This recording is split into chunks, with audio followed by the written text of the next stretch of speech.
to my stream, where knowledge reigns supreme.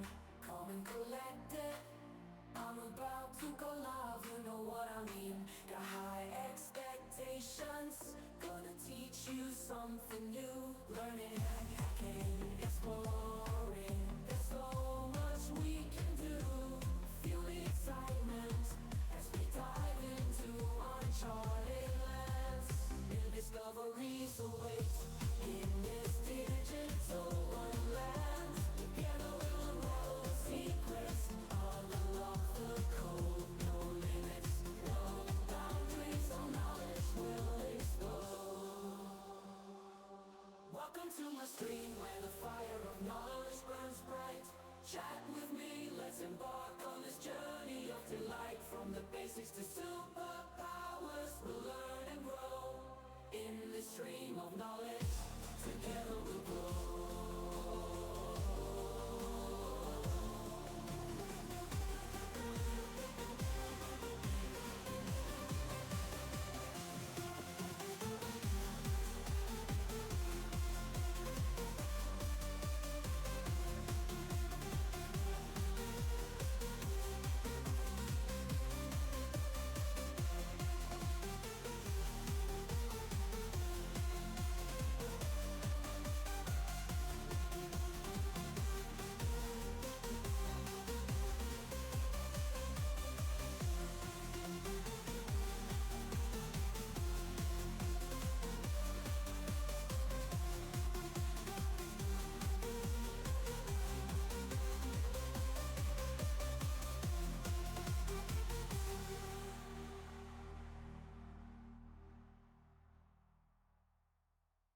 Welcome to my stream, where knowledge reigns supreme.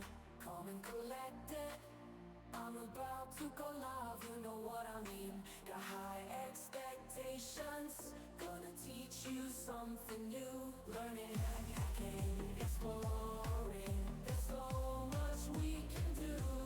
Feel the excitement as we dive into uncharted lands. New discoveries await in this digital wonderland. Together we'll unravel the secrets, unlock the code. No limits, no boundaries, all knowledge will explode. Welcome to my stream, where the fire of knowledge burns bright. Chat with me, let's embark on this journey of delight. From the basics to superpowers, we'll learn and grow. In this stream of knowledge, together we'll grow.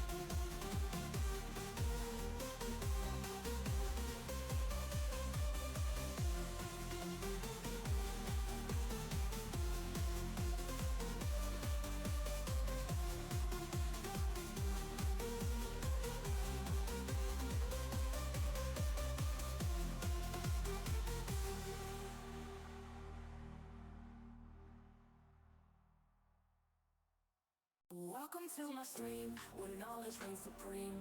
Calm and collected, I'm about to go live, you know what I mean. Got high expectations, gonna teach you something new. Learning, hacking, exploring, there's so much we can do. Feel the excitement as we dive into uncharted lands. New discoveries await in this digital wonderland. Together we'll unravel the secrets, unlock the code. No limits, no boundaries, all knowledge will explode. Welcome to my stream, where the fire of knowledge burns bright. Chat with me, let's embark on this journey of delight. From the basics to superpowers, we'll learn and grow. In this stream of knowledge, together we'll grow.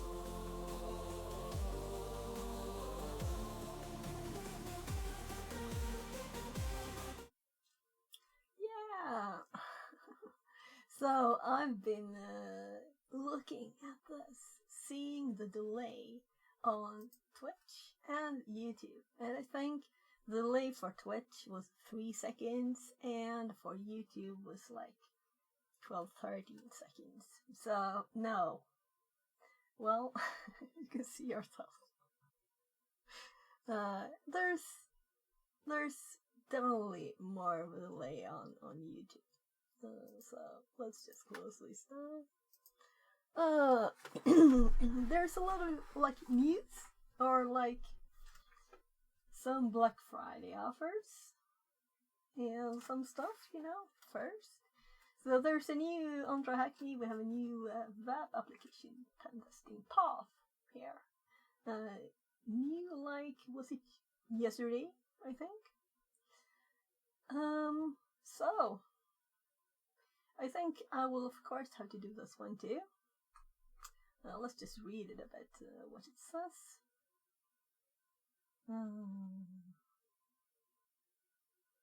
Yeah. SQL stuff. Eld application. I don't know what this is, Yeah, definitely can learn stuff here. Advanced service attack. These are like the normal ones, right?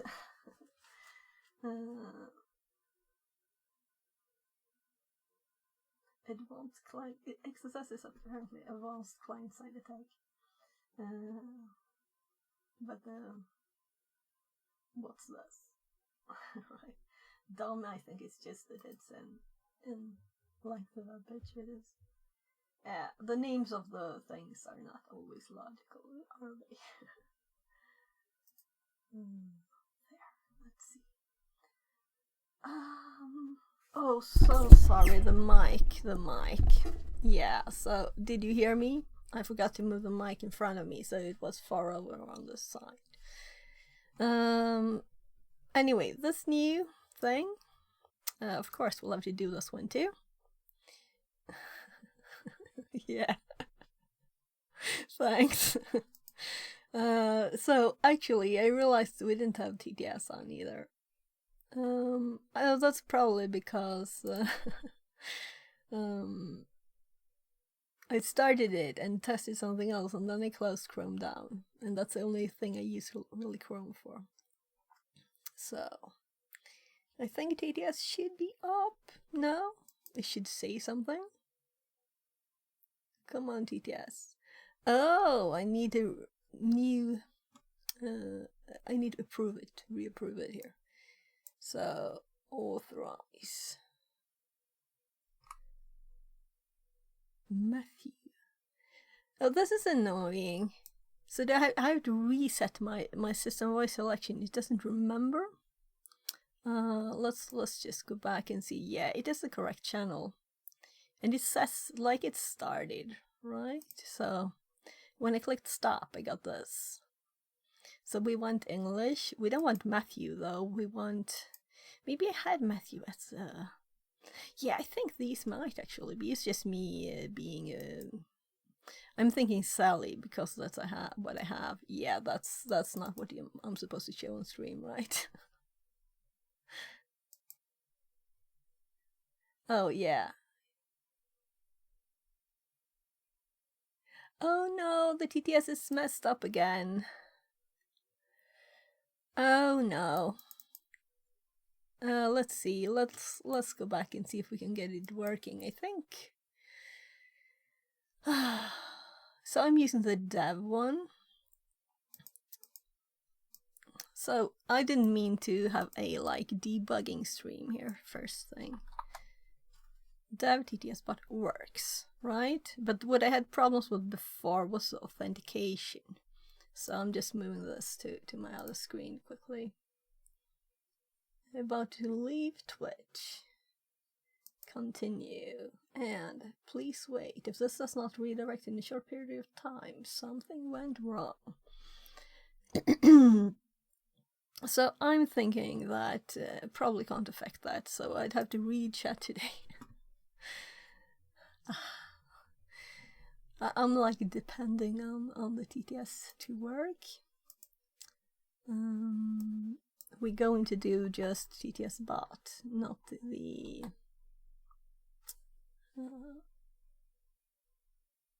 ooh, it's loading slowly. It's not really looking as normal. What's this? So, click to something else, click back here. Oh, look, that's better. So,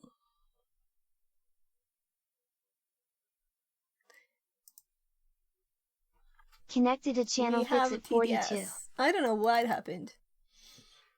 Ah, well, it works. And now we're using TTS.bot, not the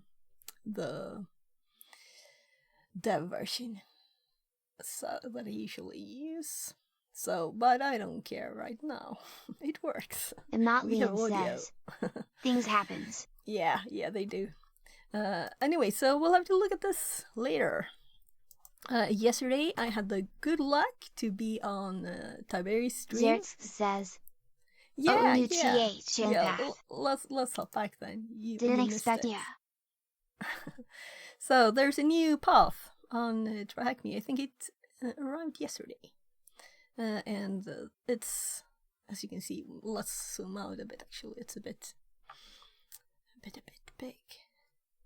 So a lot of web stuff, and I really feel that web stuff is where I'm not good enough. Not that I know everything else, but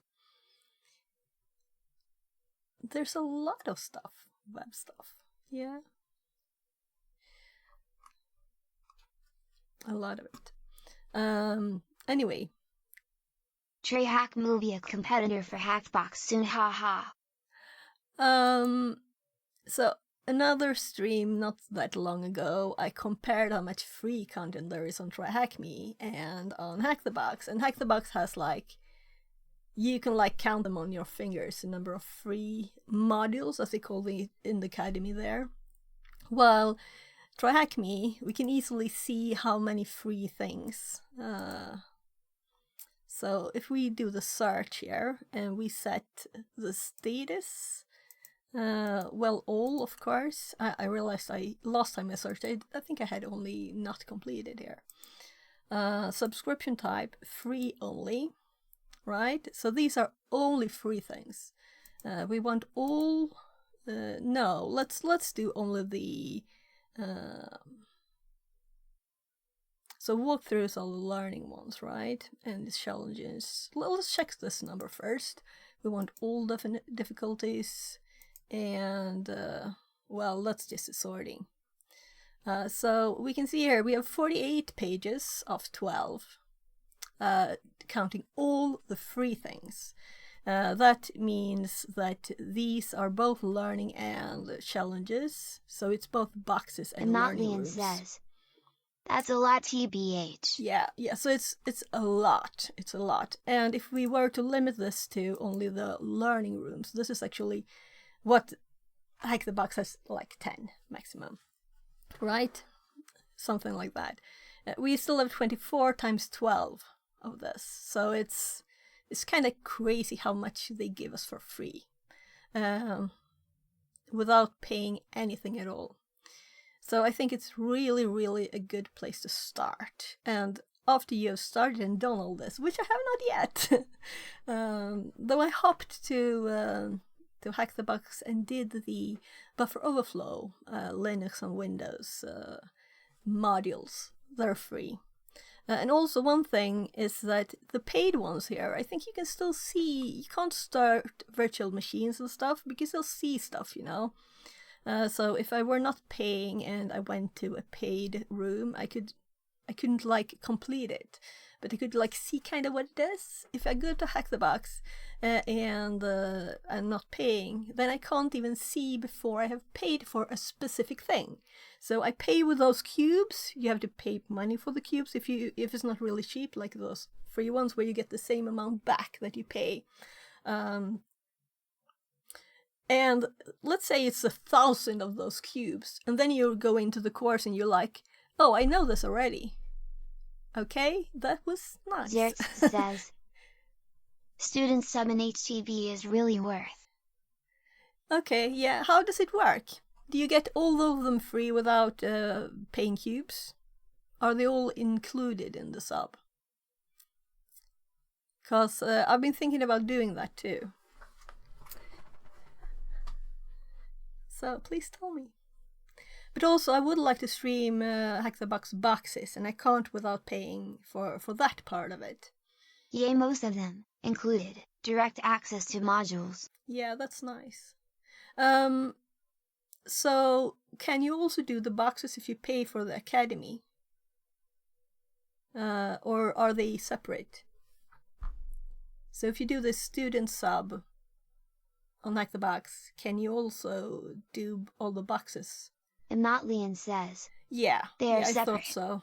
Xerx So you have to says pay they are separated. two subscriptions then if you want to do both the boxes and the Academy.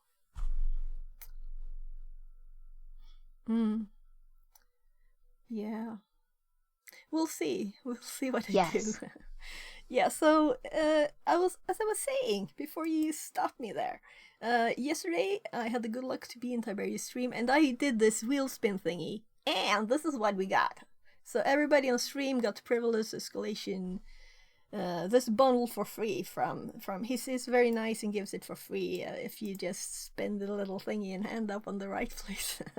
So I think we actually ended up on that thing in 4 times during the stream too. So but that code ran out yesterday, so it was only for people watching the stream.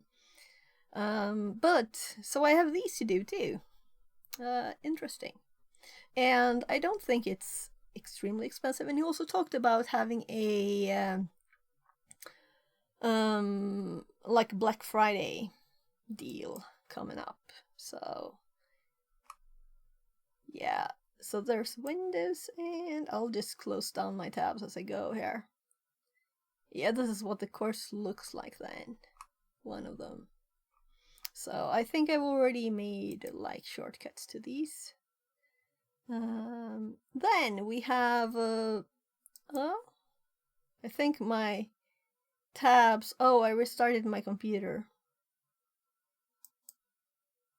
and stuff changed. Well, I had like the tabs set up to show you.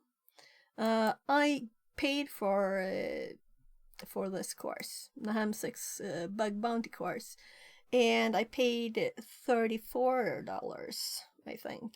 It's usually like, was it 119, I think? So he has a Black Friday deal too, and I saw it on LinkedIn. So it's this page, and let's see, this page. So there's 2 pages connected to it. There are videos and stuff. So I'll be going through this too, but I just wanted to tell you all about it, you know, that this is currently off. I have the pages up, but they kind of reloaded differently since I've paid now.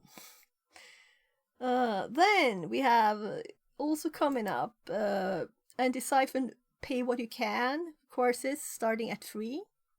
Active Defense and the Cyber Deception. And then there's SOC core skills, and I think this is like basic computer stuff, basic networking and things. Anyway, all of their stuff is kind of like blue, but it's... I don't know much of that. It's very good. So I've signed up for these 2 for free. So one in December and one in January. And then we'll probably... This one starts at 100, but then there's the same one for free. But this is September 2025, so we'll see what happens. Probably they'll have more courses later, but these are the ones right now, so... and the last course that I did, that's when I got the Meta CTF Anti-Siphon Cyber Range for free for a week. So I'm hoping to get that again in the next one. So especially since I got 6, I could only do like half the time of it. So that's also the plan. Oh, and this... No, what should we do today, you know? So this, I noticed, you can sign up here and do stuff for free. I haven't looked at this. What's this? We going to look at pawn tools and play with Python, you know, and see what we can do with this. And Motlian says, "Oh Cryberry, right, I was looking for that page." Ah, Thanks. okay. Yeah, you have the. Let's actually send it in chat here. So. Fixit says, There. "Web link." So this one, I might look at this, and then you've heard of it. Is it good? I don't know yet. Pawn tools. Yesterday after Tiberius stream, I looked in a bit on again Pawn College stream, and I got this up from the MetaCTF when I did the first buffer overflow one. It said like, for the next one, you should probably install this, and gave us the link here, right? So I was like, yeah, have I used this? I don't remember. But then, when I looked at the stream yesterday, they were like, oh, this thing, and we can get, you could do so many cool stuff, it's crazy. So definitely, I'll have to prioritize doing this and looking it up. Both understanding things maybe and doing it in an easy way, but I mean like slow way, not cheating too much. And then maybe when we've learned it, we can use functions that might be cheating when too much when you're learning stuff, right? First, like just check what you can do and try different things. Then we have PicoCDF that people talk about, and I don't know if I made a login here. We'll see if I do this, probably, right? Yes, I made a login, but I don't think I did anything. Let's see. Can you see what you've done? Have I done anything here? I've probably then done like a test one or something.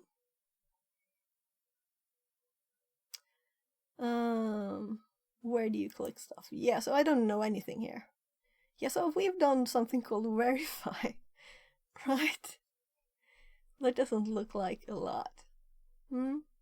So we have that. I want to try that. Maybe it's like very simple CTF tasks. Then I would like to do Pawn College, but I don't know if it's like,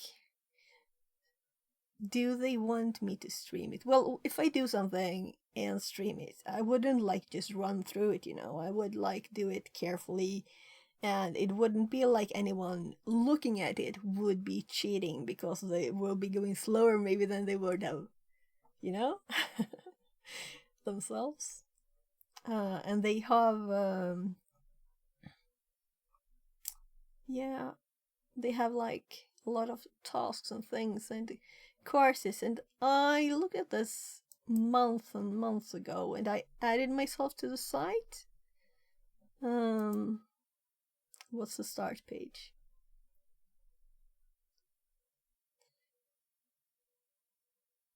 Getting started. Anyway, they have like university courses, right? So I'd have to find where that list is. Or maybe we can just do tasks. Here's the courses. So I think the one I was looking a bit at, they were doing buffer overflow using the pawn tools. And it looked like very interesting.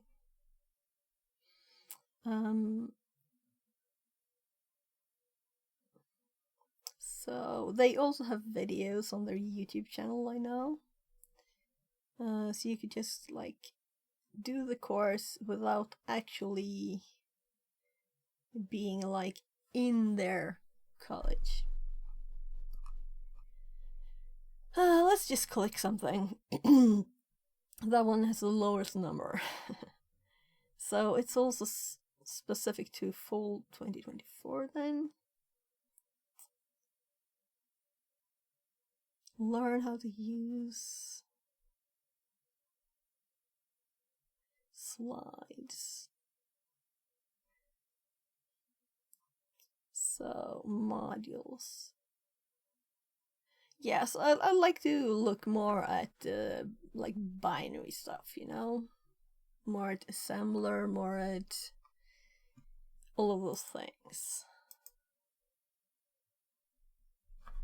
So, but I don't know where to start with this, so I have to look more at it. I just thought of it again then yesterday. And they had a link for this thing.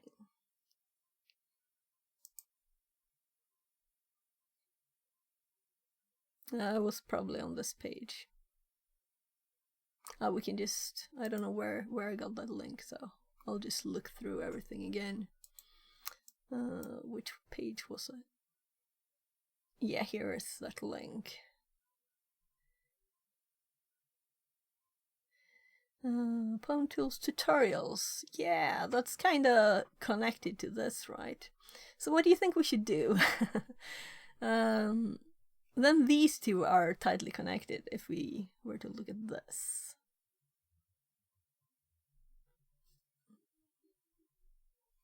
Yeah, and you like make your account here.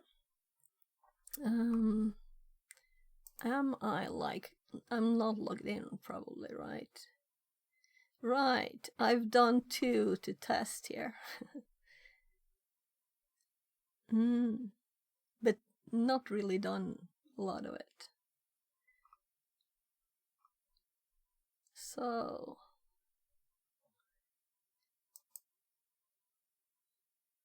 just clicking, oh right, it has the wrong email. So should I take the opportunity to change this one?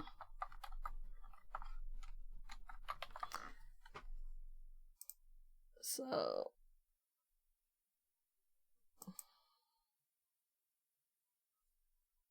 success. We'll see if I can have to reset my password later because I didn't save it. We'll see. Log out, and we have JavaScript. Oh, okay. So we can get rid of the menu. Yeah, so let's see if I have a login on this site, though I don't remember it. I don't think so. It's totally like new then. And it's always do the email or Google. The problem with Google, I will probably get the mail to Gmail, and Gmail, I don't use it. It's just the one I use when I don't want to get the mail.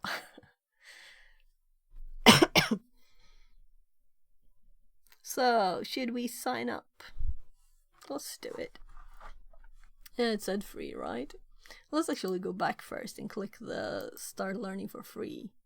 And then we get the register. Yeah, I thought so. Create free account.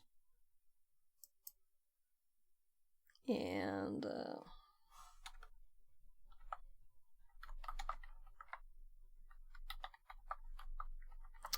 so any suggestions on what to do? We can do something else on this too. This is just the ones I had up. I closed like 1 million tabs before the stream, and I left these because we might do it, you know? So that's very nice. We can't do that. I'll have to get a new password. So let's delete that one.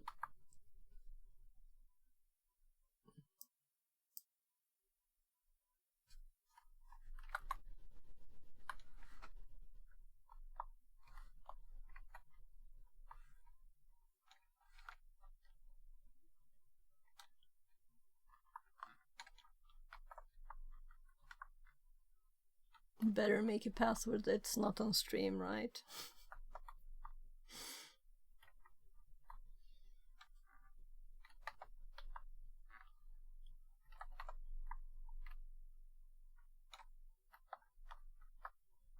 Just getting some random letters in here.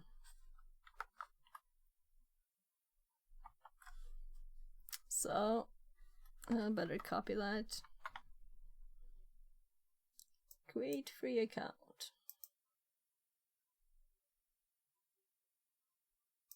Please check the checkbox.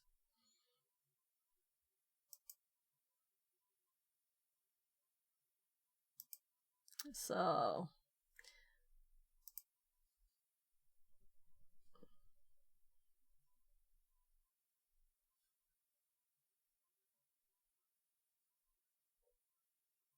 I've been mailed the code, so it's just my email.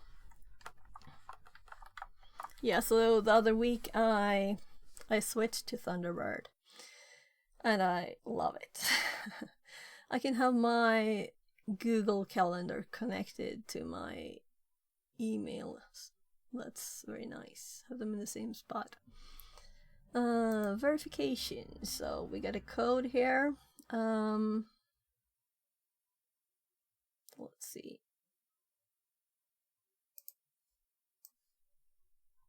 Well, let's pull this tab back here. So 401646.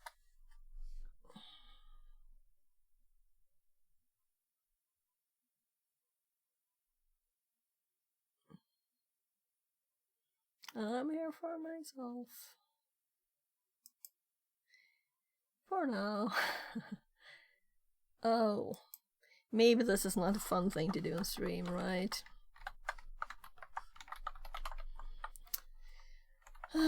Sweden, roll. This is always a big question, right? Let's do InfoSec generalist.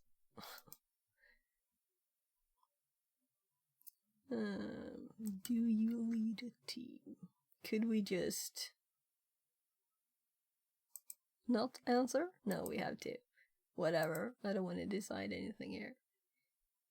Yeah, so phone number, company, select department. Oh well, this is not fun to do on stream, is it? I want to make sure that I have that password saved. So I want to log out and log in and make sure. It's not like my phone number is secret or anything, but maybe it's not smart to have it on stream.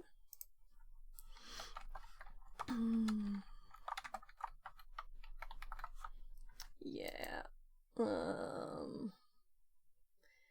Department.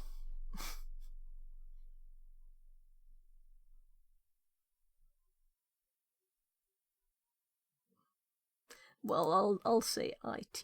There's not like this is a tiny company that I own, or that's me, or whatever.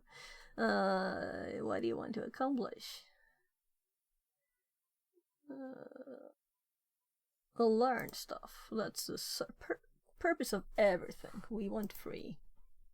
All finished. So now I'm just gonna make sure I log out and log in, right? So just a sec. While I have my copy paste. Yeah, so as I thought, it didn't remember the password. Sign in. I wasn't quick enough to click it.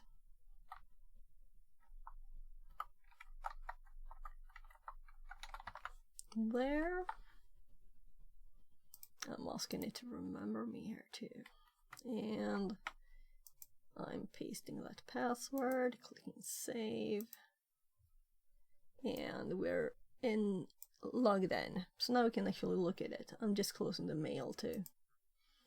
There. Oh gosh! How did this happen? Seriously, what happened?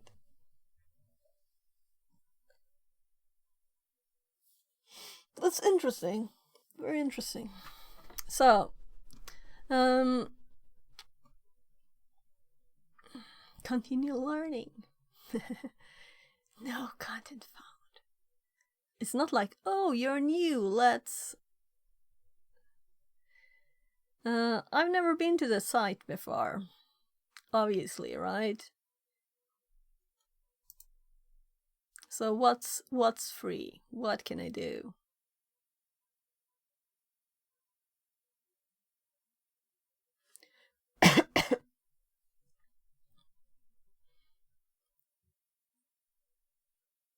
Career paths.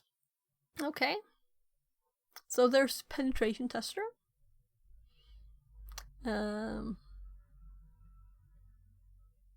So we can click view all to see all the paths. Yeah, so obviously this seems... I don't know what security engineer is though. But let's click this one. Just do something, right?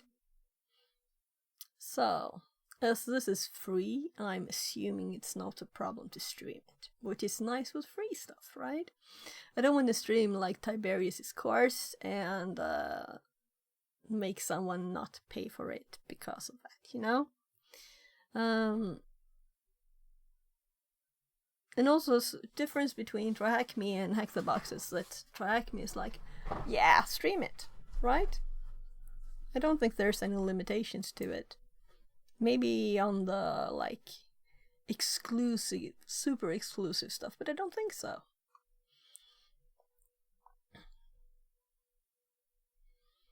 So the thing would be then, would I... Well, that's not pretty. They should fix their layout stuff here. But this is big enough. So I'm a bit curious about this one too, though. So I would like to do some challenges, not just read a lot today. But this one is set up. Let's actually put this one in my learning here, right? So here we have a new one that we're going to do, and we're going to read it because I'm thinking, let's look at the outline, by the way.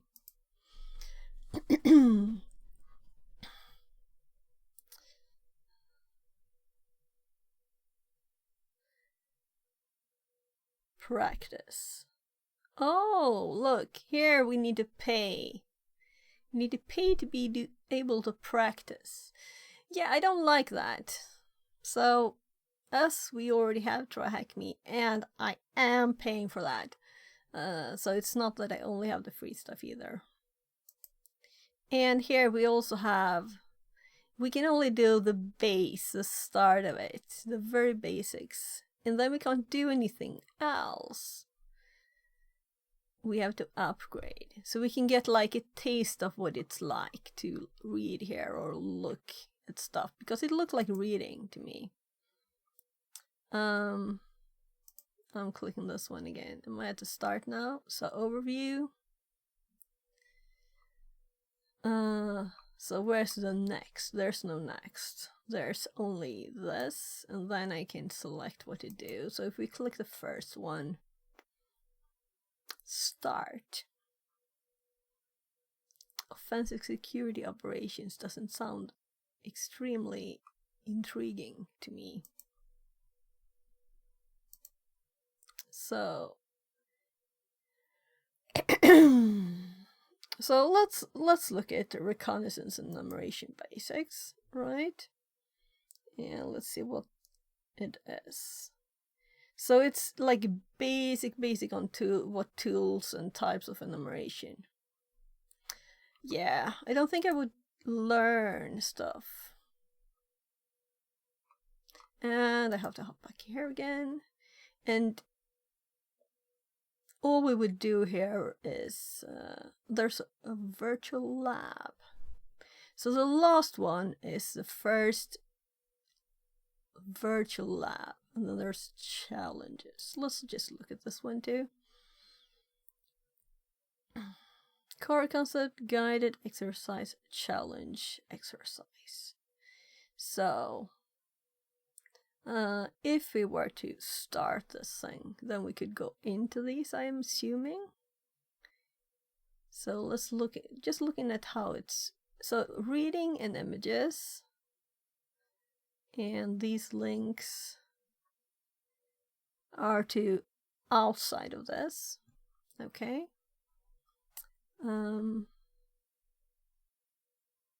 Submit. Oh, there are questions. Okay. So when we submit these, we get to the next page. Yeah, probably. Yeah, I'm not going to do that now. I'm a bit disappointed, as it didn't say you can get a little taste of it when you clicked it. It was just like, we're logged in as free, we can see this thing. Then you kind of think you can see it all, right? So then we have 2 options left. Let's actually start with this one, and then we might end up with this later, because I'm going to stream for a bit, I'm thinking. So I do have food here. Some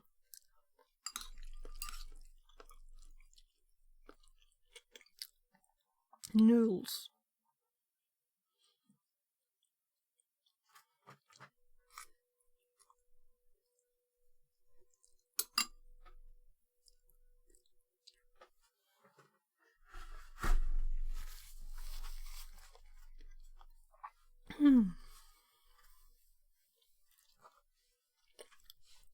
Yeah, so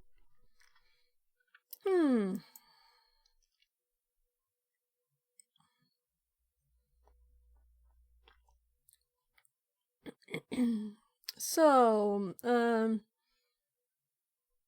not learn. Did you use the site that I was just on, the Cybery.it? And I'm kind of thinking it's not Italian, but it's because of its IT, right? They wanted that domain.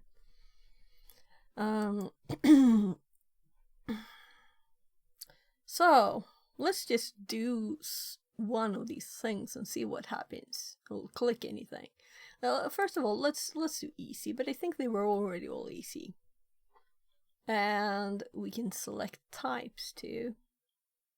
Let's say we want to look at binary stuff, right? But I think they were already... Well, we can see the type here: forensic, general skills, binary exploitation. Yeah, so my eyes kind of hopped here. But the web too. Yeah, so a simple web one would probably be quickest, right? Web decode, I'm thinking is this like... Okay, so we get a tiny window here.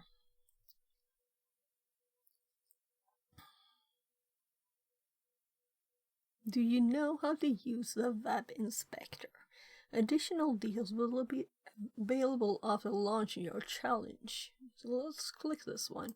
I don't remember this thing. I've started it obviously once. Launching challenge instance. Timer remaining 29 minutes. Okay, hints. And 40,000 people sold this. Compared to the anti-siphon MetaCTF whatever thingy, Cyberrange, right? It was like, oh, 74 people sold this. But it was usually paid, and this is free, so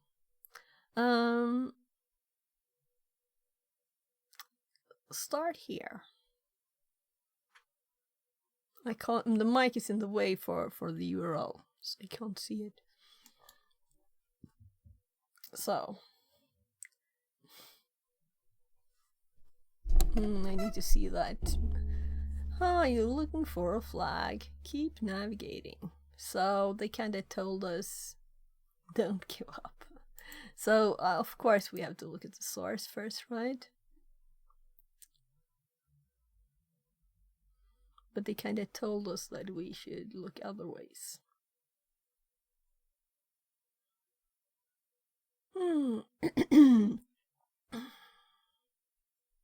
Yeah, let's just F12 it.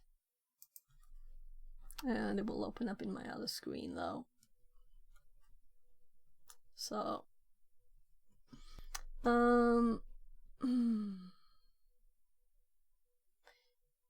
shouldn't we like see something here? Yeah, I don't know where I was. So this is why I need to do more stuff with this. I actually used this the other day.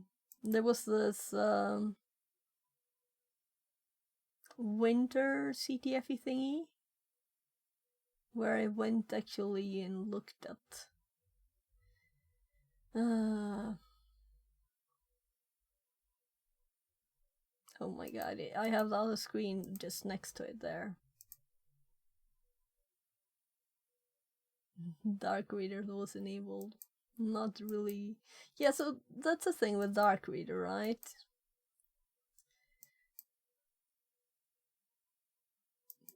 So I have no idea why. Try the curious. So why did it open like this? It looks like odd to me. Why? I don't know. Maybe because I had like this up or something before, right? Was this what we saw? Yeah, I think so. Yeah, this didn't like give me anything, right? Hello, Kali. So I don't know how these work. Do you know how to use a web inspector? Well, apparently not. Oh, there it is. So, first of all, let's just see what's all the things here. Oh, there are actually other pages. Are they really other pages? Try inspecting the page. So that... Okay. It's kinda cute, isn't it?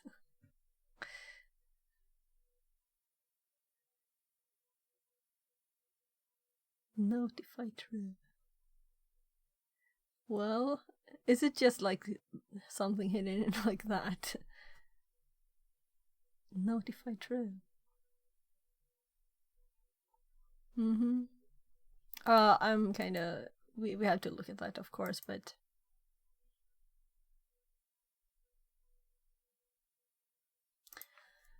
Oh, yeah, let's just look at that thingy. Because you never know, you know? And... I feel like I don't know how they usually work yet, because I haven't done any. I should have, like, maybe we should have read on that, like, introduction one.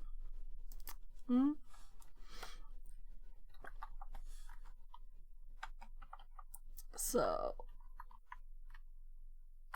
let's just see if this, we could also look at it in burp. But this is, like, easier to me, at least. So apparently that was it. Because it was PicoCTF web successfully decoded. And I don't see what on earth they mean by the inspecting thingy. Sorry, but try inspecting the page. Just looking at the source. It's not inspecting it. Web inspector. What's web inspector? Anyway. Submit that. So there's another one that's gray. What was this one then? People can trying to trick my place with imitation flags.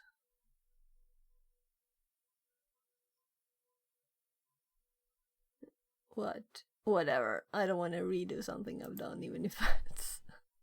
Maybe I should. It's not just a test challenge then, it's an actual one. Okay, let's just delete these ones. There. So we still have this thing up. Let's actually do this, because then the new ones will hop up on the right side. So I don't remember this at all. It would be nice to see like a date when I logged into this site. I could, though. I could look when I made the password.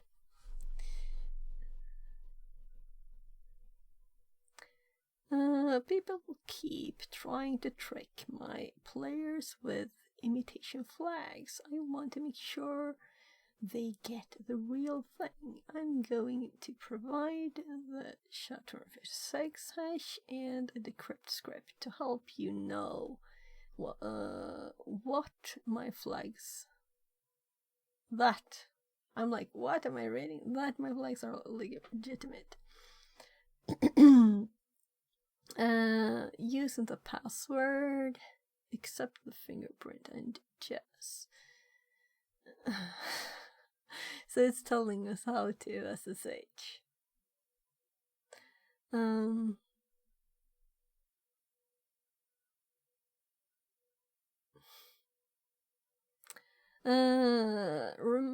Remember, in the shell, passwords are hidden.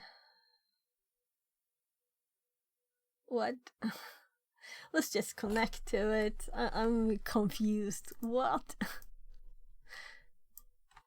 So let's just SSH. So and the password, I'm gonna copy the password at first. No, copy it first. Apparently I'd clicked out over there. Yes. And the password. So maybe it says more about it here.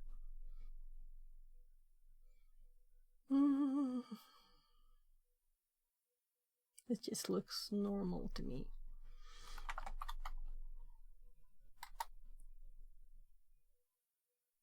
Decrypt sh, checksum txt files. So of course we have to look at the decrypt. Check if your user provided a file name as an argument. Okay, yeah. I think I kind of remember this one now. Let's go to the files. Yeah, I remember this. There was a problem. You had to be in, you couldn't be in the files directory. You had to be outside it for it to work. So it was a bit like bad. So let's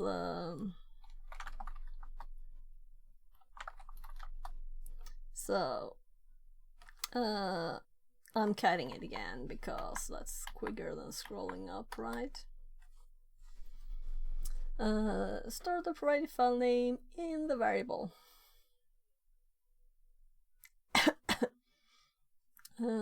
Check if the provided argument is a file or not a folder. Not a folder. Yeah. I'm a bit curious how I did this.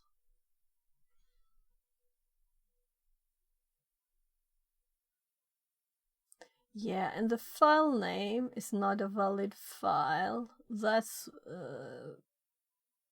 as you can see, this is why it doesn't work when you're in the file directory, right? Because the file name needs to be. So what's our directory?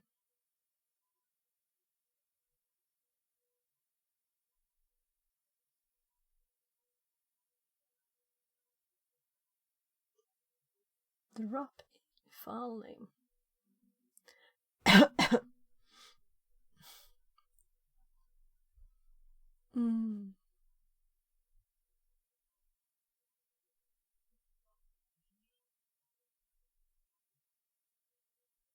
Yeah, I think this is nice.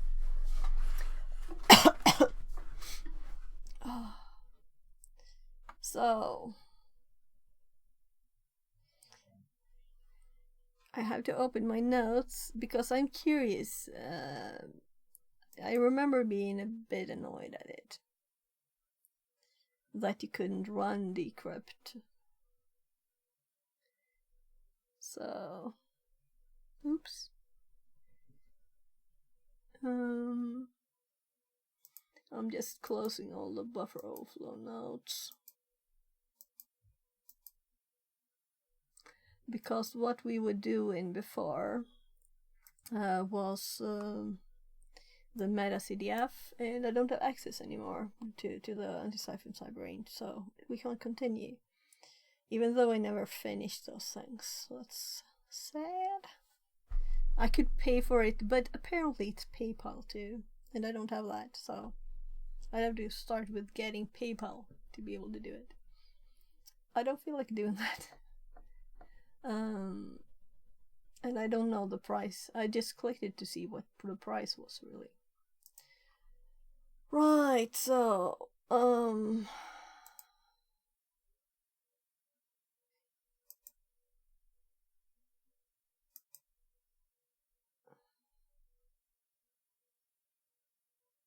yeah, so oh, right.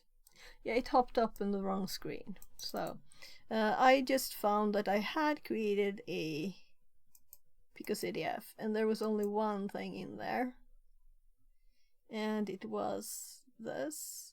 And I kind of recognize this, right? But this one has a flag file. So this is a different. So I did one that's called test 2 apparently.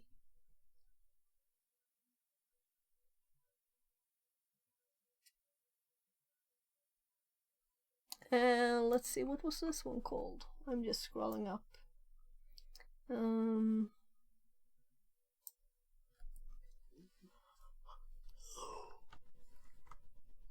Shifting a million pages.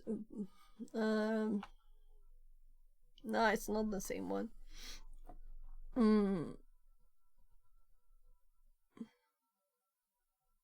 Yeah, but it's nice. So this has.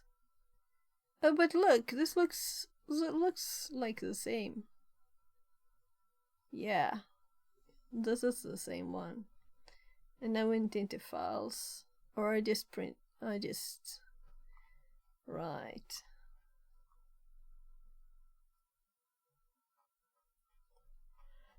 Oh my god, that's a long listing. So, yeah. So we had to get out of that one.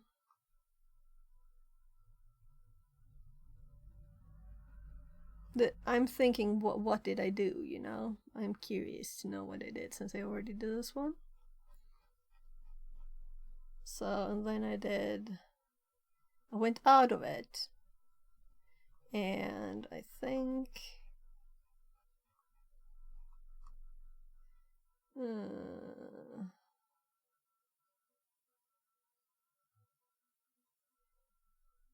yeah, so here I have...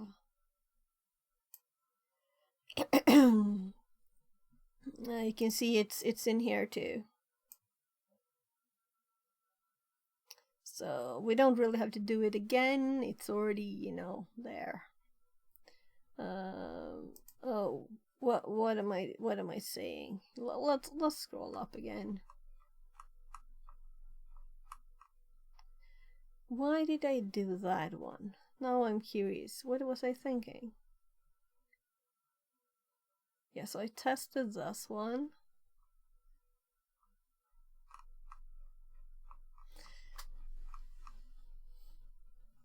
We might learn something from this yet. Because I don't know what I did at the end. So we get it's not a valid file.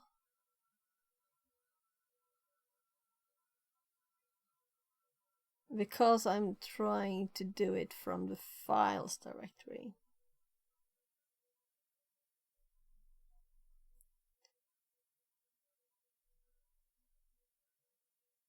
Yeah, and they wanted us to do that.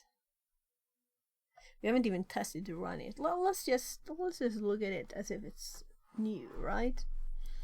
Because it is.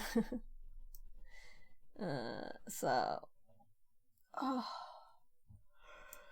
we haven't even run it yet.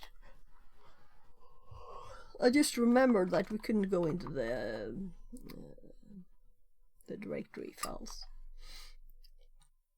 So, let's run decrypt. We haven't done it yet even. Decrypt.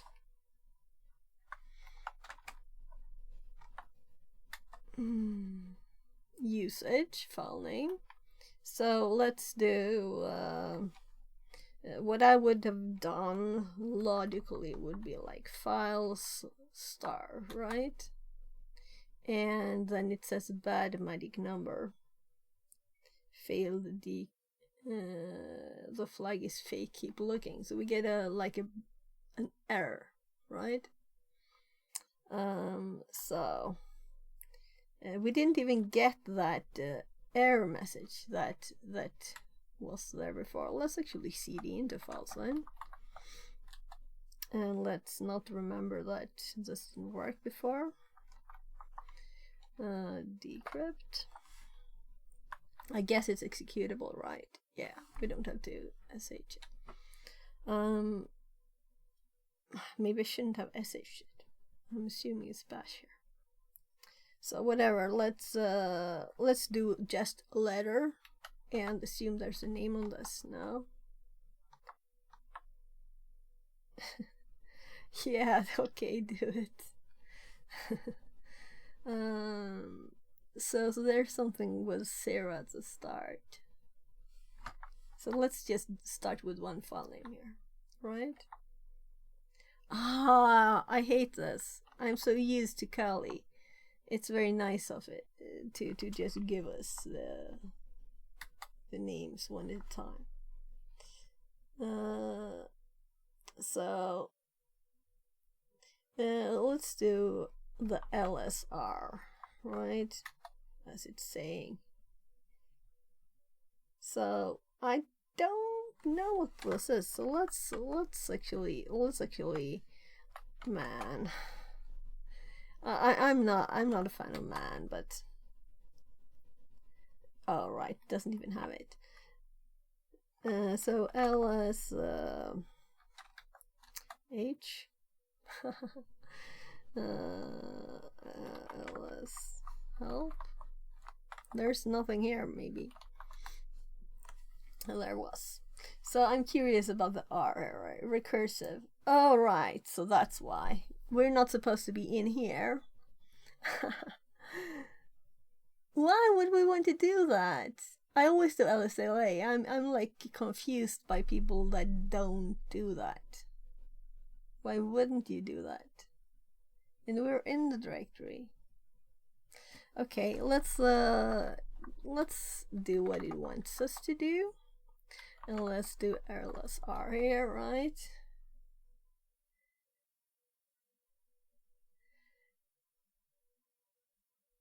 And let's run the decrypt. Yeah.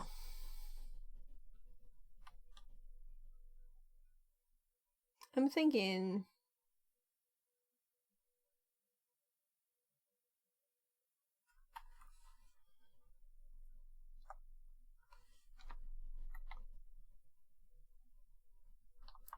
but what happens if we do like instead?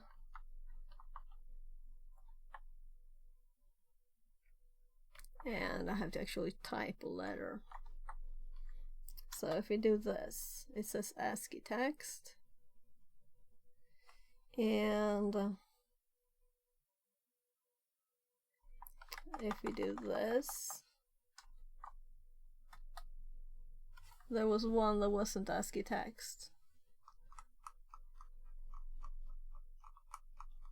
Oh my god, there's a lot of them. Here. Right. So now it's logical to me why we would want to do this one. I just don't like their like hint with the ls thingy. Why do I arrow up instead of typing decrypt? Because I don't remember the decrypt, right? So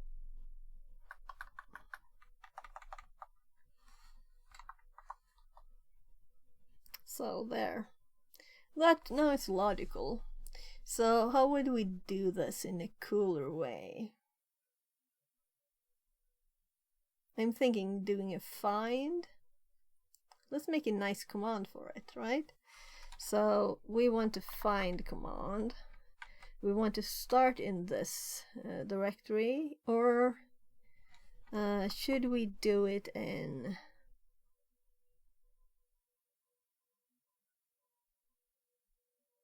Yeah, so I have nice commands that are similar to what I want in my Linux one. In the Linux start here at the end, I have nice find thingies. So here's some groups and permissions and user, but we have more crazy stuff.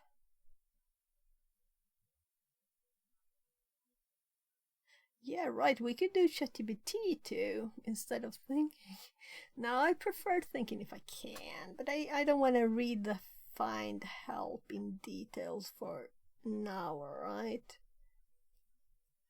So...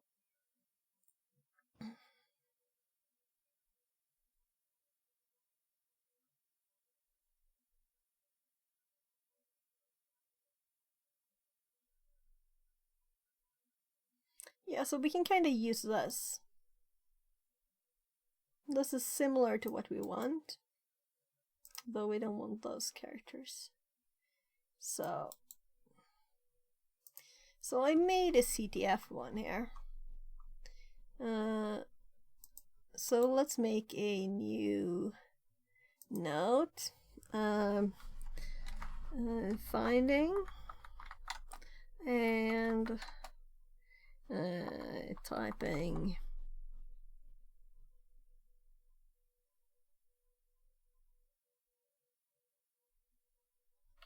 encrypted.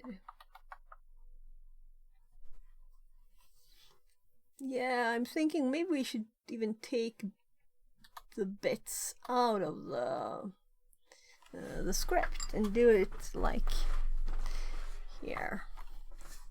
So now we do need these. So in this case, our dir name, oh my god, sneeze risk. Our dir name will be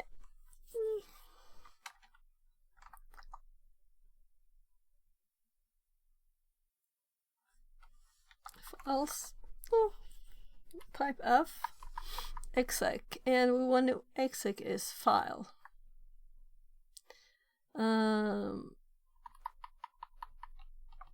So instead of strings, we're doing file,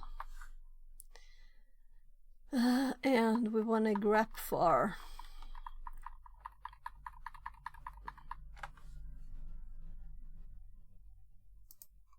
But we want to do another command too.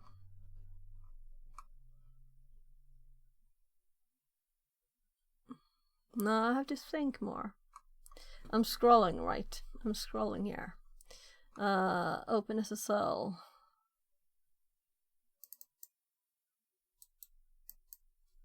So we do it, of course, in like steps, right? So we don't need the E here. We don't. Let's do this. Something else, whatever. So whatever would also fit our search there. We don't need the C5.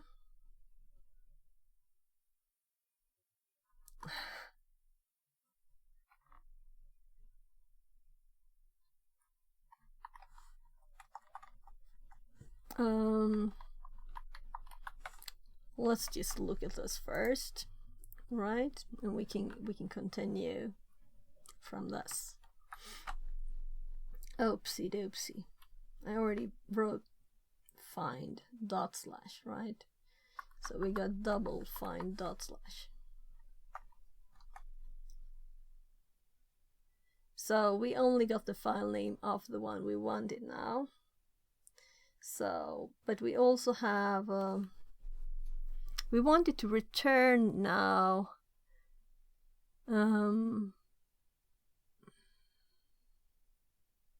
so how would I expand this to include us getting a second command on the hit? Because we want to run something on this now, on this file. So I think that I will actually ask ChatGPT to help us make this better.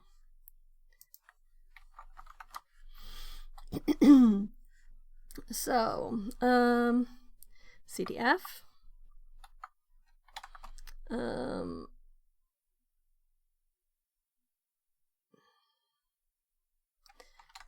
We don't.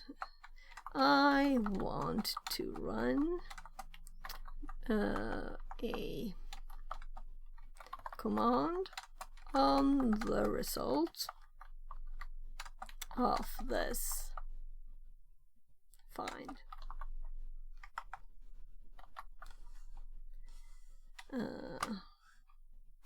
Using the file name as an argument.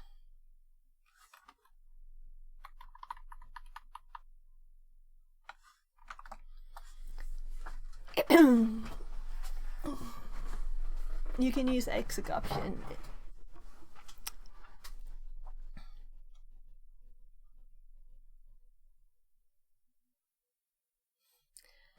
That's very annoying. Oh gosh, I forgot to actually paste. Of course it didn't know what I was doing. It's not my fault. It's innocent. But the argument passed to SH is not being used properly. Should be passed.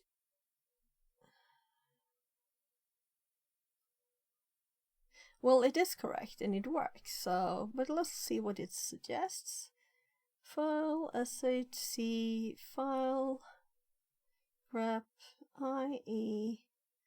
Okay, so it said it was not correct and then it typed exactly the same. That's interesting, but whatever. The command is correct. I just want to expand on it. I could split the result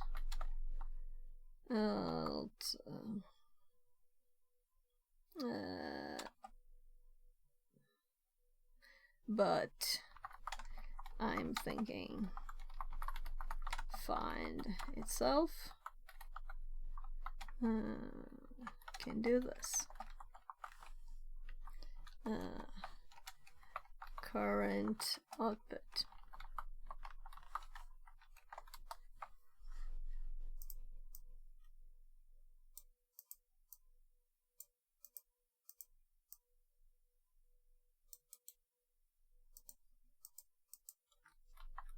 So, what do you think?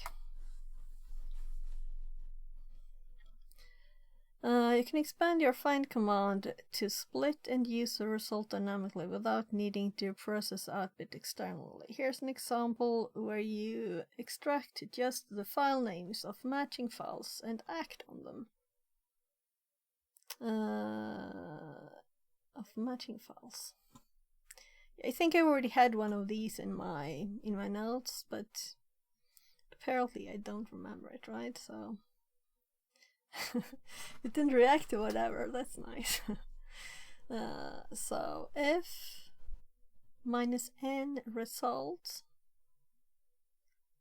then echo processing. Replace the echo below with the command you want to run.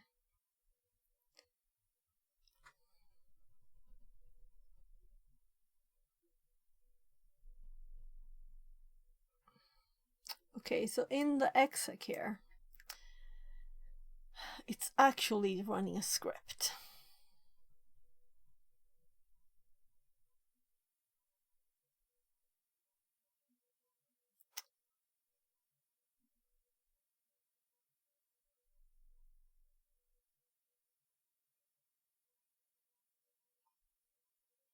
Exec shc. So it's just running a sh script. So it's not really, but I guess it's not really fine doing this either, because it's still within the the thing is that this is from 5.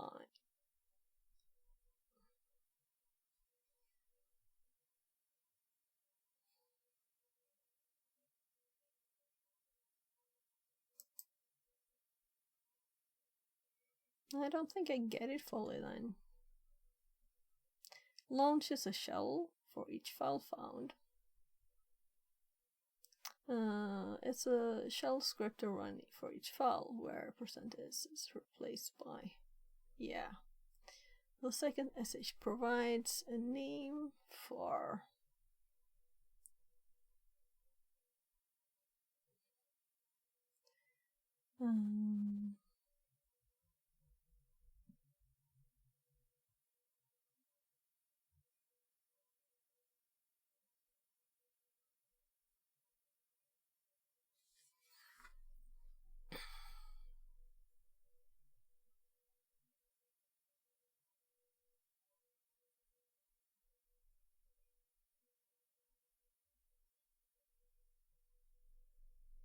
so my shoulder is still a bit painful.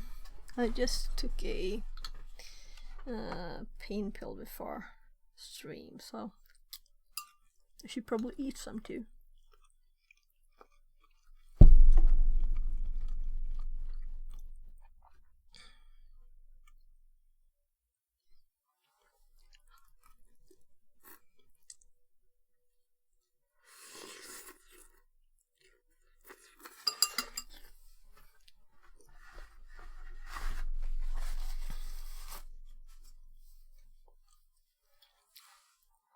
So the reason I'm looking at this is because I want to, you know, be efficient in the future.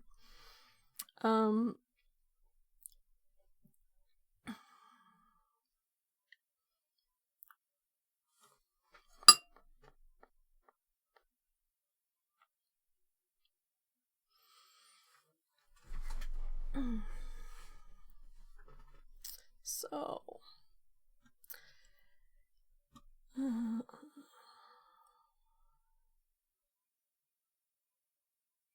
so instead of doing the, well, it still has this at the very end, right?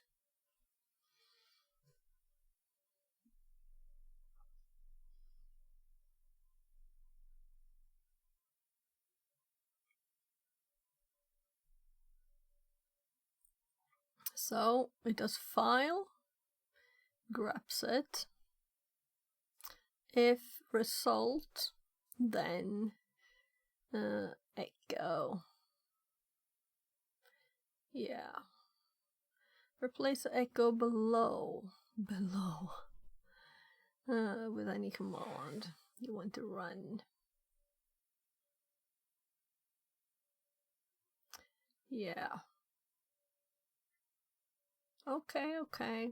Let's just try this one. It's not like we could do that one copy code, of course.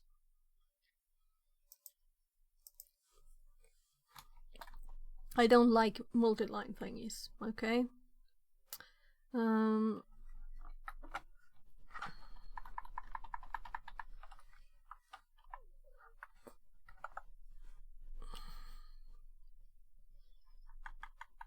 So this is what we'll get from the script.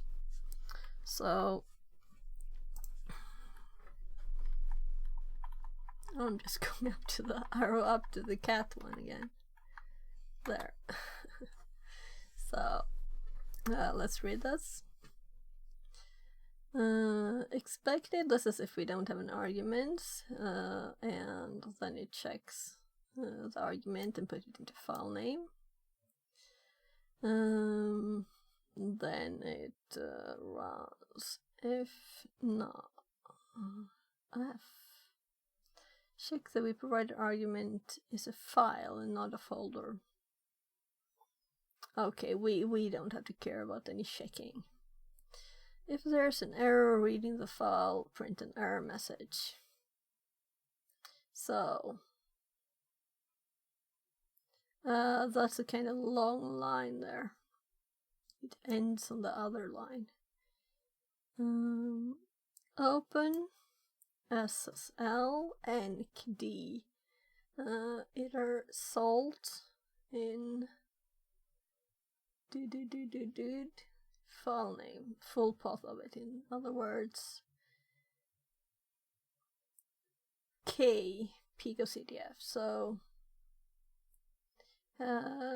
I guess we'll have to look also at OpenSSL's syntax, but we kind of guess that's the key, right? So we want this instead of some command here, but let's put it separate first. So the then is of course not interesting.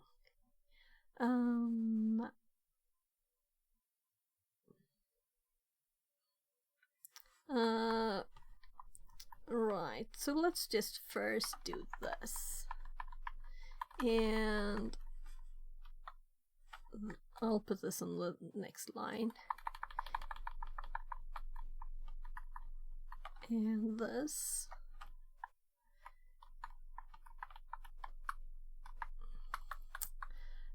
Here instead. If find found it, the path is okay, right? And we're using dot slash files, so it will be a dot slash files name here. Yeah, so I guess we'll just run it first, and then we'll try to make it better, right? Cause we want it better. So it works, but we want it to be in one line, right? One line.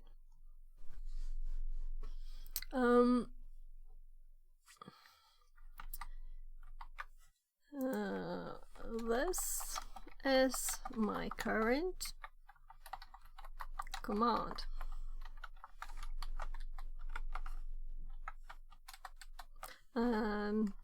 I'd like to have it on one line.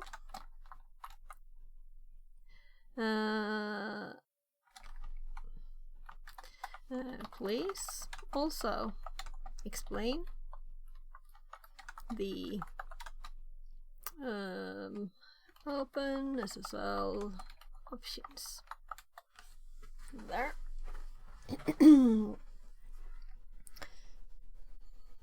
So let's compare and take the opportunity to learn a bit on how it works. Oh, that's pretty. Why did it become yellow?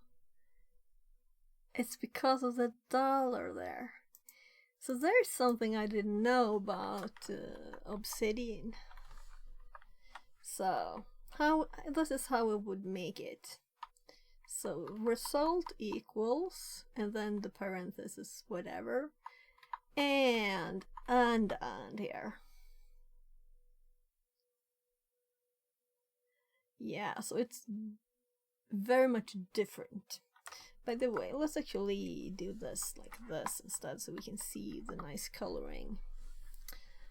So instead of having an F here, it's square parenthesis this only.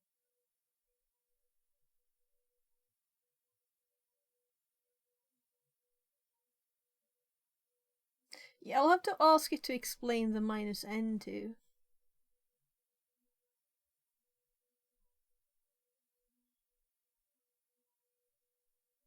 Ah, it disconnected. Right. So I was just, why did it jump? It just disconnected. And Motlian says, hi.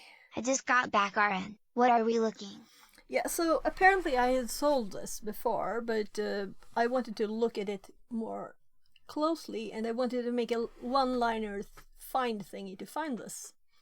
Not really using their script. So currently we have removed this this line here from here, and we're running it well from the script here. Here is it in the script. Over there, or rather here. So now we're running it here instead.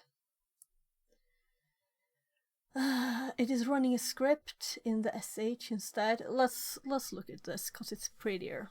This is the same. It's just, and I asked ChatGPT to make this a one-liner, or rather, I asked it to expand on this thing and to run another command, and it gave us this thing here. So I should really have removed these lines because I don't want it to see this even. Yeah, we can keep using percent or dollar one several times here. So here it's doing this. OpenSSL incd.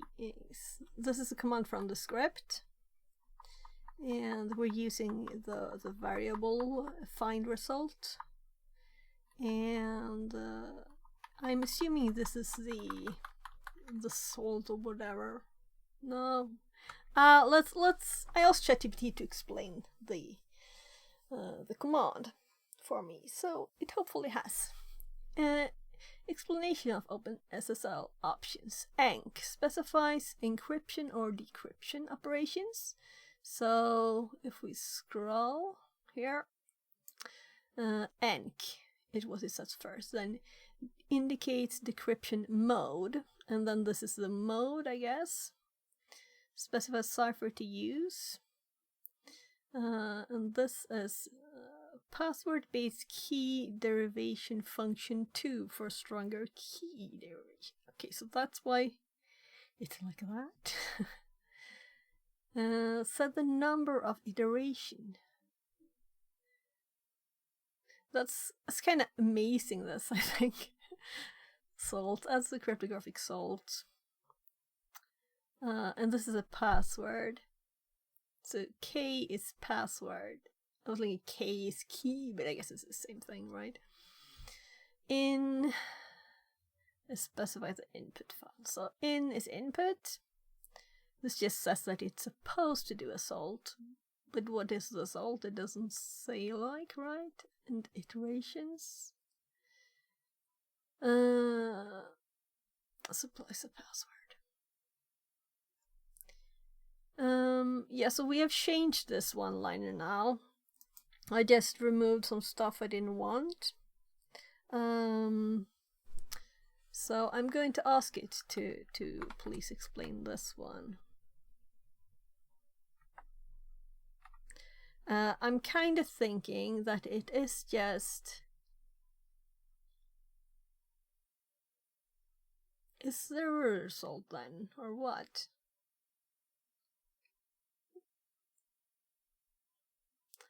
Result equals...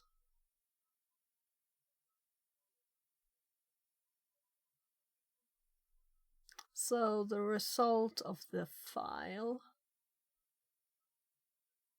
command with a grep, and if grep returns anything. So I'm thinking that, but it's still something I have not seen. So we asking it. So please explain. Oh. The condition checks if the result is not empty. Yeah. So, oh my god. So I have said short answers. This is not a short answer. Well, I just wanted this line. And tests if the length of the string is greater than 0. Well, okay, this is good. The string is not empty. So we know the result is the result variable.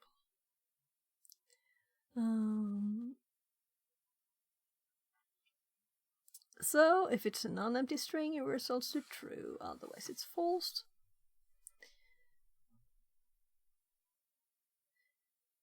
Meaning the if word is kind of not necessary, right? Because it uses the square brackets instead.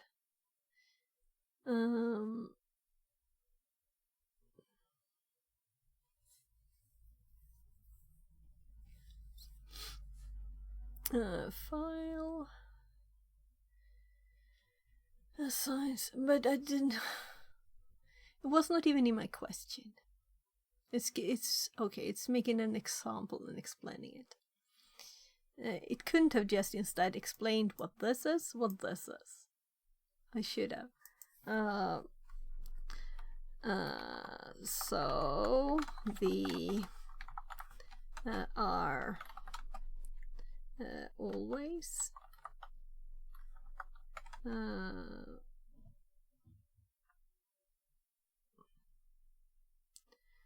are the let's say how are used.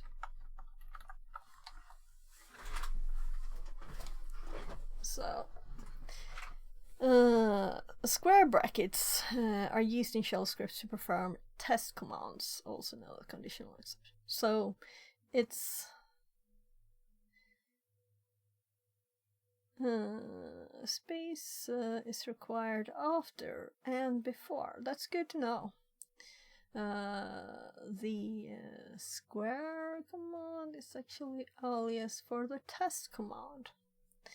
Okay, it evaluates the given condition and returns 0 success if true and non-zero failure if false. So we should probably put this in our shell notes or Linux basics notes. Here we have the EQLT. So all of these, of course, I recognized, but now we had an N. Oh, file tests. Very, very nice, but also I didn't ask for long text. But I guess it's good.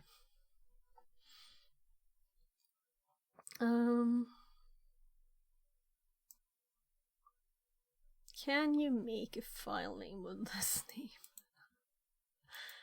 Right, and this is ChatGPT generated, so maybe we can just paste it in the notes without any bad conscience for stealing someone's notes or something, you know?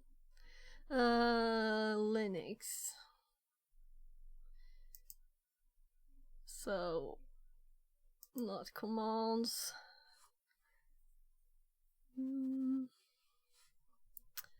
Let's it's actually a command, right? It's actually test. Then test. Can it do that? No. Also square brackets. Oh, how pretty. That's a file name, that's why it can't do it. So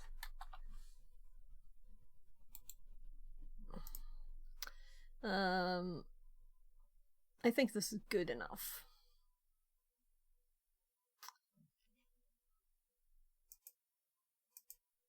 Alright, so we need to fix a few things here.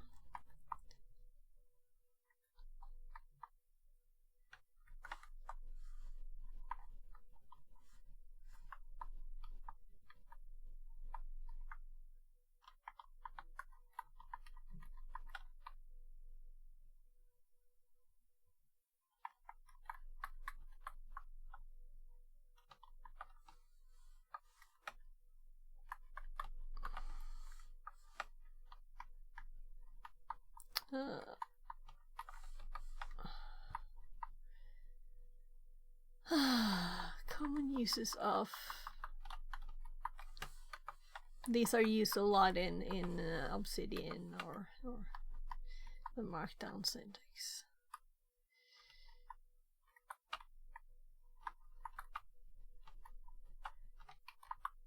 Why does it do that? That's why.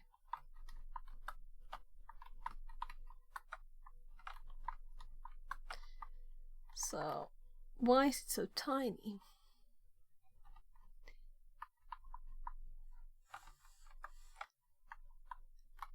That's better.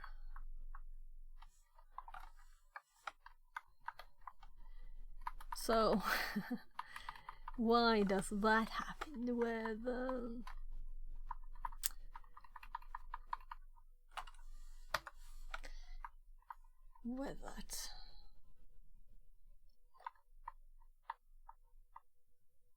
So, here it's all okay, right? So let's do this before we change it.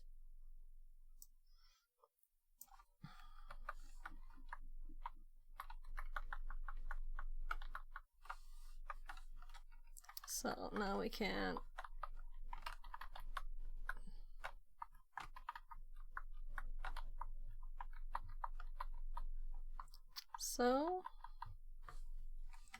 I'm sorry. I'll just leave this up. I'll just leave it up. I can fix it later. But I need a quick break. So this is how I had done it before, but I wanted to make it better, right? So that's why we're doing this instead. And let's just run this command again now. We'll have to reconnect. And oh, it's probably making a new one every time you connect, so we'll have to get a new. It's timed out. You need to launch it. It's just 30 minutes. So is it the right one yet? So now we have 49916. I guess I'll have to copy this.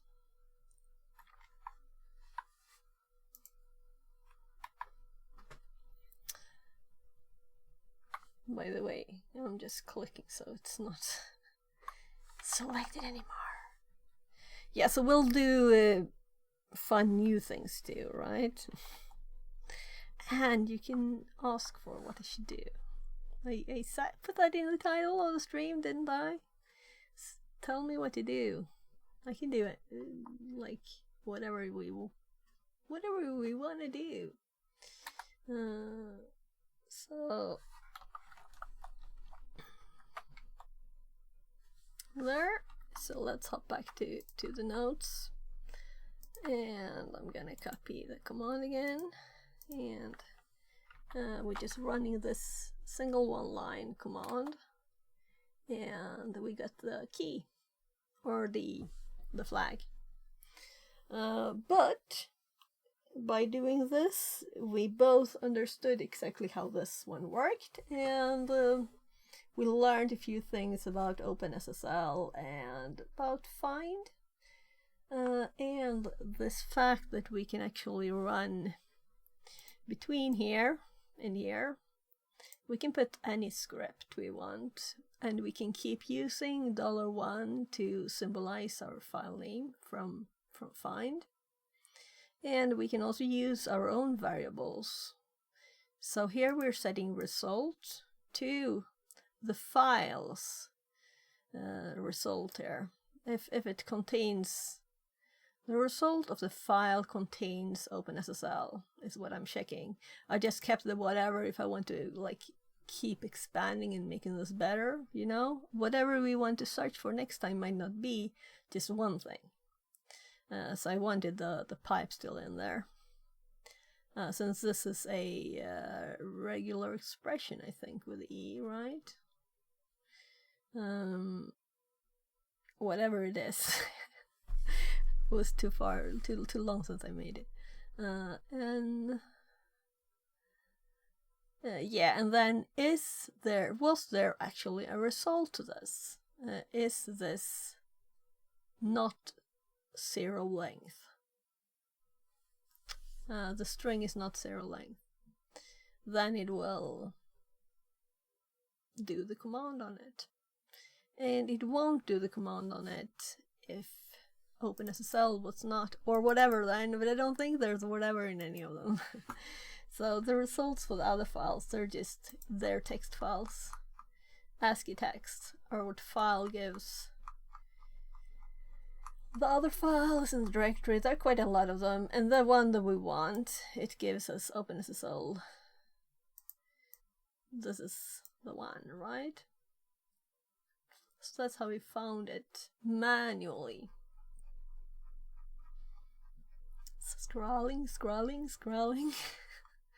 And then instead of using their script, we took the actual command that was the useful bit with the, well, here it is. Here it's if not, echo failed. So here we can see the password and what type it is. And we just change this to be the $1 from the find. And with a one-line version, without an if, instead just ands and squares, parentheses, with the spaces that were required, and the type here that I will never remember exactly. I don't need to write either. But we already filled this in, so I was just curious to see what it was that I already had done. So we don't need to submit the flag. Well, I guess we could submit it again. I don't know why we would, but since it's still a field here, I don't know why. You solved it correctly again. Whoa. Yates said again. I like it. It's smart. We can redo one, but we can also right? That's funny. So what I didn't like with this one was that you couldn't be in the directory and run it. It was a bit not good. So should we do one of these? Should we do something else? I did select easy now. And we can select the category. We could do something else. We could do this. Yeah. So, yeah, I do need to go to the bottom. If you call me kids. I'll be right back.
Yeah, so my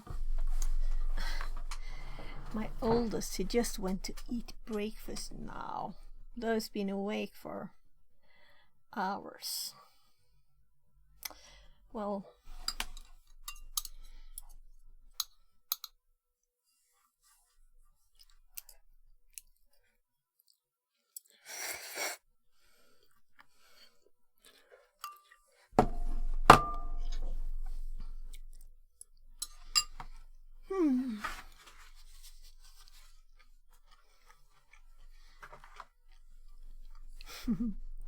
just read Intro to Burp.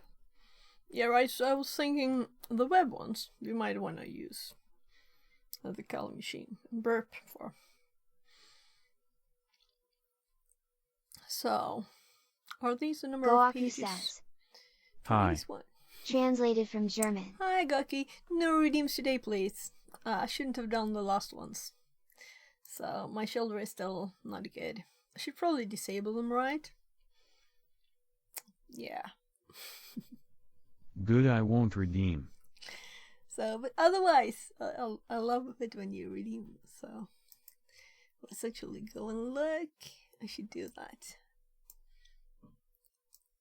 So, let's see. We have. Is it some platforms? Yeah, I'm just looking. Which tabs? Oh, I'm already on it. The good and bad thing here is that I can move tabs. What is Pico Gem?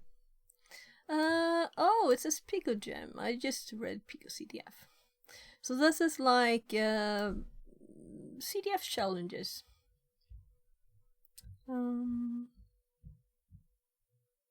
There's also a compete. I didn't see that even. Alright, so we can do like current challenges or whatever, right? But this is March. So it's not a current one running then? Because the other ones are older?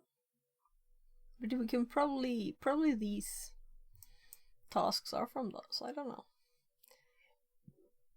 But we can select a theme here too.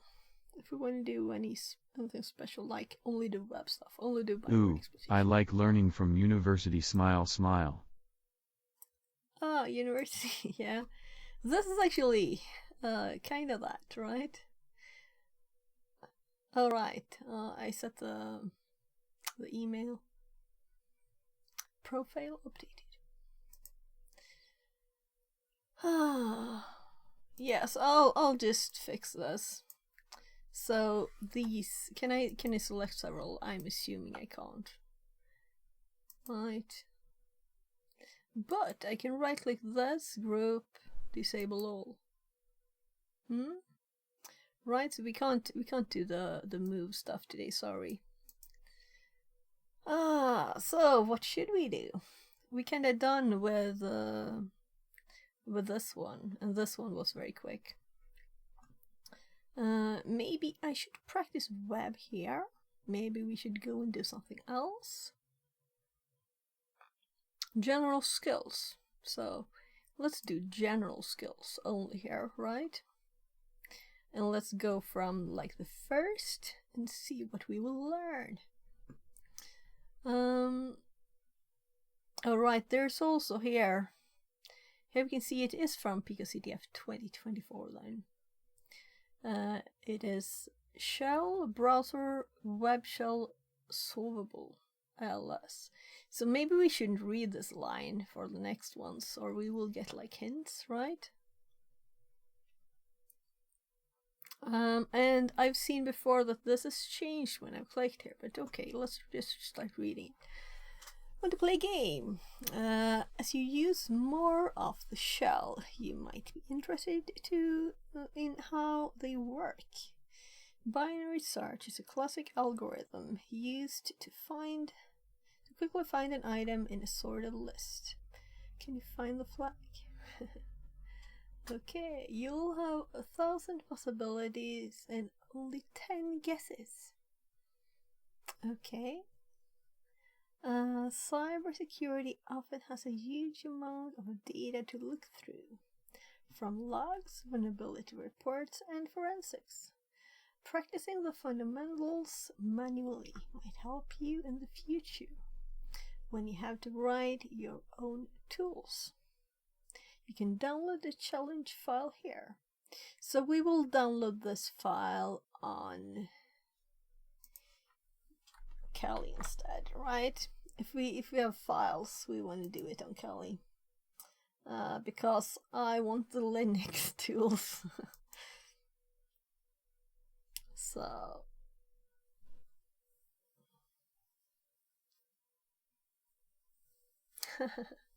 yeah, that's kind of what I was doing there.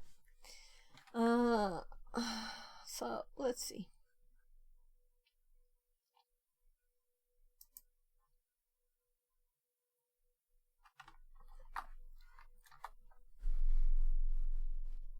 No, we need to say bye-bye to burp. Because it's not on. Not logged in. This is a bit of a problem here.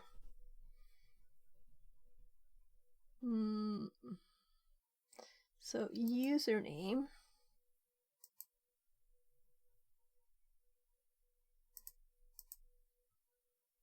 So the password is not like anything easily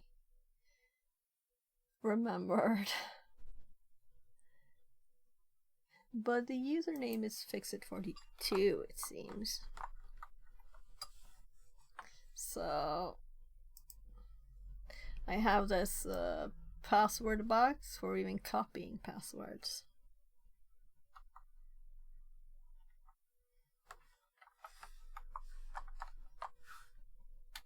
There.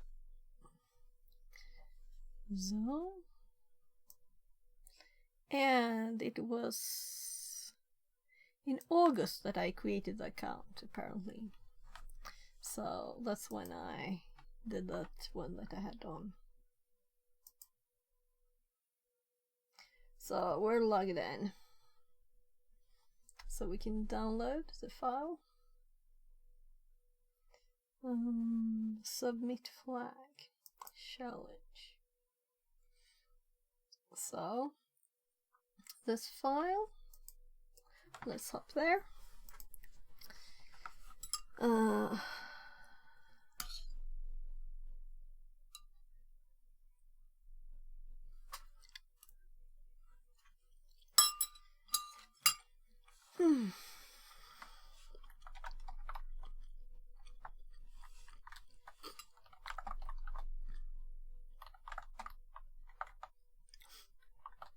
It's hard to type a little late.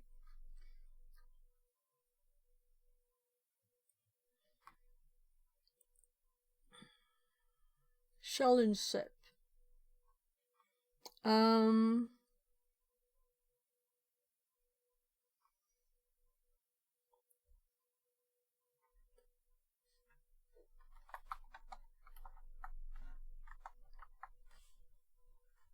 Yeah, that's what I want to do.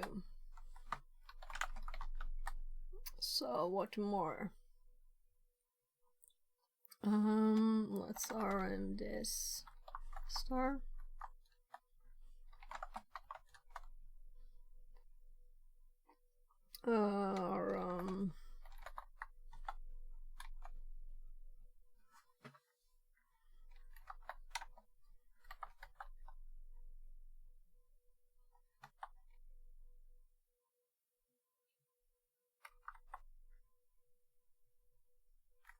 No, it's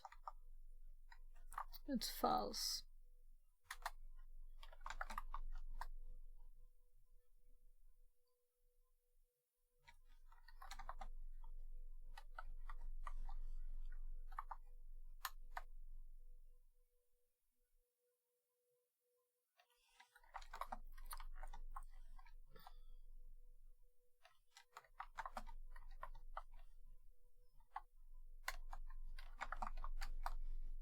So let's just clean a few more things.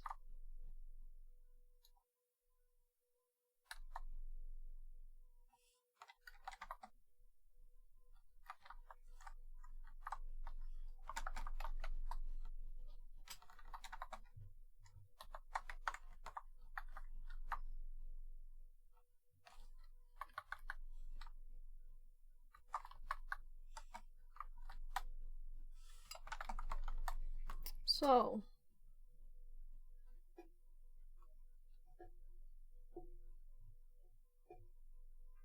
let's do the where one too.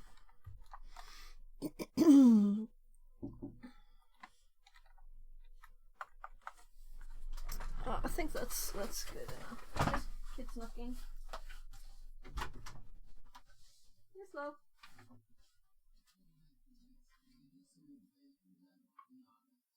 Okay.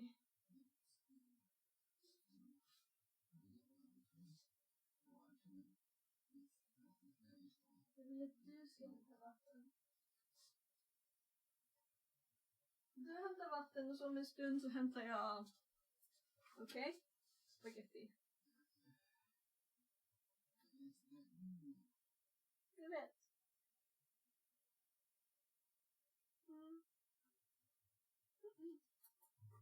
Jag fixar om en stund sen. Spaghetti like.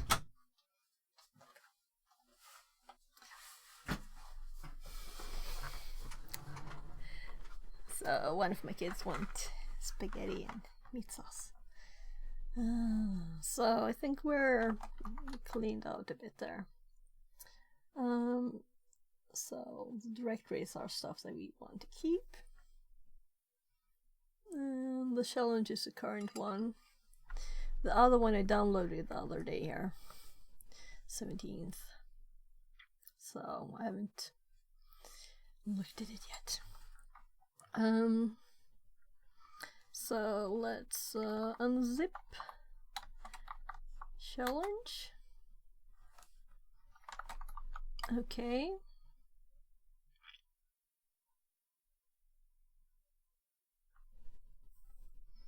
That's not nice. Why did it create a home directory here? Let's just... I should have used options, apparently. So let's just rm home. And realize how to do this. So let's unzip there's an option for not doing pause. Do not make directories junk.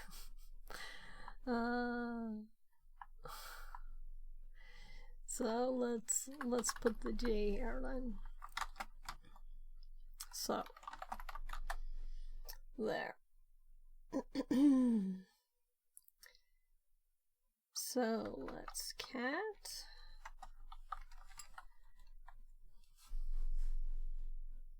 I don't really know. I mean, is this all?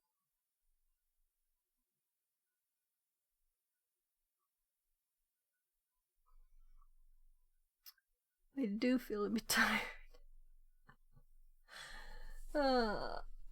Generate a random number. Random? Welcome to the binary search game. I'm thinking of a number doing 1 in 1,000. Trap. Exiting is not allowed.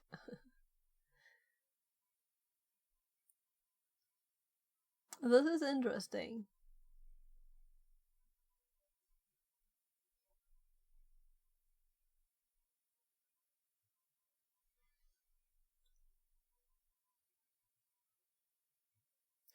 Enter your guess.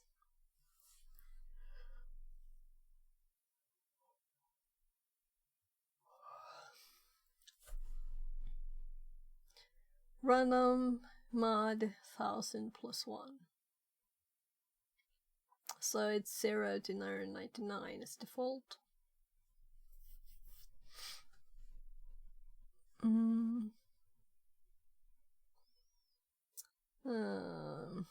If not, oh gosh.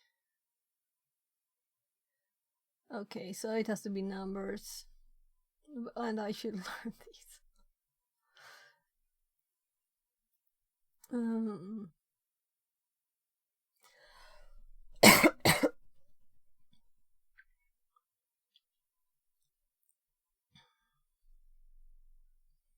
Increasing guest count, and I'm noting how it does it to double parenthesis, and then it does this in there.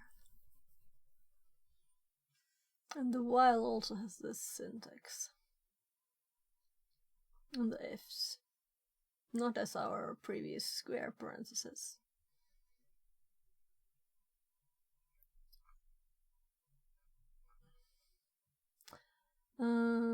So if guess higher, lower, guess the correct number. Retrieve a flag from the metadata file. Flag. Cat challenge metadata flag.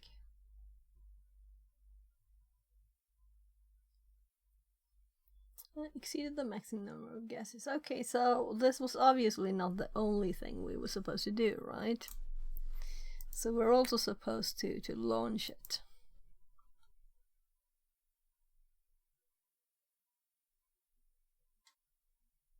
So there. I was thinking like, okay, so it's only the zip file. But nah. Not only the zip file. So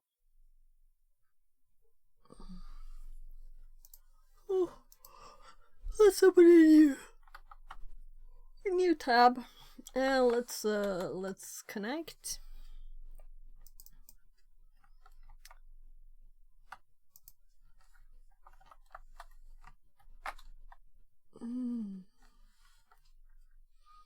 Oh, so it's starting at once. We don't have any like shell, and we're not supposed to be able to like Control C or anything because it's stopping us.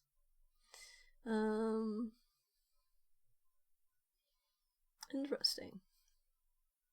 So I guess we guess 500, and then we do 750. That's boring. Ugh. Seriously, people. Okay, well, it's not like that. They should have like excluded numbers. Excluded numbers. So why? So if I enter the flag here, will it shut it down? Let's not do it yet. I want to do this again. So we should have a new random number, right? Oh, right. I copied something after copying the password, obviously. So again, 500, and it's higher again, 750, and now it's lower. So between 500 and 750. We have 250, meaning it's 125, meaning 625. Not 500, 625. And lower than this, between 500 and 625. 125. 50, 62. So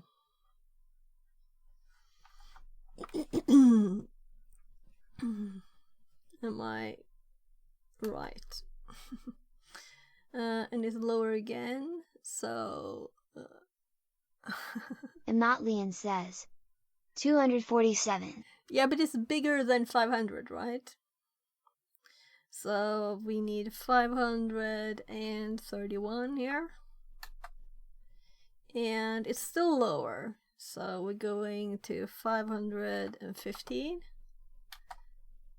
and then we have 507.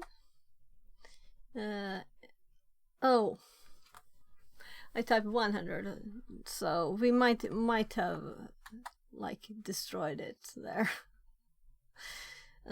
It's lower, so we have 503. So between 503 and 507. What if you brute force with numbers between 500 and 600? We only have 10 guesses. That's the thing. So let's do 505 now. And because I entered a 107 there, we didn't do it. So we'll have to try again because I mistyped. But otherwise you saw that we had just the right number of guesses to get to the spot. That's why it's supposed to be like that. So we do 500 is higher, 750 higher. So now we're going up 125 instead. So 875 is lower. So between 750 and 875, what's the medium value there? So now I have to think. 125 is 50 less 60, 62 plus 700, so 812. So it's higher, it's between 812 and 875, meaning, so we have 63 to split, so 840, what did I say, 3, so let's do 3 then. It's higher, yeah, higher. So between 843 and 875. So I'm failing. Why did I redo this again when we already got it? So between 12 and 43, it is 31, meaning we need to increase 15 from 12. Meaning 27, and it's still higher. So now we're between 27 and 43. So 800 and well, I didn't think for 30. So 27 and 43. My goodness, I'm getting a calculator for plus or minus rather.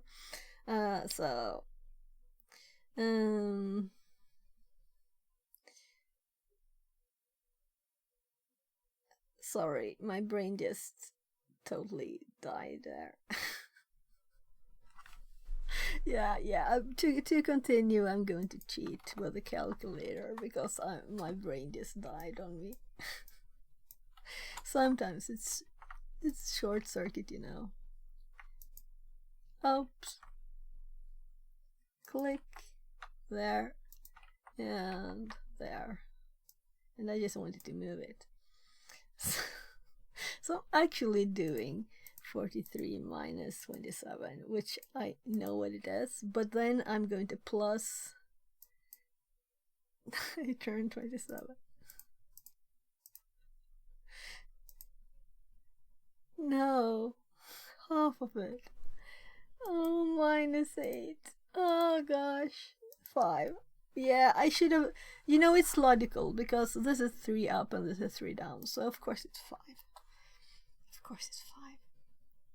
And then we have half of that up, meaning 839 then. And now we have between 839 and 843, meaning 840. Let's see, 1, 2, 3, 4, 5, 6, 7, 8, 9. This is a 9th guess, and we only have 4 numbers left, right? Or 3. We have 30. We have 40, 41, and 42. So 40, 41, and 42. If we do 41 now, then we have the up or down. It's higher, so it's 842. There. So higher, 843. Oh, I misread. Okay, so we're done. We're done. I misread this one. Oh, that's too bad. Why did I misread it? It's obviously higher here, not lower. And obviously I went all the way down after that. So should we do it once more? Just because I was stupid, or should we just... We solved it once, you know? Though it was too easy because we were lucky. Yeah, well, I know it works. I don't need to redo it. So, time machine. So I'm assuming there's no start one here. So what was I last working on? I remember writing a note to help me remember. You can download here. So let's hop over here again. And let's RM challenge zip and RM and let's get the new challenge zip here. So we're on 425 apparently. There. So why is the same name? Couldn't they use like the name of the number of the challenge or something, right? Right, I'm in Kali. I can just do U and it will... Nah, I just unzipped. This is interesting. Let's arrow up.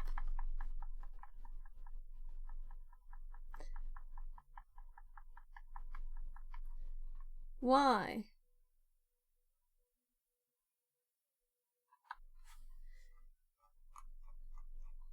Oh, I know. It's not in history, yes, because it was the other tab.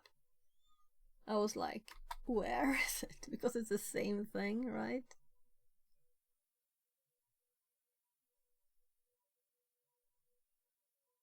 Yeah, we can't do this here. So yeah, I regret that very much. I'm actually going to go graphical on this thing. And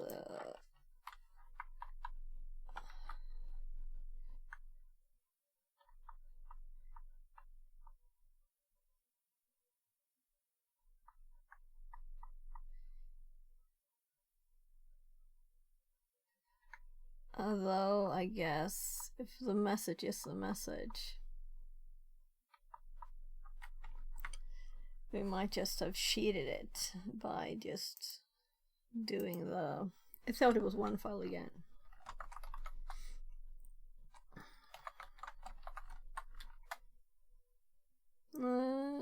Yeah, so it's not interesting. That's good. So let's RM message. And let's unzip it normally, meaning not J. And this one, it created a home directory last time, that's why I got a bit annoyed at it. So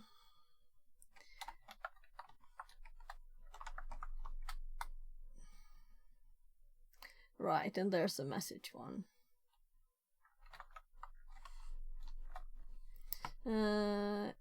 This is what I was working on, but I need to look at my commit history to know why.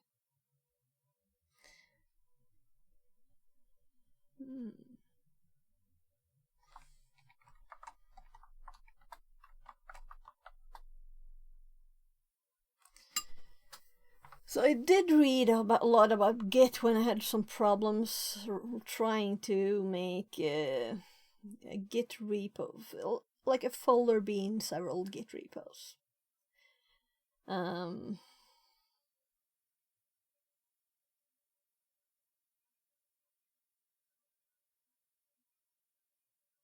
But I don't remember. So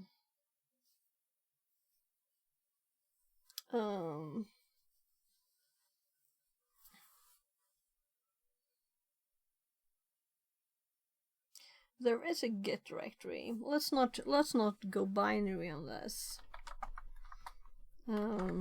Let's just think that this is that we could probably use Git like, right?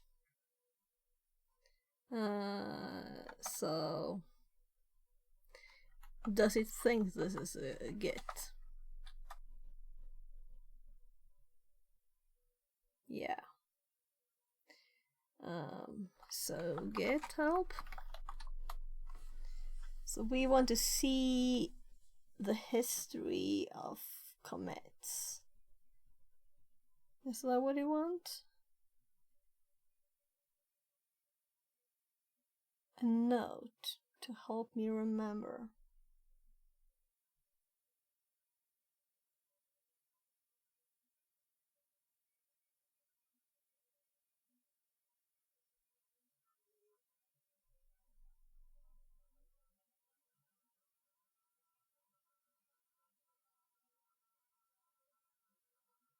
You can use a grep, examine the history and state, get help, revisions, no.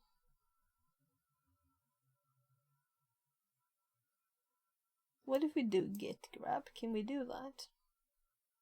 Show commit logs, log, that's probably show.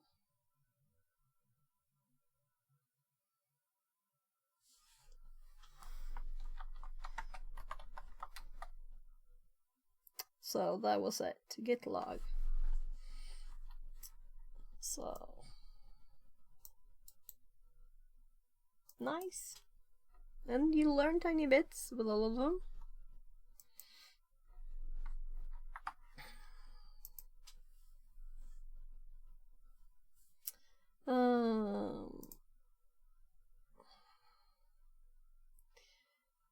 Using a secure shell is going to be pretty important. Additional details will be available after launching. So, nothing before we launch it on this one. I'll just eat some.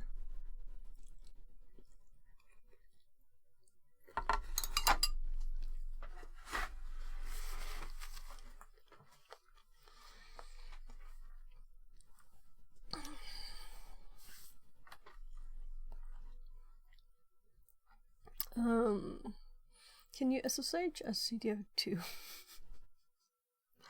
Seriously? Okay, we just SSH and we got the thing here. It's that simple. So we never SSH'd before, right?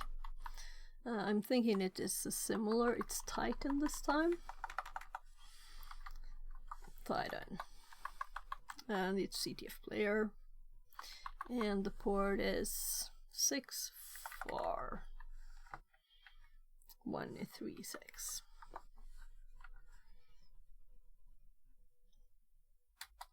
And this is all we should need.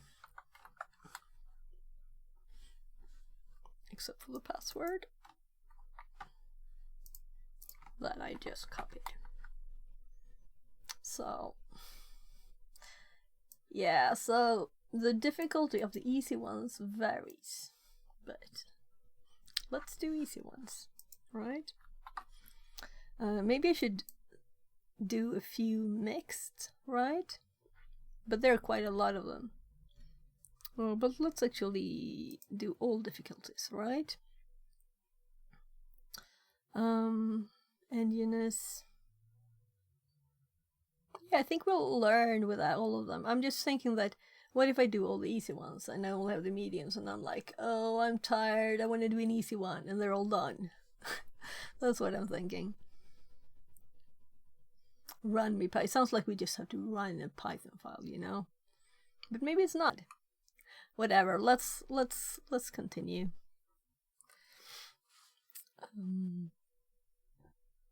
Know of Little Limbic Endian, yes. Source. Flag C. Okay. So we need to launch it, but we also need to open it up on this machine so we can download the C file, so we can see the code. It is number 414.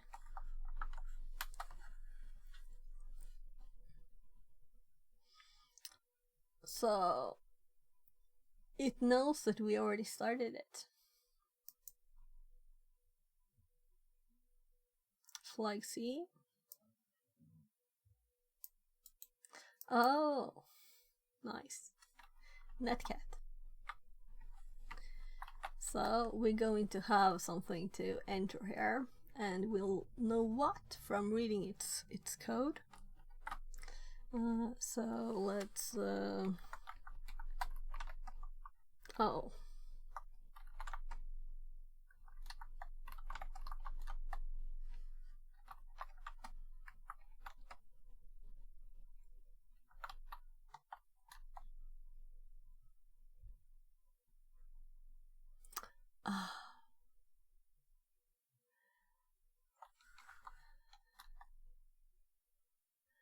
This is not fun.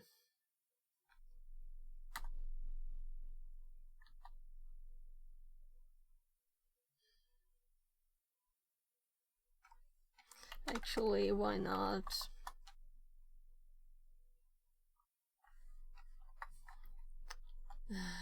RM. Help.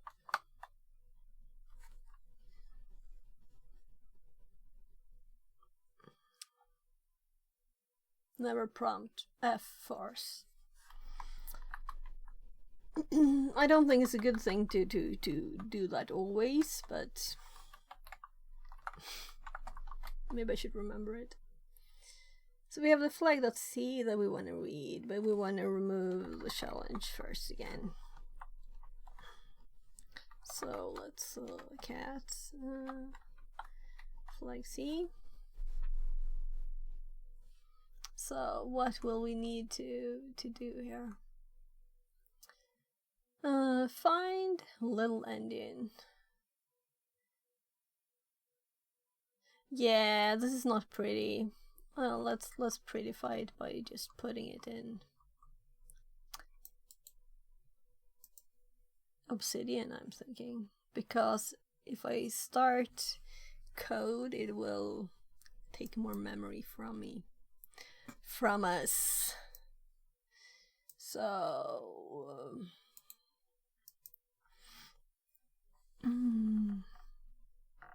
I don't care what it's called.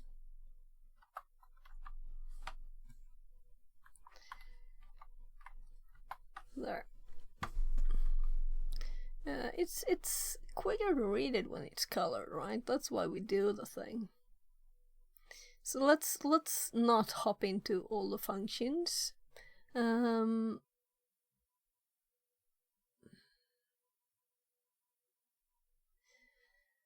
Let's just go to where it's actually executing stuff. Here is main. I'm a bit like, oh, I didn't want to read this much code. Wasn't it shorter? But how long have we spent on reading assembler and trying to understand it, right? This is like nothing. Sure. Challenge words. Generate random word. Print of a word. Challenge word.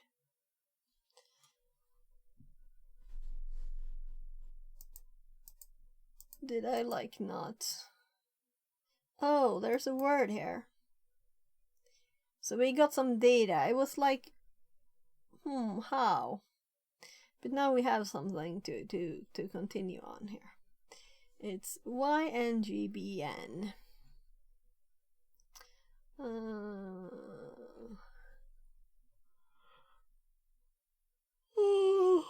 Find little endian for challenge word. Oh.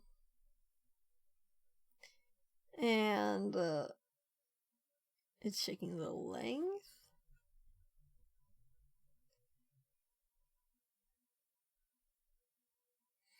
So maybe it's not that complicated. after all. Let's just see, there will be an F in here, right? F, use a little endian,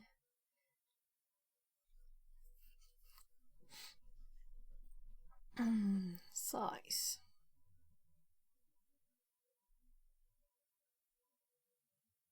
To upper to.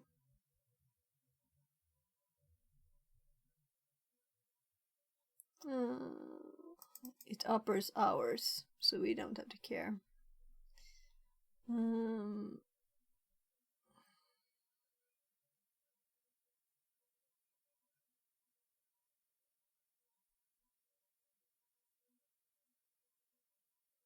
So I should probably not even read this. I should just try.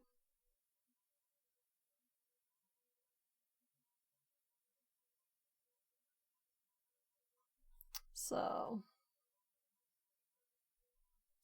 the little endian. Find little endian.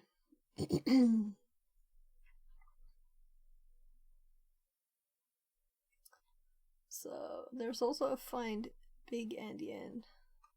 There's a generator on the word. So if we have the word here, it's checking the length of the word. It's allocating the return. So for every character in the word, it is s and printf, and it's adding a null at the length at the end. Okay.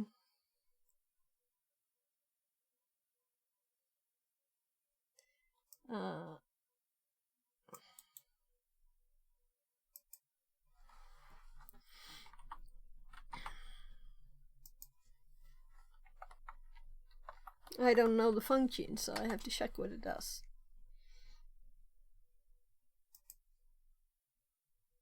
So let's paste it here so we can compare. So the string is our little endian.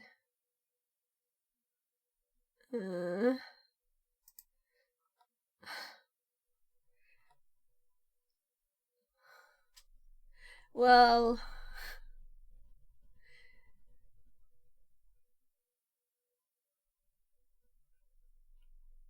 you know, we could just run it on the string, but I'm thinking this.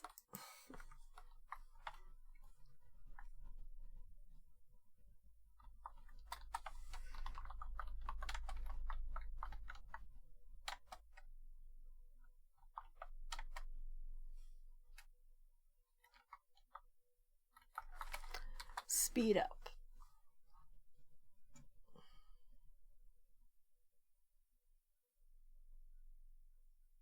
And we'll also get an explanation of everything. It's actually easier to read here than when I pasted it here.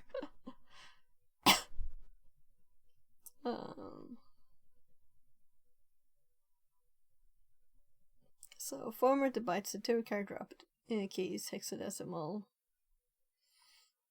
Yeah, I kind of thought so.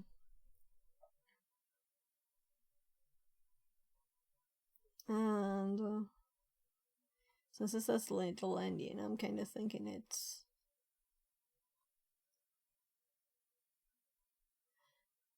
no. I need to just read what it is. Standard library function to use a print specified string till a specified length in a specified format.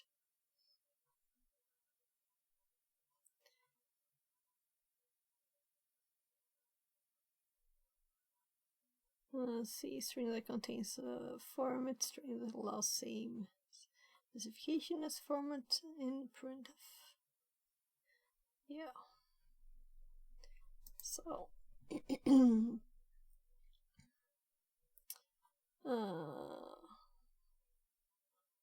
so this is what we're supposed to give it this one. And it's kind of obvious. The messed up thing for me mostly was this.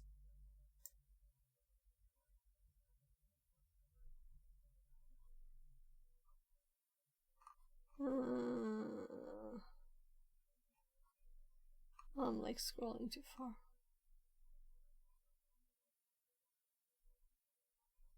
I'm scrolling too far. Where's the darn question? There.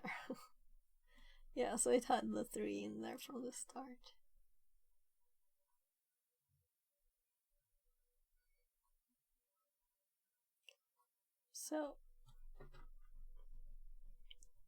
So you got my Aryan active toggle. Oh, that's not visible. So enter big Endian representation. Okay, there was another question. Should we do the same, or should we actually like? It's not hard, you know. It's just switching it up. Let's from what we know, you know, of big Endian. We could also have done like CyberChef, right? But we had the code.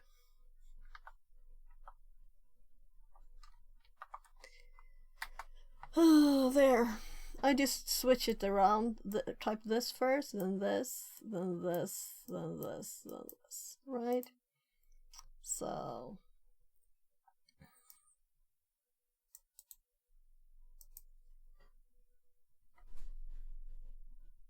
and let's get the same number from CyberChef. Just do it right.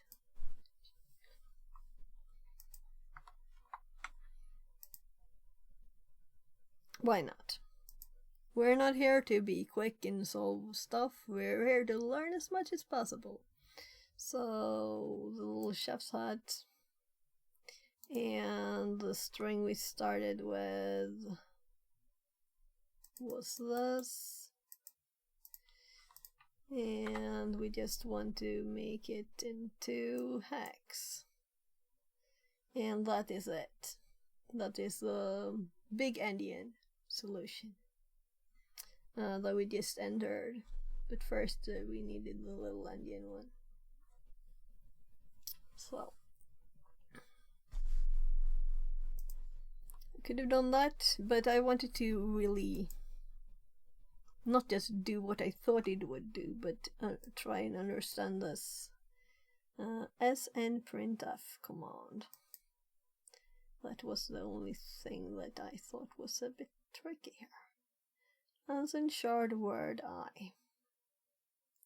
And this also, word len -1 minus I. Let's look at the code. So minus I. Right, it's doing it for it's a loop.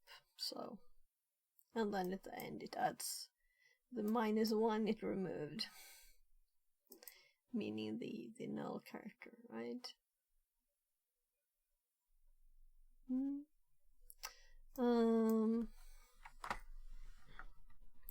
Convert string to hex.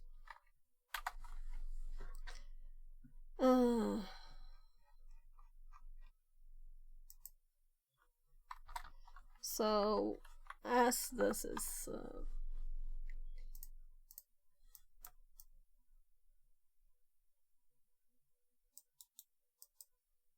this is what we did.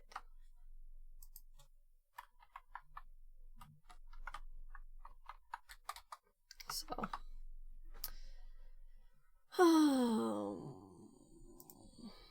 oh well, we need this first. This. So commitment issues. I'm thinking this one was Git, right?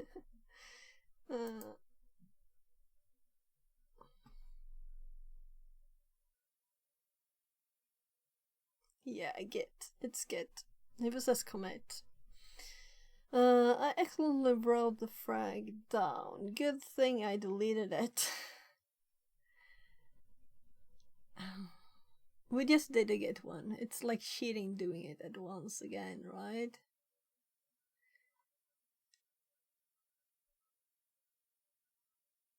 I guess we'll just do it.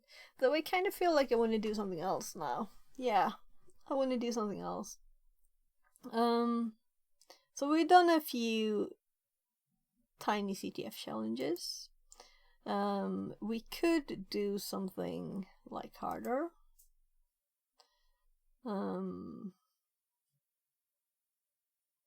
Which might not be harder, we don't know.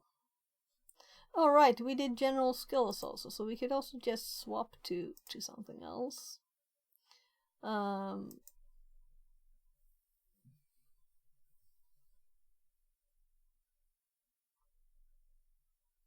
So this makes me curious. Are overflows just a stack concern? And I've never done any heap overflows. So, looks nice. But, let's do something else. Let's have, I'm sure this is in my, like CTF here. I have Pico CTF. I just added these. Or rather, I tried adding some of them were already there. But that one was new.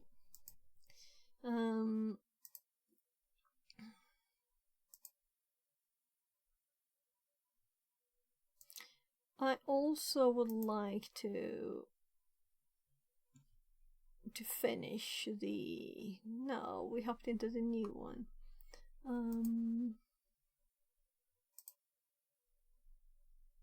I want to finish this. We're 92%. Oh look, they've expanded this thing. They added the web here. The new one. The new path. Nice. But they don't have the one I'm like currently still doing is my main thing here. Let's open it here. Come on. Oh, it can't. It couldn't open in a new tab. That's not good. There, offensive pen testing. That's 51%. So we need to finish this one too. We're on the buffer overflow here. I don't know if we're doing this or this. Gatekeeper, right? I think so. Because I want to do these and these. But they were not in here in the roadmap list for penetration tester. The offensive pen testing training is not in here. Why? Just a red teaming one. It's like in between here, that's why I'm doing it.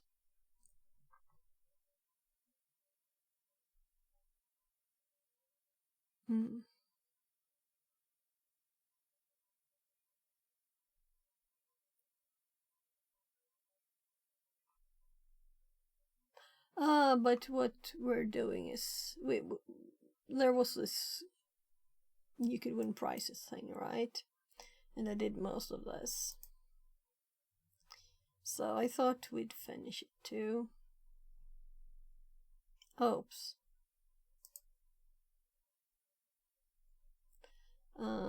So here we have Wireshark TCP dump. Let's just do these. And there are others. One Raiders and Producer Wolf have joined. FixerBot says, Welcome Raiders. Producer Wolf brought one friends to the party. Go drop him a follow. Thank you for the raid, Producer Wolf. Hope you're good. So we've been doing some Producer Wolf CTF. says, Produce 86 love. Yeah, so we've been doing some Pico City of stuff here, and yeah, I'm thinking maybe we'll do some Try Hack Me now, and do these. Finish the Cybersecurity I've been 101 making music the path. last 3 hours, lol. Oh, nice, nice. Great. So, I don't want to click all of these, and it takes time to look through them, but I think there's stuff left on cryptography too, because it was lots of math and it was late when I did it. So, let's just continue. You wanna listen to it? Yeah, sure, but I don't want. I want to do it after stream. Okay, so send it to me. Or do you want us to listen now? I'm thinking with music. I'm all thinking, Dino oh, I dance. can't have music on stream, you know. So before we start this one, I'm going to go It's make. my own, it has no copyright. Yeah, Ha yeah. ha. Yeah, I know, Translated that's from great. Tagalog. By the way, while I go away and fix spaghetti, and I'll just microwave spaghetti and meat sauce for my kid, we can listen to your music, Producer Wolf, right? So, how do I listen to it? Tell me. Would be good. Tell me. I send you the MP3 file. Okay. On Discord, I guess. We'll see if stream crashes. Discord is not stable. I should open it in the web browser. That would be safer. It's trying to start.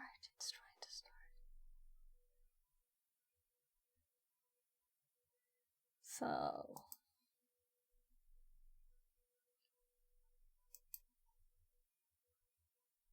There. Let's see. Download. And.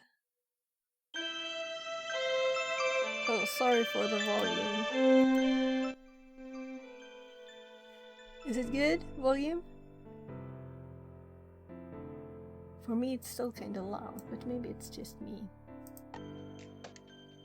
Little O now. I'm thinking if I lower this and increase this. Yeah, you know, I can just increase your output. Is it good?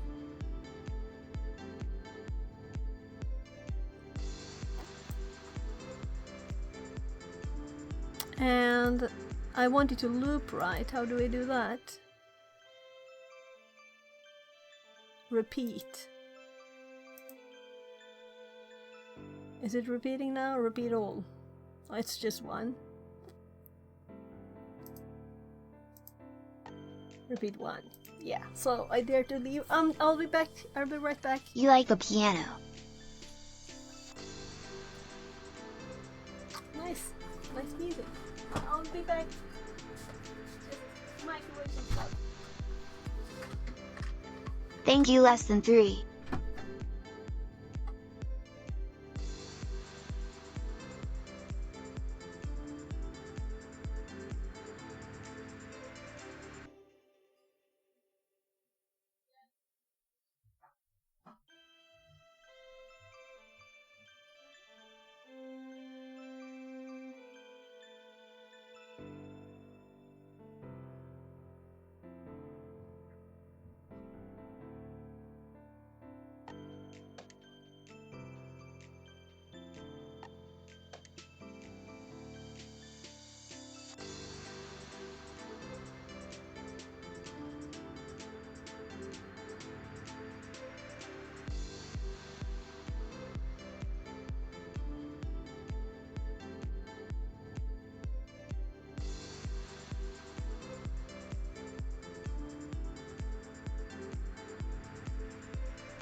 TwitchCon hype.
There, so have to listen to the music.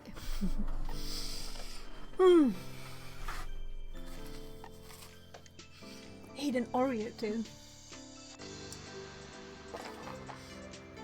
I expected the water to be a bit more than this.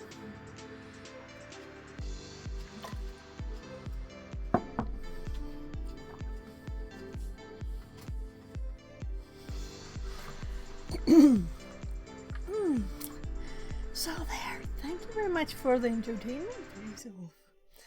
Ah, there. Produk 86 Love. So, let's do this basic Wireshark, or rather, let's see. Yeah, this is not one of the rooms that were mega basic that were created for the 101 path. This is a basic Wireshark room that already existed for 870 days, so I think it's more advanced. And hopefully I will learn a lot from it, though. I have used Wireshark.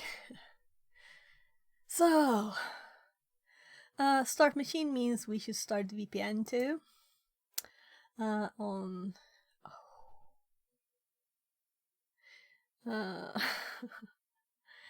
Yeah. But split screen makes my go, you know. So I'm closing Discord too, or my computer will probably crash, especially if we're doing more things or no. Right, so usually let's close this down. Have a wonderful stream. Fix at 42. Yeah, Dino Dance. have a great day. So let's close that, and let's start there. All right.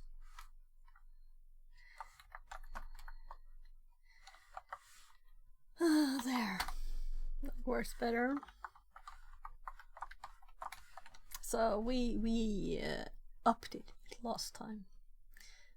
I've moved my VPN stuff to a VPN folder, so I don't have a lot of files in, all the OVPN, and I have scripts for them.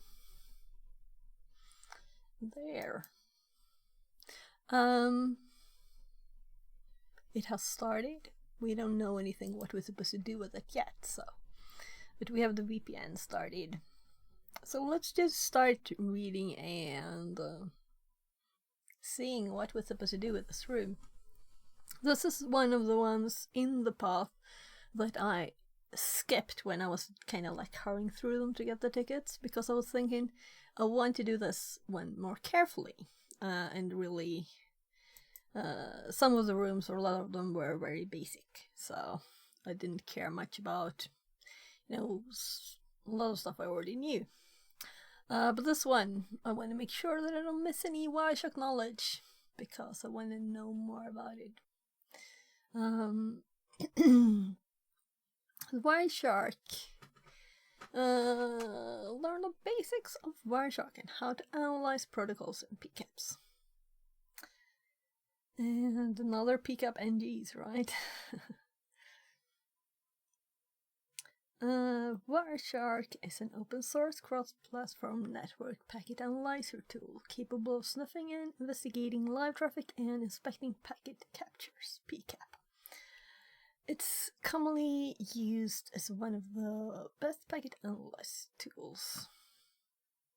Used as, not thought of as. In this room, we will look at the basics of Wireshark and use it to perform fundamental packet analysis. Press Start Machine button. The machine will start in split screen view if it is not visible.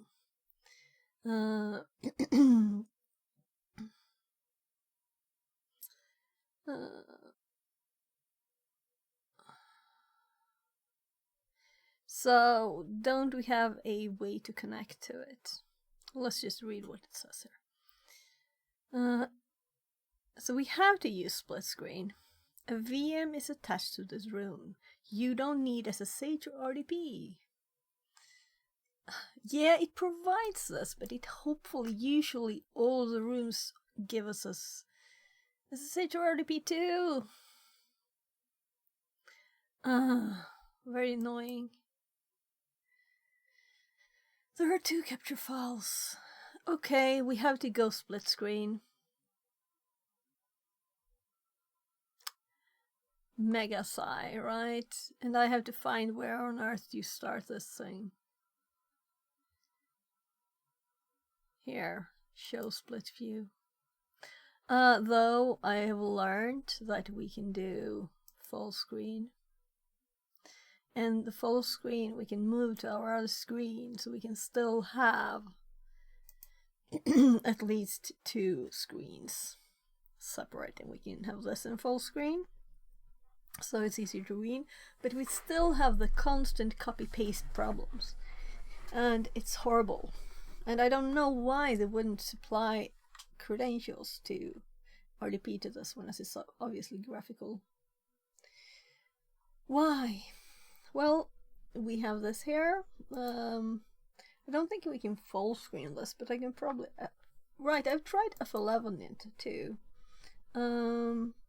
But we can probably do like view.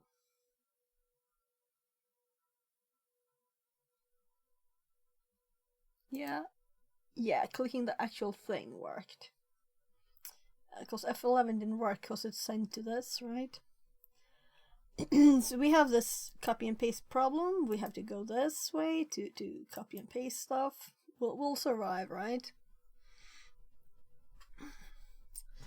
There are 2 capture files given in the VM. You can use the HTTP1 PCAP file to simulate the actions shown in the screenshots. Please note that you need to use the exercise PCAP file to answer the questions. Which files use to simulate screenshots? Well, we didn't need to copy paste from the machine, at least for this. Okay, yes, no. And on the right screen here now we have this full screened split screen machine with the PCAPs. So we'll see. I'm hoping it's more. It's me learning things there. Let's pop up our notes for. Right, we did a new one on this. Whatever.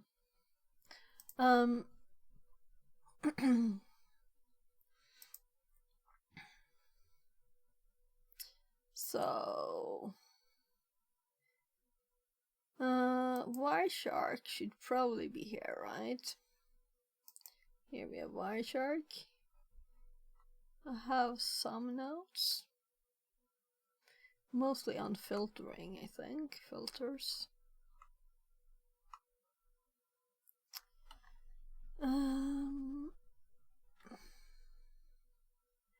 I did on search. I should add the search I did here too. Searching the data. But not now. And it's 18. So just when I started streaming 3 hours ago it is. I took a pain pill for my shoulder. I don't know if it helped much. It's more like a anti-inflammatory thingy, so it's not. It obviously isn't perfect. Well, let's just continue. So, let's read. Tool overview. Use cases. Wireshark is one of the most potent traffic analyzer tools available in the world. There are multiple purposes for its use. Detecting and troubleshooting network problems such as network load, failure points, and congestion. detecting security anomalies such as rogue hosts, abnormal port usage, and suspicious traffic. Investigating and learning protocol details. Yeah, that's fun. Such as response codes and payload data. And knowing just how the protocols works, right? Wireshark is not an intrusion detection system, IDS. It only allows analysts to cover and investigate the packets in depth. It also doesn't modify packets it reads them. Hence, detecting any anomaly or network problem highly relies on the analyst's knowledge and investigation skills. GUI and data. The Wireshark, I'm like scrolling down to get rid of the bright light here. Wireshark GUI opens in a single all-in-one page, which helps the user investigate the traffic in multiple ways. At first glance, 5 sections stands out. Let's actually open it, right? So, to duplicate the screenshots, we should open this one. And it probably takes some time. I noticed that it opened this, so it's on its way. It's not just not doing anything. Bright light.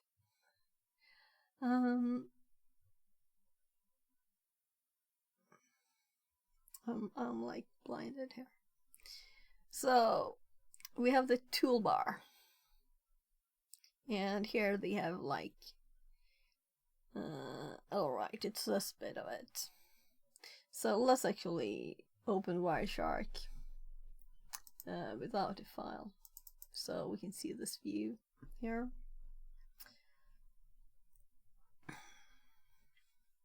So toolbar. Main toolbar contains multiple menus and shortcuts for packet sniffing and processing, including filtering, sorting, summarizing, exporting, and merging. Display filter bar. Display filter.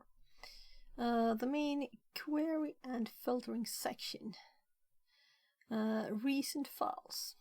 As we could see, both files are in ours now because I opened I opened HTTP one. So both are in ours here. Yeah, we'll know what that is, right? Capture, filter, and interfaces. Capture filters and available sniffle points, network interfaces. The network interface is the connection point between a computer and the network. The software connection, low EAT-INS enables networking hardware. Status bar. Status bar. Tool status profile numeric packet information. So the below picture shows Wireshark's window. So let's just look at ours here then. Yeah. SSH. So I've never used these things. I just open something, right? Capture or open. So I need to learn more about this. Loading BPAP files. Empty interface. The only available information is a reasonable browse list. Let's load that file. So let's just click it. We just said it open, so double clicked it, it opened. Also note the file menu. Dragging and dropping the file, double clicking on the file to load the PCAP. Yeah, that's what we did first. So packet details, packet bytes, file name, packet list, total number of packets. I've not actually read this, but that's nice to know how long it is. And displaying 100%. So if you filter it here for only HTTP, for example, it would only show a few of them, and we would see. Let's just do it at once. So now we can see we're showing 9.3%, which is 4 of 43. Okay, so let's get rid of the filter again. Nice. Notice something new. File name here though. Now we can see the process file name, total number of packets. Yeah, we already looked at these, right? Let's read it anyway. Summary of each packet, source and destination address, protocol and packet information. You can click on the list to show the packet for further investigation. Once you select the packet, the details will appear in the other panels. Packet details pane. A detailed protocol breakdown of the selected packet. Packet bytes pane. Hex and decoded ASCII. Representation of selected packets. It highlights the packet field depending on the clicked section in the details pane. So this is highlighted here now to show this bit.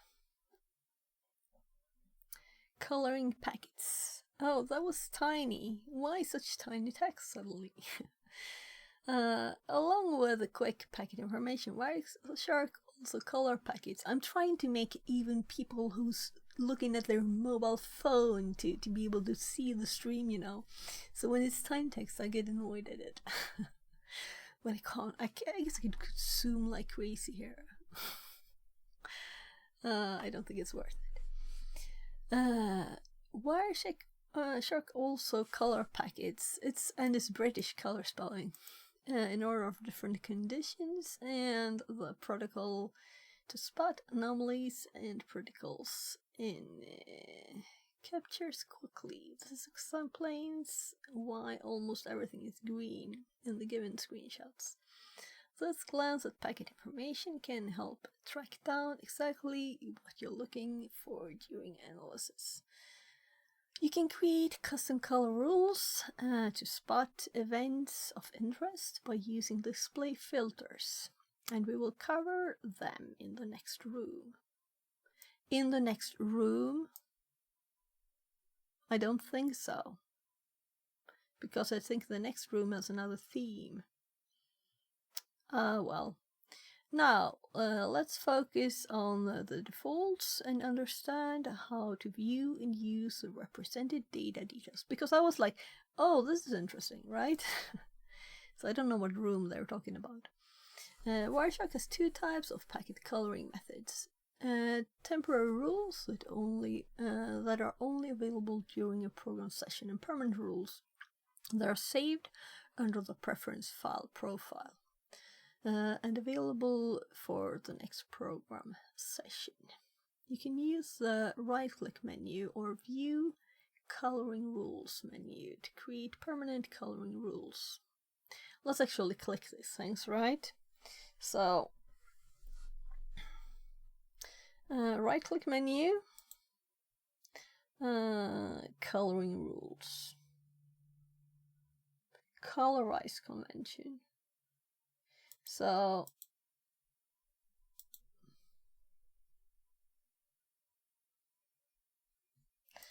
nothing there. Or view coloring rules.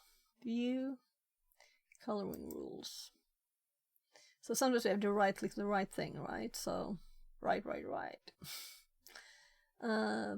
TCP, this is interesting because I always think, so why is this thing red? Why is this thing black? Why? And now we have the answer. The coloring rules. We just read them. And there are also, of course, examples here.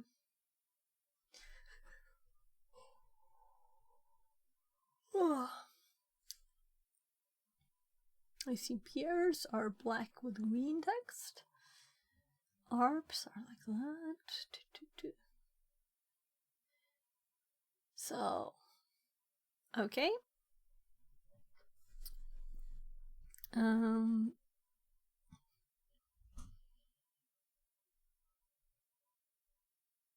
To create permanent coloring rules, colorize packet list. Menu.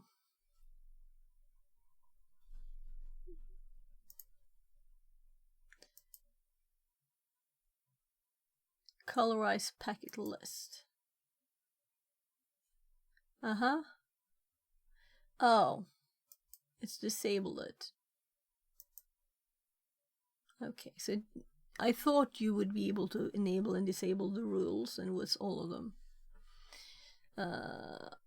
Activate, deactivate the coloring rules. Temporary packet coloring is done with a right-click menu. View color conversion filter. Okay, I was thinking it was going to be something with color, but we saw conversion filter here. Okay. Which is covered in task 5. The default permanent coloring rules are on coloring rules. And here we can disable these two, right? So let's go for HTTP because there are HTTP here, right? So it's not updating while we click. We have to click OK. That's too much work. I'm assuming it works, you know? Traffic sniffing. You can use a blue shark button to start network sniffing, capturing traffic. The red button will stop sniffing, and the green button will restart the sniffing process. Here, this one is blue first, the stop, the red, and then the green for restart. So the status bar will also provide the use sniffing interface and the number of collected packets that we just saw there. So when we're currently looking at like getting these, well, sniffing as they call it, I just think that word is not the perfect one. But when we have a PCAP file, it's just the name of it here. So these things that you don't really think about, you know, but now we're doing it. We're thinking about it. So merge PCAP files. Where I can combine two PCAP files into a single file. You can use file merge menu. Okay, so we can use file merge, and we get to merge another file with this one, I'm guessing. So when you choose a second file, Wireshark will show the total number of packets in the selected file. Once you click open, it will merge the existing PCAP file with the chosen one and create a new PCAP file. Note that you need to save the merged PCAP file before working on it. So why did they not show this image? Well, in case we didn't want to scroll too far, I guess. It's not like it's secret.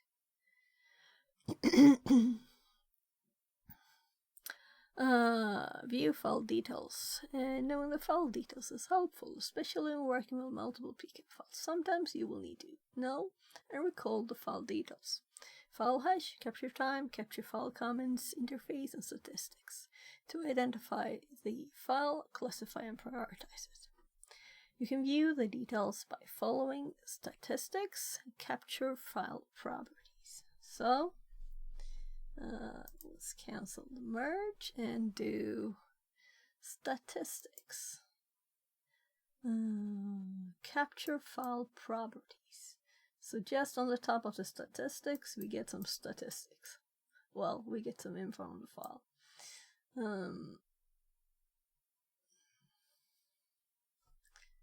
So, unknown. But we know the time of the packets. 2004. That sounds some time ago. Did the track make exist 2004? 20 years ago.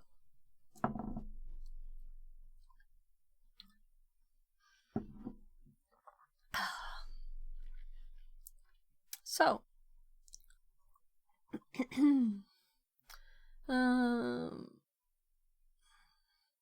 or by clicking the PCAP icon on the left bottom of the window.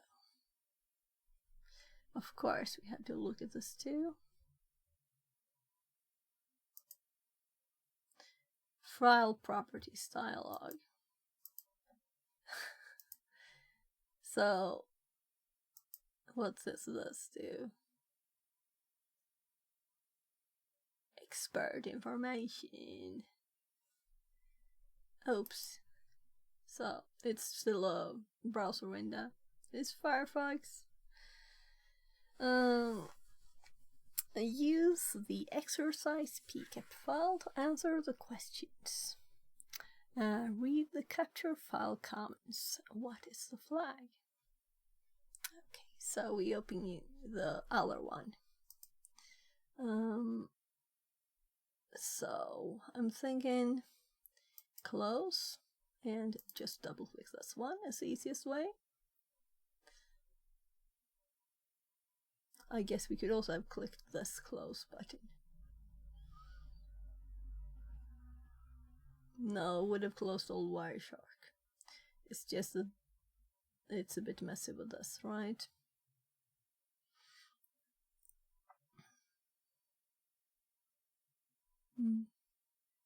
So, let's click the little button and read a flag from capture file comments.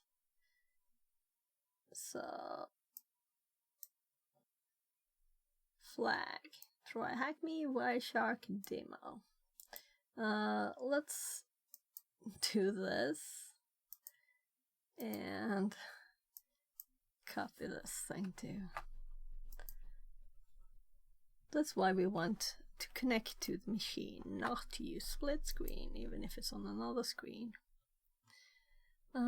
What is the total number of packets? I can see that it's a kind of high number, so you can see 5 digits. 58620 packets. What is the SHA-256 value? I guess we'll copy this, right? We don't want to type it. So SHA-256 hash. So copy. We would have been done if we had a machine separate. So there.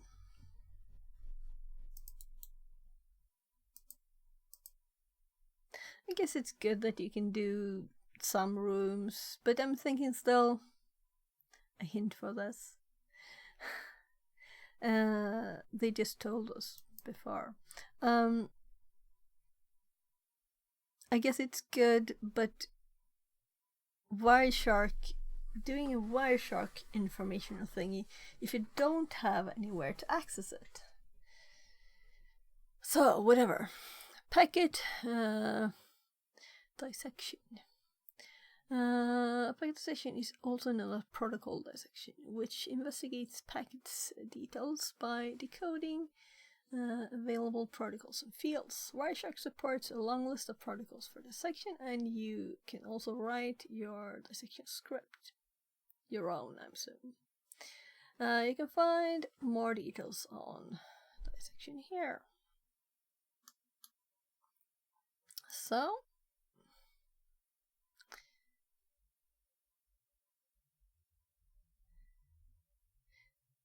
I'm just reading. It describes expected code patterns and uses some of the important functions and variables. Well, whatever, you know. I'm not gonna do that tomorrow. Note, this section covers how Wireshark uses OSI layers to break down packets and how to use these layers for analysis. It's expected that you already have background knowledge of the OSI model and how it works. Packet details. You can click on a packet in the packet list pane to open its detail. Double click will open details in a window, new window. Package consists of 5 to 7 layers based on the OSI model. I never realized that that's what we're seeing here.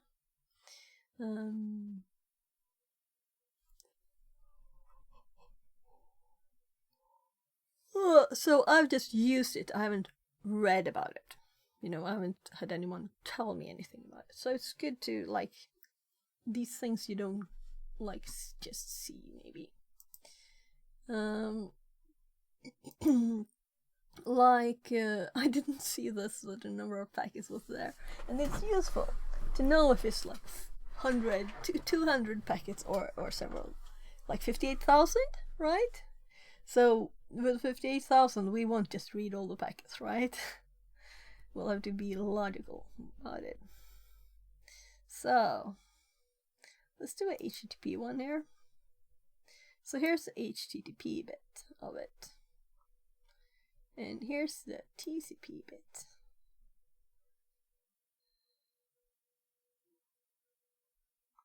And then IP.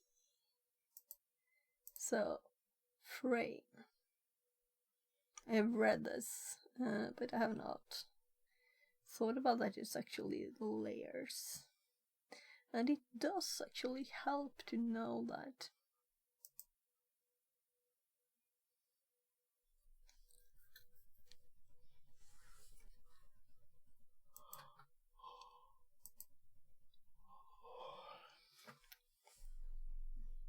So interesting. But it's obvious when you, like, think of it. I didn't think of it, like, try to classify it in any way or...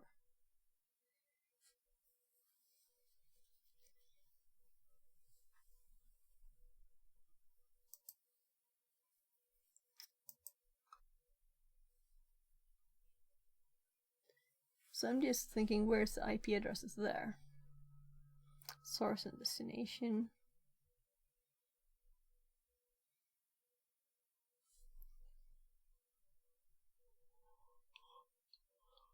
Oh, sorry.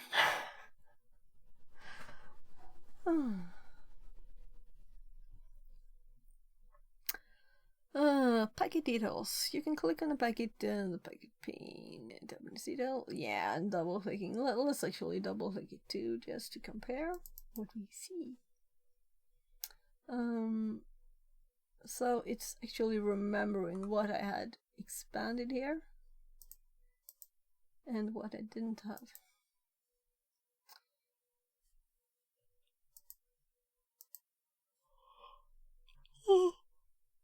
So when I click this, is the accept language in US and stuff popped up here.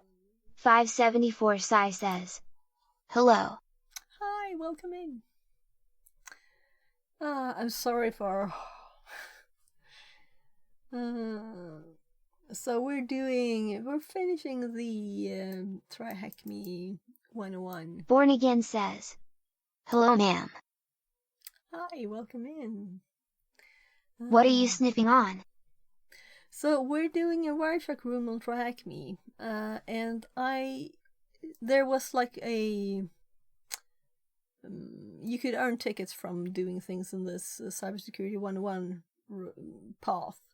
And I did most rooms, but I haven't finished it, so I thought I'd finish it.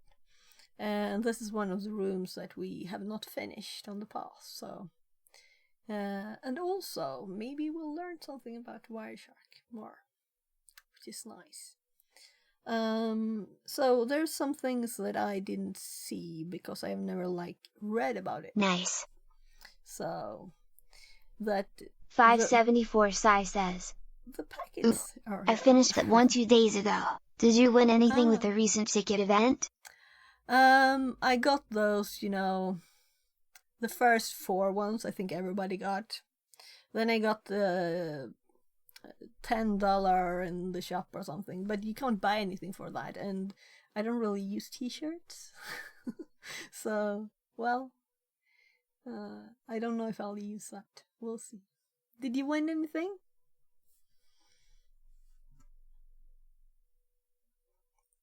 So let's just continue. We just double clicked it to test. Let it works too. um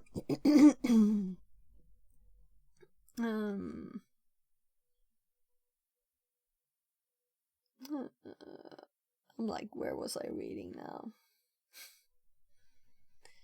Let's just start here. Also known as... No, I think Born I Again scrolled up. says, am thinking about going for the OSCP. Any tips? 574 Sai says, sadly no, but the one winning the page traveled to DEF CON but have been the luckiest. Yeah. And the annoying thing is that I had 2 on everything. You know, all the way. All the things I had 2 of 3 tickets on everything for quite some time. And I did make a video too and got 5 extra tickets from that and stuff. And still I didn't pop anything new, you know. You only got those at the top. The ones that you already had 3 of. That's the ones you got more of. So, but I guess a lot of people Fixerbot were says, very... New follower Born Again. Less than very 3. quick to do it. I guess those are the ones that got the stuff. So, Born Again. Yeah, OSCP. I haven't got any certifications, and I'm just studying so far. I worked in ID for a long time. The thing that I have noticed, kind of, you know, is that now there's like 1 million companies making certs, and OSCP is still well known, and people think like, oh, that's a good cert, you know. But now there's 1 million companies making certs, and certs are not like anything. You can make your own cert and try and make other people use it, you know. It's like, do we need certs? Which certs are okay? Which are well known enough? But I think OSCP is... But I've also heard people being very annoyed at OSCP that the material doesn't cover what you really do on the test. And they've failed the test because of that. And it isn't clear what you need to know before you take the test. And it's very expensive. So for me, taking an expensive test, it's like, that's what you do when you already got a job, right? In the area, so you can... so I'm thinking, if I'm taking a cert, it will probably be something cheap. Or if possible, free. And you can say you have a cert then still, and people still don't know all the certs that are now, so I don't know if you really should care as much as about certs. So, knowledge is the thing. I'm going for knowledge. That's what I'm going for. So, but if you're doing OCP, do like 1 million boxes. Do all the things on Try Hack Me and Hack the Box and lots of AD stuff. Right?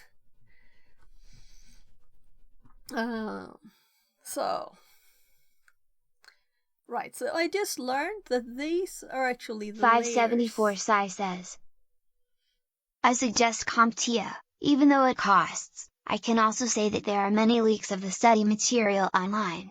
Yeah. Born Again says, thanks for your tips. Yeah, so CompTIA, I haven't looked much at it, but I think they have like very basic certs, and then they have different ones, so...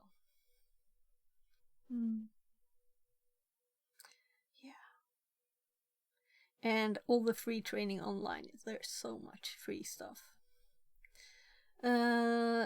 Anyway, let's get back to this. So, these are actually then the OSI model layers.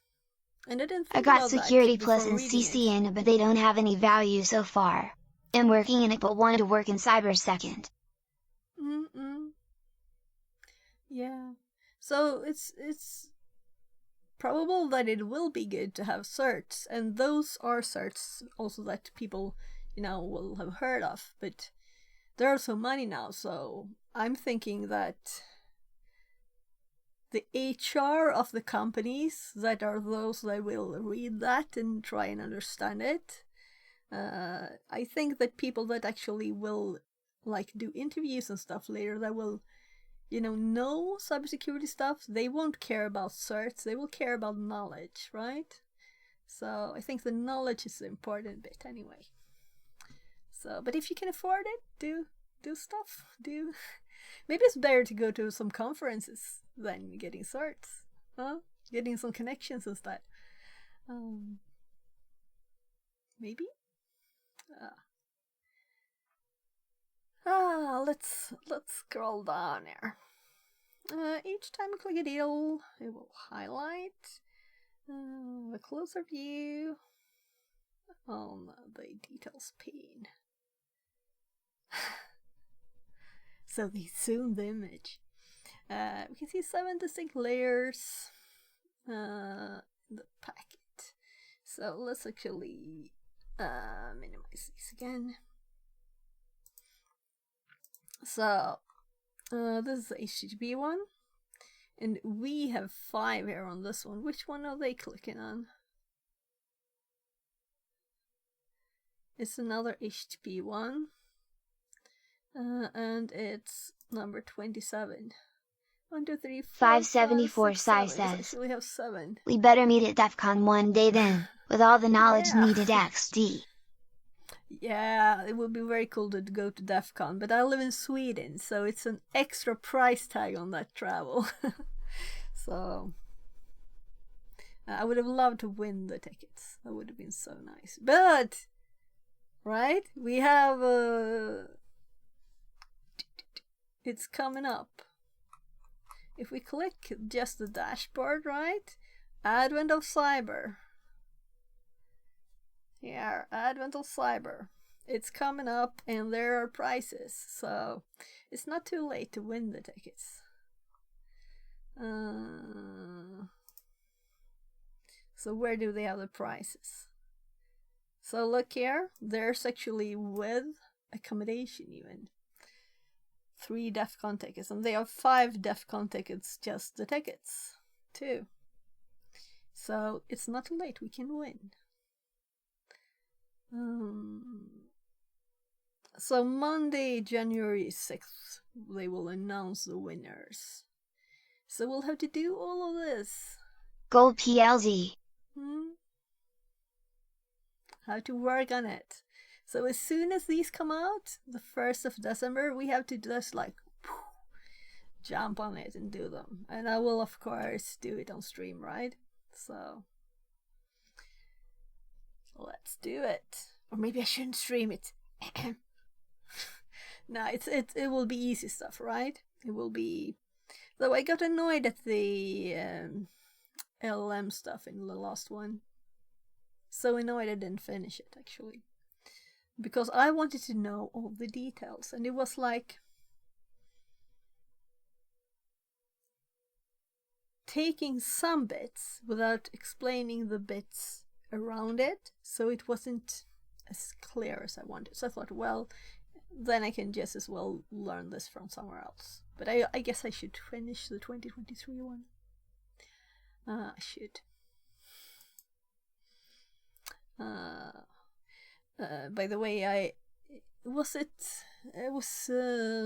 Security Now podcast, they talked about LLMs now, or You stream, AI. you get the winning ticket with a code on it, and 2 seconds later, someone redeems it before you could. Yeah, but I noticed how we got it last time. What I got is when I clicked the ticket, redeeming the ticket thingy, I got an email. And then you click the email to get redeeming it. So I think they're safe. But that would be kind of fun.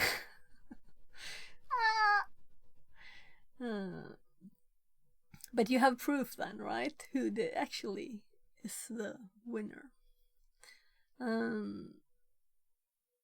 Packet details. Yeah, but how did we end up here again? Did I scroll back up? Oh, hidden images again. We can see 7 different layers in the packet.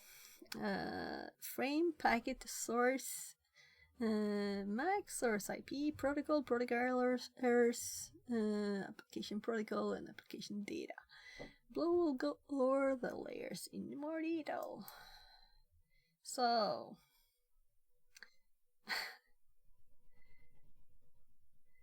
this will show you the frame packet you're looking at. I just want more data than this. That's why I'm like laughing. There is just a screenshot and this says, this will show you the source and destination MAC address. Yeah. This will show you the IP addresses. We just looked at this on another packet. This will show you the details of the protocol used, TCP, UDP, source and destination ports. So, this continuation of the fourth layer shows specific segment of TCP that need to be reassembled. So, we have this up here too, the same one. So, reassembled. So, frame are these bytes, and these bytes are frame 27.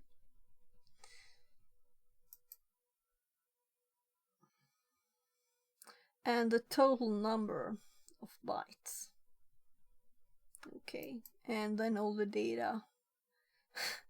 Which is kind of funny that they start showing it like this, because it's all of the data. It's 1590 bytes here. So you think it's a kind of short thing here. So, but now we know. This will show details specific to the protocol used, such as HTTP, FTP, SMB, from the application layer of the OSI model. So let's look again here instead. I think it's bigger this way. Born too, Again right? says, I study on Hackbox Academy. It is a bit expensive but definitely worth it. But TreeHackM is also super good. Yeah, and what I'm doing, I had it up here. Let's hop back. I'm doing the offensive pen testing path, and it's nicer, right, than the 101. So this advanced exploitation was fun. Though I think this was mostly boxes, all of them. And then I'm doing buffer overflow now. So I think it's Gatekeeper that we're on, really. Then after that, we have Active Directory exploitation and some extra stuff. Hacking with PowerShell. Yeah, so, and then there's the red team path after that. And then they just created a web. 574 Sai says, how about starting together an active streak? That way we put each other in check in progress. Study group of sort. Yeah, sure, but since I haven't cared about the streak much because I don't want to be locked to doing TryHackMe only. I want to be able to, like, say I want to now study on Pwn College for this thing, and then I don't want to be like, oh, I have to go in here and click something every time.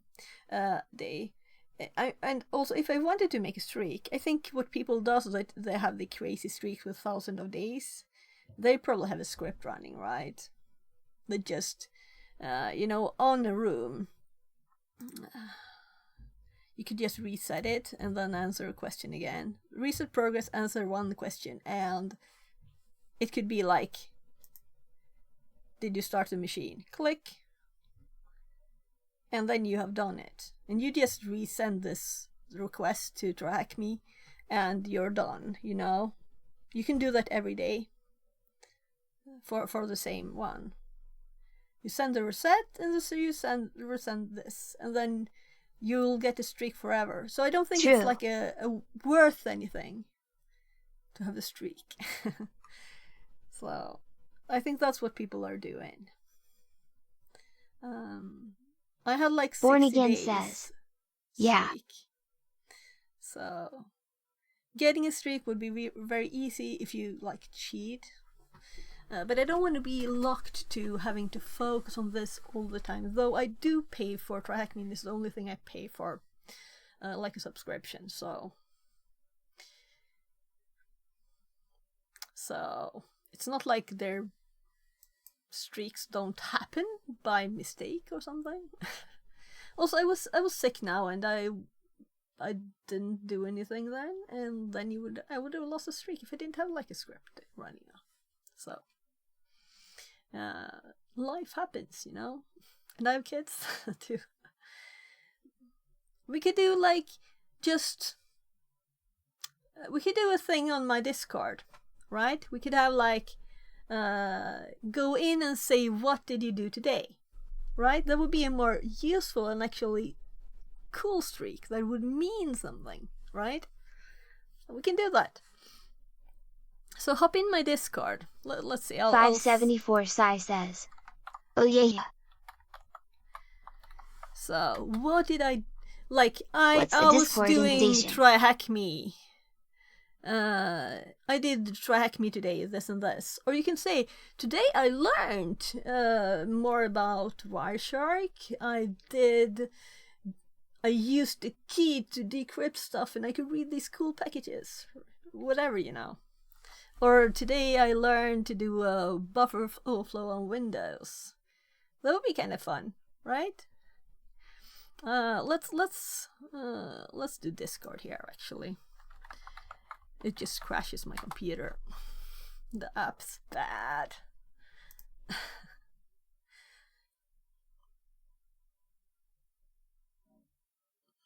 It's just a browser though, isn't it? It still crashes.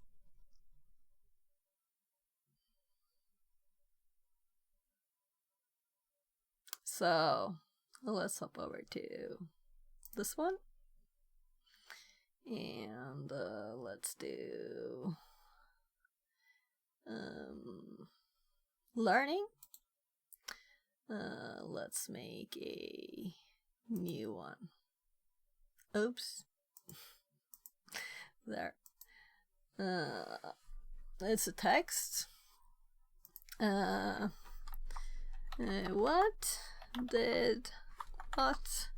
What I learned today? Is that a bad name? Or streak, like? What do you think? Tell me, what do you think? We could do some logic for this, of course, too.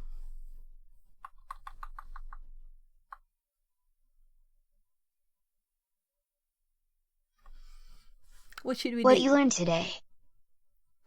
Yeah, what do you learn today? Yeah. Yeah, I'm just thinking that the person who's reading it, their eye for themselves, you know? That's why I did put one. Yeah. What I learned today. For everybody, you know? Their own. And everybody can type what they learned.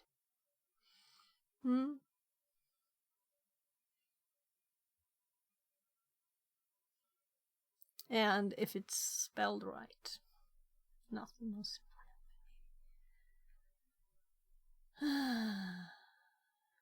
Sounds good. I joined. Nice. Welcome in. Did you follow too? I don't know. I know there was a few new people here now. So, yeah. So what should we say? We can also add like a text here, right? So instead of doing a streak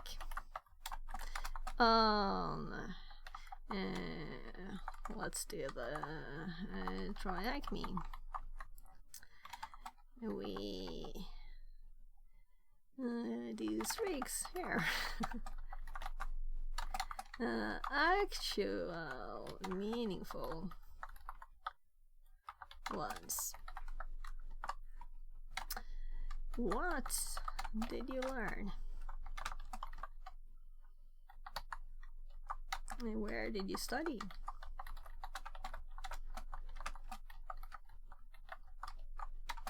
Share your knowledge.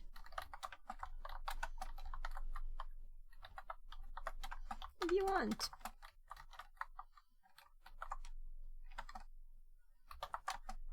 So, save changes. So, no, it's some text there. So, doing, but I'm not done yet. So I'll have to wait until I'm finished to type something, right? You can also say like, I answered 150 questions on Reacme. And no, I had like 300 questions on the when I was doing the path there. How did that happen? So let's close this one down and continue this. So very welcome into to just, and also just say hi, right?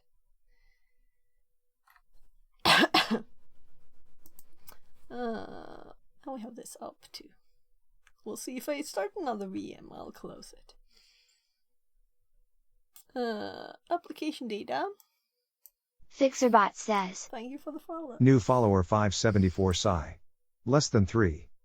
574 Sai Joining Discord says, before following the thank you. Twitch.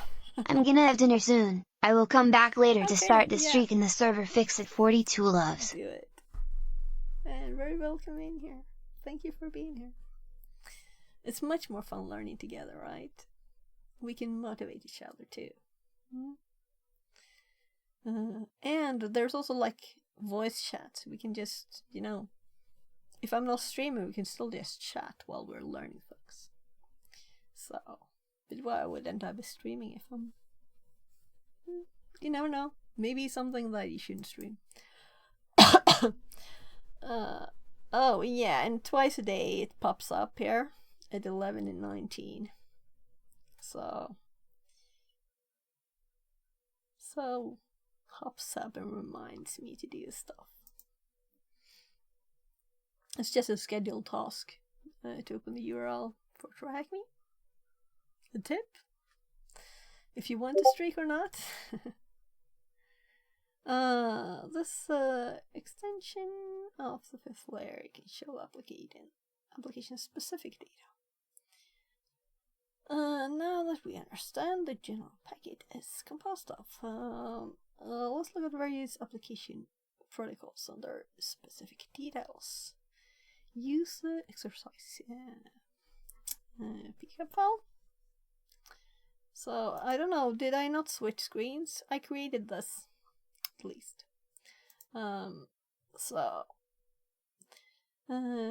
View packet number 38. So we're in exercise 38. So which markup language is used under the HTTP?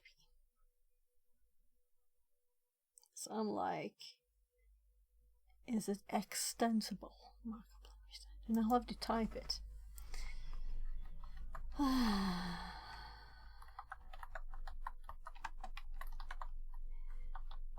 So I would have been very happy if we could have copied and pasted easier. So what is the arrival date of the packet? So it'll probably be in all of the things. But the date, well, this is more like a not very friendly to read. So 13th. Oh, and this will be American format, right? Month first. It's like the month is in the day. I don't get it. Why would someone think the month is in the day that's in the year? The day is in the month that's in the year. That's the way it is. Okay, Americans, learn. Like you had anything to say about it. So 05 13. and 2004. What is the TTL value? So let's find the TTL.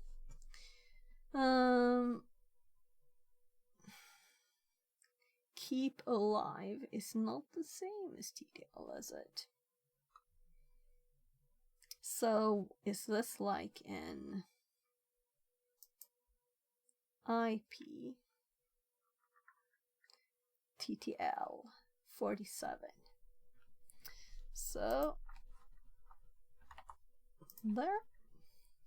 What is the TCP payload size? So we go to TCP. I like this. This is a good exercise to practice getting data, even if it's not like useful data this time. But learning and feeling comfortable with how it works. TCP segment length we have here. Role. Payload. It's the same, right? Yeah, 424. So if I would have entered this, it would have been correct. But here it says payload. And segment data is all the same. So 494. What is the E-tag value? Now I'm lost. What's an E-tag? I don't know what an E-tag is. So let's guess that it might be here. I don't know. No. So I'll just check from the start to see if I read it somewhere. I'm thinking if it's this low level, I should have heard of it, right? We can Google it too. Maybe I'll Google it. Yeah. So let's learn what is an E-tag.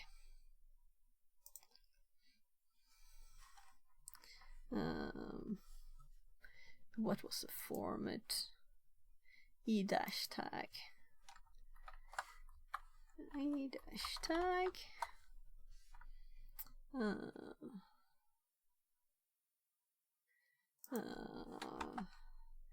Let's do TCP IP.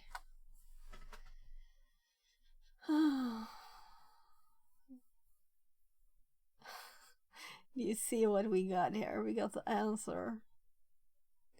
So meaning this is not a common thing, and that's why I don't know it. So I miss the number of hits in Google, cause 5 pages.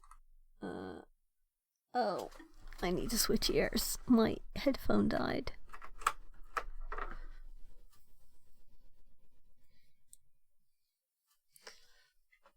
So there. So there's like electronic stuff all over the desk here. So we have stuff to play with, but not today. Yeah, I'm kind of thinking, let's look at the right here. Come on. So no, but I want to know what an E-tag is. So here, this particular value is found in Hypertext Transfer Protocol pane. From the so okay, it says E-tag. Okay, so it doesn't have a dash in it. That's why we didn't get any hits. And this is bad. This is a bug in the question, because if we can't search it, how would we know what it is? If we don't already have read all of the things.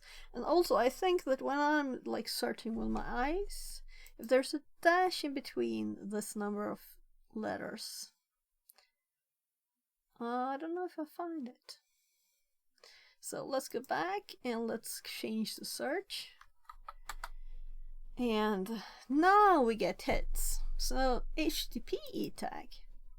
So now we know that E-tag is an entity tag part of HTTP, the protocol of the World Wide Web.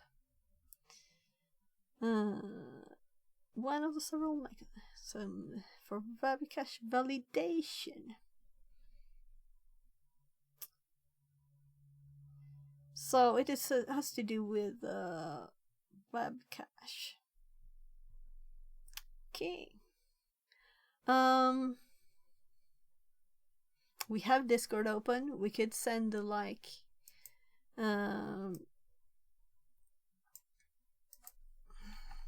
quick ask for an edit. So where do I have it though?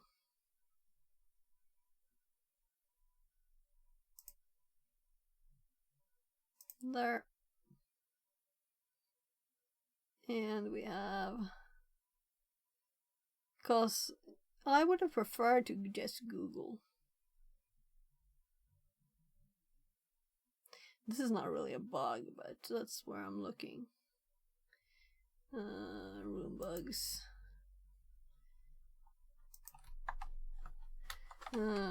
Please change the question. I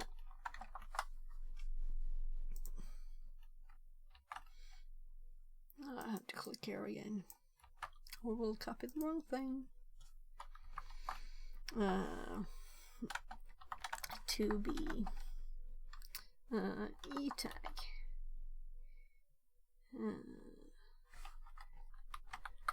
To use e-tag instead. As this actually gives hits when googling. Thank you. There. In what task? In task 3, because the next one is 4, right? In task 3. So, and we don't want that there. So,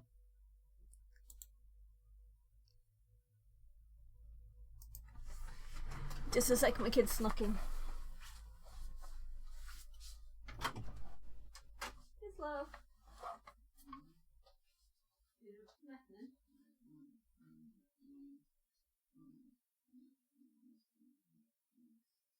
Okay.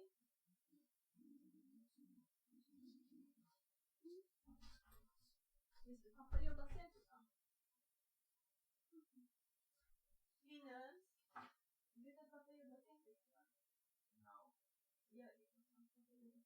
How? How much?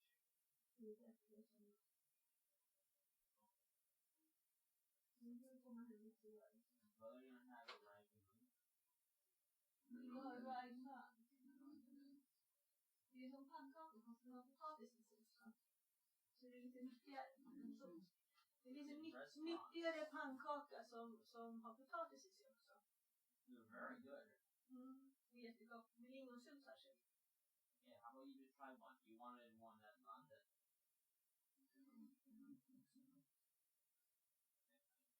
Jag tror det är så att vi vill smaka.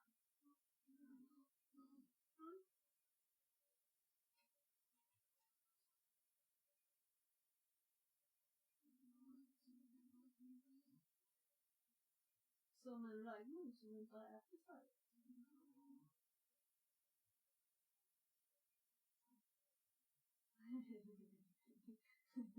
Ska vi gå ner och fika? Jag ska nu göra lite klart. Så det ger dig väl en paus mellan maten. Var det så länge sedan du fick mat än?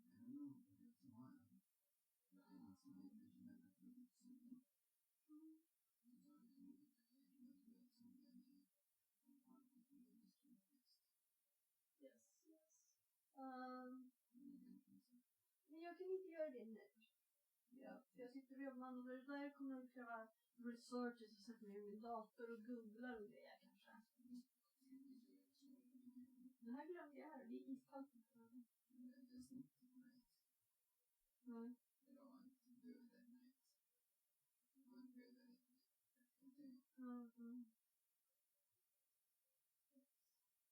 Jag kommer att sitta och jobba vid datorn ganska bra tag till. Men jag kan ju göra mat och sånt till dig.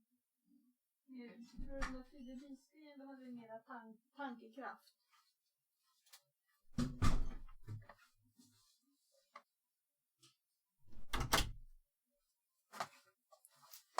So I actually left my nipponsoppa in the hallway there. So my kid wants more food. I'm like, you just ate, didn't you just eat? So we got information about this. So let's actually look again at the package and find it again. And now we know what it's called too.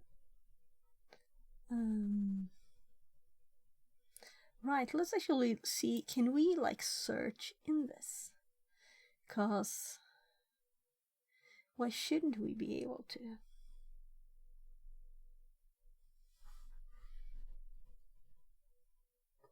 Nah, I don't think so. So there are like things that I miss that I would have loved to have. Oh, we don't need to look there. It's just details. So here we can see the E tag in HTTP. As we googled and found that it's an HTTP tag. E tag in HTTP. So knock again.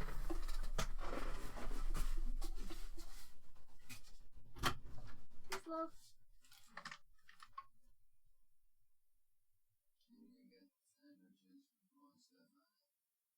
Okej, vad vill du ha på?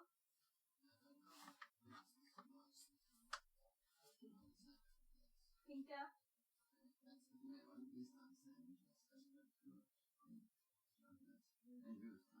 Men jag lägger ut mackor och tina nu och så gör jag något istället, okej? Jag bifrostar mackor.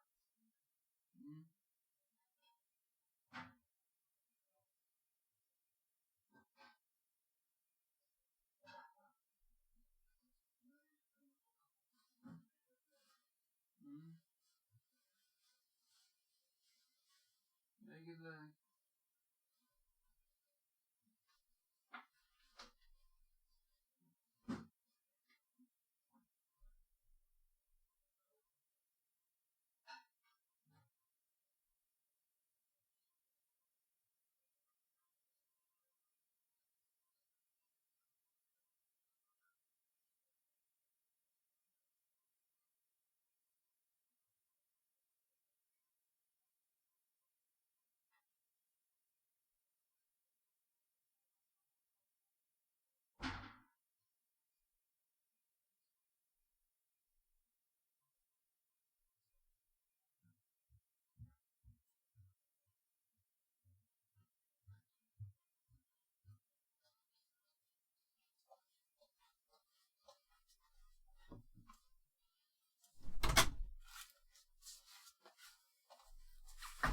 So sorry.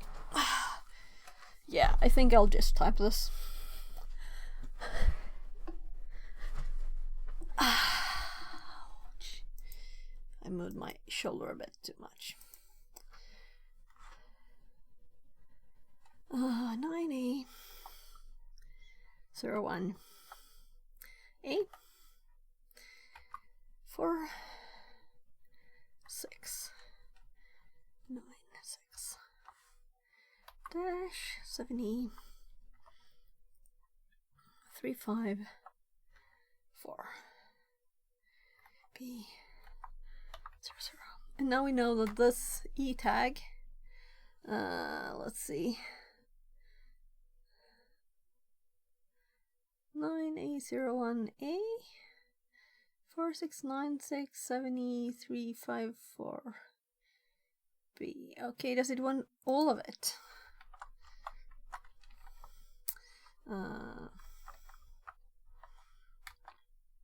No.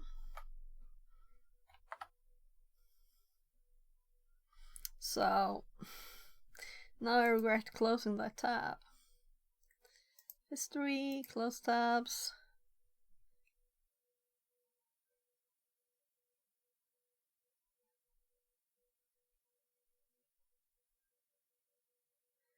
I'm blind. So, well, let's just open tabs.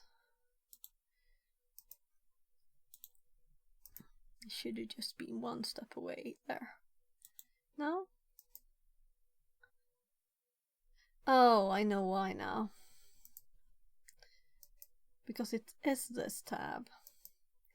But it was a previous history in this tab. Why can't it know those? It's just in this, there's not a closed tab, that's why, I guess. So, apparently I typed something wrong. So let's copy this and try and paste it. It's exactly what I wrote, right? Yeah. It's exactly what I wrote.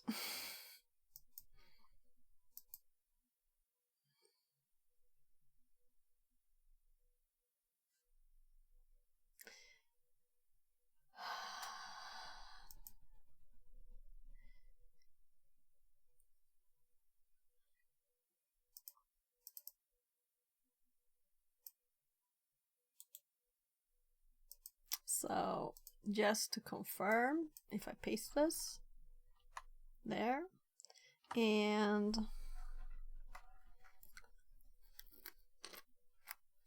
yeah, I might have things I don't want to show in my old paste, but I'm sure this is what I typed too.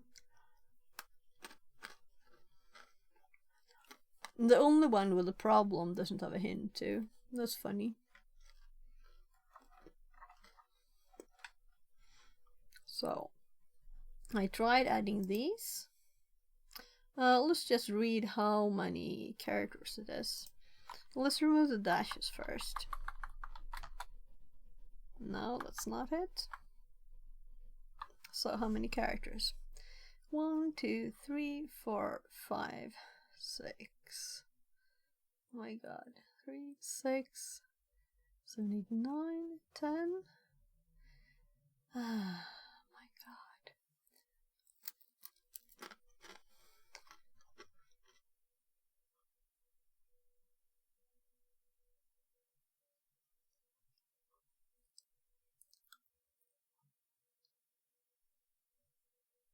So it looks like 19 to me.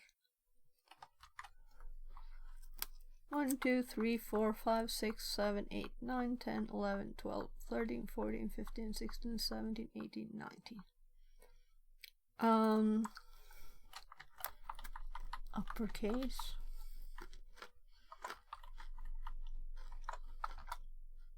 No.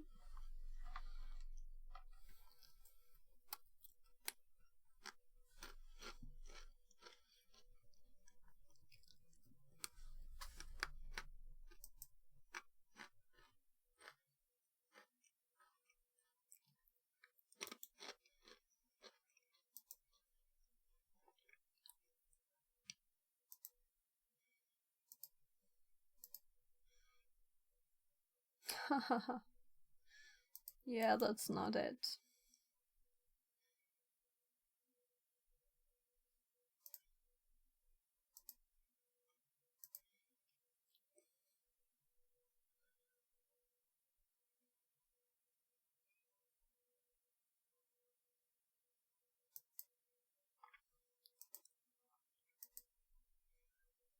Yeah, so now we have it like this. We copy it from there. We paste it here again. We submit it again. Ooh. So some character here needed really to be pasted. Is it not the normal dashes? Something is off.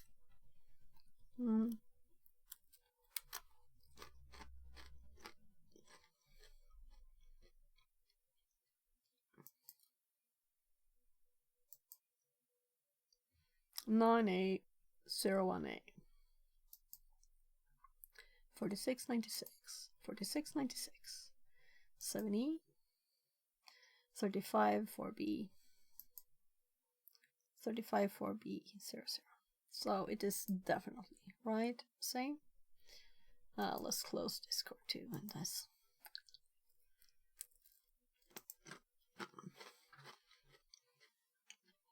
That's the annoying thing with DragMe. And also Hack the Box and other stuff that have these exact fields to fill out, you know? And sometimes it just doesn't work.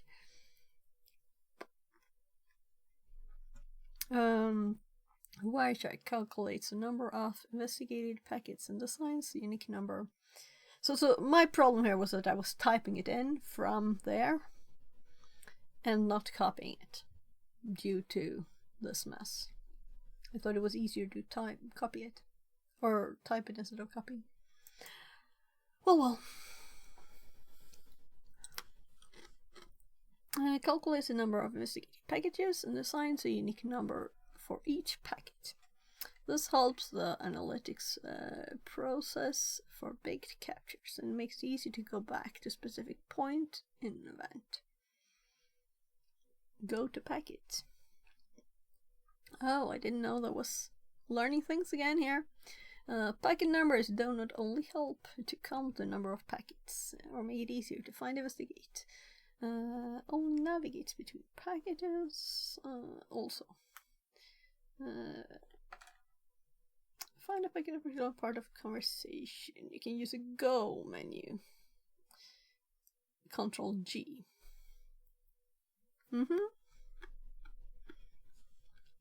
So, oh my god, hop hop. So let's Control G and go to packet number 50. Hop. Control G. We should add that, right? It's one of the usual shortcuts. So notes. CTRL plus G. And go to packet number. It's not very useful. Control F on the other hand, though I'm currently searching my notes. Control F is useful. And I used that. And that's what I was like realizing I didn't add. So CTRL plus F, search in packet contents. So there. And now I did minus. Let's do a plus instead. I don't know, it looks better. And Control F is an okay word, but Control G is not. So, find packets. Apart from packet number, Wireshark can find packets by packet content. Yeah, this is what we just did. Control F. Search inside packets. This helps analysts and administrators find specific intrusion patterns or failure traces. There are two crucial points in finding packets. The first is knowing the input type. This functionality accepts 4 types of input: display filter, hex string, and regex. Yeah, and I tried regex. Chat helped me with the regex. Fortunately. Searches are case insensitive, but you can set the case sensitivity in your search by clicking the radio button. Here, case sensitive. The second point is choosing a search field. You conduct searches in 3 paths: packet list, packet details, and packet bytes. And it is important to know the available information in each pane to find the event of interest. Yes, we need to know where the information we're searching for is. I'm like, weren't we just searching the packet data? Are there different versions of it? For example, if you need to find information available in the packet details pane and conduct a search in the packet lists pane, version won't find it even if it exists. I'm like, what are they talking about? Packet list? I guess this is a list, right? So it's just a limited number of information, but all of it is here and here, right? Well, if we were searching for the name of something that's not written out here, then of course it wouldn't be.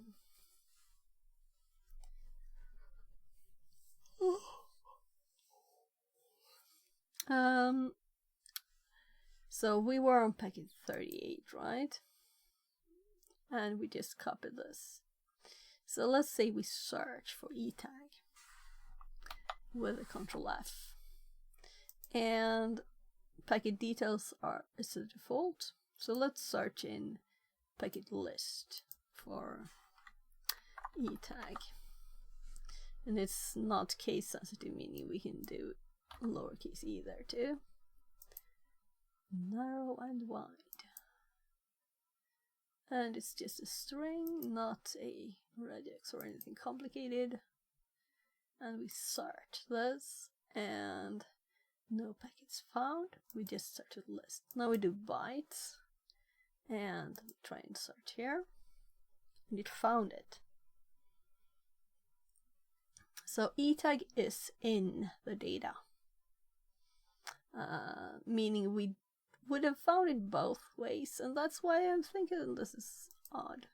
So if we search details and find, and we will definitely find it here too, right?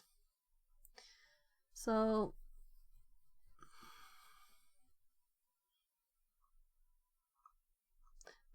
first we found the first HTTP packet, then the other one. So if we search for this one here, we find this one, we don't find this one. Then this one have an etag in here, but it did in the data. So always use bytes if you're searching for data. Etag, and here it's just pointing at the TCP segment data.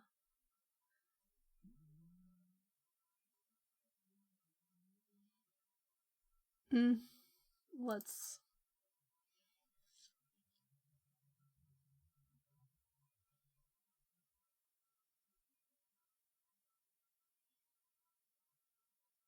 here's the etag. This is obviously HTTP. HTTP 1.1 200 OK. So why isn't it marked as HTTP, this one?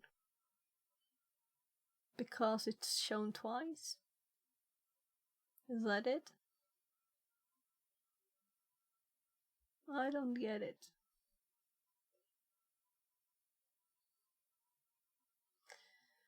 Maybe it just doesn't recognize it for some reason, because there's data before the HTTP. So if we compare it to this one, it also has data before HTTP. Get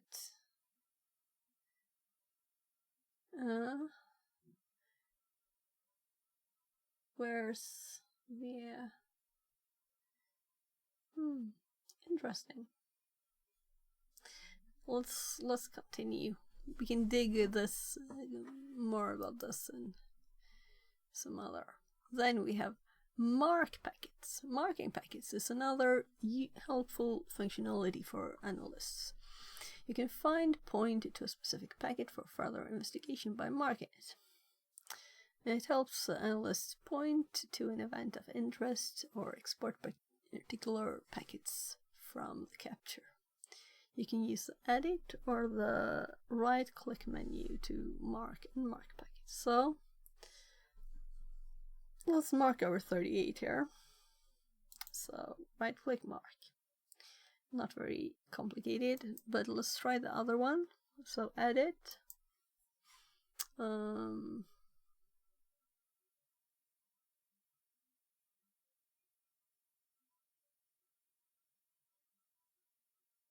Yeah, I'm in the wrong menu. Mark all displayed. So if I had made a search or like a filter and wanted to save those, but I think you can just export them then too. Oh gosh, this is annoying. It's hopping. So I'm sure I could just export specified packets.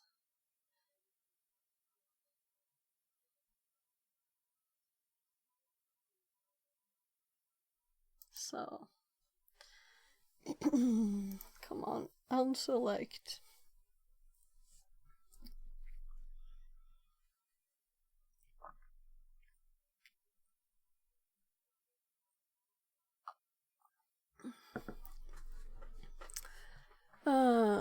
Marked packages will be shown in black regardless of the original color, representing the connection type. Note that marked packet information is renewed every file session, so marked packets will be lost after closing the capture file. Making it kind of useless, right? Packet comments. Similar to packet marking, commenting is another helpful feature for analysts. You can add comments for particular packets that will help the further investigation or remind the point out important suspicious points for later analysts. Unlike packet marking, the comments can stay within the capture file until removed. So let's do a comment on 38 here instead. Packet comment, I guess. Task comment. Let's put a space in there. 1, 2, 3. So if we look at this one, we see packet comment. If we look at this one, we see the same. So it's not obvious. There's a difference in the menu. And they're not listed here. So you should be able to list the comment, right?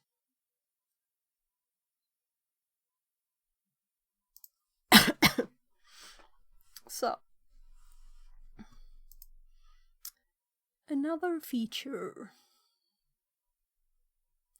Export packets. Yeah. Capture files can contain thousands of packets in a single file. As mentioned earlier, Wireshark is not an IDS, so sometimes it is necessary to separate specific packages from the file and dig deeper to resolve an incident. This functionality helps analysts secure the only suspicious packages. Decided scope. Thus, redundant information is not included in the analysis process. You can use a file menu to export packets, and we just looked at that, so I'm not doing anything more. Export objects. Yeah. Wireshark can extract files transferred through. Yeah, I did this for FTP actually recently. For security analysts, it's vital to discover shared files and save them for further investigation. Exporting objects are available only for selected protocol streams.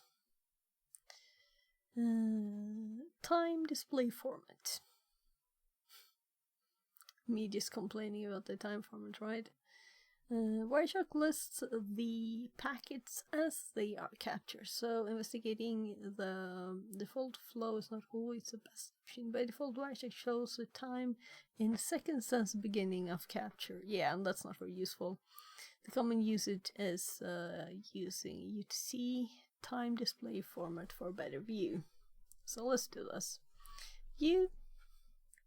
Oh my god, it's hopping. Time display format.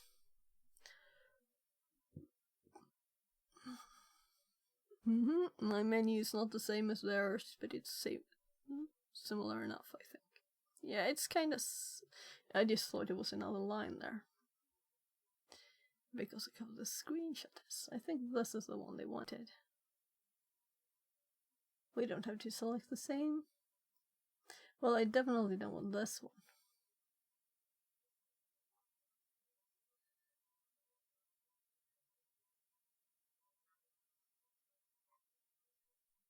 So what's the difference between this and this? Because this is UTC too. So it's just a long format. But I guess it's necessary.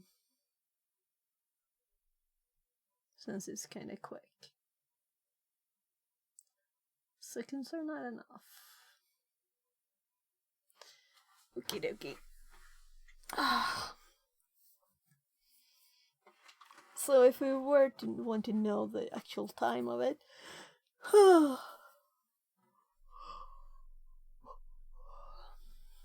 we'd use that. So much more understandable than this to have the normal time. Expert info.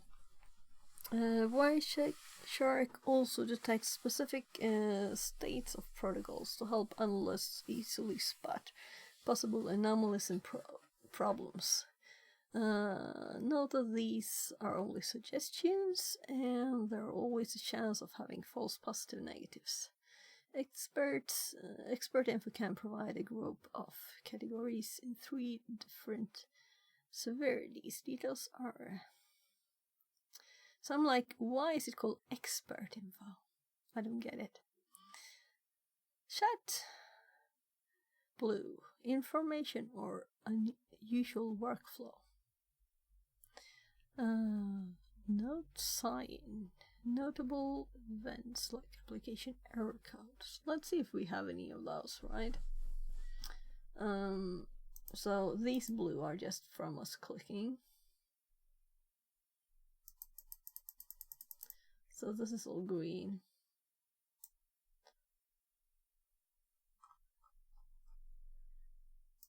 It's such a long file. These are DNS.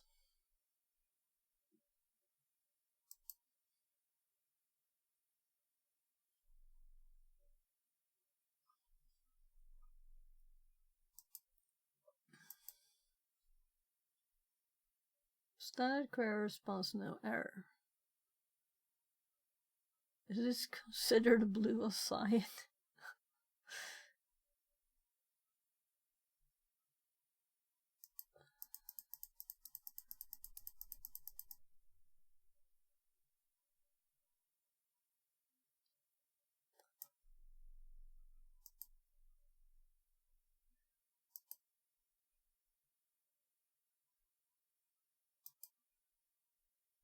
Whatever.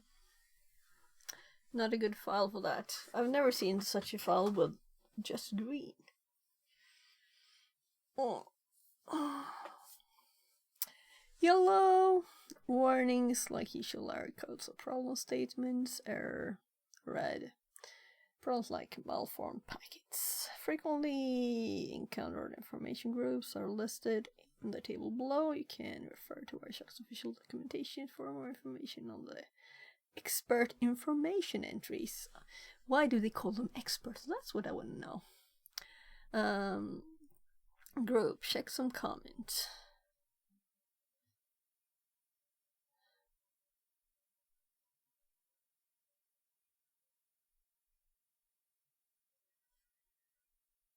Deprecated, malformed. You can use lower left bottom section. Analyze export information menu.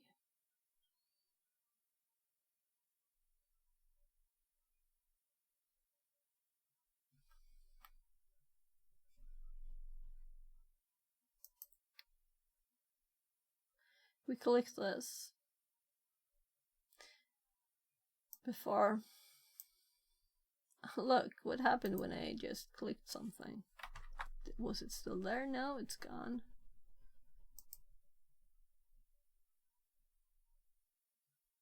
And then I'm trying to make this bigger. Let's see if it disappears again.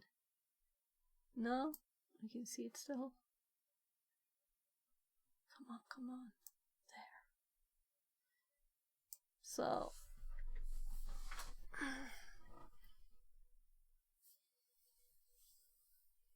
malformed HTTP packets and JPEG packets. So, can we also just expand this? What happens if we double click one of these? Well, I guess we would have to move this out of the way to see them, right? And we would be able to do that easier. Okie dokie.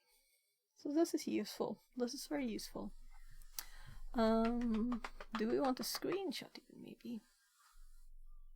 Since we can list them like that. I'll go and make my kids sandwich now. And I'll be right back again. So, just a sec.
sorry, it's not the. Sorry, it's the thing I don't want. Yes? Yes.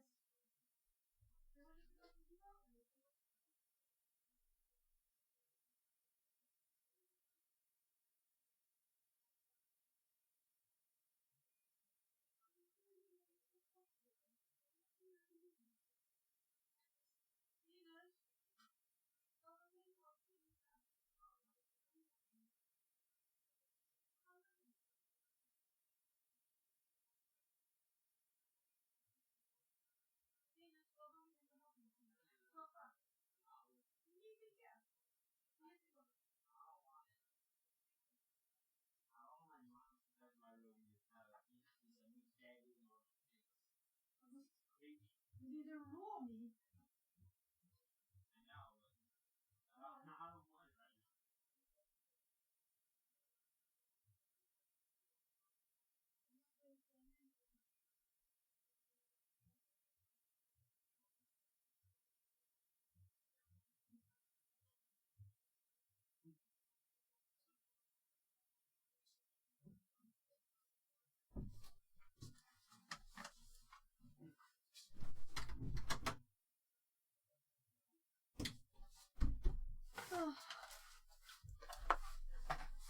Oh, expiring soon.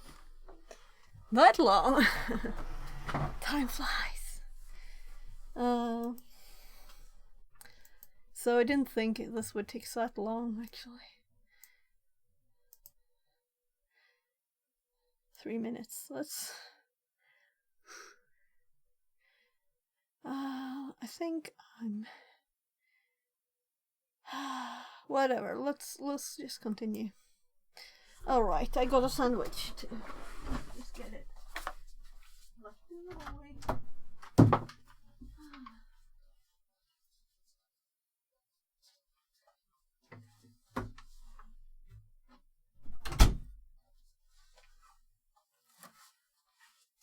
So,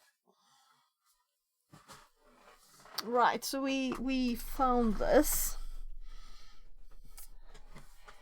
here, and I was thinking maybe I'd add a note.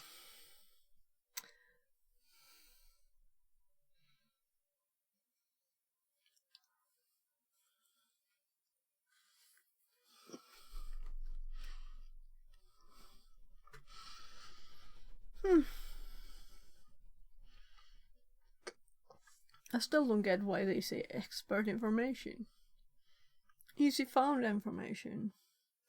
Categorized information. The stuff we found. Okay. My god, hop hop.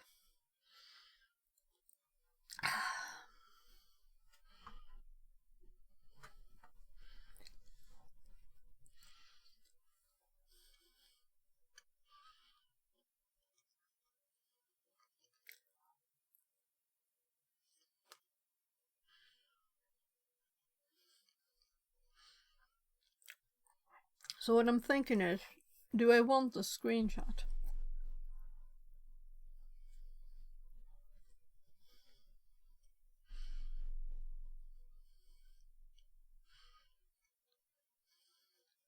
So lower left bottom section, lower left corner dot.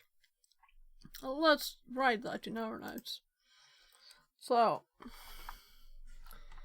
expert. Was it options?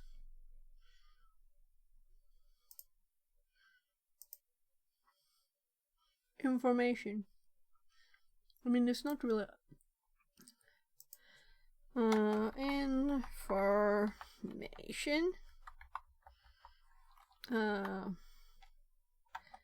Lower left corner. There.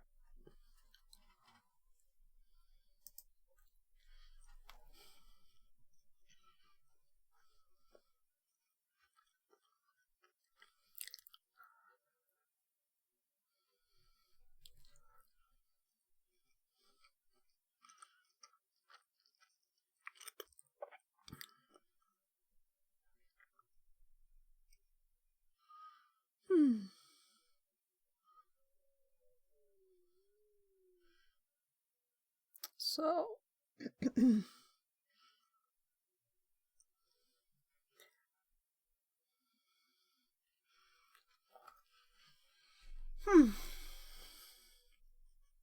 time to search stuff or find things.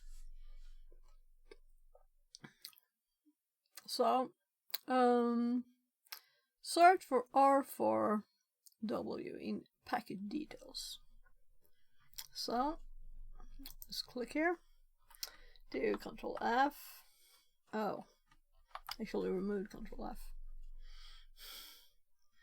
So R4W.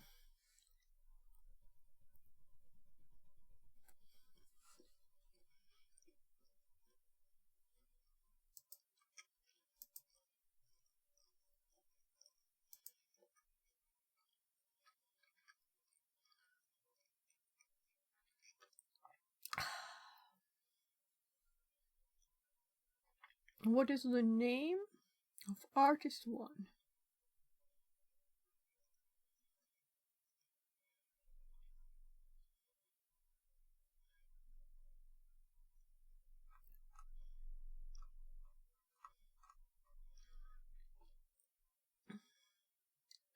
So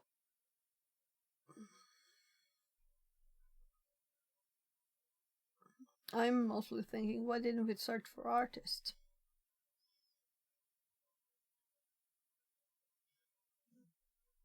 That's what I want to search for now.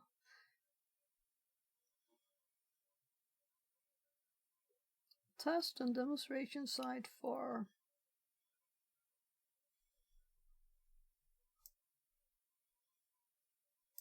my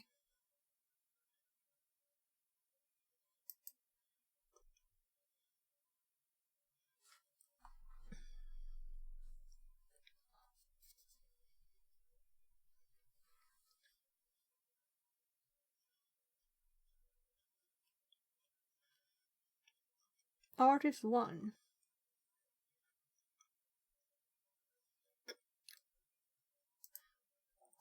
So that's the name.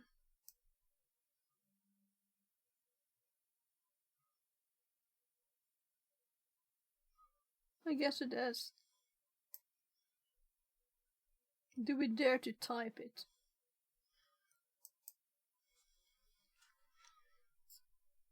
R4W 8173. What do you think? Very odd name.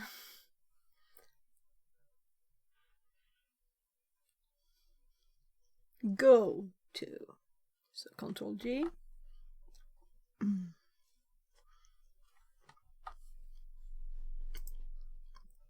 Firefox was still selected, so it's hopped away there somewhere.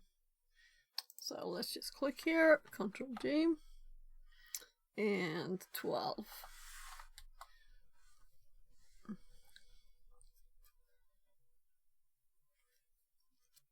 Read the comments.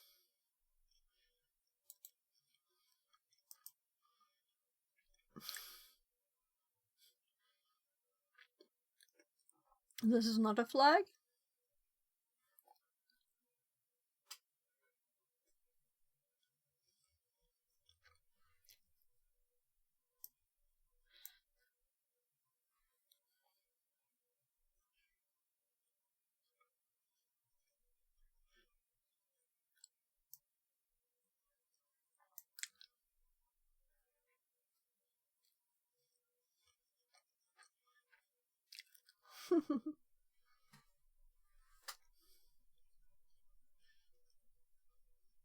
So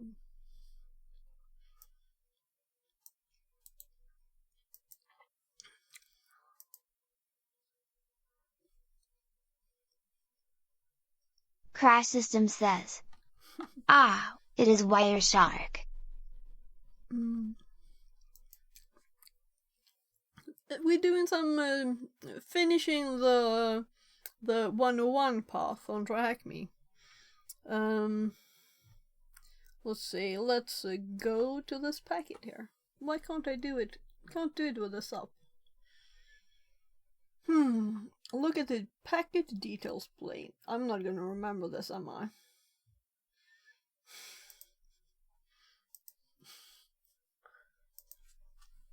The copy paste, you know, I have to do it in steps.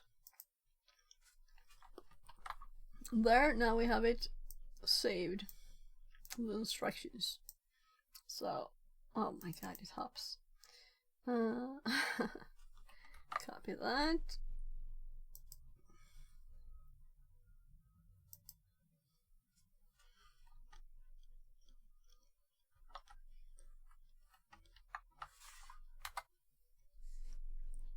So, right click on the JPEG section. Drawing a blank on that. So I'm kind of thinking they mean this. Oh my god. This is a split view, that's why it's so funny. It's in my Firefox. It only has split view. Unfortunately. So, oh my. So export objects. Nothing here about JPEG, which is kind of funny, right? Why isn't... No, okay. So this packet. Export specified packets. Here's the JPEG bit.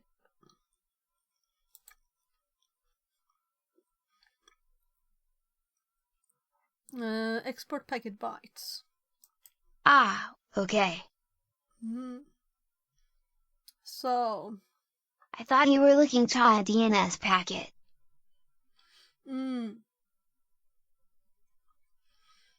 Right click on the JPEG section and export packet bytes. This is an alternative way of extracting data from a capture file. What is the MD5 hash value of the extracted image?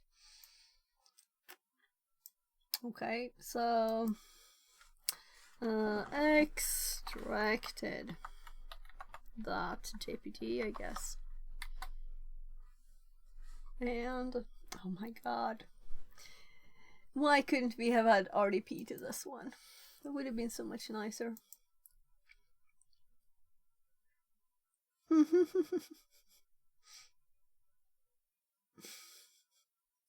Okay. Come on, so.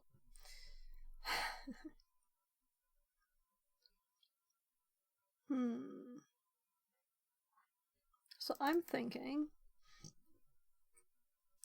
it would have saved it like somewhere here, right? I didn't look. Yeah, let's go back. Right. So I did this. And I did export packet bytes. And it's desktop. But there's no file here.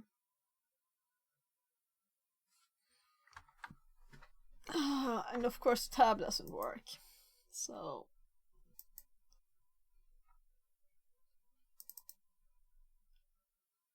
oh, it's there. So I think that yeah, it's not an actual image.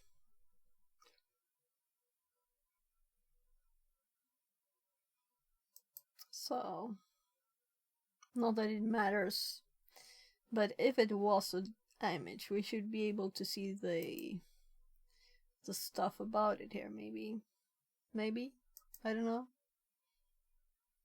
Or we'll just have to get it command line normal. But let's see if we can actually get an image that's an image, because I think we're supposed to, right? Oh, this is so annoying. Cancel. So if we pull this one up. So Crash Systems, welcome in, and how are you today? Scrolling here in chat. So the data section, let's first of all, this is, oh gosh, this is a lot of data here. And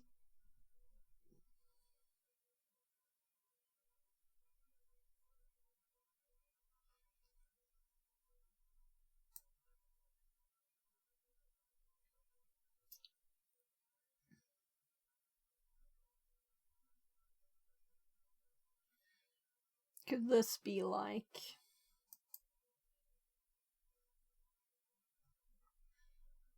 Yeah, this part here, identifier. So I'm sure if we go somewhere here, we can see like a clump of all the data. No. Maybe it's easier in the HTTP. Chunked file data. File data. So it's all file data. So it told us to hop to a specific packet here. And it's an HTTP one of a JPEG type. So what if I click this one and take, instead of the JPEG,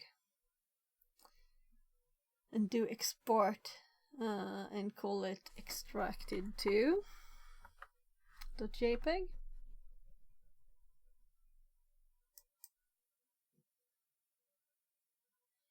And I can't tab, but I can go to the right. And I can click this one and look, we have an image here. We have an image. So let's see if this one can do like properties. Nah, we'll have to look with something else. Preferences is like settings, right? Yeah, so I think that the editor that I use can you just see all of those things, MD5 and everything. The Kali one, default. But it's an image, not this. So why? This is 240 and this is, yeah, it's much bigger. I don't know what I got there. But the difference is that I clicked here and right clicked and I clicked on the HTTP file data and right clicked. So this is what worked. So, oh my god.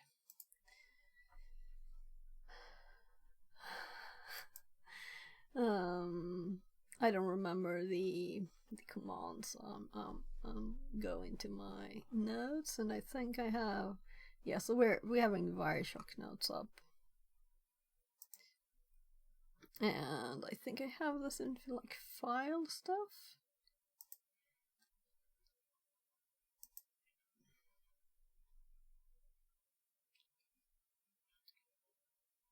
Maybe just, you know, it's like a mess, these headers. Yeah, MD5 sum is a command. MD5 sum. So do we already do we already have a, oh gosh, I would have loved to RDP to this instead of this hoppy thing. So first let's cd desktop, and there's our extracted to. So MD5 sum extracted JPEG, and copy that,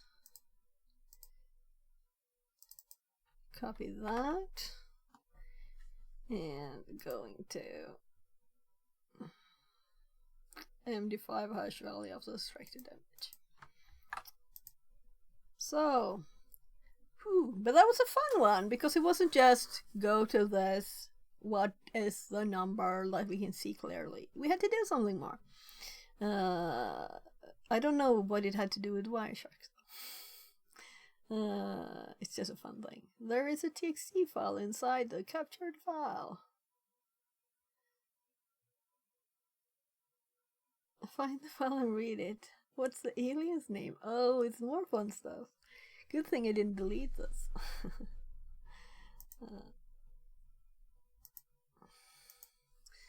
So, my brain stopped.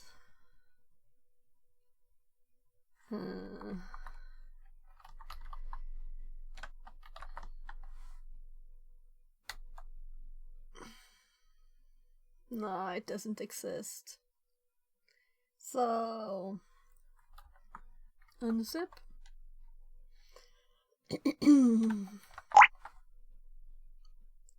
Okay, no tab there. Doesn't it have unzip?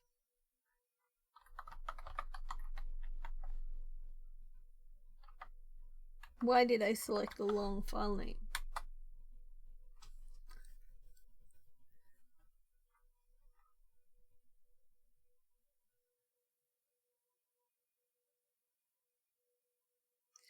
And letter keys. It's not. Let's. I guess if we file it, it'll only say this is JPEG, right? So.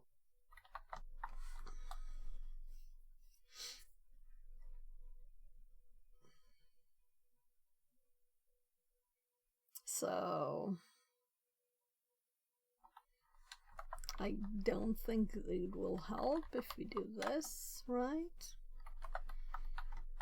But why not? It doesn't exist.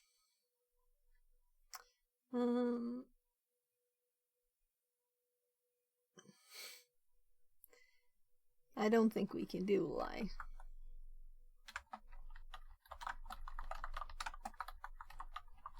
Right. Okay. Sure.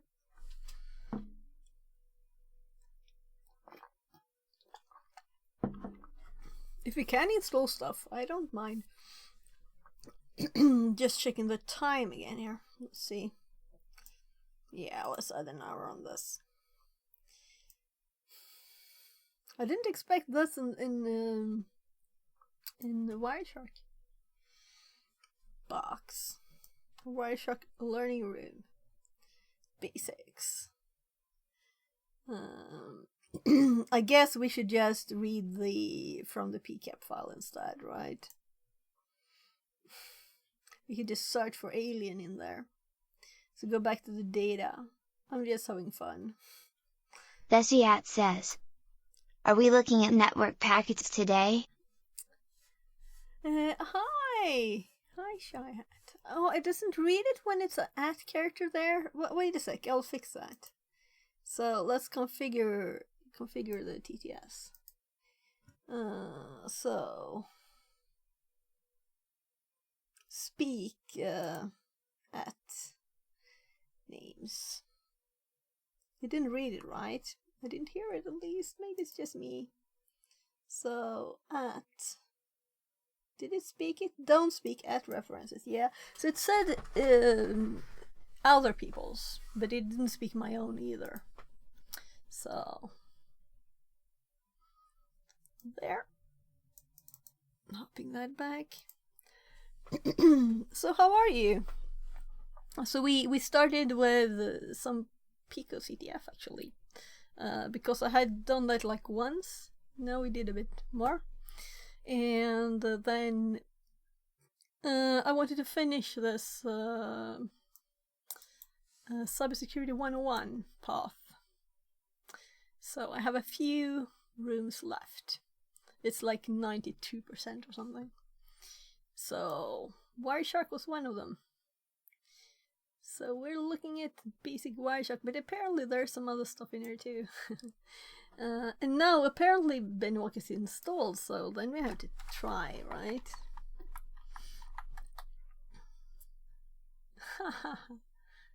Have you looked at the web hacking path on THM yet? I haven't had time yet.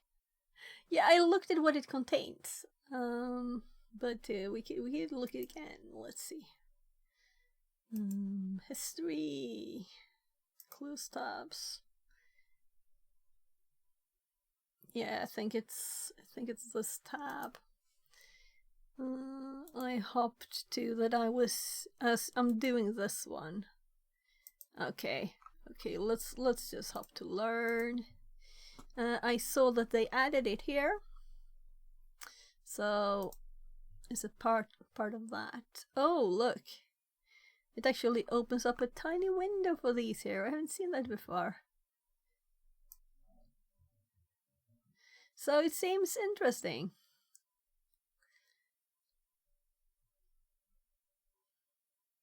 So I haven't done anything in it, of course, since I want to finish this thing first. 92%, yeah. I didn't have time to finish it before. So let's actually do what we kind of easily can do here. Oh. I don't love split screen, okay? This is split screen. So in here, there will most probably be alien, right? So, so what's the alien's name? So we could just do strings on it too. Shouldn't this do the same? Is it? This is not a lot of data, is it? Maybe it's other packets too, right? So because it was case of data. So let's just do strings. Oh my. I'm not comfy with Ubuntu either. Seriously. Debian or Kali.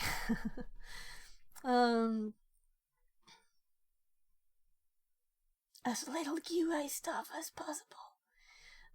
So let's just do strings. They must have strings. Extracted. So what's the alien's name? Should say an alien name here. No. So suggestions. I've tried a few things. What's this? Oh, this is it failing to get anything.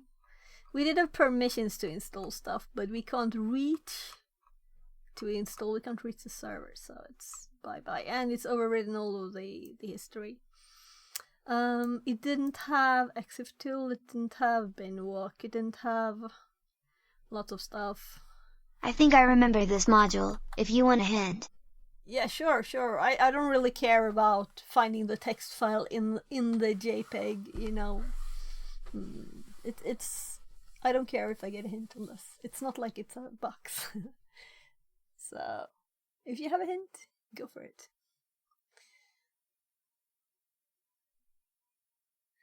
We can just cat it too, now. So let's cat x. I think there is a text file you can extract from the PCAP. Yeah, but it kinda from the captured file. From okay. So I didn't read fully the question. I didn't read it fully. The captured file I read, and this was the file I thought they meant. So I thought they meant the same file. First I thought they meant another file. But then I was like, yeah, but there's definitely nothing in here. We have looked now. So let's search for text then, I guess. Thanks.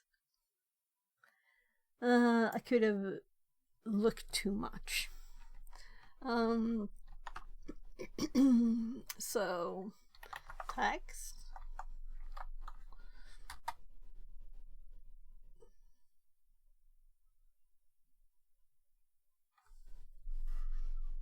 Oh my. Those blinks are like annoying. So how do I find a text file?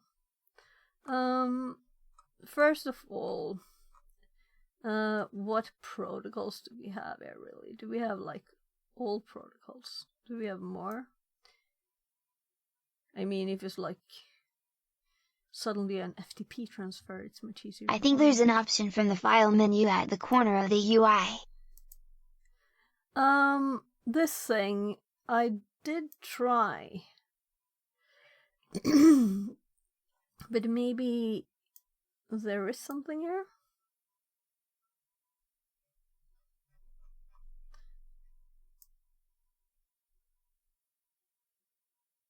Oh gosh, it's so... Here we actually have a file. So... Nice, nice. So let's save that too. And Right. You can save it to your system and take a look. yeah. Didn't it end up in the same place?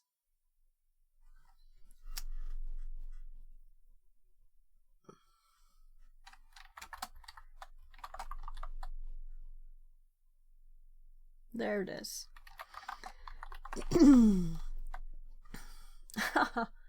Oh, what a pretty one. So this is the alien's name. At least we don't have to worry about copy-pasting the name, right? So, nice. Okay, so now it's more obvious that we're supposed to do a new thing. Look at the expert info section. What is the number of warnings?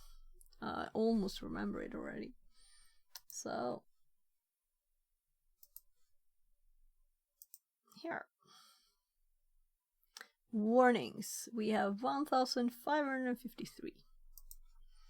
So,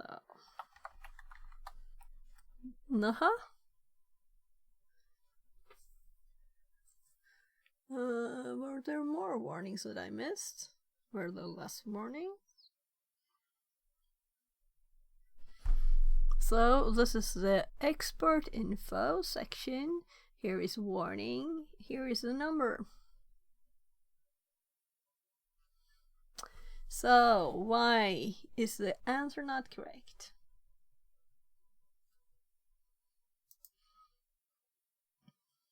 It's not like I'm gonna count them. Oh, look! What happened? It's changed.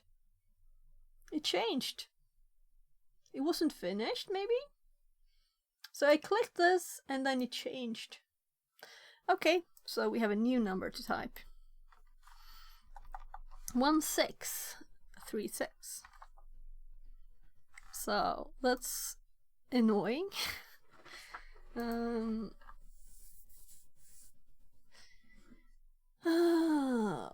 Packet filtering. And that was like the only thing I had notes on before, right? Lots of filtering notes. Maybe I should type something about, but I think I will remember the file object since I used it some time ago for an FTP file. So let's add it still.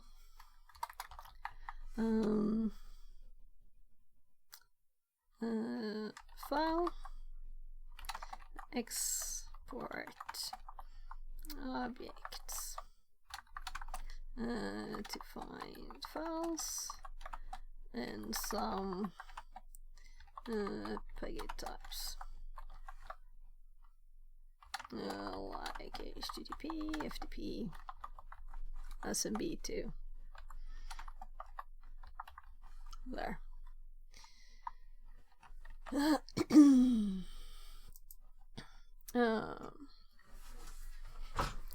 So, packet filtering. Wireshark has a powerful filter engine that...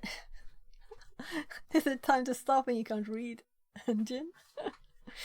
Wireshark has a powerful filter engine that helps analysts to narrow down the traffic and focus on the event of interest. Wireshark has two types of filtering approaches: capture and display filters. Capture filters are used for capturing only the packets valid for the used filter. Display filters are used for viewing the packets valid for the used filter. We will discuss these filters' differences and advanced usage in the next room. They keep talking about the next room. Let's now focus on basic usage of the display filters, which will help analysts. So I have to go down to the bottom and see if they mention another room, because this room was not always in the new Cybersecurity 101. So there's probably, Wireshark packet operations. So this room is not in the path we're doing, but we'll of course have to do this too at some point. So this one we can like delete here. Delete.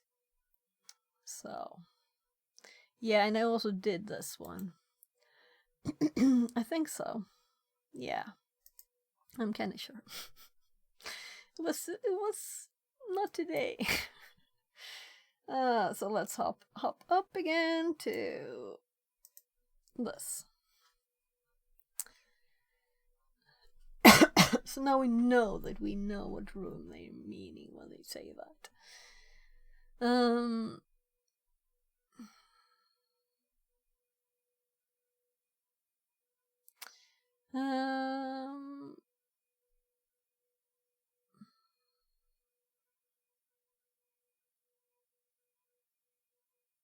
I'm like looking for where that was. Whatever.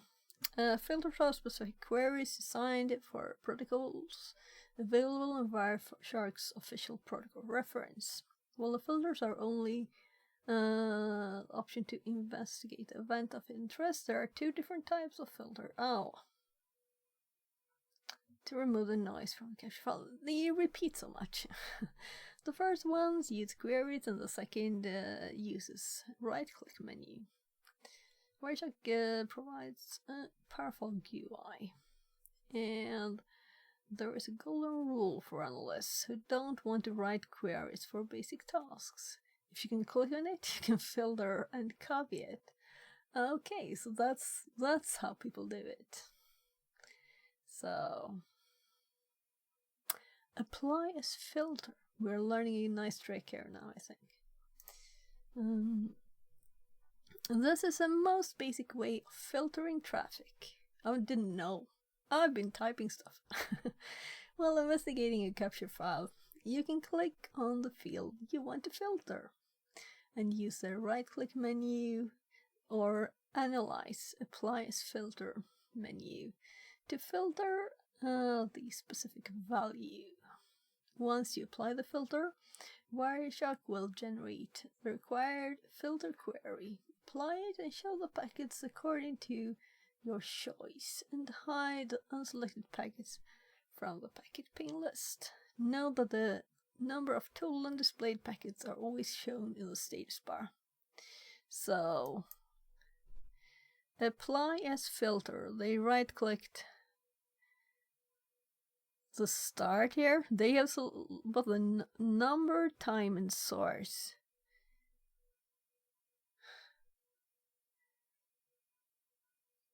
So what are they applying as filter then?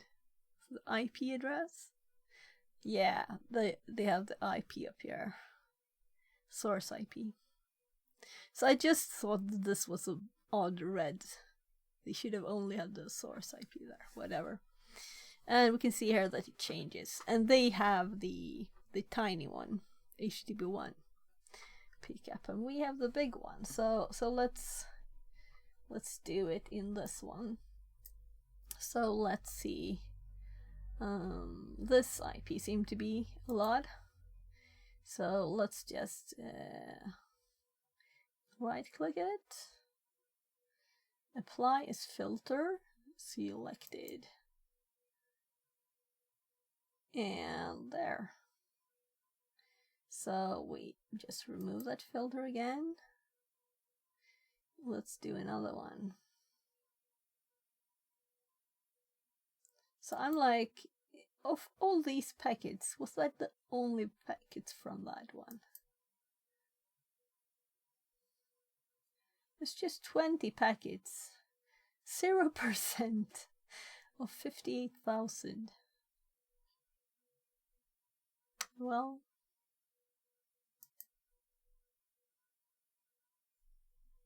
so a lot of 10 IPs. So let's see, 10. Let's try this one instead. Right? We do this a few times, we'll remember it forever. Now we have 28,000 packets instead. So that's much. Almost 50% of the traffic.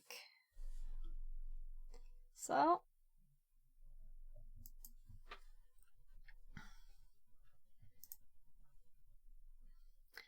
Conversation filter.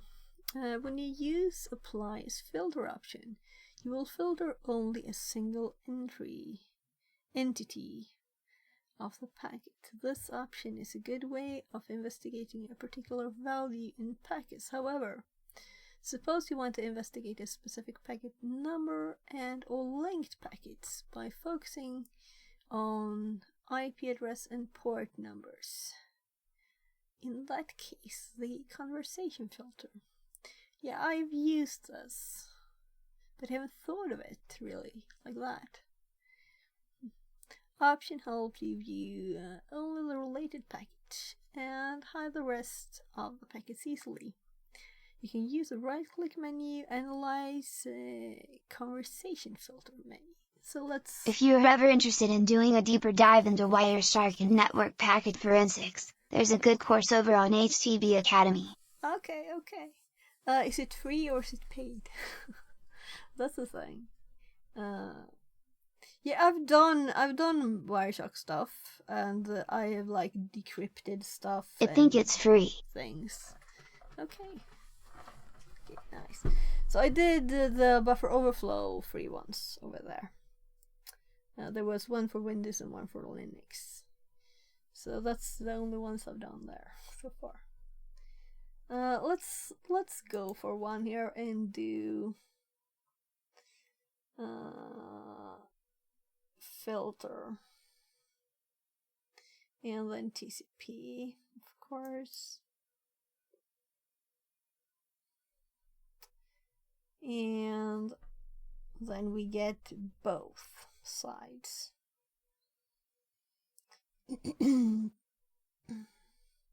So I'm surprised that we don't get more than 51% now of the packets. Maybe it's not the same IP, but how could it not be? Since we had 49% before. Let's just think ourselves for a second here, and if we close this, and we're again showing 100% here, and we'll just take some other packets. Let's say we want to do all the DNS instead, right? So we do apply as filter on this one. We can't. See?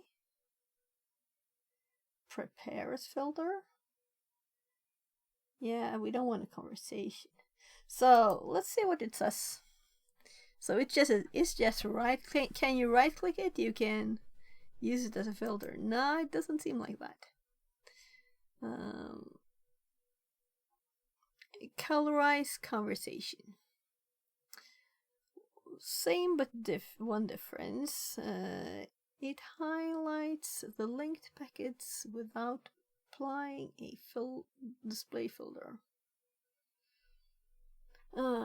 Decreases the number of view packets. Option works with coloring rules. Option changes the packet color without considering its previously applied color rule. You can use view colorize conversation. So I guess we go back to the conversation thingy, right? So let's do this one this time. So instead of apply as filter, we do conversation TCP. And now we have 34 packets. It's a tiny one at the top. And then we right click and do view or view colorize conversation. And I guess we do the same then.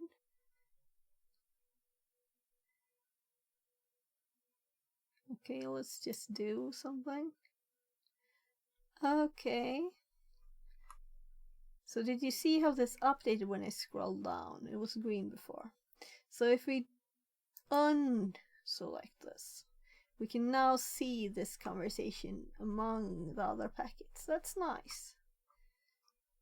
That's very nice actually, because sometimes we might want to see other packets that are, you know, between and see what happens there. because this is a specific thingy. It's not all the traffic with these IPs. So here's the same IP.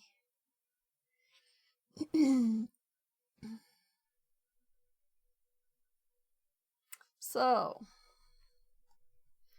will I remember those? Let's put this in the notes, right? So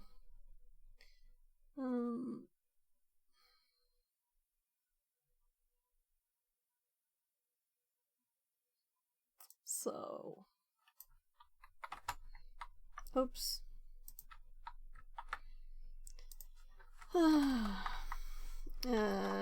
Right click menus.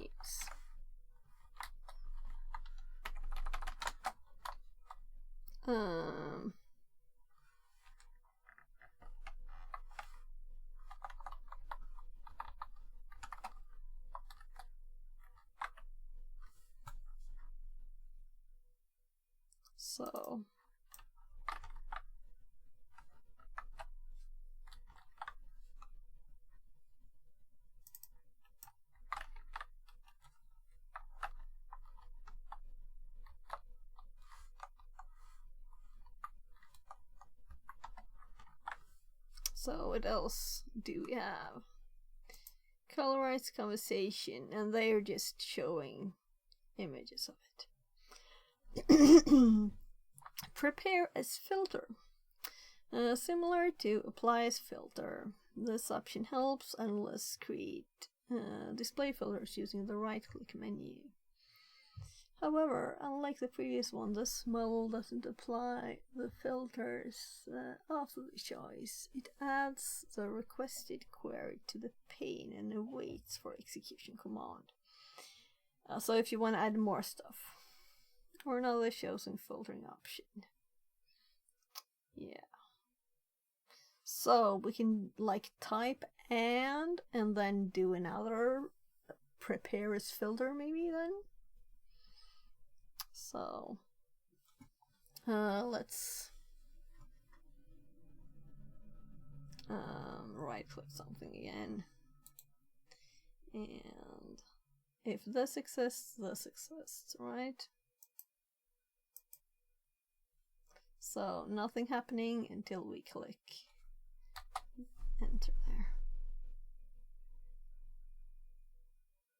I'm waiting. Oh, we got the time. That's not a good one. So I should change the time format here. Can we do it from here probably, right?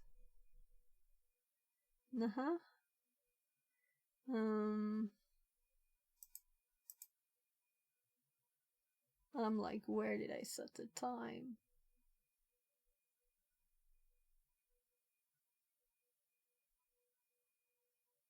Is it here? So I feel very blind right now. It feels like it should be view. Yeah, time display format. So let's just do seconds. So, oh no. View. Time. Seconds is beginning of capture, otherwise we'll get mega big numbers. So now they're not taking as much space there. So prepare as filter, an IP, and this one, prepare as filter. Oh, so now I already added and. Oh, so it replaced it. So if I right click another one now and do prepare as filter and selected, then it adds both. Yeah, because it's and.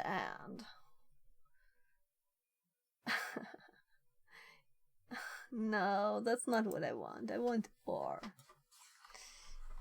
Right, but we don't need to do this. It doesn't have two source IPs.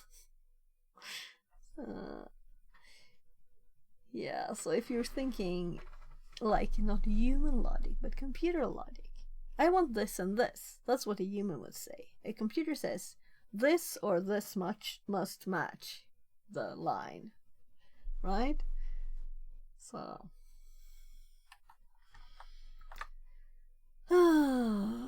colorize. Is it actually British spelling in this? No, it's not. So this is not correct. I checked the menu. It says colorize, and also with a Z, of course. There. So now, that's how it's in the menu. So I think it's kind of like you have to use the same spelling, right? When you're typing stuff. So prepare as filter.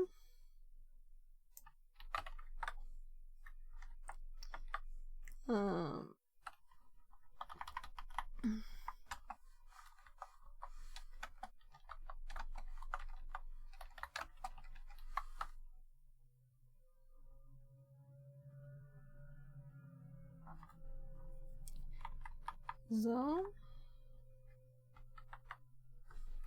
oh gosh, yeah. So I keep hopping to the VM on the other screen instead of hopping between these.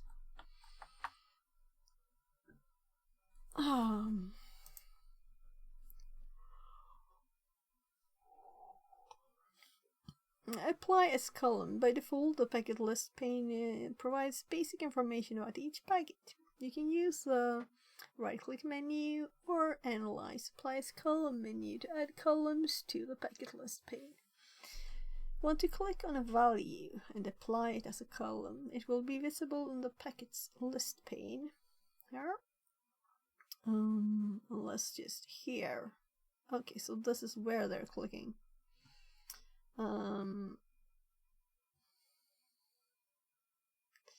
This function helps analysts examine the appearance of specific fields, values across available packets in a capture file. You can enable, disable the columns shown in the packet list pane. Obviously, by clicking and right-clicking there. So I guess we'll try this too. So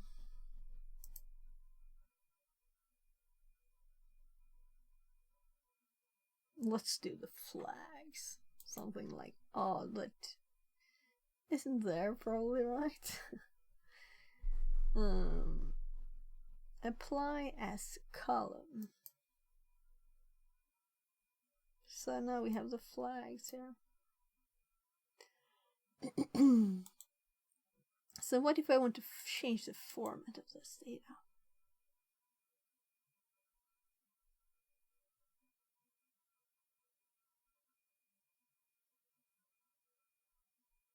Decode. Now this is like generally for the line, the commands. So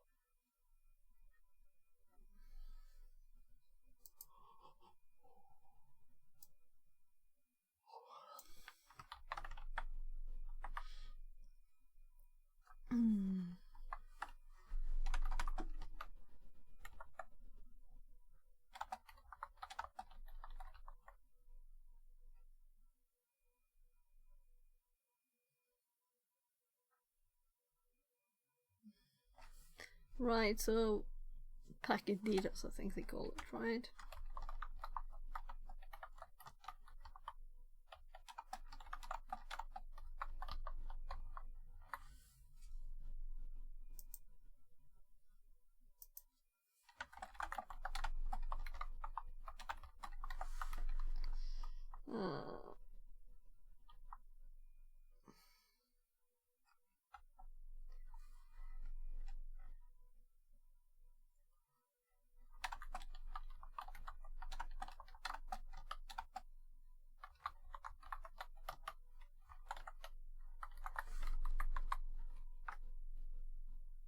I don't like filter out because we're doing like we're filtering in it. Like filter on a conversation. Color the above. The color will stay when removing the filter, making the conversation easy to see.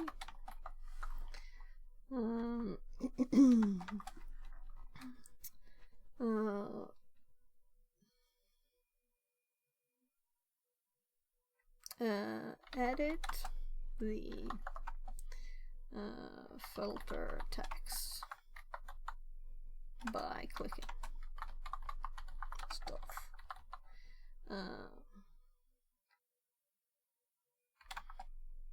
Apply also runs the filter, while with prepare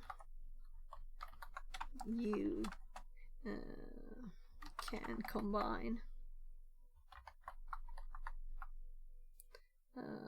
filters before running. So I don't like having that long lines, but it's okay. I'll survive it. So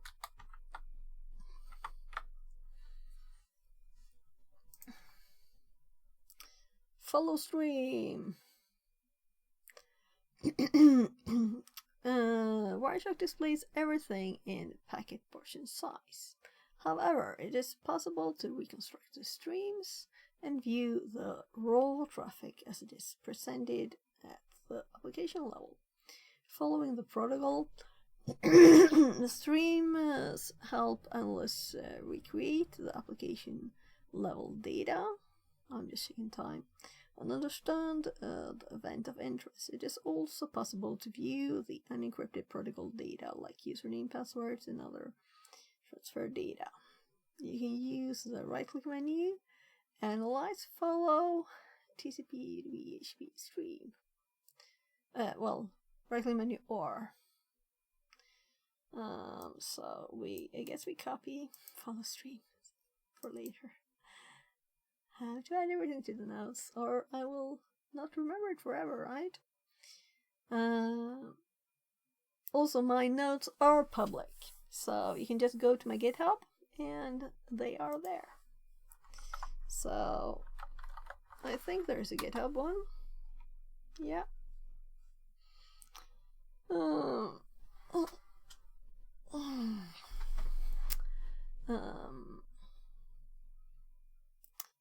It's called Obsidian Public, the repo. So let's just do it. Streams are shown in separate dialog box. Packets originating from servers are highlighted in blue, and those originating from the client highlighted in red. So let's do this with another conversation on this one. Why should we do this one, which is kinda short? The other ones are crazy long, right? So, follow TCP stream.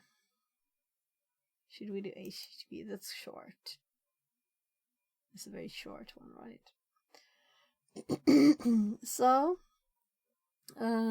client in red and server in blue. So we can see easily here the GET request, the 200 OK for the page, which is like all of it. So not a very long one. Let's do TCP instead. Follow TCP stream.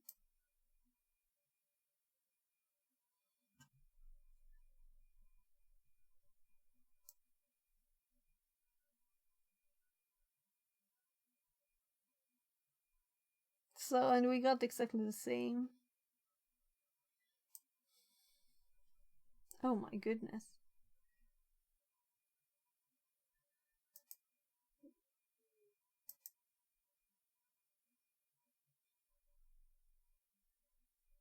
And we can filter it out. If we don't want to see this one because we don't think this is interesting, we'll just...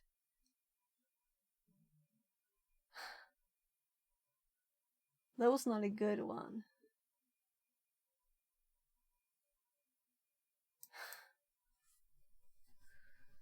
I just wanted that specific thing I had up, not all TCP.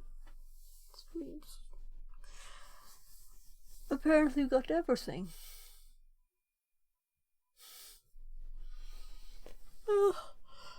When things are not logical. When buttons can't do what you think they can do, right? Ah.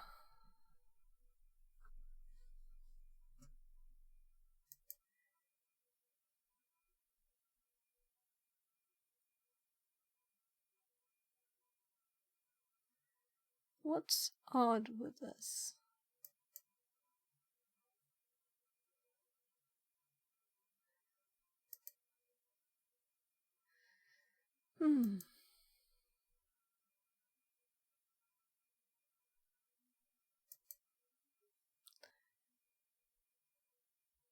It seems like I am live. So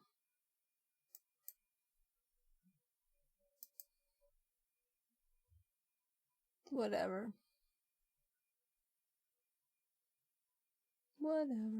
There. So one of the boxes in OBS was like, this will show something when you're connected to YouTube.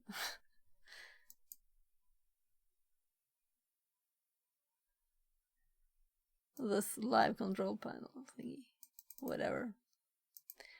I'm happy to see chat. That's what I want to see here. So. Oh.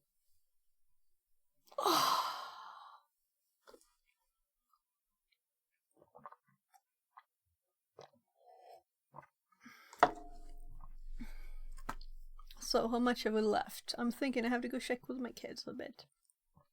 Because it's like an hour to bedtime. And I haven't streamed for a long time, so I thought it'd be okay for me to go a bit longer today. And my shoulder is not up for working with what I do there tomorrow, so I'm thinking I will. It's okay to sit by the computer now. Actually, I haven't done that before yesterday for a few days because my shoulder wasn't very good. So, but I think it's going to be it's inflammation in the shoulder, so it's probably. I've never had that before. I never had anything like it before either, anywhere. It was very odd and very painful. So hopefully never again when it's gone. So, we did this. Once you follow a stream, Wireshark automatically creates and applies a required filter to view a specific stream. Remember, once a filter is applied, the number of viewed packages will change. You will need to use the X button located as a by filter button. So, did I add follow stream to the notes? No. I did copy it though. So,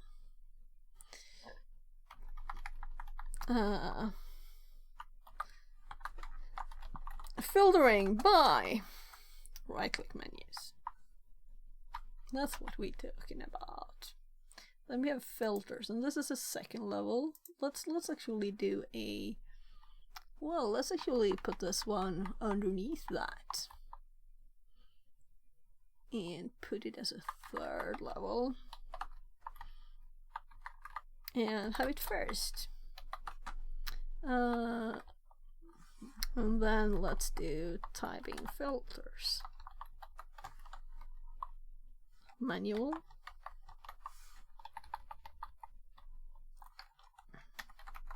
So, filters, filtering by right-click menus, manual filters. And then we have filter reference down there.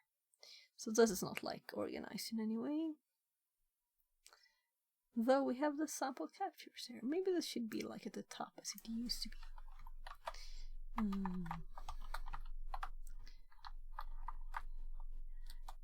This is shortcuts.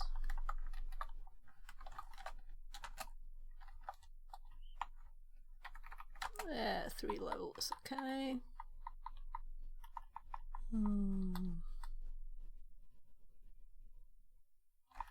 Actually, this is a header, so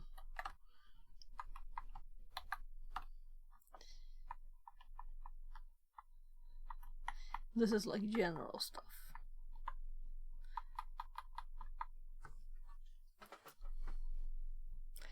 Well, this is download file from FTP packets, and this is the same but general.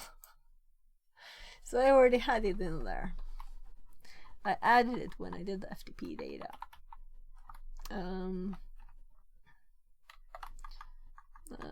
Other data, other types. And then we really just need this. Other types. Available to HTTP SMB ... right? And then we have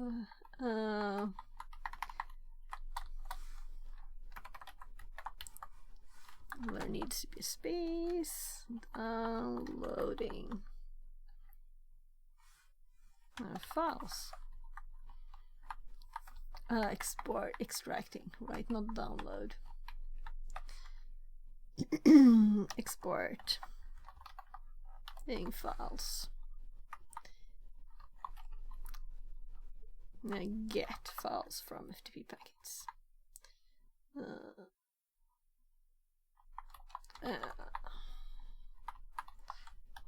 So we also can right click, for example,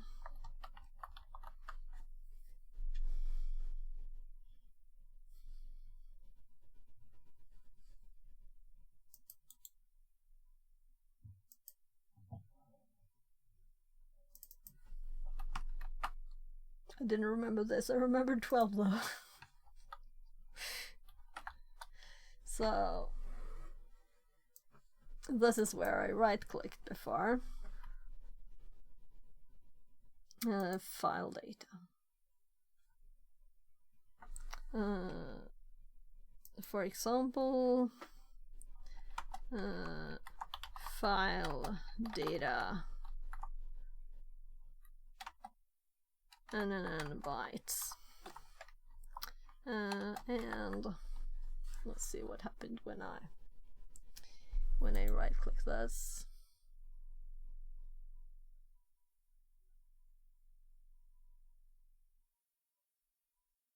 Export packet bytes.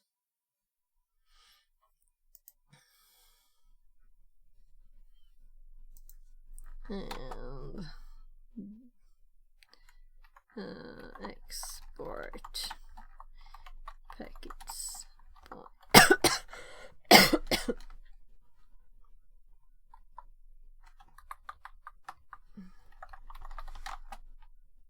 there, that's good enough.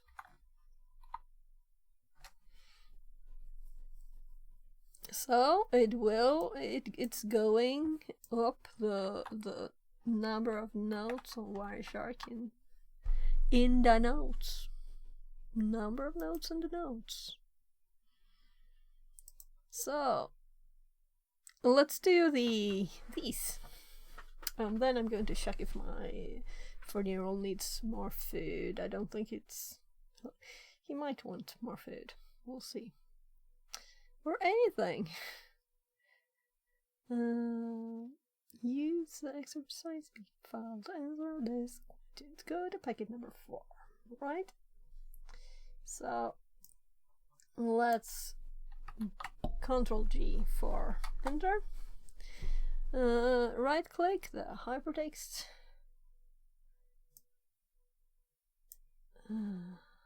Here. And apply it as a filter. Okay, so let's do this one instead.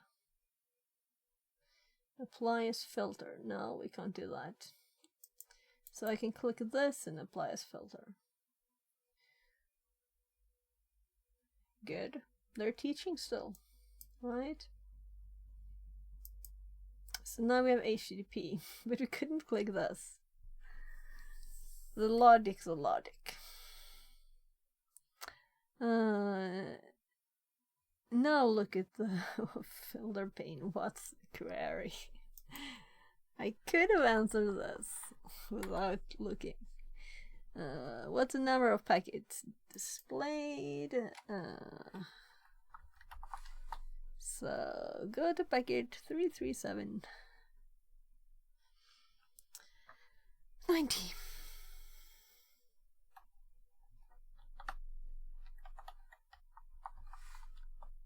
Oh my, I didn't click.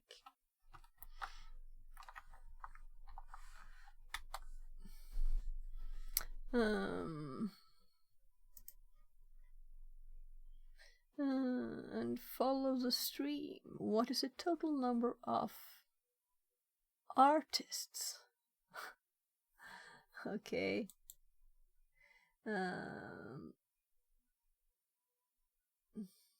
Follow TCP stream.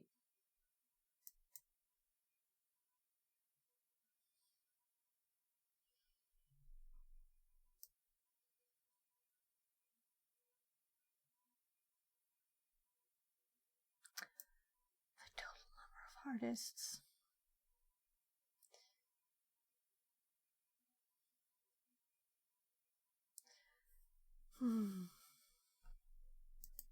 There's a fine text in here that we haven't used. Should probably use it.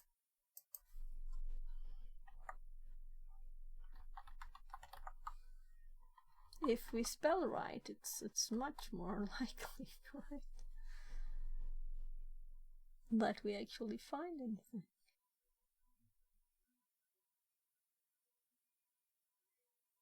Artists PHP. Find next. Browse artists.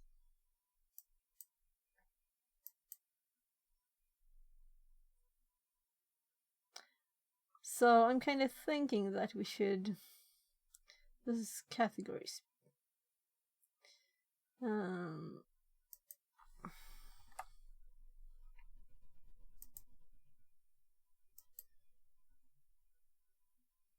So it doesn't help to put .php here, but it helps a tiny bit here. Let's just read it first. Get, and then getting it.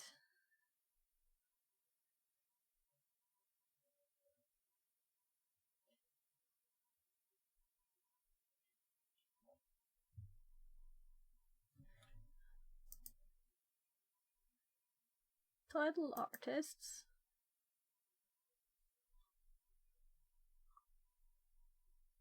Yeah, but still, we didn't jump far. It's still listing the categories there.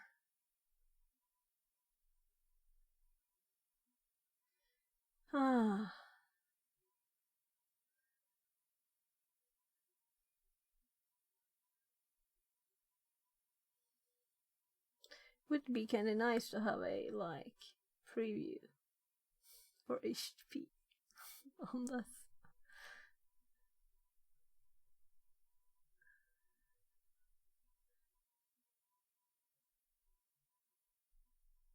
This is not a real shop. This is an example PHP application.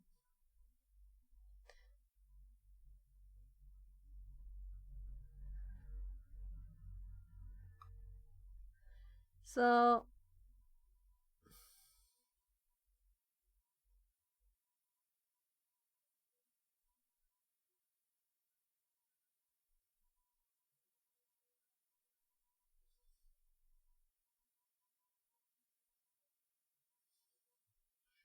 Artist 1, Artist 2, Artist 3. So it seems like there's 3. Cyberneer Dante says, "Hey, fix it. Nice, I see you're working with some Wireshark." Hi, how are you? Oh, I'm finishing up the Cybersecurity 101. But this is very useful because I never thought of right-clicking something to add a filter, for example. That's good to know. What's the name of the second artist? Let's read here. So I saw here artist 3. Where is artist 2? There.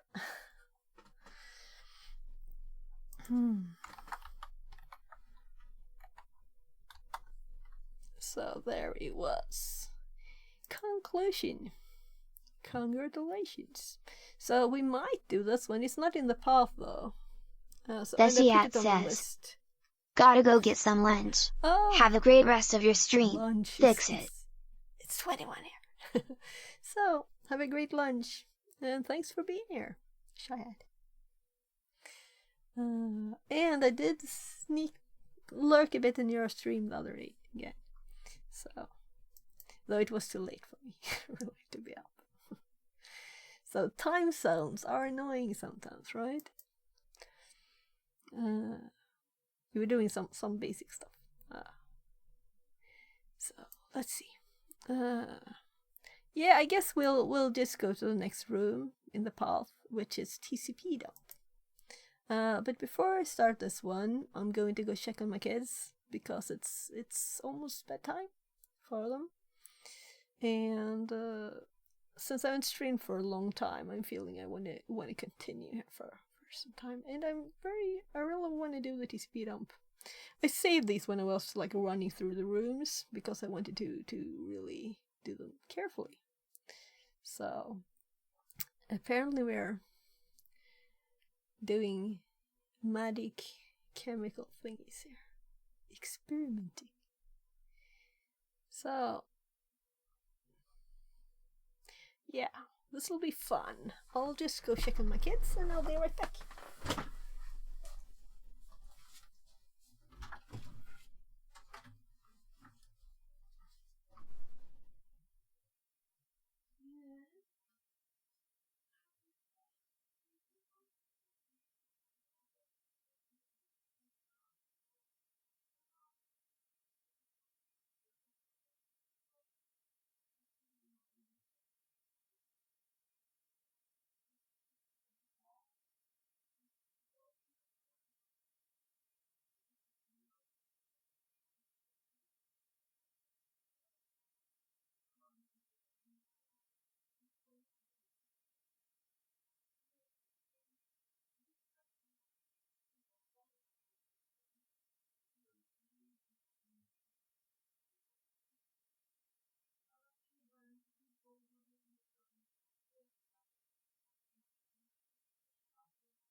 VR Mechatronics says. Hi, how is going?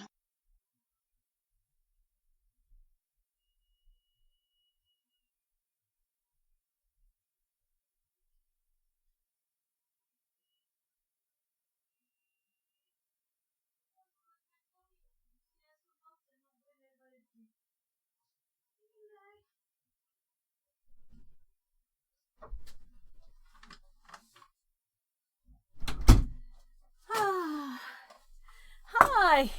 Hi VR, how are you? I was thinking about you, how did that Singapore thingy go?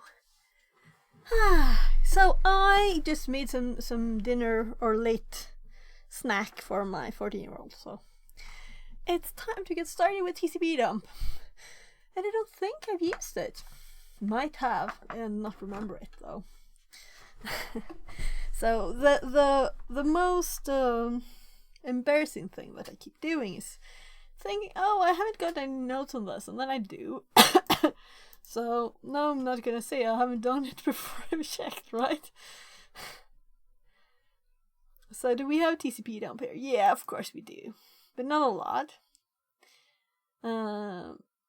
Just as command line Wireshark. So I think I've read about it, but not used it. So I'm not that off at least, right?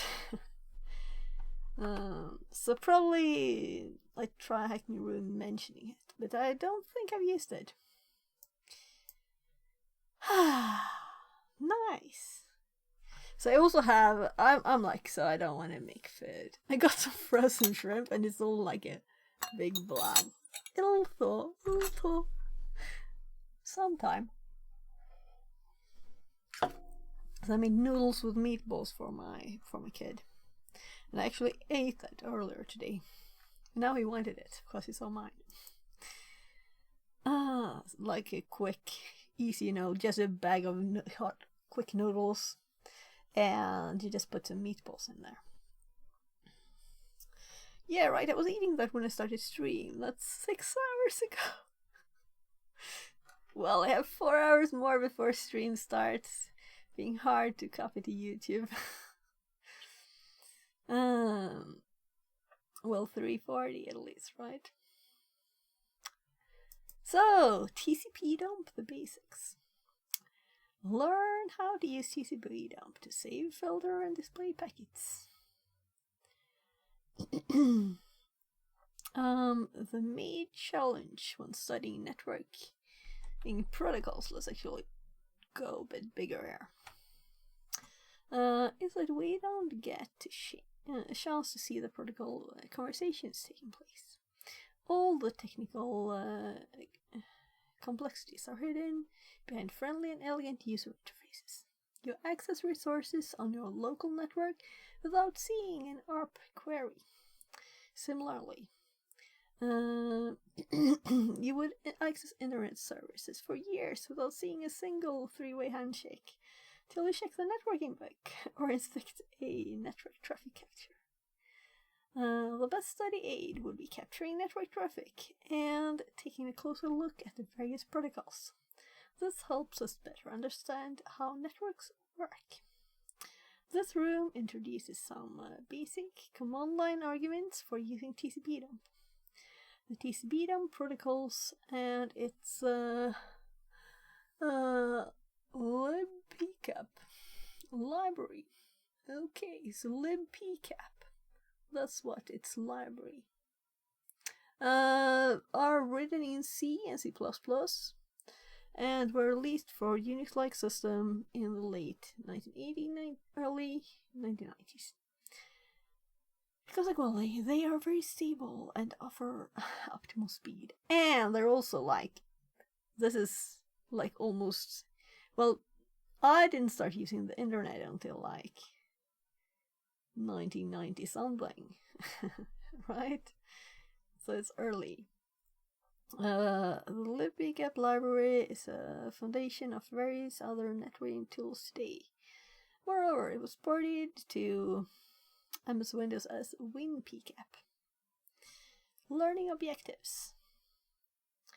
This room aims to provide you with the basics necessary to use TCP dump In particular, you will learn to capture packets and save them to file. Set filters on captured packets. Control how captured packets are displayed. And I really look forward to this because, right, we still have this one running. So the problem with this is that GUI gets, some things are obvious here, right? But you can also miss text because it's like hidden. It's hidden inside of stuff. Well, we can search.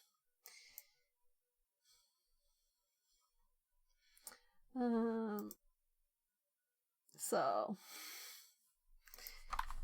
let's just close this tab down. Poof.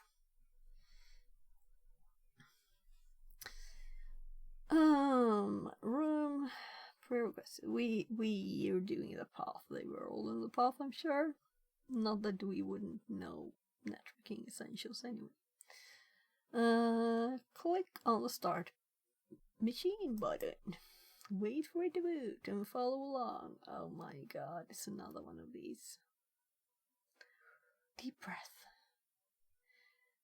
Oh my god. Please give us creds so we can log into the machine. Oh yes. Oh yes.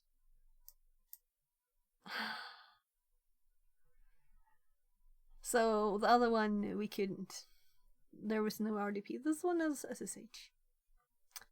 So we had to use a split view. Oh, this keeps falling out of my ear. So VR, did you leave before my question? I wasn't that slow, was I? So what's the name of the library? libpcap. Well, let's actually select the text and copy and paste. I'm doing one arm stuff here. So we need this for SSH. So let's just log back in here. And I did start a VPN before because I thought I would have RDP for the last one.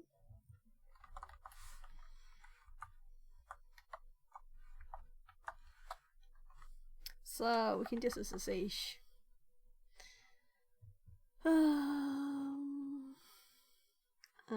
User at, let's see, do we have an IP? Yes, 1010, and I'm assuming this one is started as it is command line, right? Oh no. I was typing the full IP without looking in it. Apparently I didn't have it focused, so.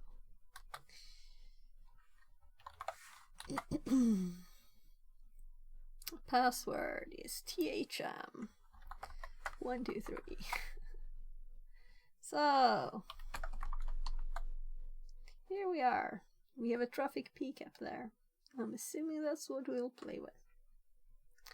So basic packet capture. You can run TCP dump without providing any arguments. However, this is only useful to test that you have it installed. In any real scenario, we must be specific about what to listen to, where to write, and how to display the packets. The first thing to decide is which network interface to listen to using I interface. You can choose to listen. Sorry, I'm just getting this fly out of there.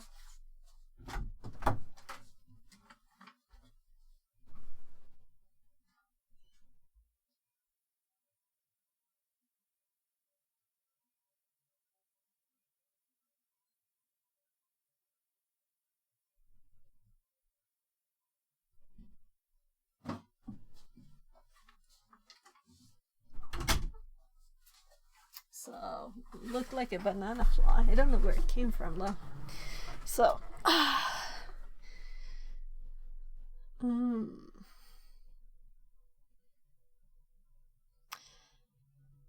just listen to all available interfaces.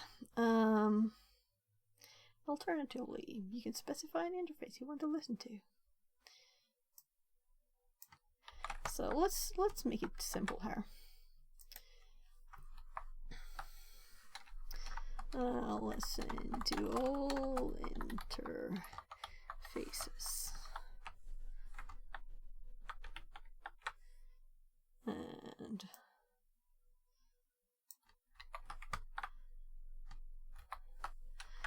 set interface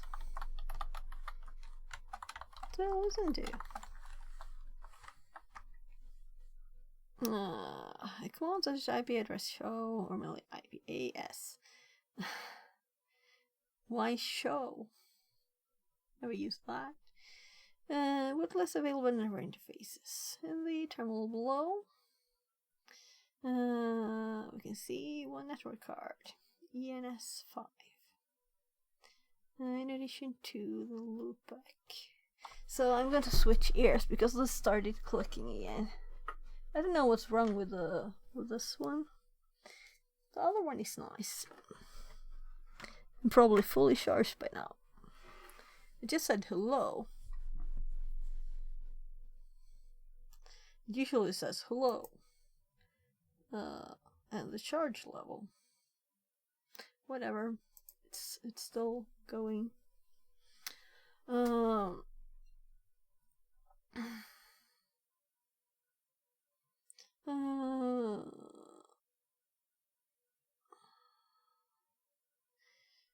Save the captured packets. In many cases, you should check the captured packets.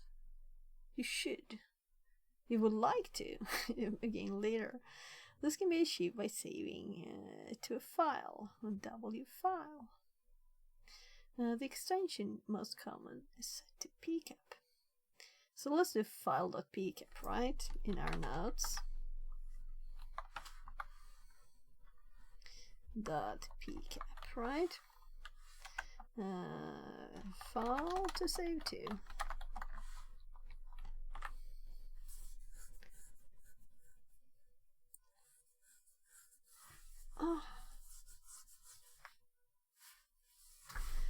Yeah, and the W obviously being right? Let's do right here. So it's logical. And I'm just gonna copy this and do R for read. Read from. I can use TCP dump to read packets from a file using R file. This is very useful for learning about protocol behavior. You can capture network traffic over a suitable time frame to inspect a specific protocol. Then read the captured file with applying filters to display the packets you are interested in. Furthermore, it might be a packet capture file that contains a network attack that took place, and you inspect it to analyze the attack. And by the way, I also have Anti-Siphon's labs on both Wireshark and TCP dump, so that we can do afterwards too. And their labs are like much quicker than this, and maybe you get as much information. So maybe this is not an optimal format, because it's like, so how much text do we need to know about the read, right? This is just like extra fluff. This would have been enough to have this, right? But I guess you couldn't just put the help file there. We want to know other stuff later. Capture file while applying fillers to display the packets you're interested in. Furthermore, it might be a packet capture file that contains a network attack. Right, yeah, I read this. They expect to analyze the attack. Limit the number of captured packets. You can specify a number of packets to capture a specified count. So let's put it here. Max amount of packets to capture. So my keyboard is off to the side. It's odd to type. With specifying count, the packet will continue until you interrupt it. Depending on your goal, you will need a limited number. So, or just abort it with CTRL plus C. So let's actually do that there. Don't resolve IP address and port numbers. TCP-dump will resolve IP addresses and print friendly domain names where possible. To avoid making such DNS lookups, you can use the N argument. Similarly, if you don't want port numbers to be resolved, such as 80 being resolved to HTTP, you can use NN to stop both DNS and port. Look, consider the following example shown in the terminal below. So let's actually copy one of these so I have a base.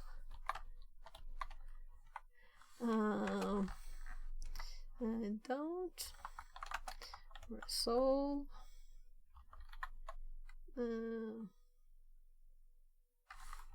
don't do DNS lookup. Let's do DNS. Don't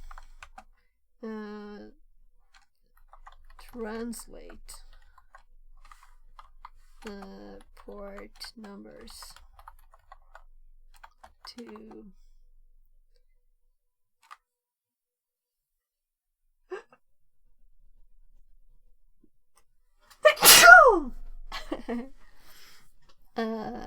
to common use,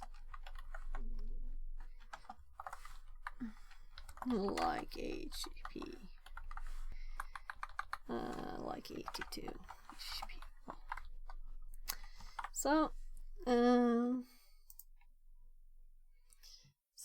sudo tcpdump I C5. So just 5 N, no DNS. Meaning it should do the port if it can. Oh my god, my nose. I'm sorry.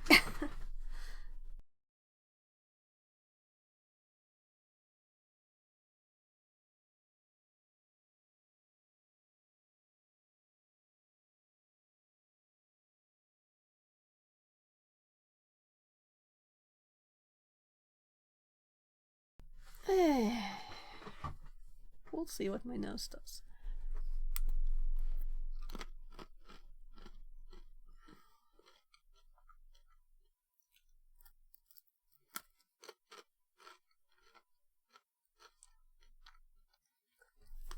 So time IP to, yeah, and there's a dot here. What I don't see is any translation of the port. The port here.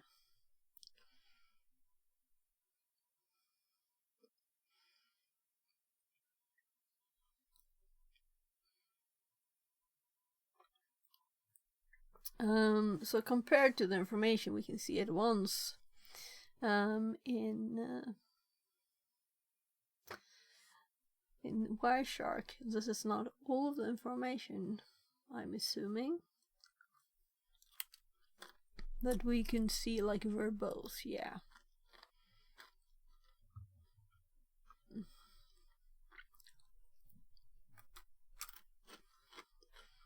If you want to print more details about the packets, you can use V, so slightly more verbose. V. Time to live, identification, total length, and options.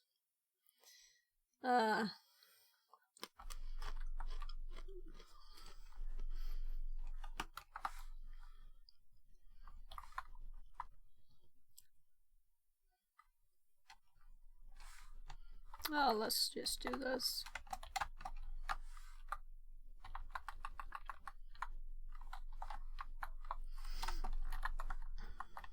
Verbosity level V. So,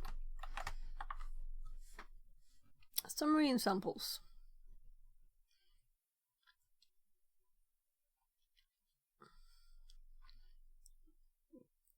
So we have them already written down. Consider the following examples. IC50B, so more verbose than 50 packets. And this one writes it.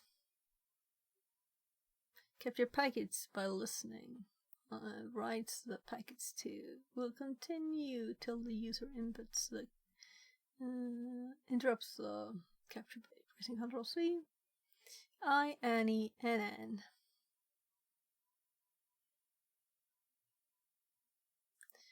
So NN is no lookups or port explanations. So what option can you add to display addresses only? N.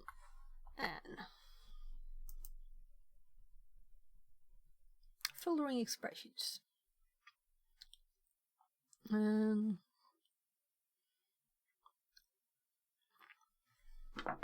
Oh, I have to get some water.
Ines?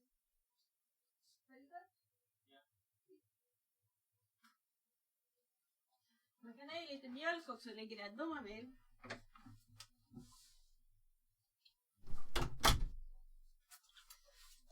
So, this is only water, nothing else.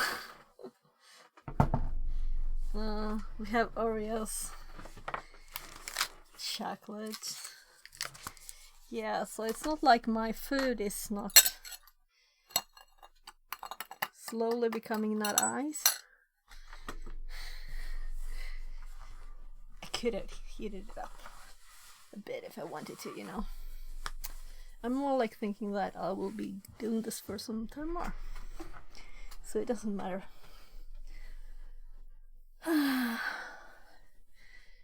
So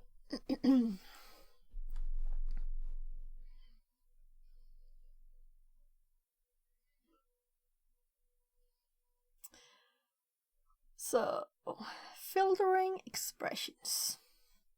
So we're filtering it here. Or you can run TCP dump without providing any filtering expressions. This won't be useful. Just like in a social gathering, you don't try to listen to everyone at the same time. You want oh my god, you would rather give your attention to a specific person or conversation. Considering the number of packets seen by our network card, it is impossible to see everything at once. We need to be specific and capture what we're most interested in inspecting. So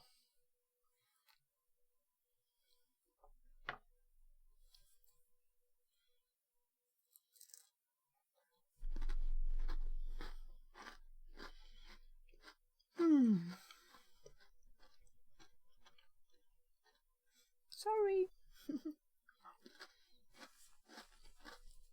It's a long day.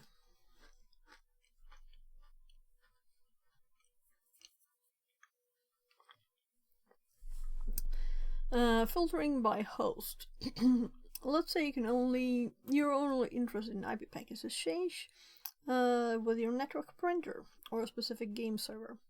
You can easily limit the captured packets to this host using host IP or host hostname. In the terminal below, we capture all the packets exchanged with example.com and save them to http.pcap. It's important to note that capturing packets requires you to be logged in as root or to use sudo. So, host example.com. Right.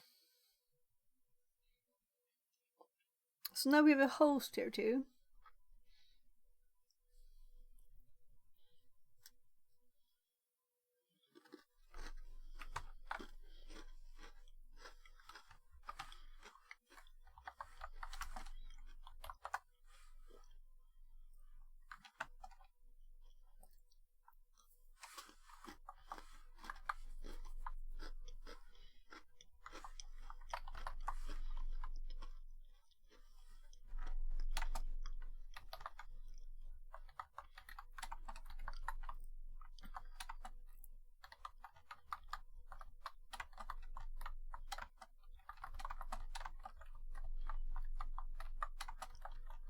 So,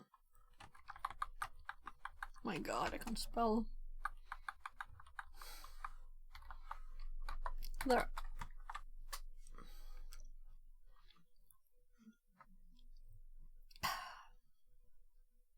So, let's look here. So, here's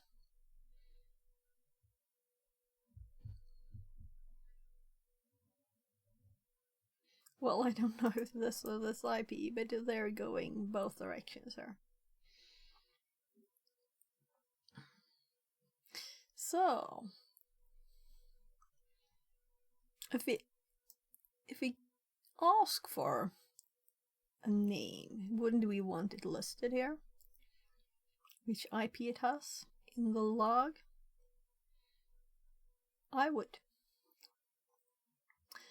If you want to limit the packets to those from a particular source IP, you must use source host and destination host. So,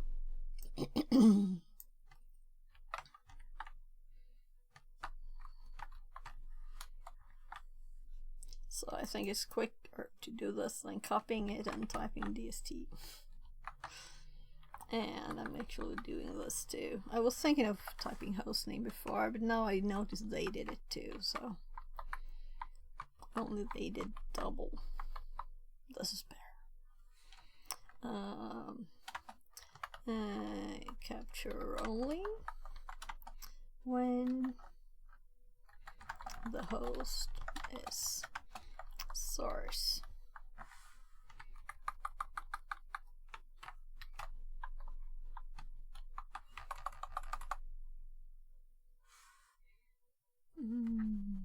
Destination. The source sounded very odd otherwise, right? Long explanation there though. Don't really like that. So, filter by port. If you want to capture all DNS traffic, you can limit the captured packets to those on port 53.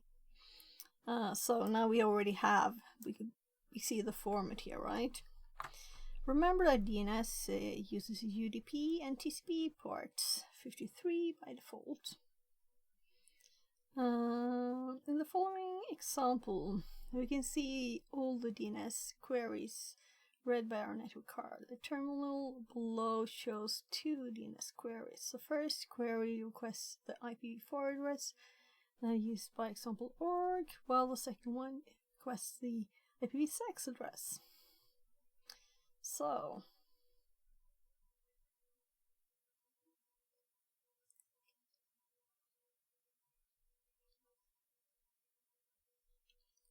Can we see this here?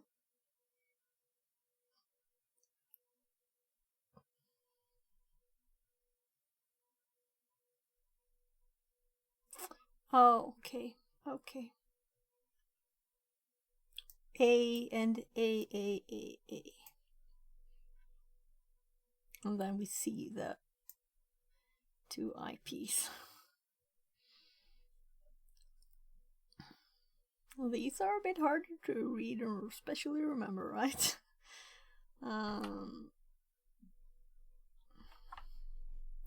So we'll just do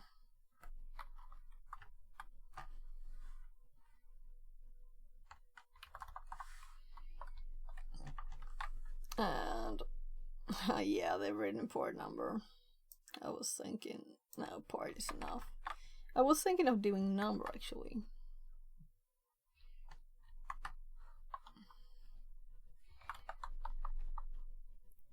Let's just do port. It's kind of obvious that the port is a number, right? Like saying the hostname text. We don't need that.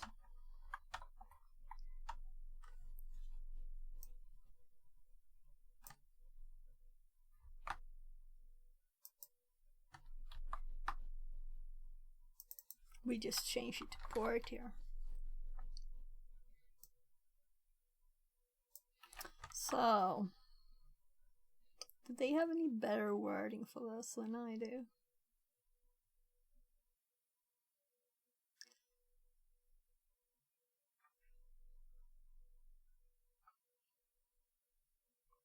Limit the capture packets to those on port. Yeah, I think.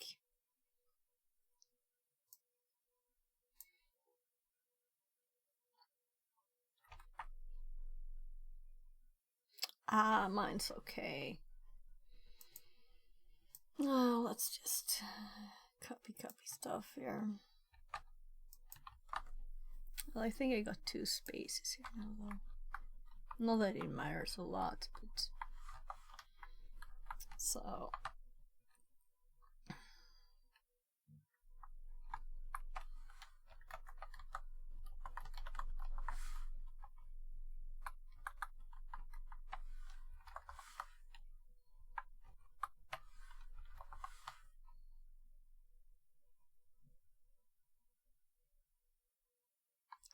It's not perfect, it's good enough, it's understandable.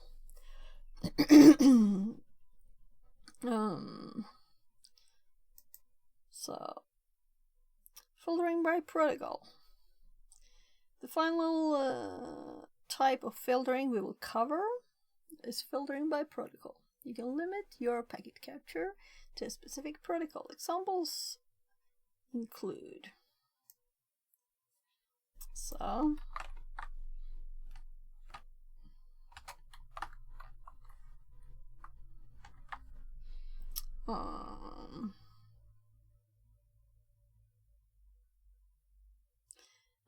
before in the example below, we'll limit to ICMP. You can see ICMP echo, request and reply. Possible indications on return ping command. There is also an ICMP time exceeded. This might be due to running the trace route command. So we still want the syntax. It is only this line. It's nothing. It's just this.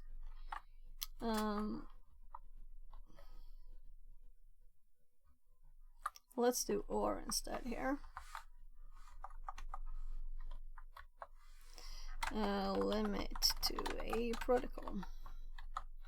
I would probably usually put examples too, but I think this is very simple. But at this one, I feel there's a need for an example. So let's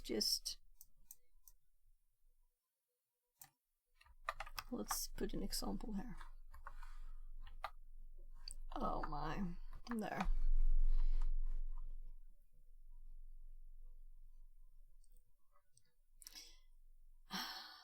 Yeah, that's not like a normal name for an interface. So maybe I should change it to be more easy to understand. Whatever.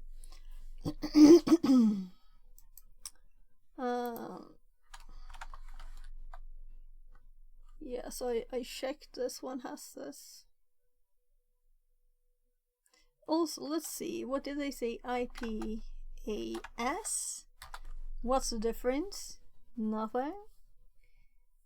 Why do an extra S for nothing? Get it. Whatever. So, let's see. Logical operators. 3 logical operators then can be handy, and or not.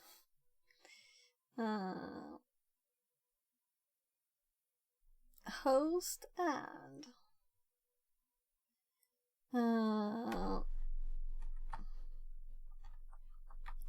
logical operators can be used.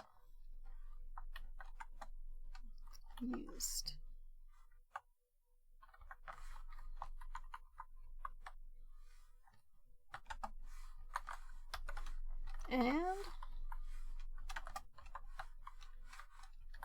or and not can be used.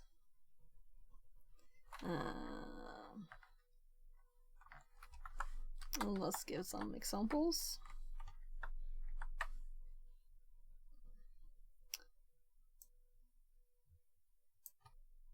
It's kinda not needing explanations. Why do I keep hopping to Cali? We haven't really been there, have we?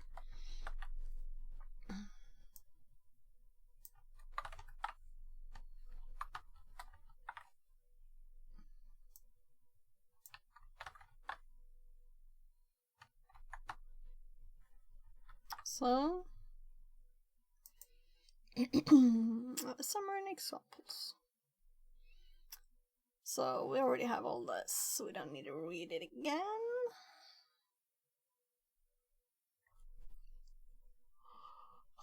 Consider the following examples. Any TCP port 22. Yeah, I was thinking of that. They had AND here with the host. And I'm not seeing host as a filter. Just as the port here doesn't have an AND with TCP. So I'm a bit curious how much you can just... I'm assuming that not using AND makes it an AND. Not using any logic. So if we were to put TCP UCP port 22, it would probably work too, right? Well, I'd try.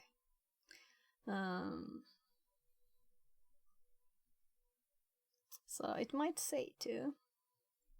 Didn't say here.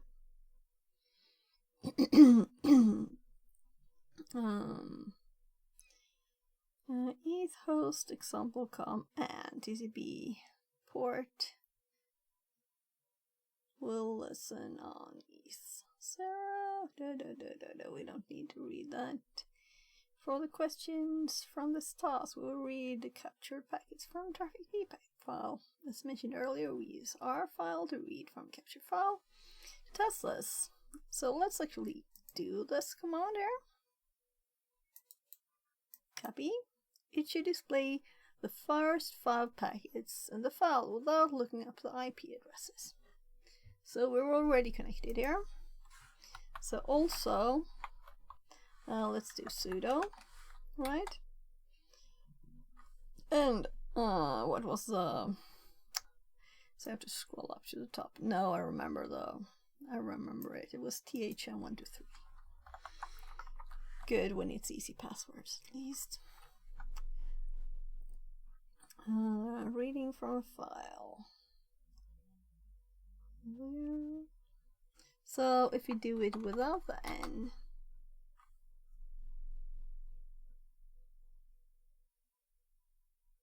here we have it resolved. So much, not very pretty with these.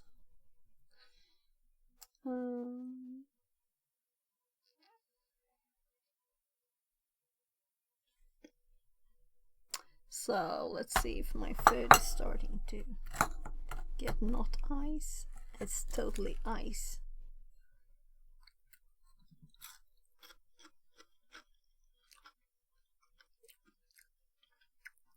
It's like shrimp ice cream. So I bought these some time ago and I haven't really used them, so I thought, well, what have we got in the freezer? I have shrimp, so why not get some? Eat it like candy? It's not very good to eat a lot of it, you know, but if it's slowly thawing. Yeah, it's actually a bit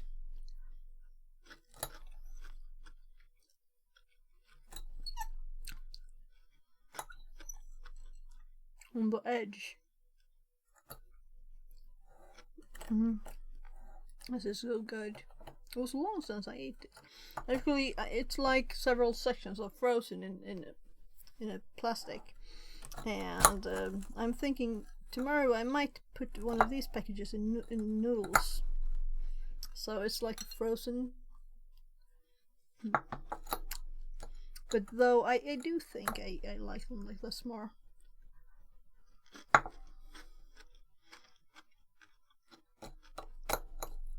Shrimp are not as good when they're warm. They should be real cold, like frozen almost. Or you should have them on like fresh bread.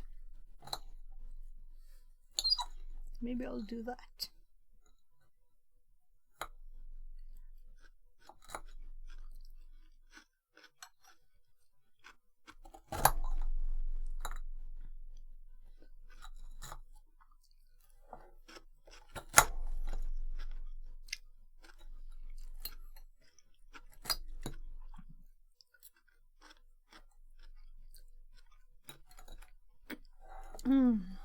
Yeah, it is good.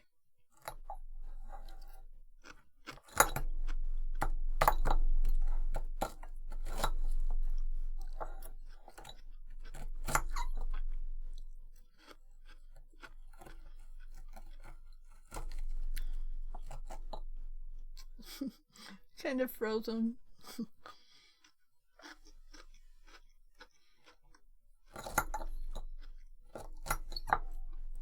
Definitely a shrimp ice cream.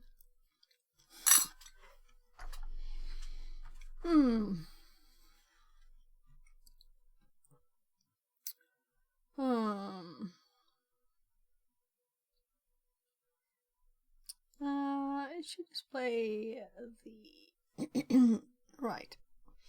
Should display the first 5 packets. Remember, you can count the lines by piping the output to VC. Why would I want to? On the terminal below, we can see that we have 910 packets. Okay.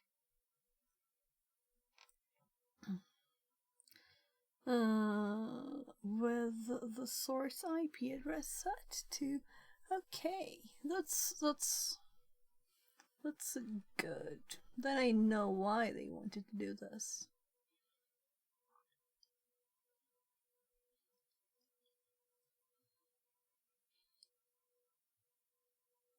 Right, so we don't need sudo since we're not actually using a network. Yeah. I'm like stupid. I didn't think of that.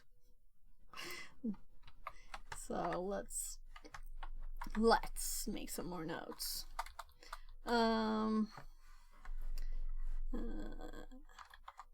Getting data from pkep files. Oh, let's do a dash there, it's pretty, right? And 3-level header. Then let's paste our, no, we don't want to do that, we want this. So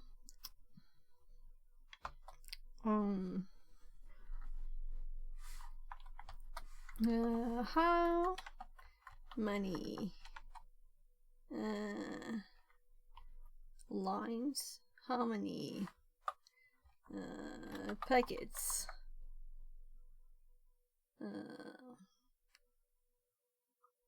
come from 192.168.144.1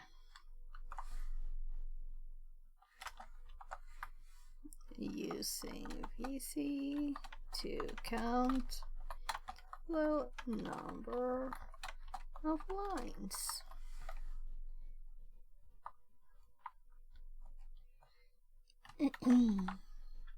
So let's actually do it too, I guess, right?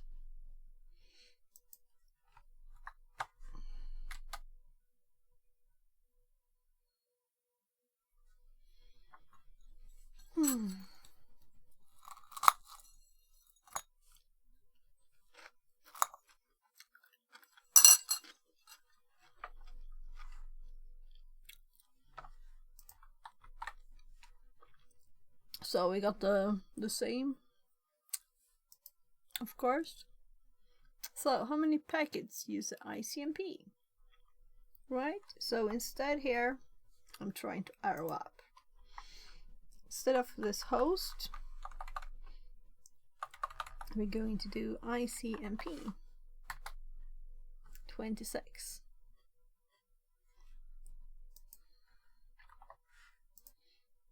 So let's put this in here too. How many packets use ICMP? I'm just copying the line so we don't have to edit it again.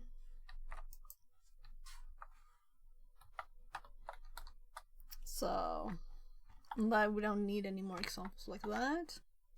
Hopefully no more tasks. What's the IP address of a host that was asked for the MAC address of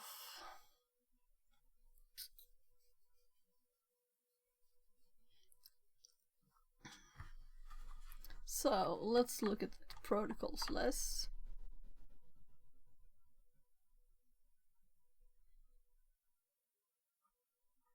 So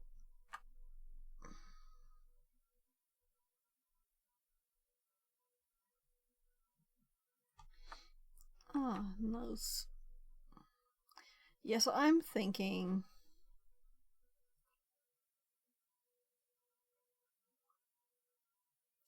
we should be able to do like just this gone, and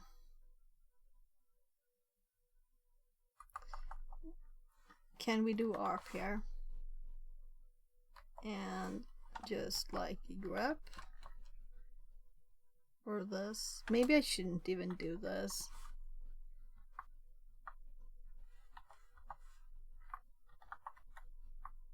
We'll see if we find anything, right? So who has IP address of the host that asked it? This must be the asking host. So I'm thinking, am I cheating to use grep? I don't think so, since we used VC before, right? So let's see what the hint is. Filter by ARP, yeah, but we also grepped it. Maybe there's no more ARPs and that you didn't need to. Now I have to know. So what if we didn't grep this? Would have been easy to see anyway. Yeah, it's just nothing more. Let's copy this.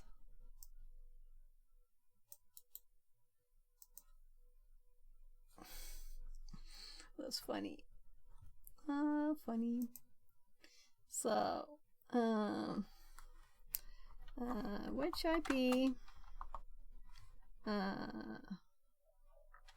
asked for the MAC of, and then I don't remember the darn thingy-ma-doo. Let's copy the IP address. So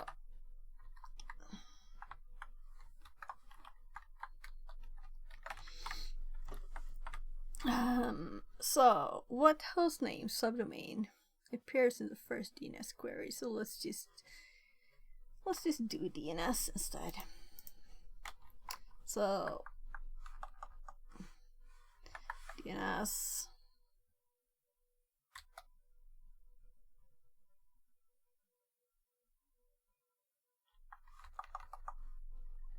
so can't parse filter expression.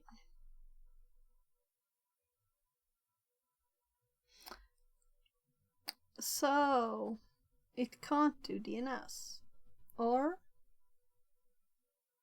because ARP was not in the list. I checked, right? Let's actually add ARP here, right? Because we know it worked, we tested it.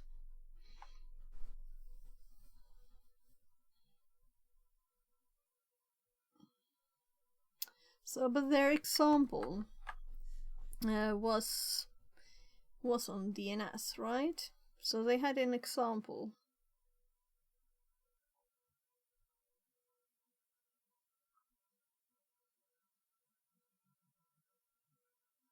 Here,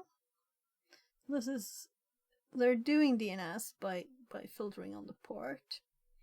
So we'll have to do the same.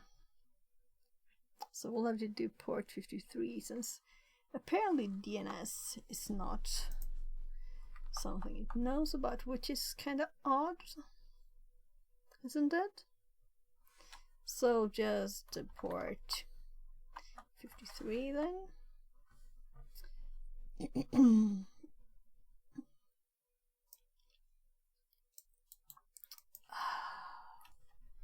Yeah, so I should sleep too today, you know.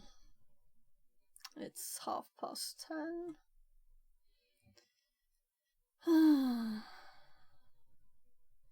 My back hurts. So, show DNS traffic.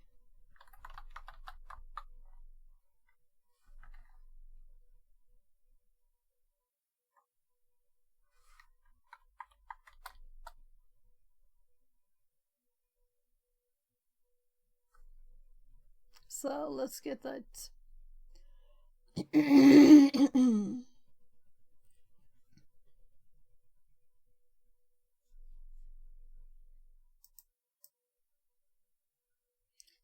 So also we should have done the N here, because the output is cleaner, much cleaner than this with this long name, right? So I was just like, what?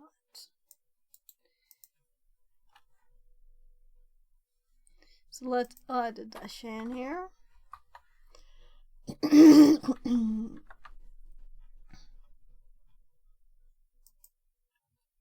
They don't have the last dot, so let's remove it.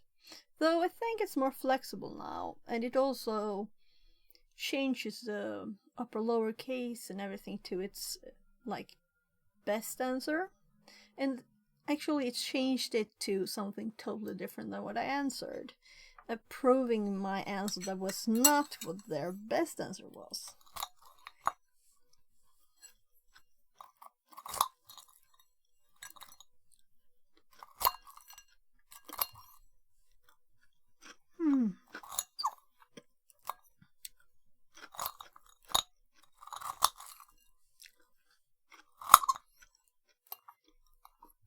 But maybe And those Motlian are for the says, new rooms. Bon appetit.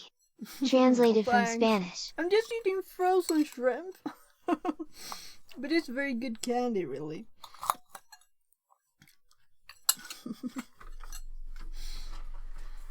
Shrimp ice cream. Thanks. So, advanced filtering. Let's learn more about TCP dump. There are many more ways to filter packets. After all, in real life situation, we will need to filter through thousands or even millions of packets. It's indispensable to be able to express the exact packets to display. For example, we can limit the display packets to those smaller than a certain length. Further, that packets that have a length greater than. So, when it says like this, filter packets, then I'm thinking filter out packets, but it's probably filter in, you know, filter packets. Put them, they're approved by the filter, right?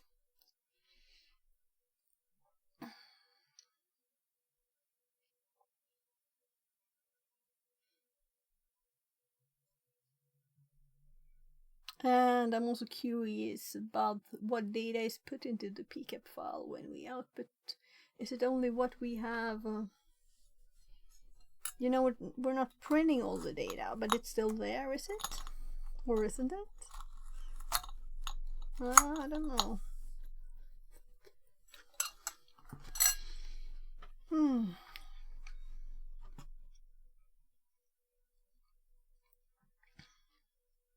So let's actually copy these. They have used a very similar format to the one I used here.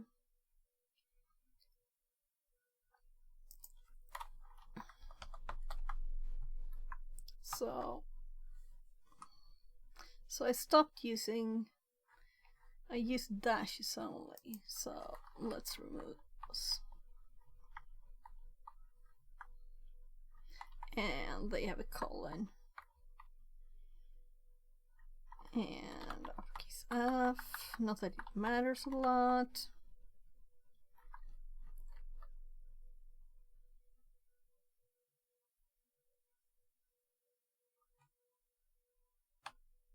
Well, it's good enough. I would kind of written exactly the same. Recommend you check the PCAP filter manual page by using the command man PCAP filter.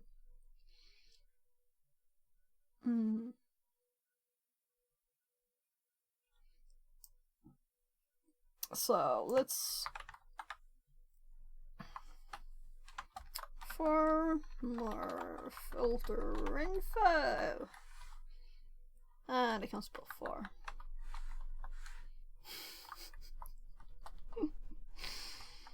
At least I'm having fun, right? So let's the last one didn't have man installed.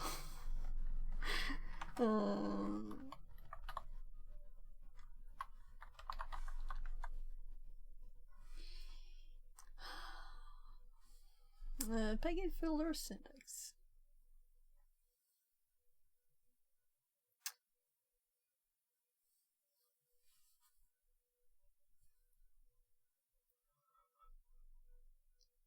Oh, dist host, source host, ether.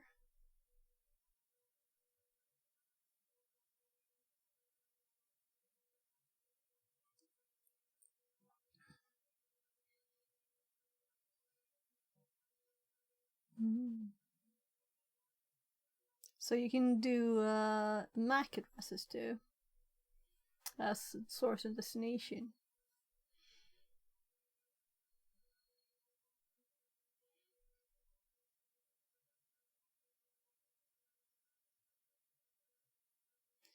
Gateway. Well, we don't have to read all of this.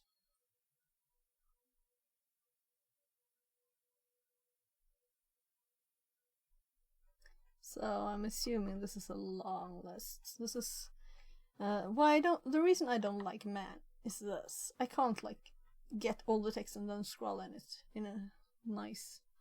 I can't either like just copy a bit of it after I would like to like just have it in text. But we could also like do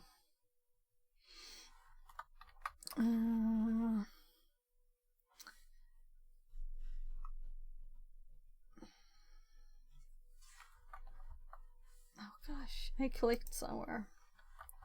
No, I think it's enough sometimes to scroll in the browser for it to focus, and this is only happening like with VMs. I don't know why. So let's just do help here and see. That's not very verbose, is it? Okay. So we have a libcap version here we can see too.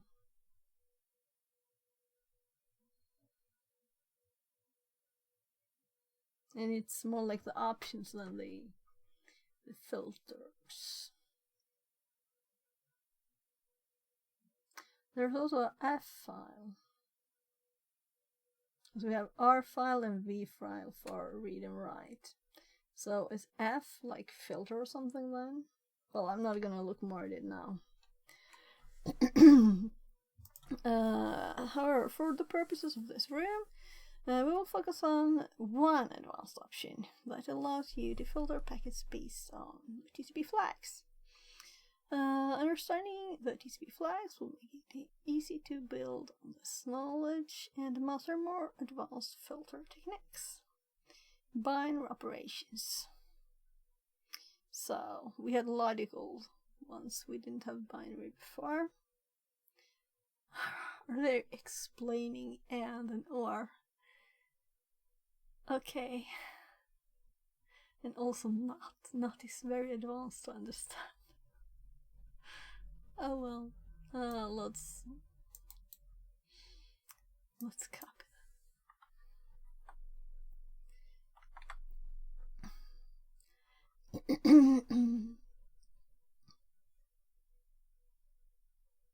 that. Binary. Operators.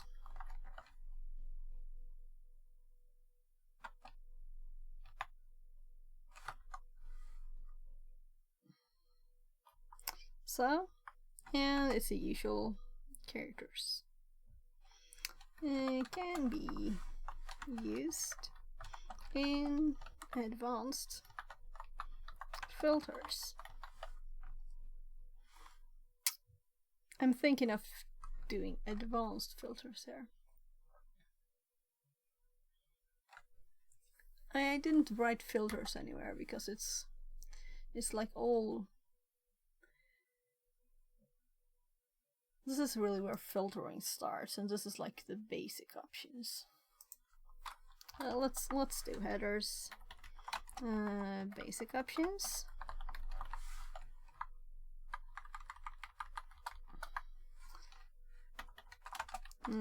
Filtering.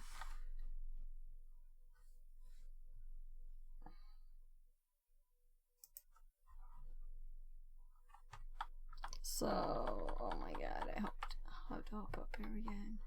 So they had the greater, the thingy was in advanced, right? So let's put the header there too. So advanced filtering.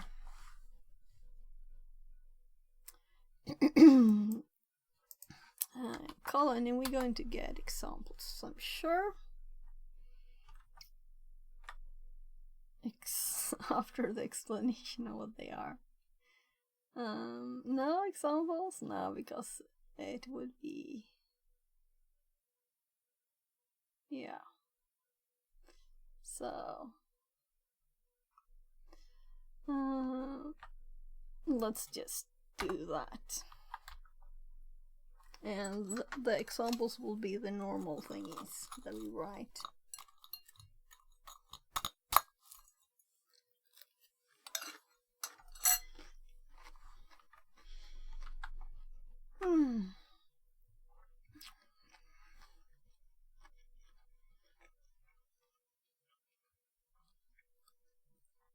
Header bytes.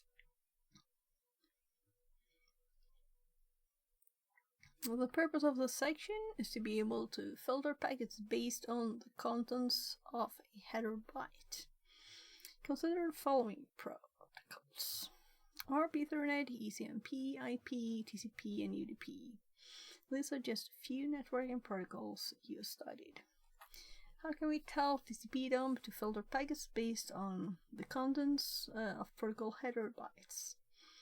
We will not go into details about the headers of each protocol, as this is beyond the scope of the room, as always when this sounds interesting, right? Instead, we will focus on TCP flags. I'm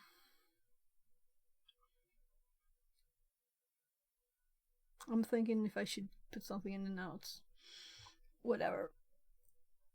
Later, in that case, using PCAP filter, TCP dump allows you to refer to the contents of any byte in the header using the following syntax.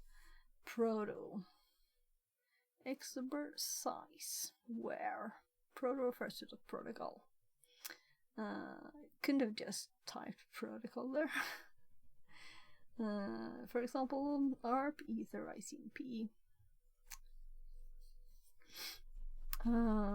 Yeah, and I'm thinking these should all also be in our protocol list here. So IP, UDP, TCP, ICMP. I added ARP. So Ether is the one that's new. So let's add Ether here too.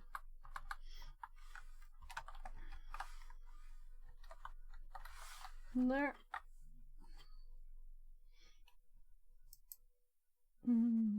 Export indicates the byte offset.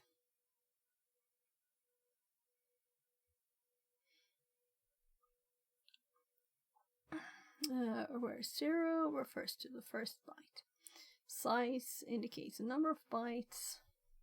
Yeah, so kinda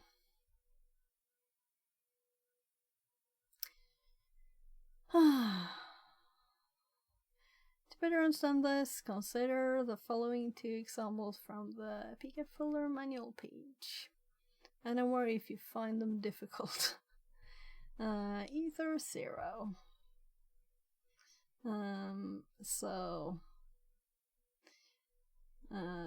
Then no length means nothing, I'm assuming. So just the first byte. And set. And not equals to 0. And the decimal number 1. And applies the and return true if the result is not equal to the number 0. The purpose of this filter is to show packets sent to a multicast address. A multicast Ethernet address is a particular address that identifies a group of devices. So I'm always thinking now of the notes and what I should put in them.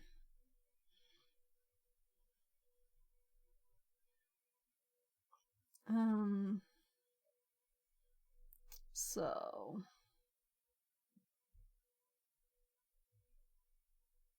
let's scroll down to an example.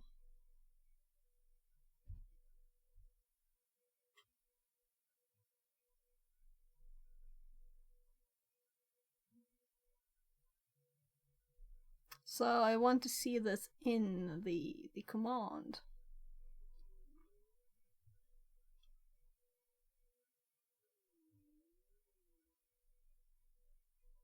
Well, they have constant names. Well, I guess that's good. But I wanted numbers in there. So, well, it's all clear to me. I'm just thinking how I should write it.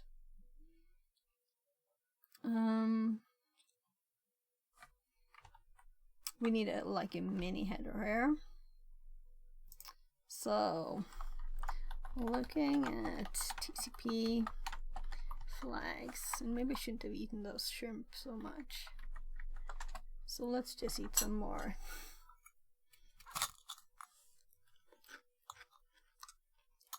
It's just ice.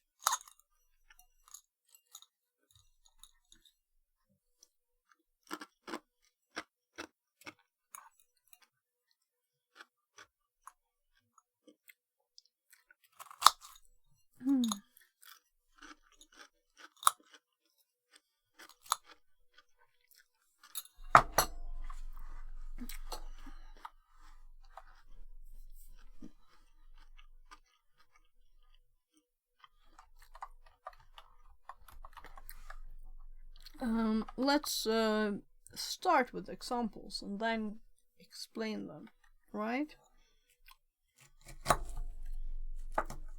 Or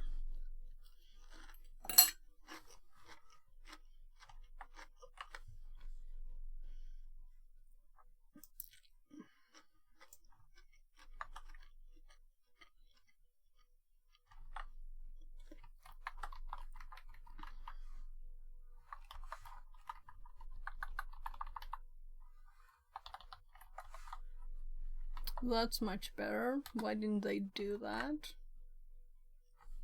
Call X-bar being the offset.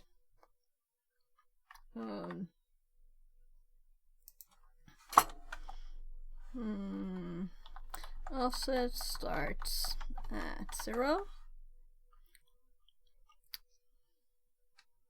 And then we do an example of this being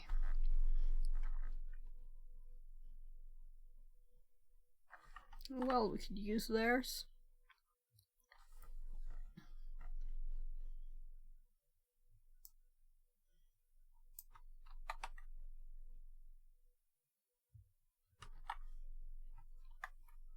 Yeah, I kind of thought so. It was already there. So, the first,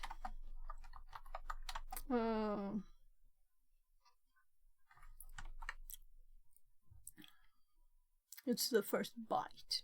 I was thinking it's not the first bit because they compared later to full bytes, right? So, the first byte in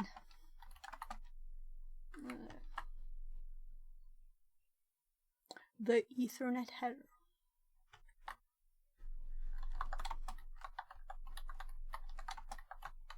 In the Ethernet header.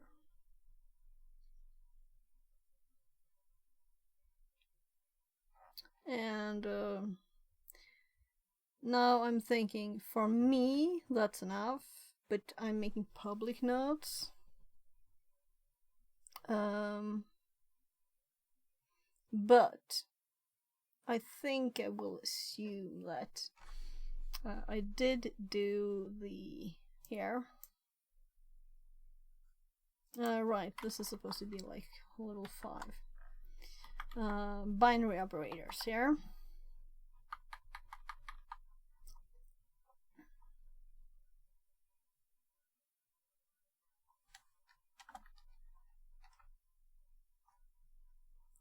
Header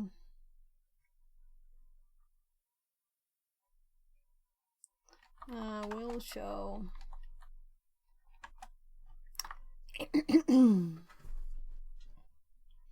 multicast address. That's enough, right?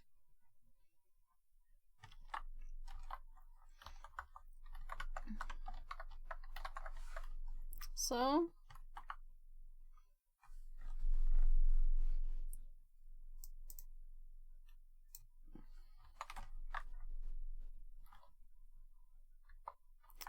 I should have done that. So IP and so it's F5. So it takes the first byte of the IP header and compares it with a hexadecimal number F. It will return true if the result is not equal to the decimal 5. The purpose of this filter is to catch all IP packets with options. So IP header. The first byte in the IP packet header.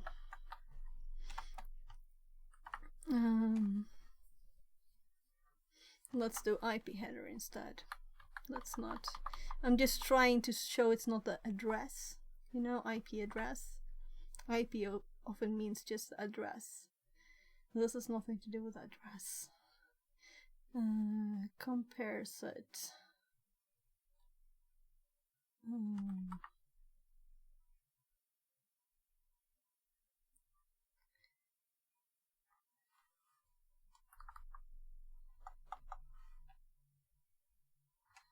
will show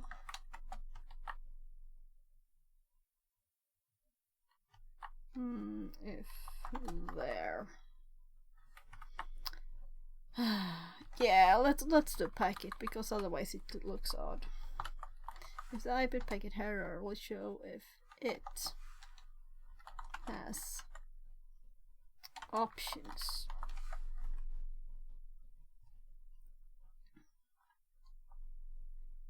So I don't know the details of how these headers are built, so I don't understand the details of that one. Don't worry if you find the two examples complex, we include them to show that you can achieve this.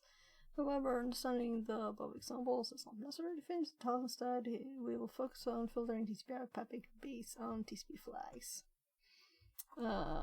Let's do a next example, right?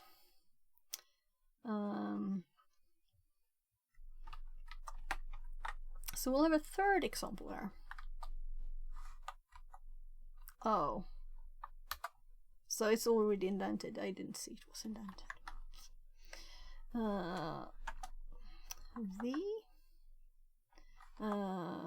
There are constants. That's for the TCP flags. Let's do a space there. Flags field. Let's do field too.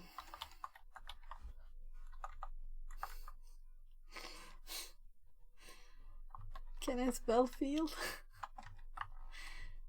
I feel I'm getting giggly tired here. So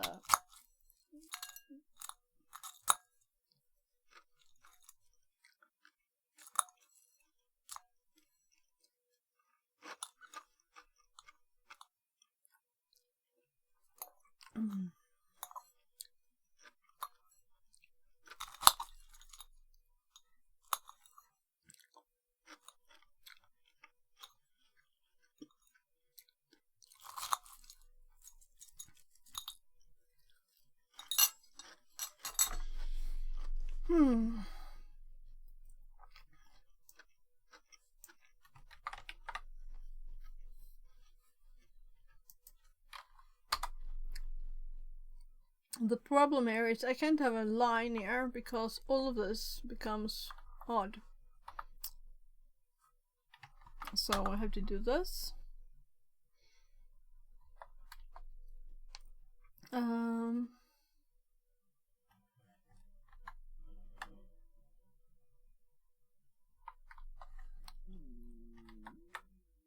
Good. Okay.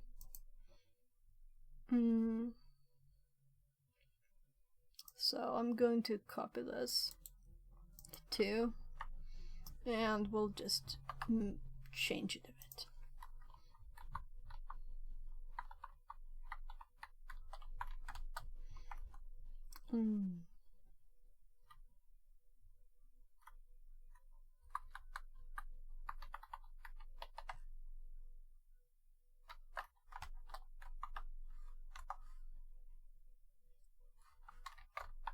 Capture TCP packets with only SYN flag set, while all other flags are unset. With only, do we know what only is? Right.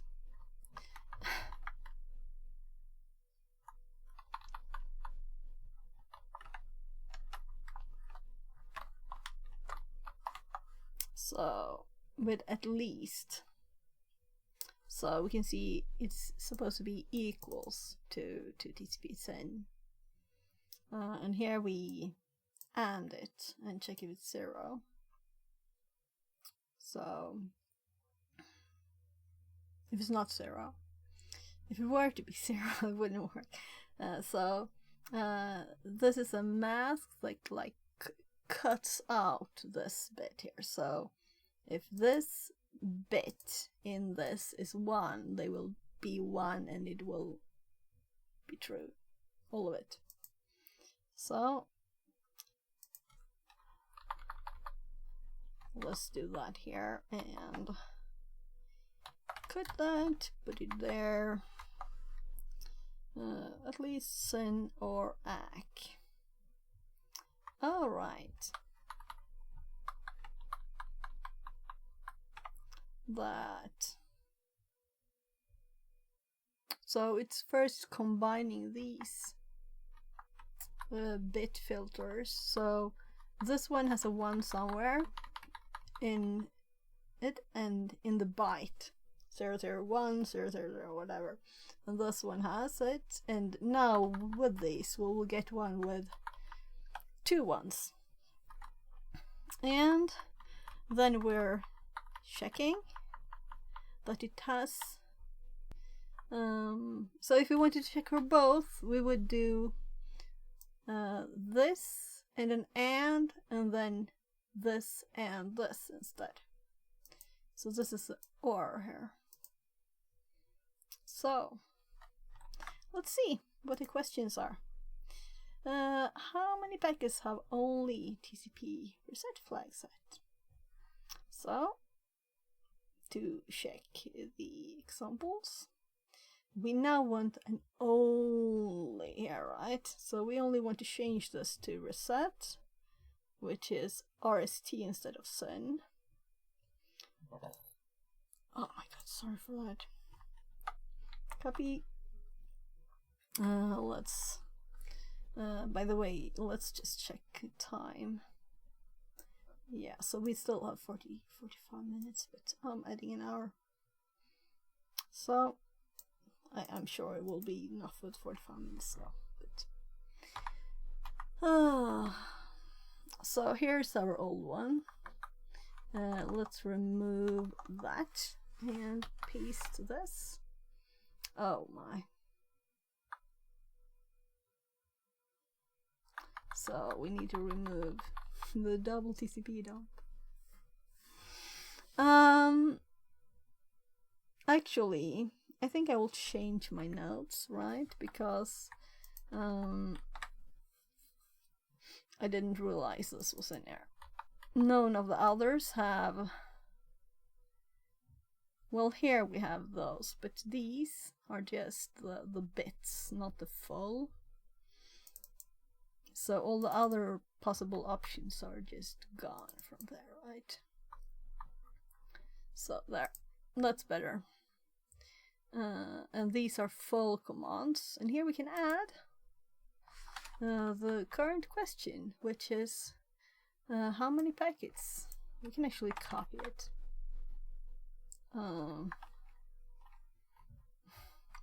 Meaning we also see here the VC or WC to remind us that this is what we want, right?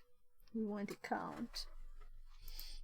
So, but first we could just list it. So first of all, it is RST, and well, let's just pipe it at once. So 57.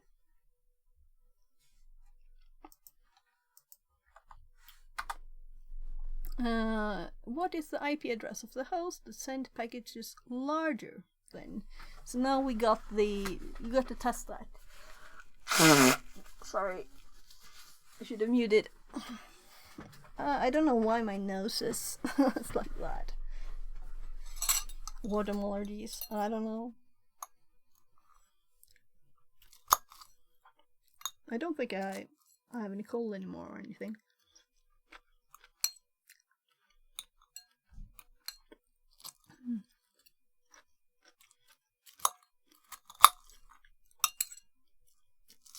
I'm listening for my kids there a bit. They're in the bathroom, one of them.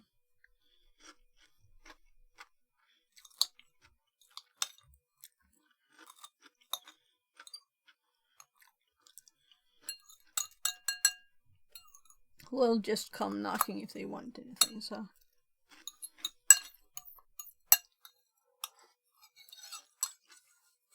That's the most odd dinner I've eaten ever. Frozen shrimp.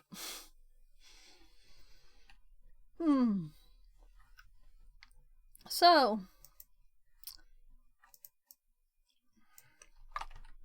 let's put it in there in the notes. Oh right, I didn't put the command.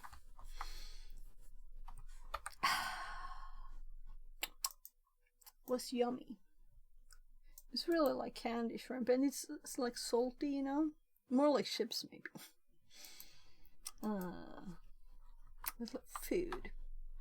So food. Should we prepare the command here, or should we just? No, let's scroll up in the notes so we can read about grader. So grader is what he wants, and I'm assuming this is then the same format as our question, which is bytes, right? Because otherwise we wouldn't know what to do. So whatever. So now we do greater, and scrolling down, 15,000. And we're not counting here. We just want to see.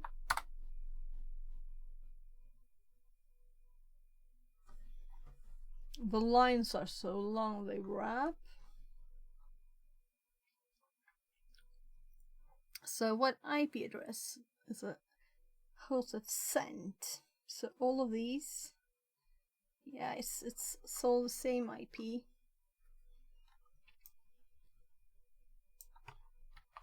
So we'll add more examples there later when we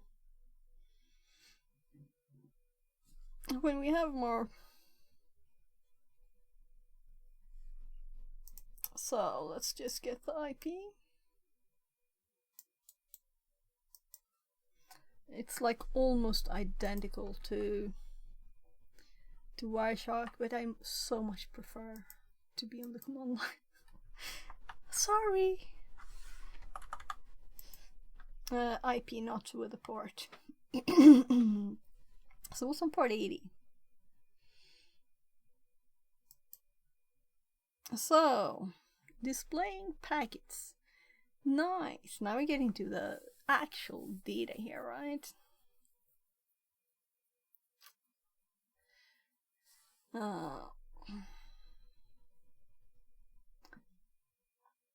Yeah, so YouTube just got a... Why not check out the Twitch stream? Twitch has a lower delay and more features. So if you happen to be on YouTube, welcome over to Twitch. There's the link.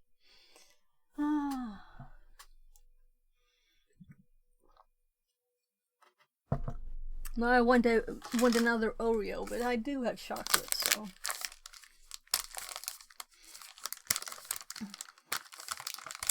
Yeah, and then I'm kind of feeling for some... I want to do some electronics. Maybe we'll do electronics tomorrow. Maybe?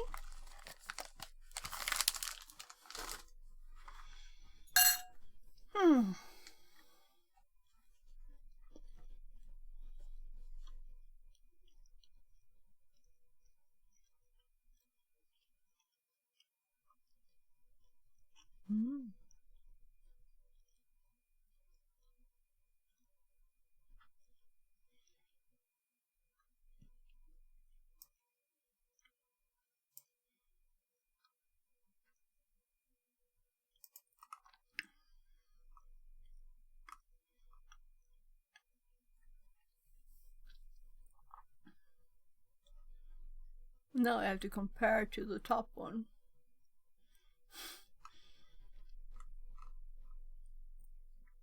I prefer not a table too. But maybe we don't have to type our own explanations when there's actually a list, right? That's just stupid.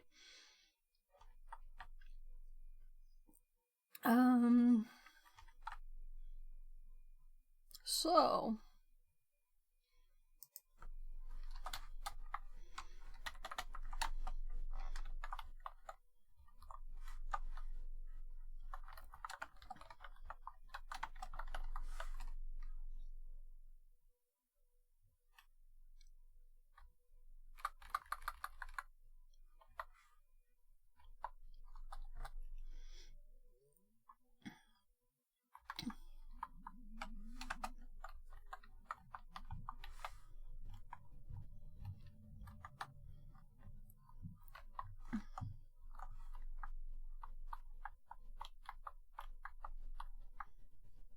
So, quick output.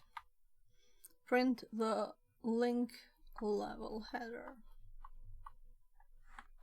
Yeah, we want that.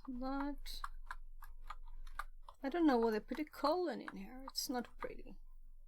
So, but I can understand it. So, to demonstrate the above options, manipulate the output. To manipulate the output. And manipulate it, maybe? We will first display two captured packets without using any additional arguments. So we have one packet here. So time, IP, and they are not using the NN, so it's saying HTTPS here. So from 43, I guess, to, oh yeah, so it's getting the, this is the DNS name, and this is the port.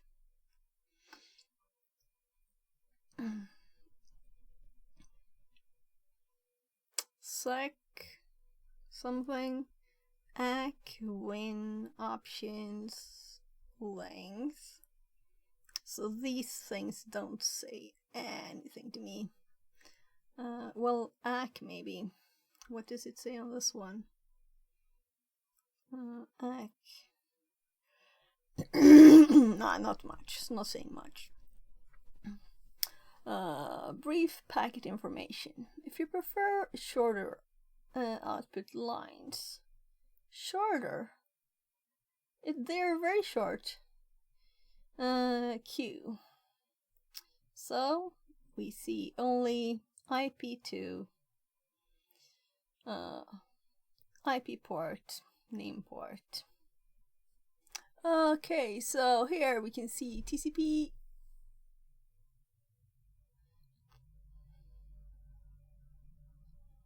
'25 and 29 are the length.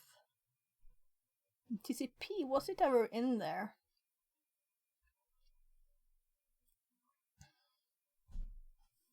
So I can't read out any TCP in these two lines, or these two.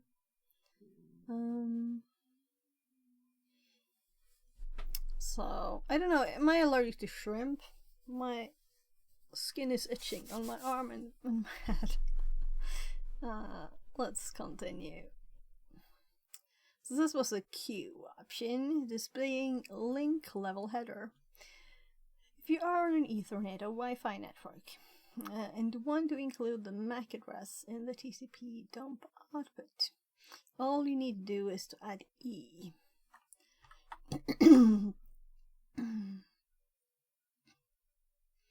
Print the link level header, comma, MAC. Maybe more, right? Should I do MAC address instead?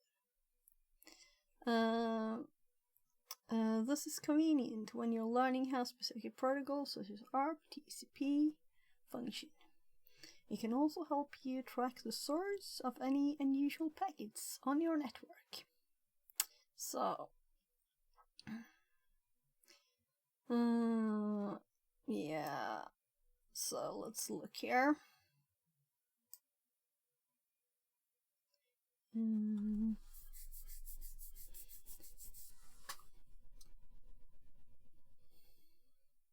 So I have another length in here now, because it's showing more.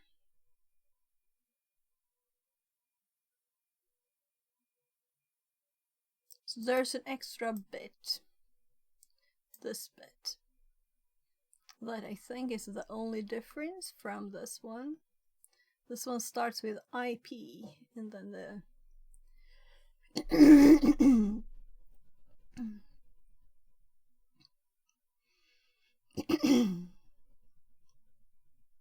so, displaying packets in ASCII. ASCII stands for, well, in other words, well, I think this is like a short that I've known since I was 15. You can expect A to display all the bytes mapped to English letters, numbers, and symbols. FixerBot says.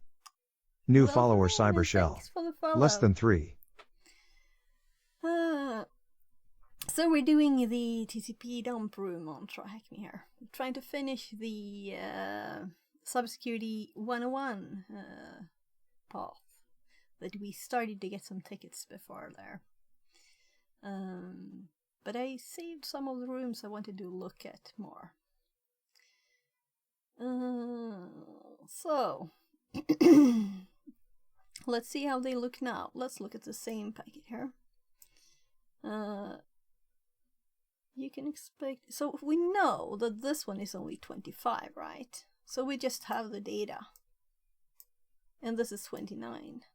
So we can just see the data, and I'm assuming the next is hex, which is better, because ... right? We don't really know what is there.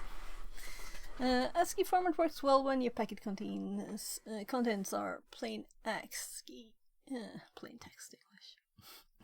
I'm seeing ASCII everywhere. And won't work if the contents have undergone encryption or even compression. Furthermore, it won't work for languages that don't use the English alphabet. Hence, we need another way to display the packet contents regardless of it being 8 bits. Any octet can be displayed as 2 hexadecimal digits. Each hexadecimal digit represent, what if they had binary format? Represent 4 bits. To display a packet in hexadecimal format, use XX. And we did put this short here to exist. Hexadecimal. Well, we can skip this. It's just like we can just do hex format here instead.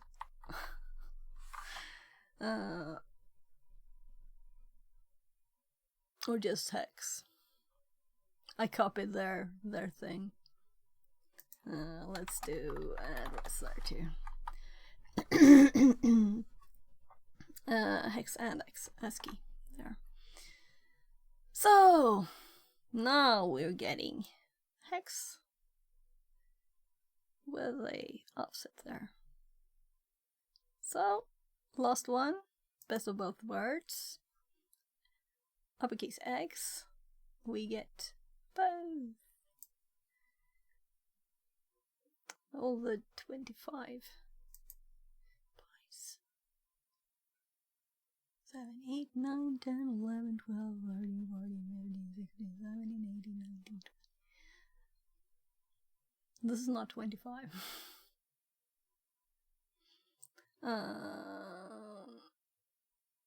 But I guess it's all of it. So now when I look for information here, let's not do that. What is the MAC address of the host that sent an ARP request? So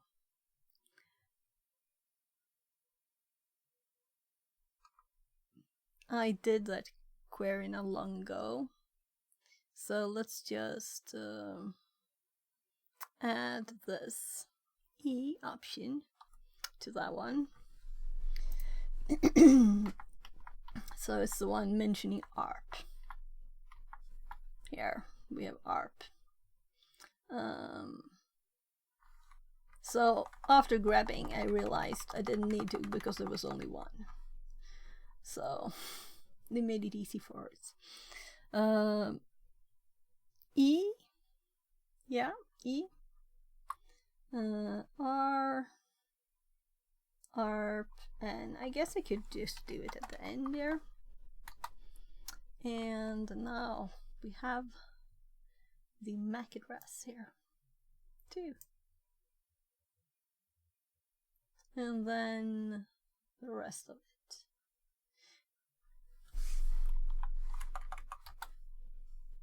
Yeah, we didn't get that data before. I just wanted to check. It's the same as the others where it said like here it says ARP and those said IP, and this bit disappears when you have more. We get this instead. user type ARP. So let's just copy this.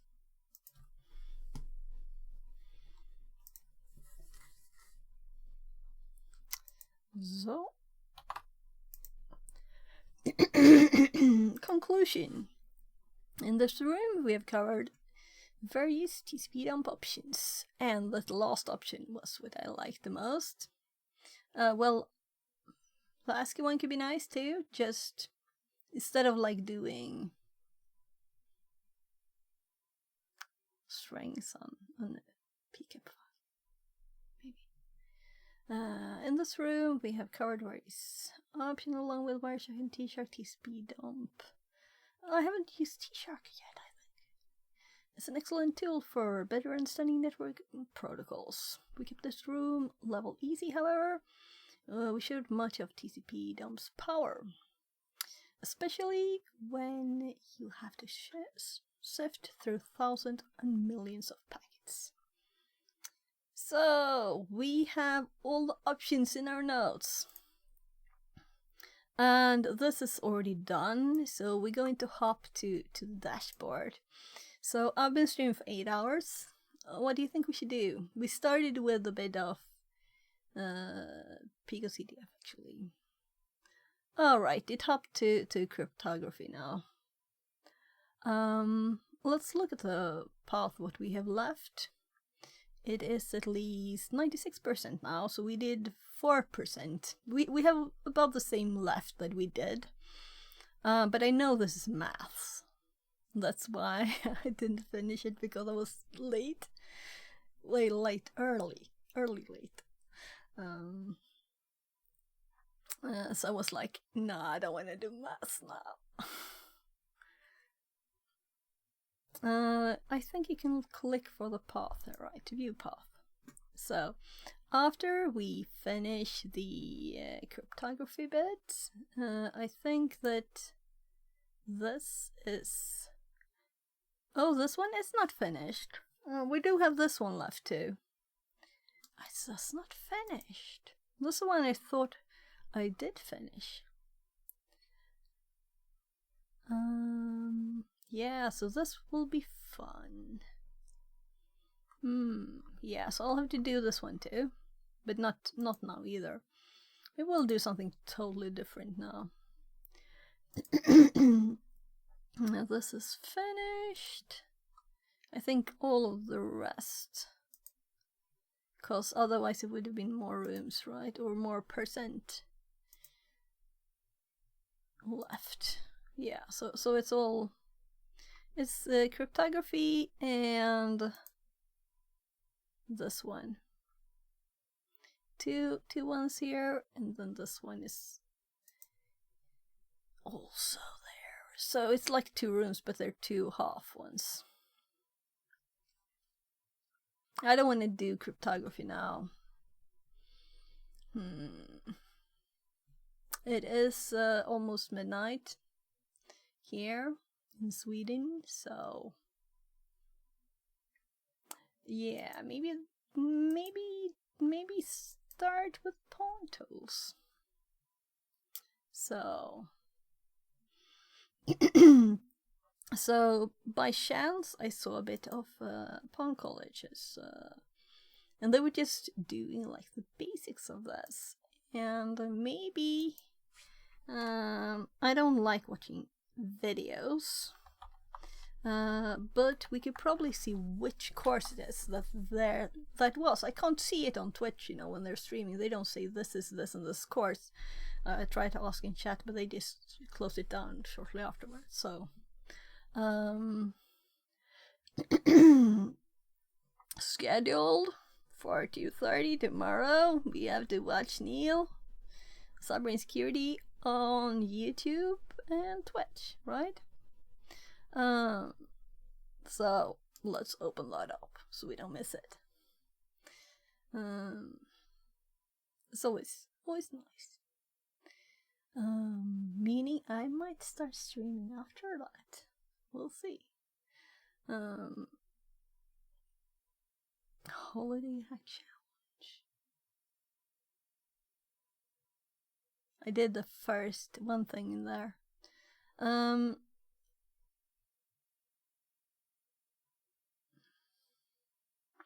I really need to learn more web stuff. Right, I was also thinking I want to do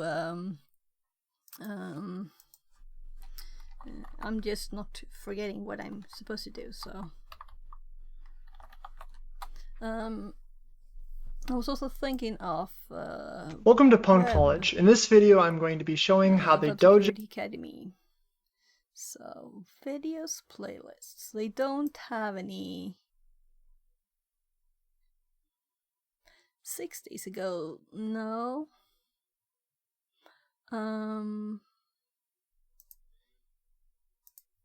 Yesterday's stream, but that won't say much. Oh, Johannes is streaming. So let's so that's a fun stream, people. That's a fun stream.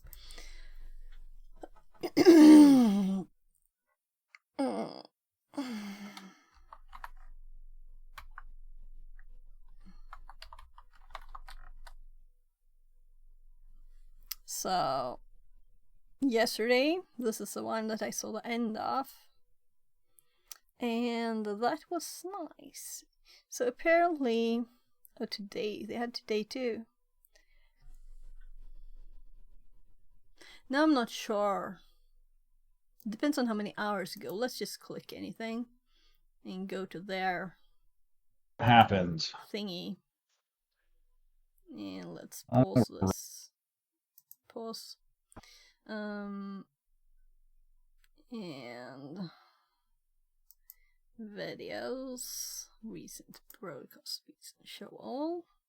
So they have quite a few of them here. That's quite a few. They have 2 months length of them. So let's compare just quickly with this. So this is 6 days ago, the 14th. So 6 days ago.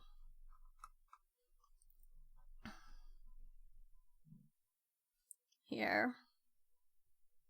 15th, this one says. Right, and this one actually has a name here. And possibly because they did that before exporting it here. So that's probably how they do it, like once a week or something they export everything, right? And Notlian says, is Pwn College free? Yeah, it's free. It's free. And you can even log in and do their tasks and get belts and stuff here. And you can go into their Discord, but can't really, since we're not in the college, we can't really like go into their course Discord groups. But you can like ask stuff and things there. Stuff and things, very specific here.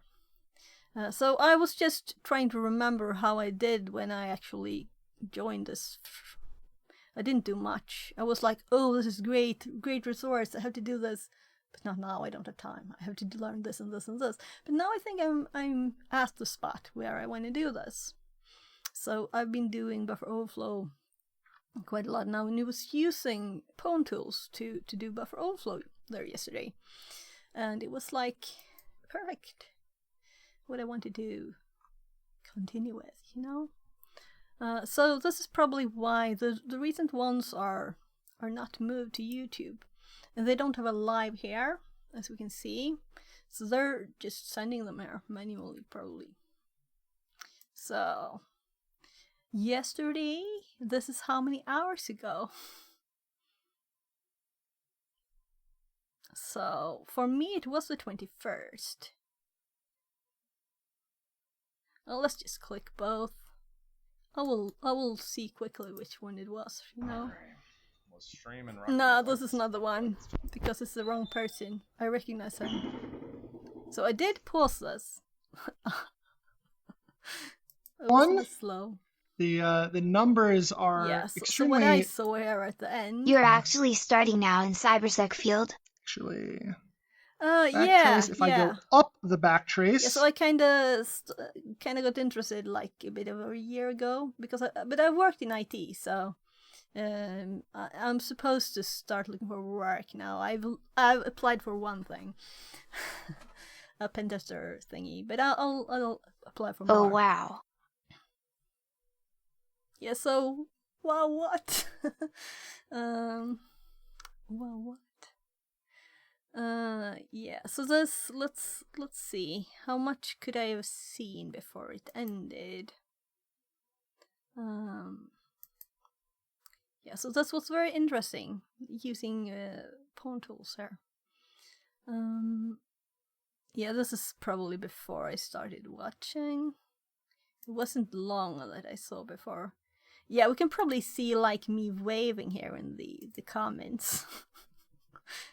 And trying to ask them stuff. Yeah, here I'm waving. And it's like, what course is this? So if we go back a bit here. Maybe even before I joined there. Is chat updating? Trying to realize where I got in there. So this was what got me inspired to look at Pwn College again. So I watched Tiberius' stream yesterday, and after that, he raided the Cerberus, Blacksmith. Cerberus. Suck something. You know, her. But after that, she kind of like went out where dog gonna walk, and then I hopped over to this. So here, import. So I want to see more of this before. Maybe the whole thing is about that. But we still don't know what the course is. Maybe he will say it in the start, yeah? And then we can go to the webpage and look at it. So let's check out the very start here. The numbers are extremely dwindled today. We've got, let's see, I can literally count it. 6 people. We've got 6 people here today in person in a lecture hall built for 300 people or I don't know, something like that. Pretty amusing. Which is fine. Hopefully the people that are, this is probably most of the people then are watching this either live on Twitch or after the fact on YouTube. Or otherwise, good luck, I guess. Okay, let's jump into it. Before we jump in, though, does anyone have any questions about anything? Nope, no questions. All right. Well, updates, I guess, on course logistics. Still working on getting the reverse engineering survey out. So it looks very busy other things. Finally, I think this afternoon I'll be able to get to creating it. Actually, I realized, so I've been creating all these like 5 multiple. So let's look at it. First of all, I think they have like playlists here too. So if we want to do this now, 365, right? 365. I think there's only one of 300. So this would be 365 full. And if we don't want to wait, we can just do 365 spring, right? And we'll have all the 48 videos instead of 25. And also, there might be another person explaining them in different ones. So if you're like, oh my god, this teacher, it's not my style of learning, you know? Then you just hop to another one. So very cool, this. And they've been doing this for some time. So this is 2020. I guess they started putting You'll take a look. The list then, at least. Yeah. So I'm going to. I guess I'm going to look at this one, because it's like almost halfway already of the term. So that was me trying to middle mouse click on this. No? Really great, those guys are getting free classes. Yeah, it's very cool. All the free content, it's great. Yeah, and it's Arizona. Something here. So they're in the right order, it seems, too. Like time order. Sometimes they're upside down, you know.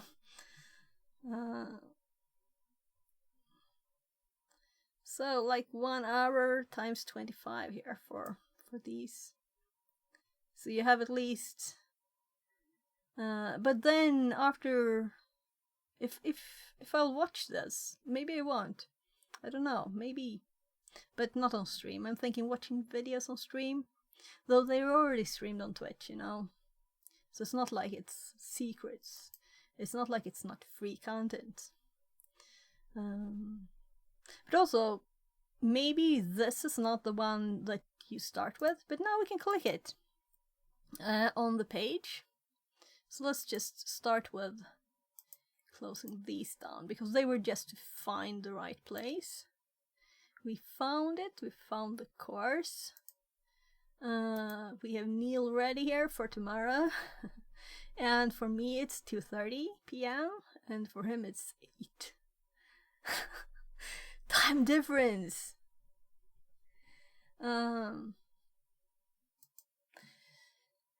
Yeah, and this one will close because that was the continuation of the Wireshark one. Yeah, I don't want to do more Track Me today. I think 2 rooms are enough. So let's click this one now. And I think there might be like some other content. Let's look at it. Course Discord channel. I don't think we can do this one unless we're in Arizona, like, right? Just a sec. My kid's on the door. Yes, love.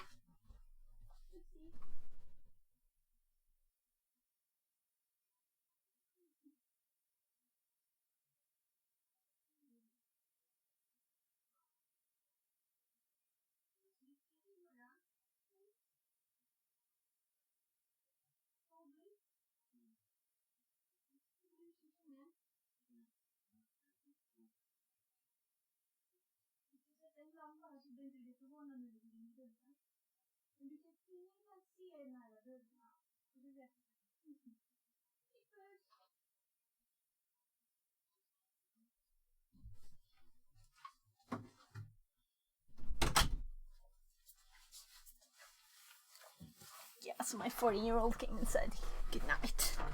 I bid him a good night. Look, so my kids are so nice. Cute boys. So let's see here. So I tried going into this, and this is like the only thing that I couldn't do. Syllabus. Yeah, let's start there, right? What's this supposed to include? What are we supposed to learn?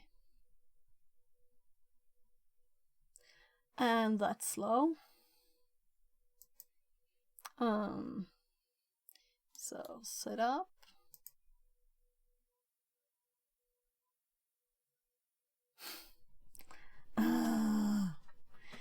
Yeah, so I'm going to I think I'll close Kali down actually. And then we have memory enough to just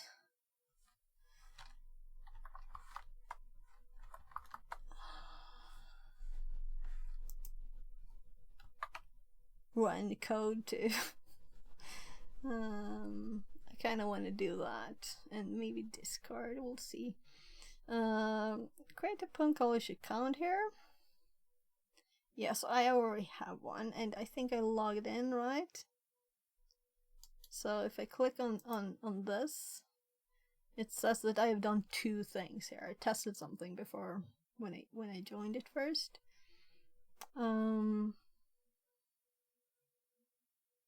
Intro to Cybersecurity is this too. So it's one of the courses probably. I don't know. Or is it all called Intro to Cybersecurity? I don't know. But this is like the tasks you can do.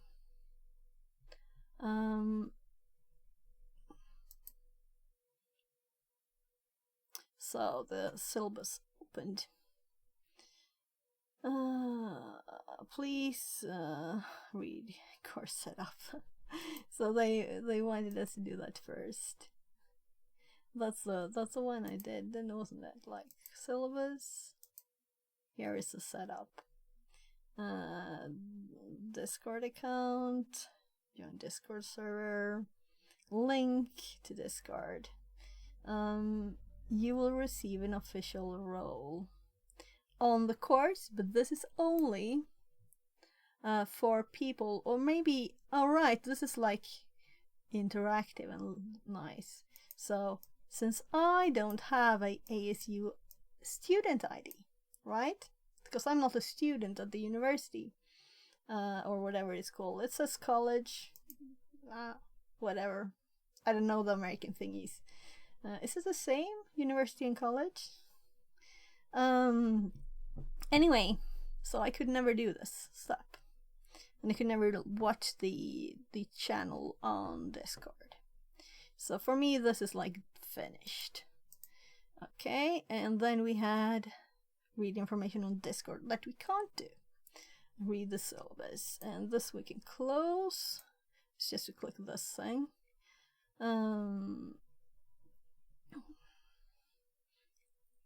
So here's times. Mondays and Wednesdays. And this is like midnight for me, at least. I know it's about midnight or later. If you want to do it live, and then you can ask questions too, you know. And then it's more about this again. Twitch and YouTube. So, typical week in this course. Office hours on Discord. Well, this is like more details than we need. It's not actual students. But we could email. We could email the instructor if we want to. And I think they're very nice. I don't know what TA says. But I'm guessing it's like people are like helping the instructor, maybe? I don't know. I don't know. I don't think it's all the student, at least. Should be much more.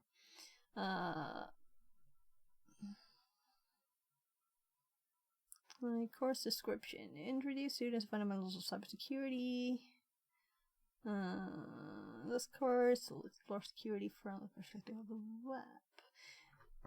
Was this really the right course? But they were doing buffer overflow. So, kernel user space. Yes, yeah.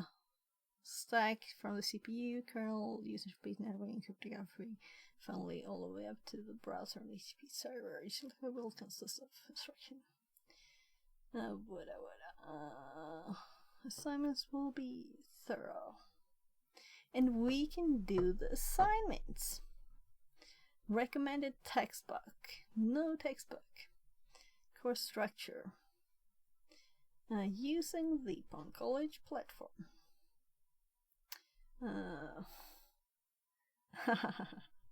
Oh, was I on the wrong screen?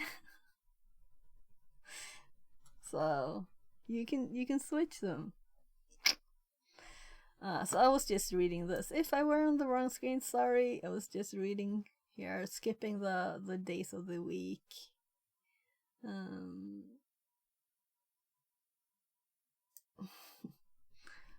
Recommended textbook. Right, I read that. Most lecture will be pre-recorded and posted on the course's dojo on YouTube. A lot of lecture will be covered in sections, so you will be able to attend online. It's very nice that they're using Twitch as their online streaming instead of like Zoom with no streaming available for people that are not, you know, paying for it. So here we have the assignment. So it's going to definitely reverse engineering, binary security exploitation, cryptography, Linux. Yeah. So the talking web was I had 2 done on. I think it's like basic stuff. Or maybe what I was like trying to do from the top. Course communication. So I'm not thinking I'll communicate a lot with them.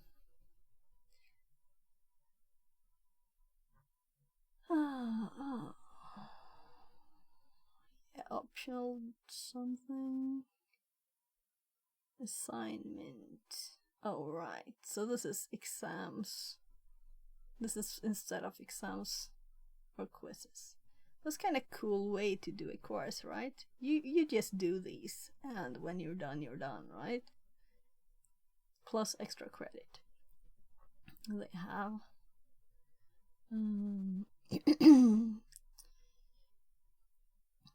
You just do the challenges, get the flags.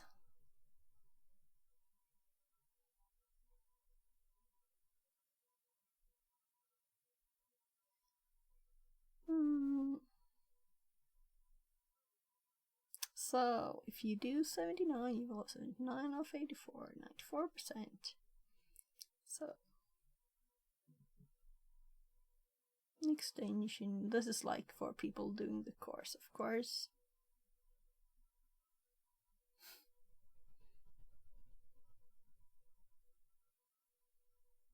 CTF challenges, multiplayer, budding skills. Archive of CTF challenges here too. So there's stuff to do, you know? There's stuff to do. And not a lot of people have done these, it seems. So most these are people who's done the most of them. That's not a lot. You can get to the top of it if you wanna. So apparently the years are like very mixed here. This is interesting, right? Down under CTF.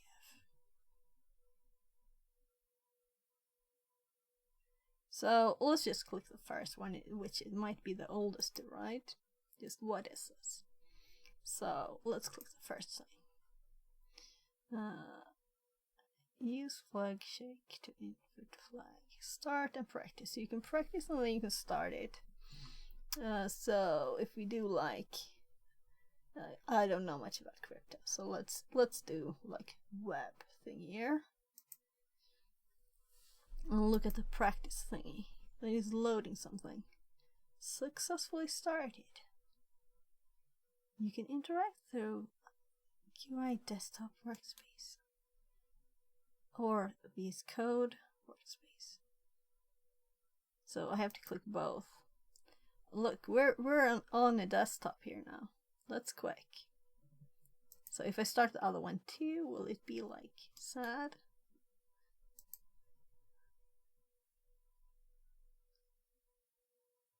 So imagine all the work they put on this. So since the other one just opened up, I might not. I think I started both before. But here's right. Yeah, maybe you want both. I don't know. Let's look at it.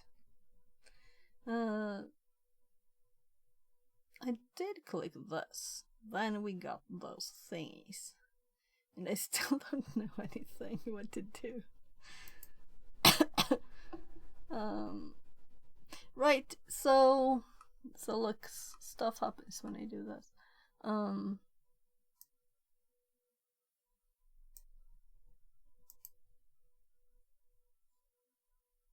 Yeah, I kind of thought so. We're at a default directory here. There's probably like a task here.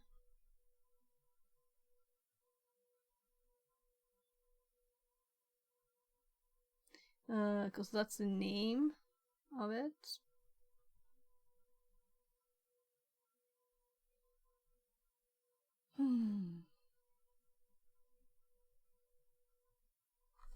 So what was on the desktop really? This was nothing really showing. Yeah, so I'll have to like check out more what you do. Maybe have something that's telling you do this, do that first, because I don't know how to do it. But very cool. So how did I end up here, right? This link. So this one we're going to put in my CDF thingy, right? So here, put it there, so we remember it. You can submit write-ups over here. So I have to look this. You need permission. Okay, so bug bounty program. Right, they want us to hack their page too, right? And the other teacher that we saw there, I know that he was in like DEF CON CTFs doing those kind of things. So it's not like people that don't know anything and just are university teachers. It's people that know stuff.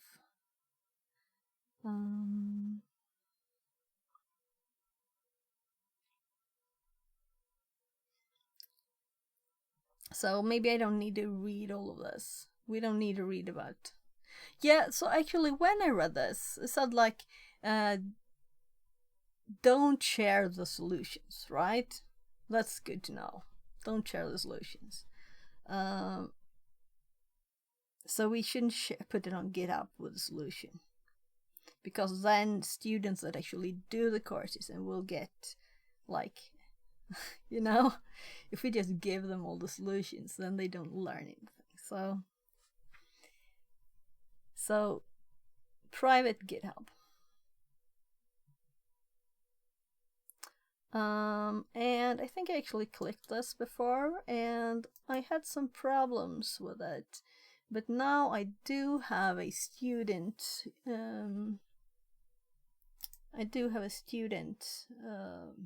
email connected to my GitHub, so I could probably just do student here now and get like unlimited free private, though I think I might already have. I don't know how many I have, but I have a lot of them. And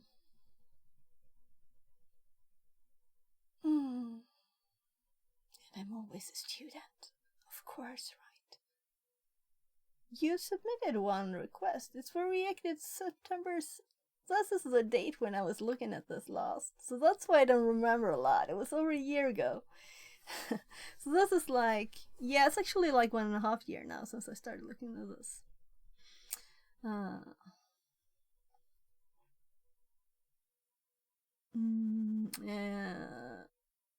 So I'll have to do it again.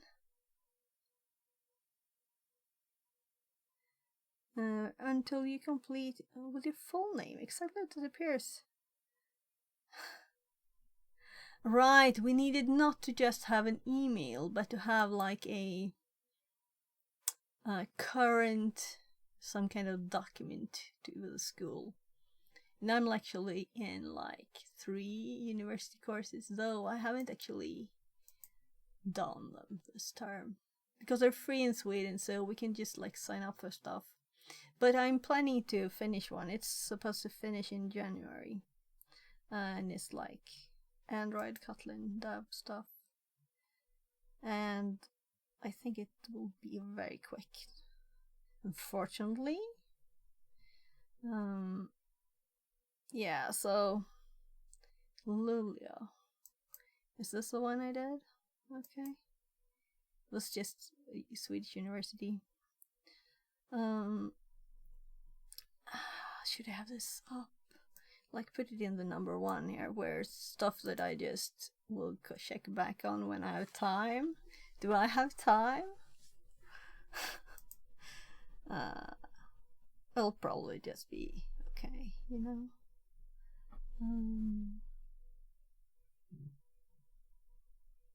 Yeah, they don't have to share it all on GitHub. So, we check the syllabus.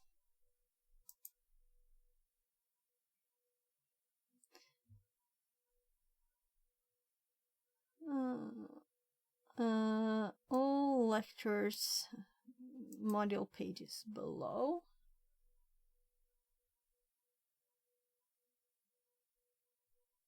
State of the course. Right, course. This is the course page. This is just some course page. I don't know. Yeah, so I recognize this, right? This were the points, the things that were done in this course, right? So if we look at this first one, the first one they do in the course.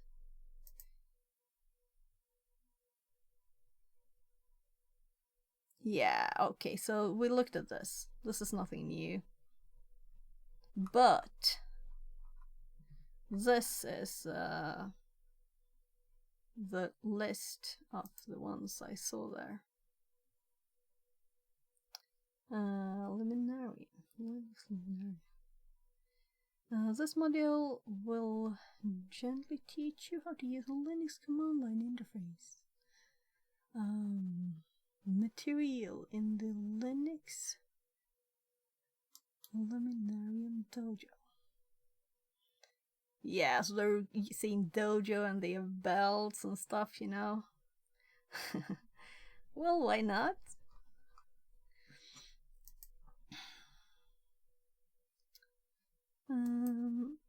Welcome to the Linux Luminarium. Dojo will teach you the command line. And you can get the word of penguin. And there's 72 people there hacking stuff. So if we click the first thing here, this is, you know, if the task is easy, it's easier to see how this whole thing works, right? So the first one should tell us how to do it, how to access the thingies. This module will teach you the very basics of interacting with the command line. The command line lets you execute commands. Prompt. I don't want to miss the how to do it bit here. The hacker is the prompt. Okay, current user. The dojo is the environment. Example about dojo is part from Worker what? Who means later. Not an admin either. So if I click this, nothing happens. It's not a link. Enter the commands. And this is a task, right? So if I click this, it expands. In this challenge, you will invoke your first command. When you type the command and hit enter, the command will be invoked. Who am I? Yeah, so how do we do this task? This is what we want to learn now. Not to do who am I. When the command terminates, let's just click the start button.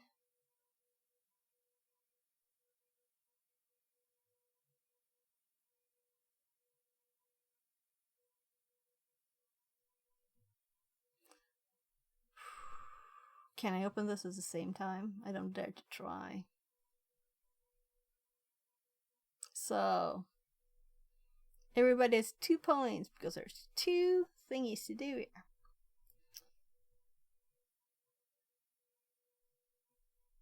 Look, there's the badge thingy. Awarded for completing the Linux Luminarium Dojo. It's still loading, but I really want to know how this works now, so I was thinking, is this a link? Nothing here is a link, it's just graphics. So we can just close that one again.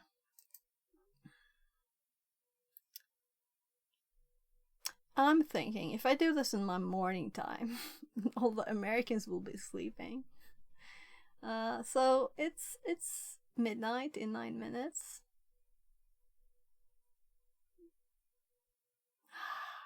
I can go for like an hour more because I don't want to do over 10 hours.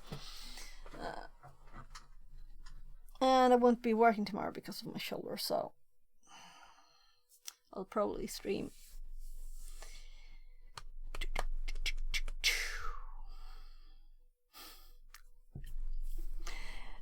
Yeah, seriously, I'm dying.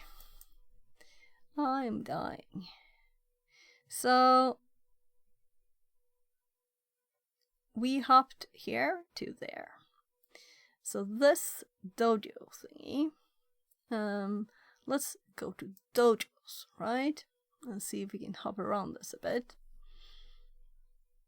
So getting started, core material, community material. So I'm looking for the one we have, courses, your dojos. So you can like join dojos then. So let's say that we click here on this course, right? Then we end up back at the first page. But here are the modules. And if we click the second one, it should take us to the second. Oh, this is the one I did two on. As a test then, a year ago.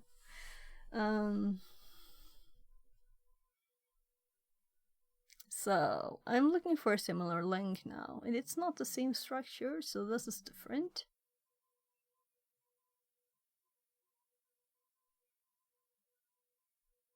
So I probably just clicked here. So this is different. Send an HTTP request using Python. Challenge successfully started. You can interact with it through these. But how? Let's do the one instead that I actually did already. Send an HTTP request using curl. Yeah, so I need like knowledge here. Error. Already starting a challenge. Yeah, so when I started this one, it stopped, which is nice. It's logical, and I'm doing too many things at the same time. So click this, just check. Yeah. Oh, right. So there's actually a link there to a bash tutorial. We don't need to learn how to do Who Am I. So I just want to start this. Can it start? Wow, it worked this time. So, how do I do it? How does it work? I guess that I will have to look at like the introduction videos for the course, right? Because I don't know how to do this. So I'm supposed to do Who Am I? Do I just go to the command line on this box and do Who Am I? Well, we'll see. We'll test it. So let's do Who Am I? Hacker, which we already knew. So this is not what we're supposed to do, is it? Because we're supposed to have a flag. Invoke the hello command to get the flag. Okay, so we need to do hello. Okay, so that was actually the way we do it. So let's just try this. Can we copy and paste here? I'm assuming, because no, we couldn't. We could not. Yeah, we have one of these thingies. which makes me depressed.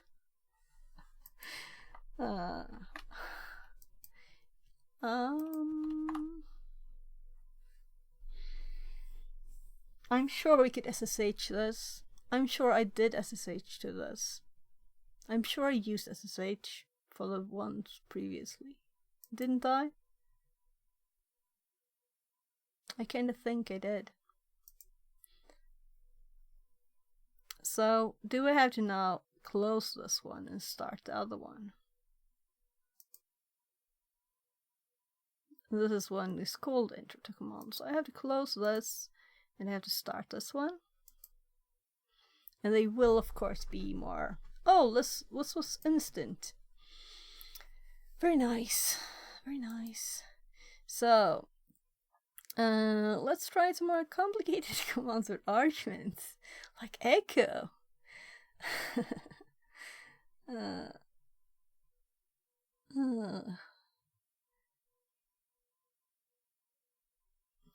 Let's look at echo with multiple arguments. Hello, echoers. In this case, commandos echo. To get the flag, you must run the hello command, not the echo. So we do hello again. So I don't need to practice echo. I think I got that down. So we do hello again.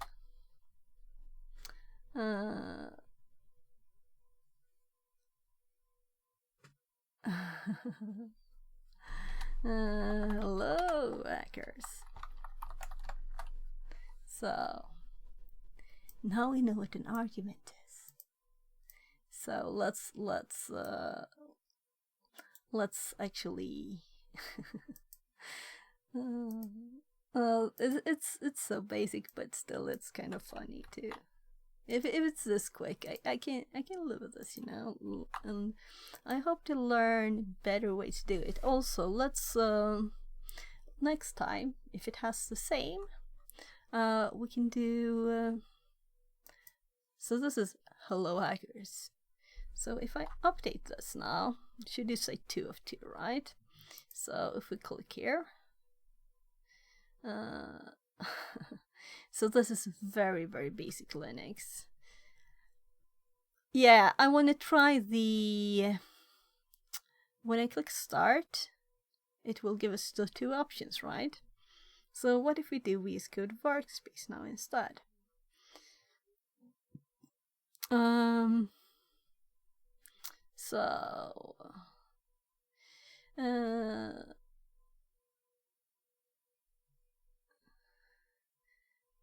We've added a program in root called pawn that will give you the flag. All you need to do for this level is to invoke this program. You can invoke the program by providing its path to the command line. In this case, you'll be giving the exact path starting from root, install the path, absolute path. Yeah, right, I was supposed to click there this time, right? So let's see. Can we start the program pulling? It is a challenge, but let's see. So what we need to do here is to get to the command line in here, right? I think it is possible. If we think this is normal code, we would have menus.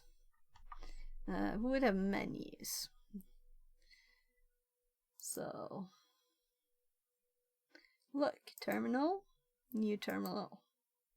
So now we have it. Though we have a big problem here. It is bright light. I'm blinded. And my oh, by the way, let's actually try turning this off. Didn't help. Did not help. So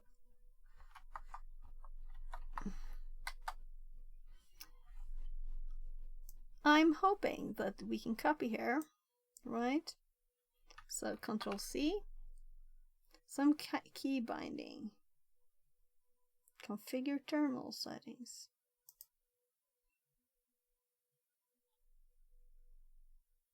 Whatever.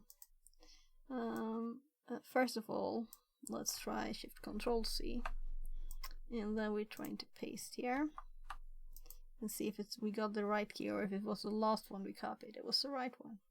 So we could use Control Shift C or Control C. One of them worked to get that one.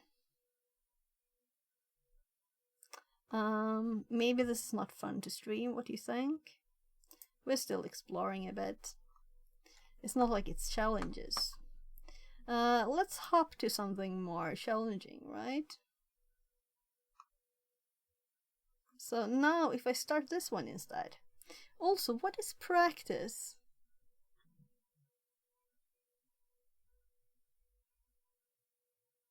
I think it is that you have more permissions. So you're like root in practice. That's what my memory is telling me from September 2023. How could I remember that? Send an HTTP request using Python. We opened this, right? Or we... Well, let's actually... Should I close this? It can be open. It can be open. So... Yes, I'm thinking code or here. There must be an instruction more what to do. Is this all we want to do? But where should we send the request, right?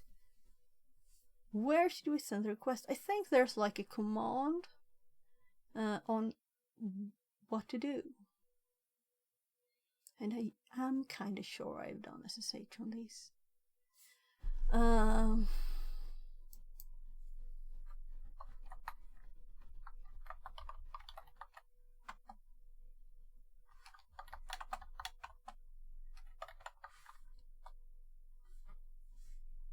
Using the dojo. Getting started.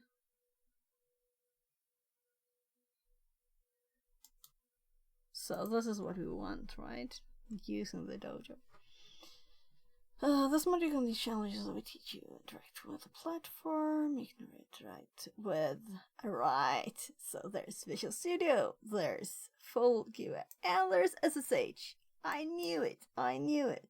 Because I don't like GUIs if I can avoid it, right?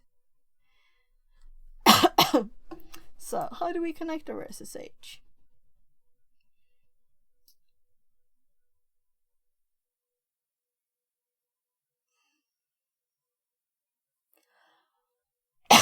Once you've linked your public SSH key to your account.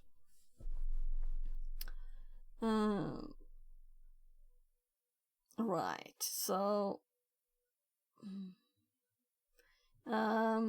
that means we're going to look at the screen because I don't want to show a key I put in there somewhere, you know. Though probably I have reset my machine.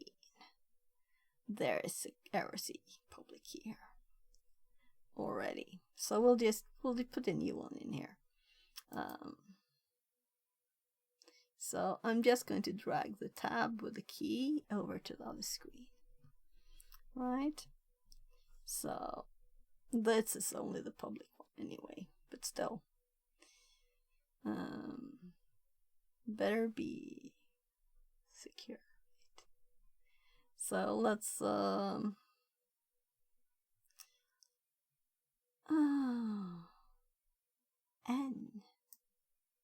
Let's just run this. So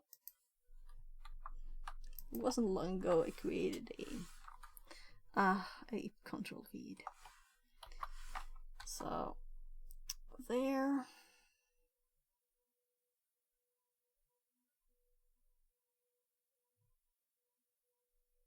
So I'm just checking my SSH directory, LSLing it.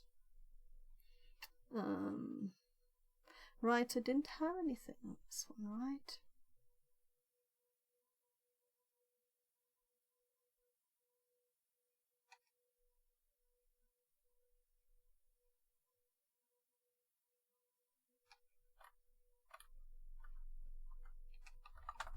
There's really no normal files there.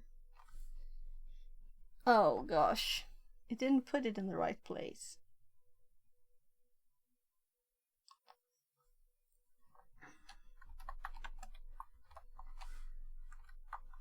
I'm moving it.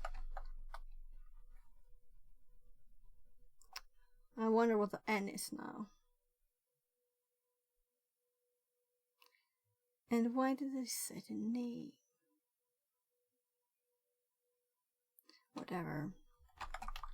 So I wasn't finding it because it created it in my home directory. So I'm just gonna cat the public key.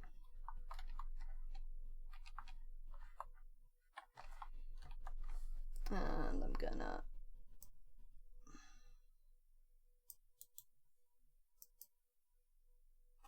right. Shouldn't I put my like mail address or something there?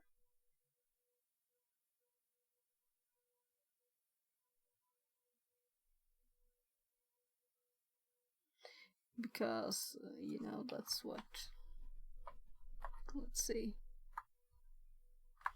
am I blind? Yeah, the old one doesn't look the same. Because I'm using another one. Okay, so I'm deleting the old key and I'm adding a new one.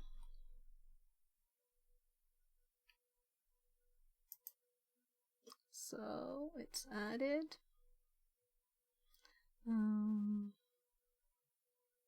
So I'm opening a new tab in that browser, so you can't see it by looking here. It's just secret now. So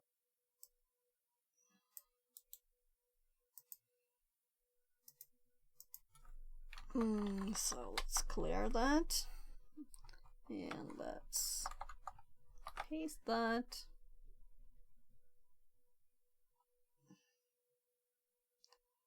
Right, because it's using the actual key.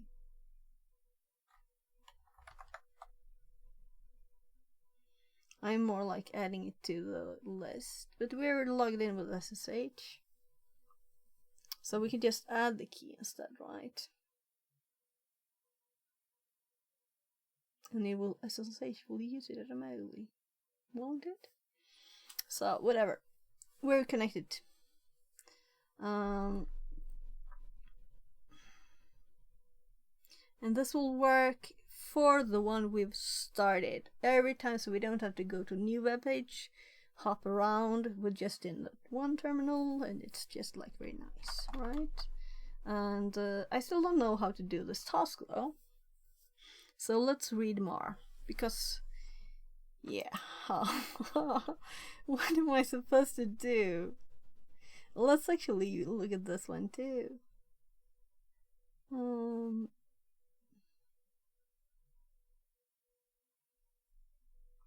So this is itself a dojo, the dojo.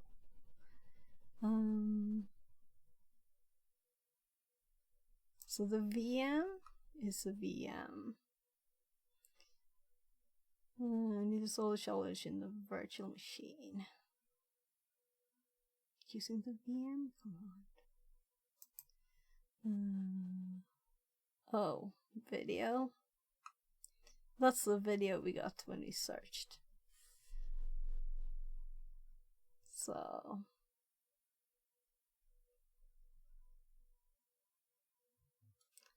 let's start with this one. This challenge will teach you how to use the Visual Studio Code Workspace. You can start this challenge using the start button below. Wait for the confirmation that it has started and click on the Workspace tab in the navigation bar, or if you're quick enough,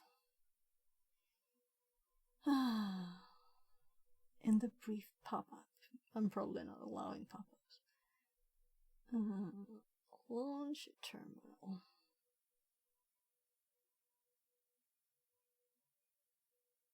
Yeah, new terminal. That's what we did. When we detect that you have launched the terminal, we will give you a flag. Okay. So, look what happened over here. Please run this challenge. It automatically realized that we switched. So very nice setup. It's so pretty. Very pretty. I'm impressed.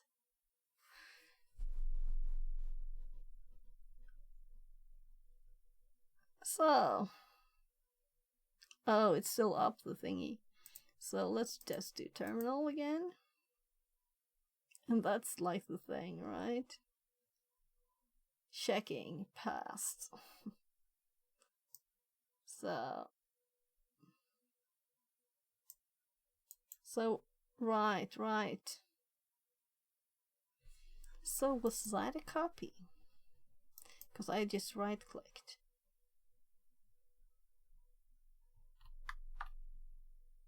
Let's see if it was the right task. Yeah, so just right-clicking was probably the quickest. If I had a mouse there. So apparently I figured out how to do the basic stuff already there. Like opening the terminal. We will explore the desktop. So we just open the... And this one reloads again from desktop. So it also detects in which thing you are, right? So let's close that. Let's click the GUI desktop.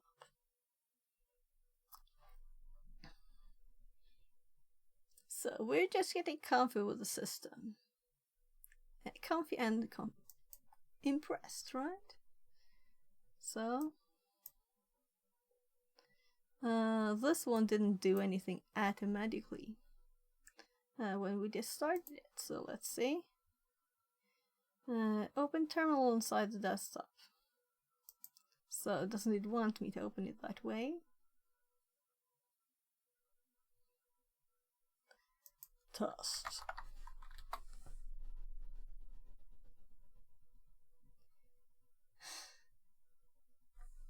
So we can have several terminals.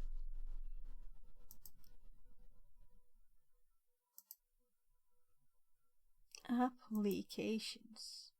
Terminal emulator. So what else does it want from us? This is annoying. So this one popped up automatically, the other one popped up, but open inside of desktop. We did.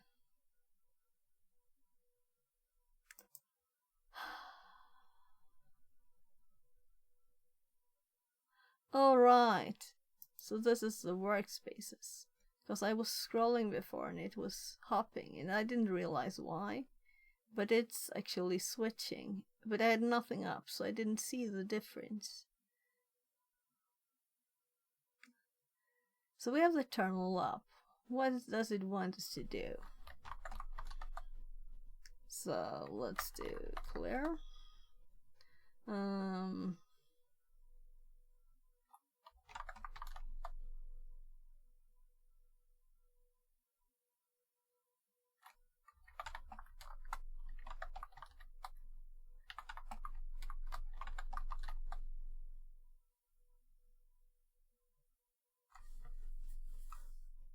What?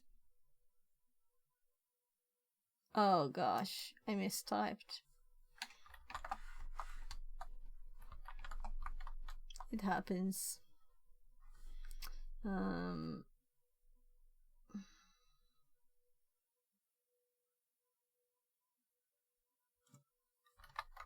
don't think I can cat the flag. Because I don't have permissions. But it's there. It should cat it automatically. So what is it actually running?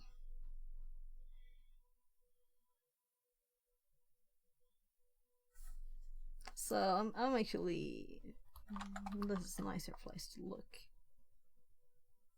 So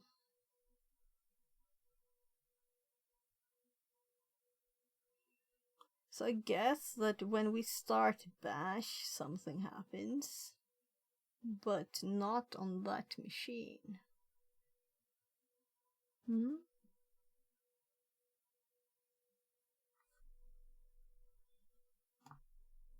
Well, we could just look at all the files, right? So let's look at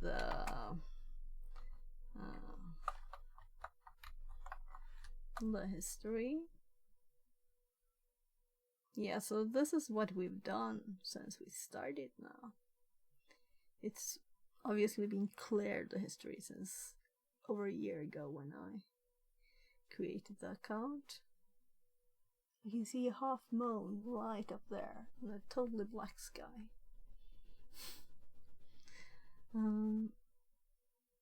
Actually snowed yesterday, by the way.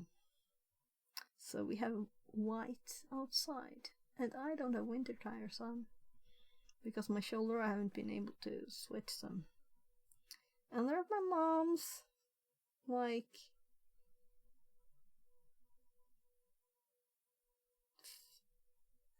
less than 20 minutes away, though. But when there's no snow...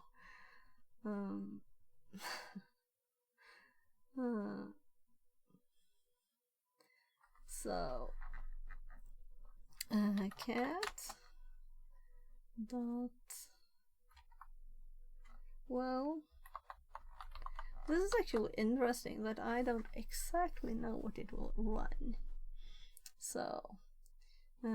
executed by the command line for login shells. The file is not read by bash. If bash profile or bash login exists. So we don't have any of those. We have a logout only. So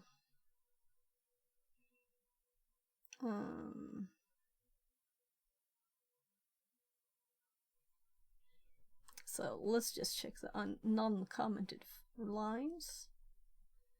So bash version. Yeah, this is like only path stuff and stuff. Bash RC. Yeah, we'll have to look at bash RC. That was my next file to cat. Dot bash RC. So where is the cat command? How long is this?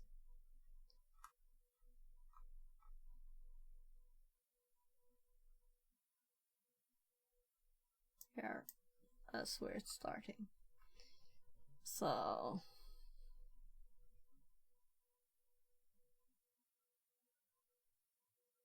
histopand is their size. Yeah, I should change this on my machine.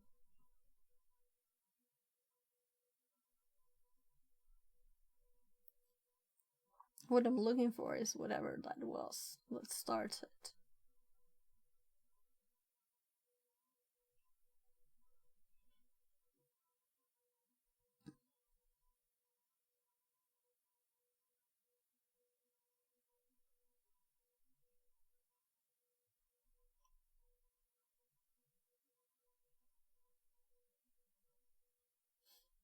Color prompt, yes. Color prompt, no.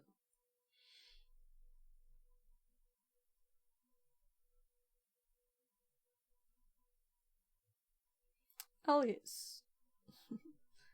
Alias Colorado. Alias Grabber Colorado. Alias ALF. Yeah.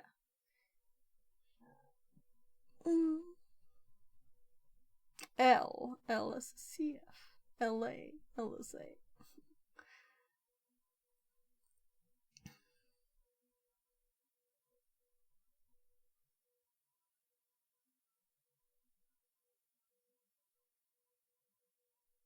So I'm at the end. Yeah, so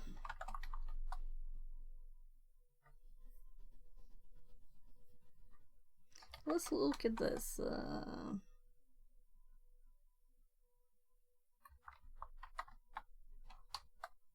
I think this was like, no?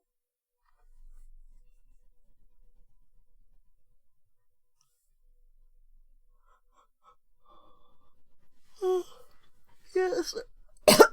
I don't know why it didn't pop up automatically like it did for others. Let's just close it and start it again.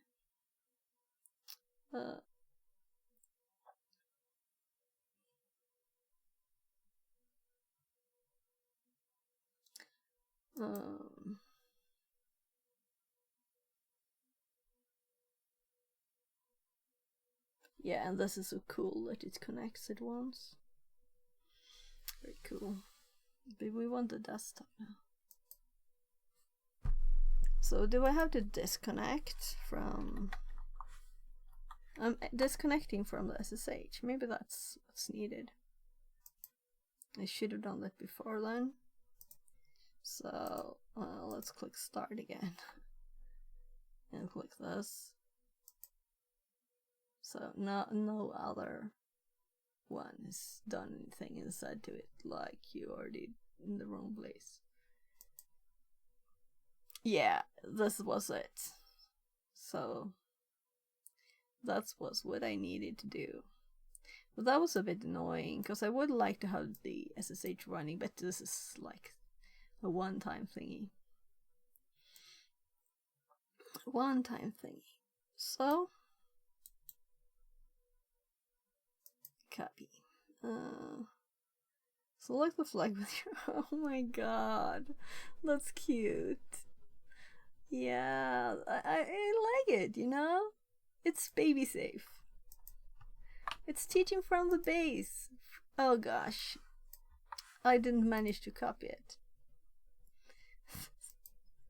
I did do copy. Yeah, right, I forgot this. So I need to copy it again. And then I need to paste. Pasting into the desktop. Learn to paste. Select the... So I need to launch a new one.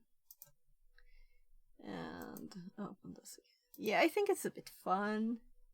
Even though if it's, you know... launch the terminal for further instructions. So now we know that I can't have SSH running because it will not work. Yeah, you are running on the desktop. Let's learn to paste from inside of the desktop. Like copying and pasting is a bit involved. After copying something into after copying something into your system outside of the Dojo, for example, from the browser tab, click the arrow, click this, paste.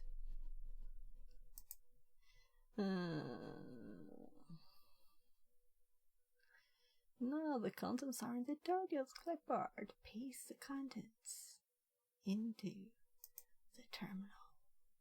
Right click and paste. It's almost like doo-doo, you know? Your flag. So it's a bit annoying though. I don't like these. It's the same with Rackmes.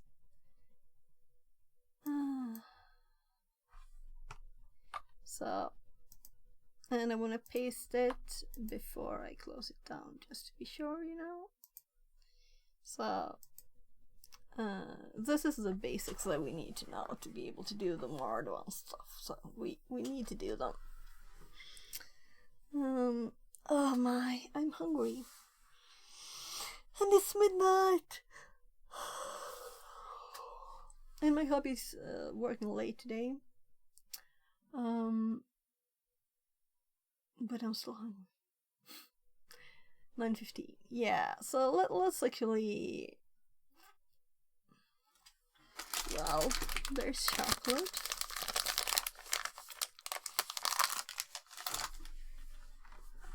Maybe I'll take a sandwich after this and before I sleep.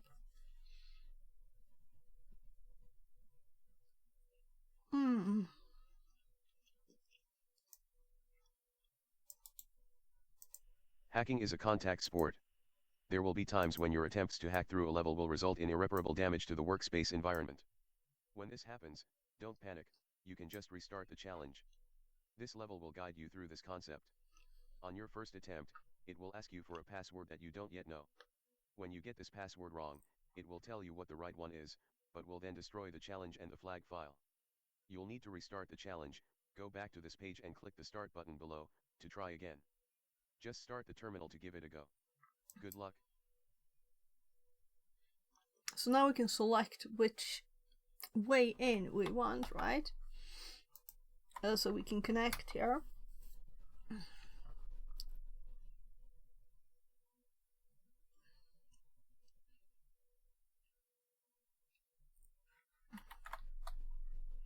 So the correct password is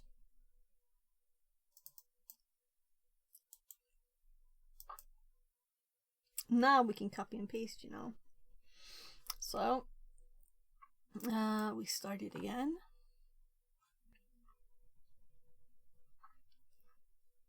And now we paste the password.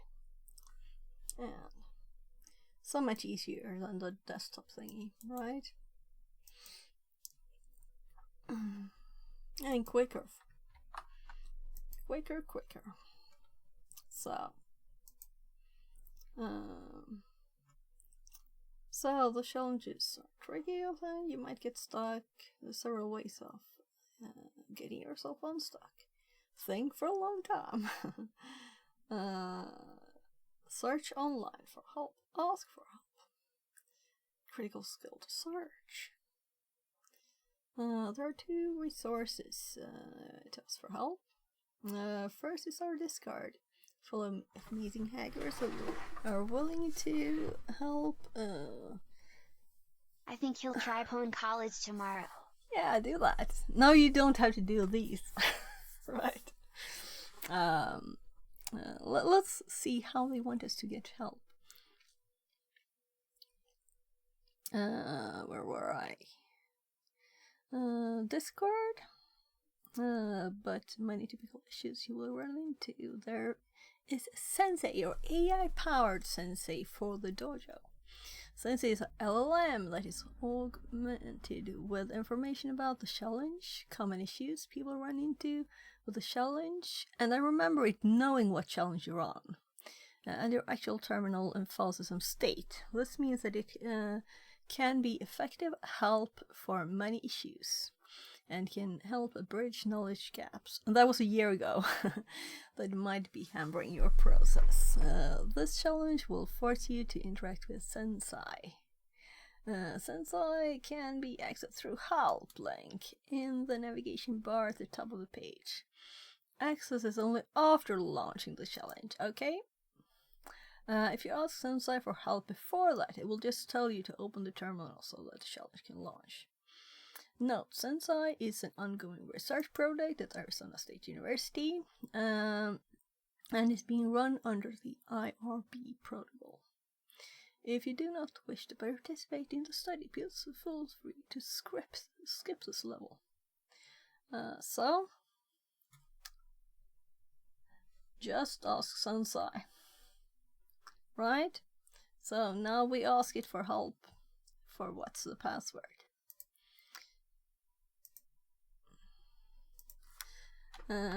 What's the password?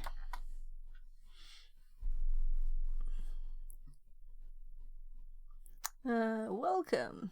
Password for this level is Pwn the Planet. There.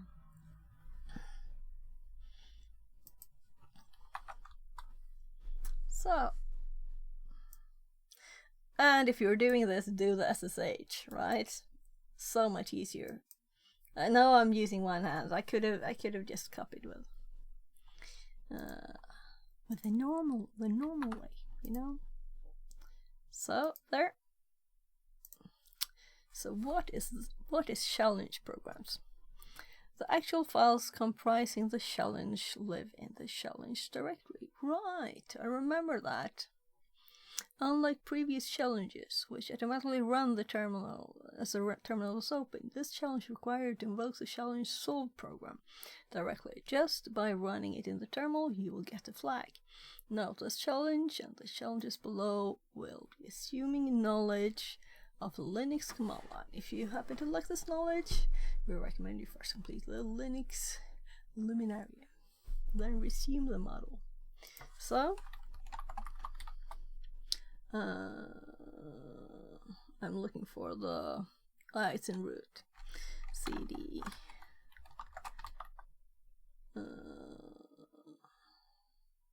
no? Yeah, there it is. So, welcome to the dojo.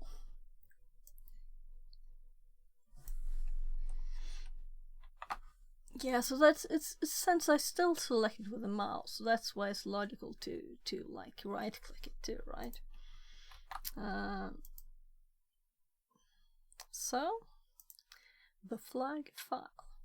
So far, the challenges have been giving you flags directly. In this challenge, you will learn that the flag actually lives in the flag file. Your real goal in any challenge is to get the contents of this file through any means necessary, even if the challenge program does not do it on purpose. You may try to just read the flag file on your own. Unfortunately for you, you're executing as hacker.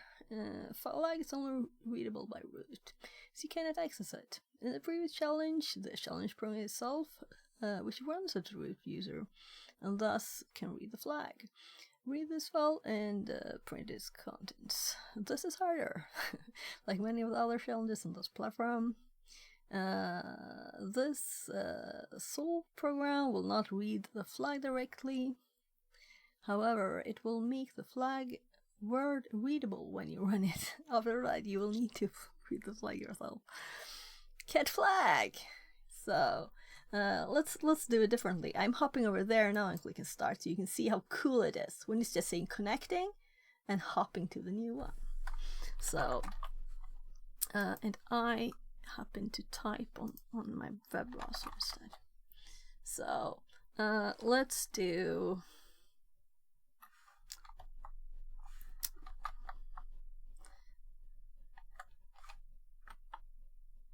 there, because this we will probably do several times, right?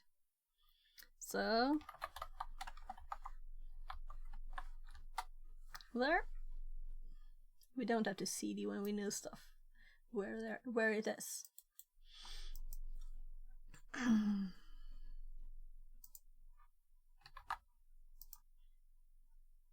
So using practice mode. That's what I asked, what is practice mode, but I think it's a do root, right? You can launch challenges in two modes using the buttons below, practice and start. You have been using start, which launches your challenge so that you can attempt to solve it for real. You can also practice. This will grant you administrative privileges via sudo in the challenge container, allowing you greater capabilities to debug solutions and otherwise experiment with the challenge. You cannot use this to actually solve the challenge because the flag file in practice mode is replaced with a practice flag that cannot be redeemed for points. You never need practice mode to solve a challenge, except for this challenge, because it is designed to expose you to practice mode. This challenge has a challenge secret file that is only readable by root, but it doesn't change between practice mode and normal mode. To solve the challenge, launch the practice mode. Read the challenge secret file. Relaunch the challenge in normal mode. Provide the secret when challenge solved asked for it, right? So,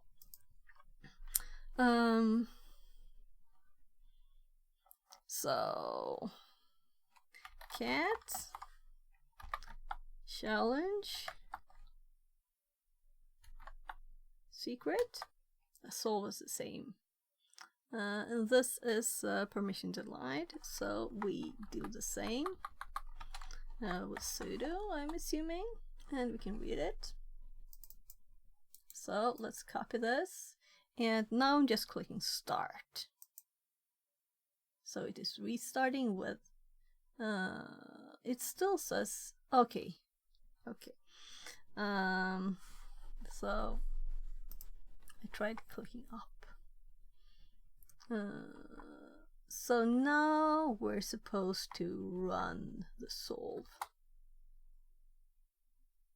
and enter the secret and get the flag.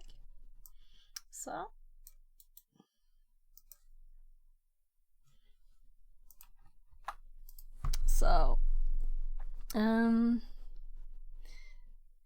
So the one thing with this, these of course is obviously okay to do, right? Because this is teaching you how the system works. So, but they don't want us to show solutions to advanced ones. So that's why I'm thinking it might not be a perfect thing for streaming. But these, I'm sure it's not a problem doing, you know, and other basic ones.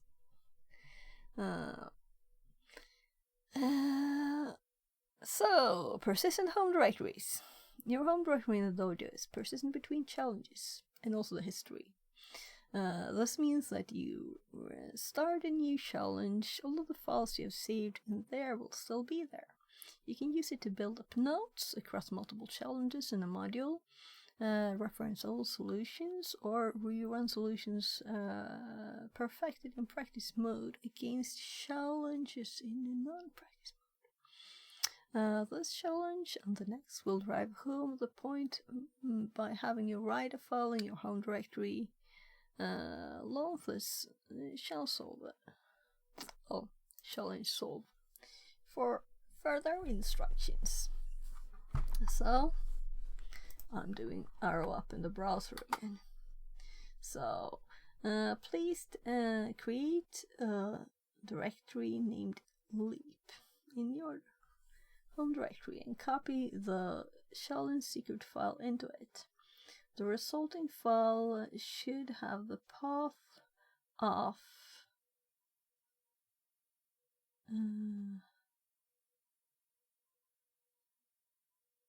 oh, right. Yeah, so let's just copy challenge secret to right, we need to create the actual one first. So make their leap.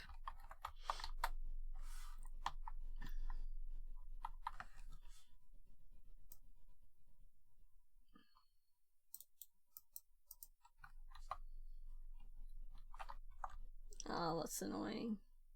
I control read. So home hacker leap secret. So rerun the script. So there. So I think that they are like not this easy, most of them. But it feels like it's good to like learn how their stuff works. And it's also very nice, this thing. When I click the start button here, we'll just I don't have to like reconnect with SSH or anything. It's just automatic. Now that you have created a file in your home directory, this challenge will use it. Launch this challenge solve to follow its instructions. Okay, so we arrow up again here. Congratulations! And the last challenge file is still there. So if we would do this challenge first, we would have a problem. So imagine opening the desktop for all of these. So I think we're done with these, right? By the way, let's look at the list here. 30-day. So everybody did it within 30 days. Oh, this is probably me. Let's change the name of me. We should probably be able to do that, right? So settings something here. Let's do Fixit 42. I kind of use it everywhere now. So if you go back,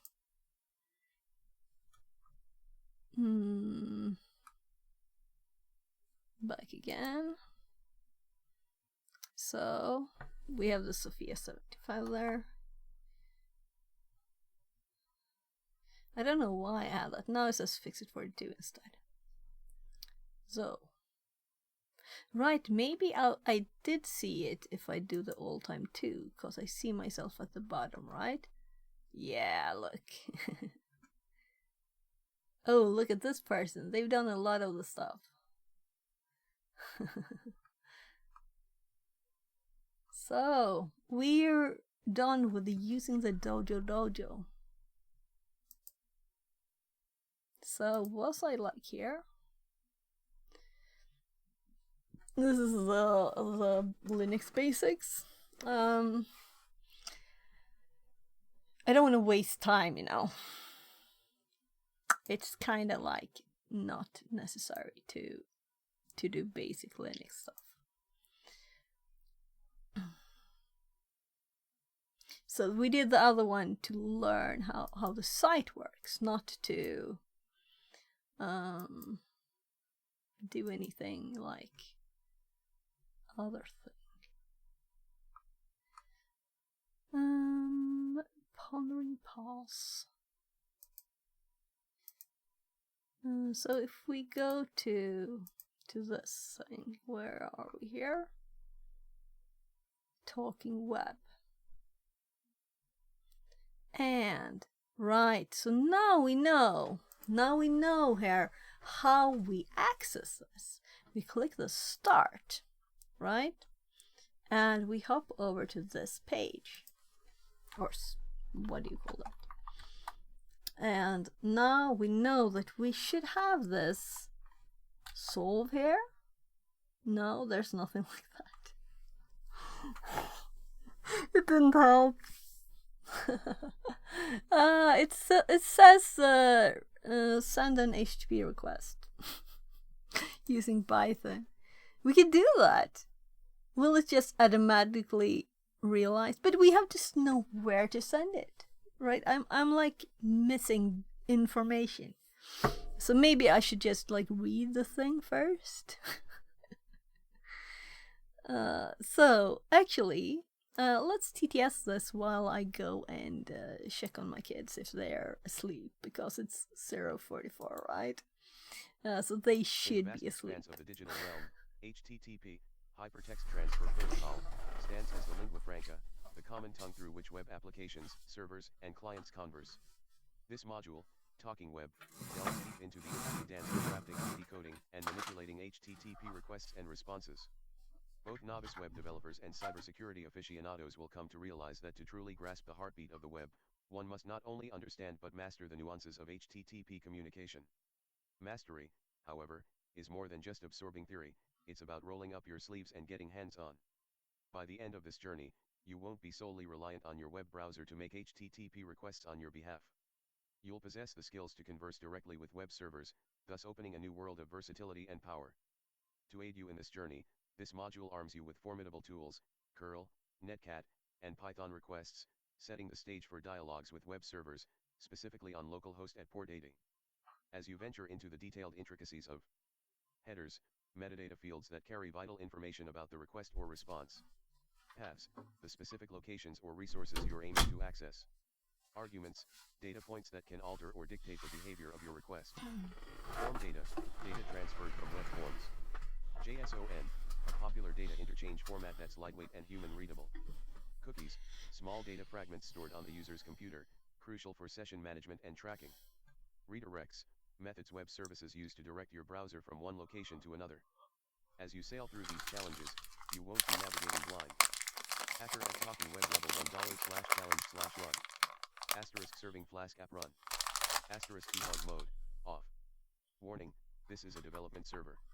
Do not use it in a production deployment. Use a production WSGI server instead. Asterisk running on HTTP URL. Press Ctrl+C to quit. This real-time feedback loop, made available through $/challenge/run, serves as your personal compass, directing your gaze into the heartbeat of the web server's activities. While navigating, take note, the server's responses are not mere acknowledgements.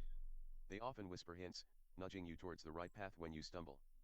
Yet, as with any craft, your tools are only as effective as your knowledge of them. Should you ever find yourself at a crossroads, uncertain of how to harness these tools, remember that knowledge is just a click away. For curl, should its versatility bewilder you, the man page for curl is a treasure trove of wisdom. If Netcat seems enigmatic, allow Netcat's documentation to shed light on its mysteries. And, when the intricacies of the Python requests library beckon, dive into its comprehensive guide. To truly initiate this journey, why not start by reaching out to the server in its native tongue? Let's put theory into practice. Go on, and use curl to speak with localhost. So, I didn't really listen to the last bit. I'm kind of thinking of redoing the other ones, but or at least looking at them. So the first one was send an HTTP request using curl.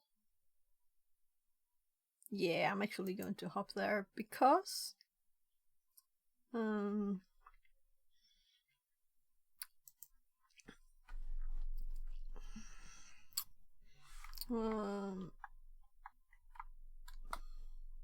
so look in the challenge directory if you don't know what to do. That's the kind of thing, right?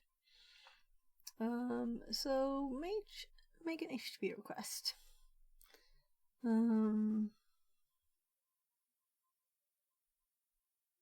So what I'm thinking is, why does this say stopped, right?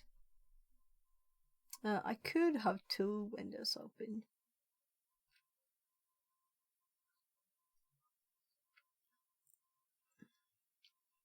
So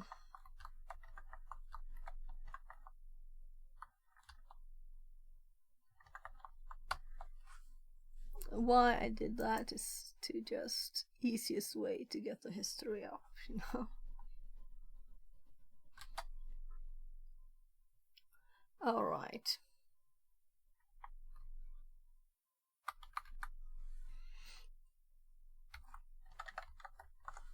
And this is also good.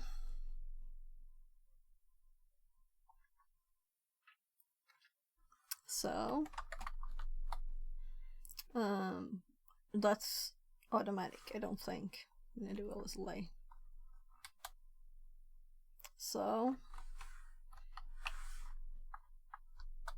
alright, the same darn thing.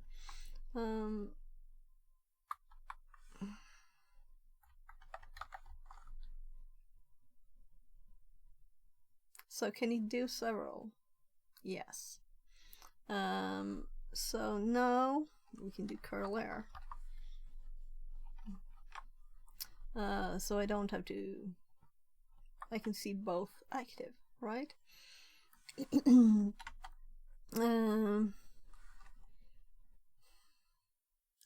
So do I remember exactly curl syntax? Let's just try.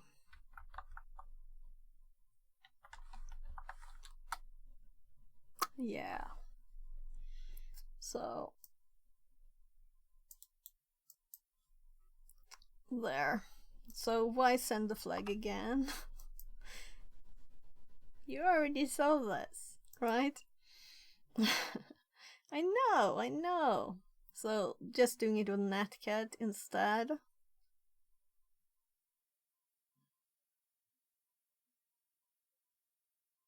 Just for practicing. This is actually not useless stuff. This is not too easy. I don't remember exactly curl, right? syntax. So now I have a refresh. And now we have a refreshed and a refreshed, meaning both have been refreshed. So we're running the server in one of them, and they're reconnecting both of them. We have to use this as an issue. It's, yeah, I think I got an extra S there too. So to do HTTP requests in Netcat, I kind of think I remember, but since I do have notes, and let's see if my Netcat notes have. So my hard drive is waking up. Yeah, this is a physical hard drive, this one. I heard it spin up. It's not an SSD. It's a real thing. It's a real thing. Let's see if I have HTTP here. Yeah, so this is HTTP. So just a get is good enough. So let's do that and see. 147, 1 and 80, and then we do get root HTTP 101 and host colon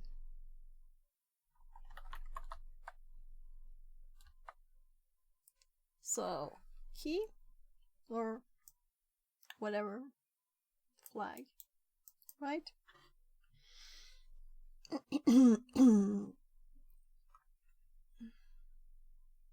Yeah, I was thinking this shift enter. I might need shift enter, but we didn't. It worked. So I will just say I've already done this, but why not, right? So now we're getting it with Python instead. So we're making, what is the shortest way? Because I'm thinking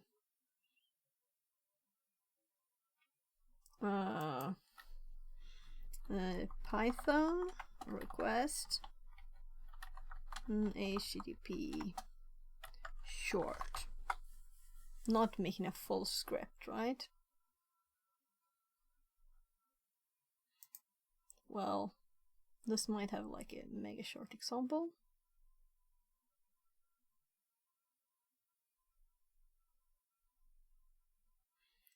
It tells us how to do. Import requests, URL. Yeah, this is a basic one. Good. Requests get. So we could do this without making a script of it. So let's do notes on this. So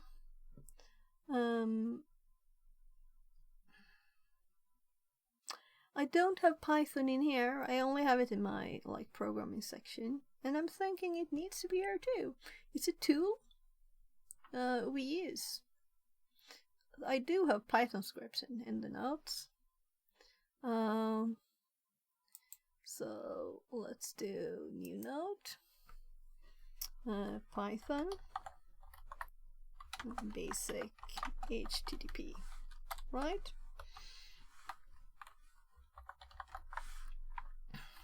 So, oh my god, could have just pasted it,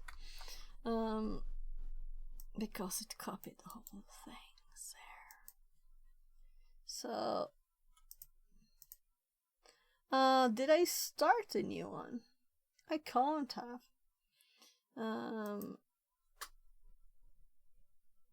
So, let's see if it says anything more interesting. Yeah, status codes too.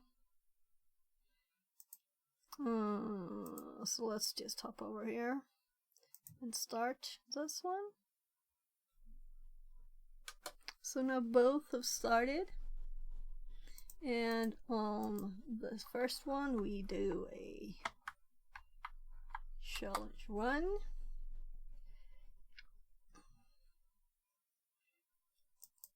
And on this one, we do a nano http.py, and we paste the thing. We change the URL. Of course, this can be even shorter. I mean, we don't have a need a URL variable, right? We don't need to print a response. Well, we do, because otherwise we won't see the response. But we could put the whole request thingy in the print.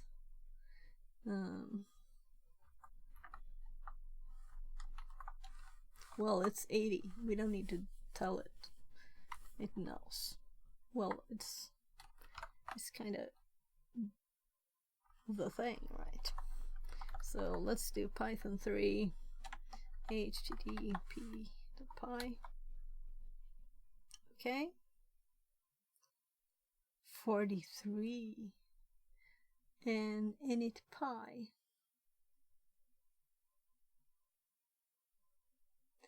Okay. Now I'm curious. Requests.get. What on earth? So, line 4, get, imports exceptions.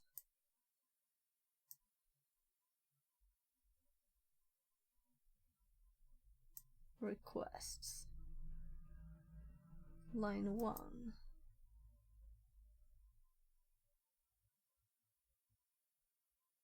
So,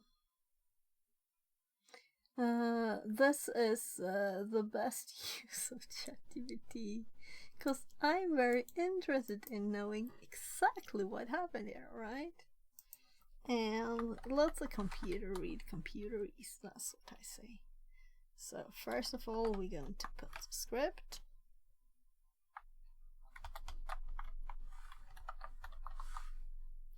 And it's here. So,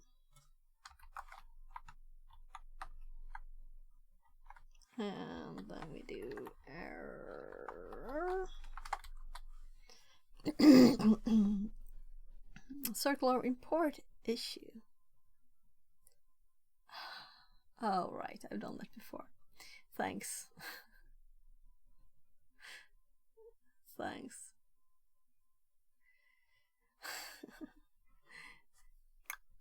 So, I shouldn't have named it HTTP, that was a problem, right? So, let's rename it. Let's move http.py to simple web request.py, and I don't see any, but of course it once it's no, I don't think this is a problem.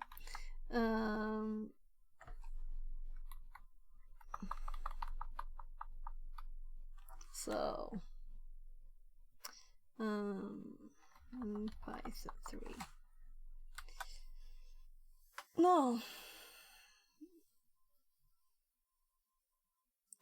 So let's try.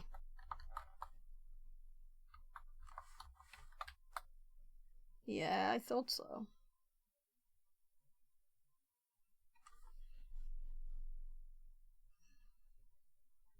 So we clear it. So we just get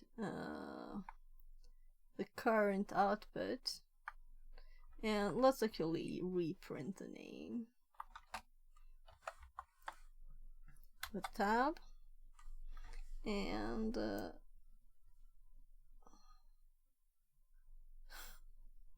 come on, that was the tab.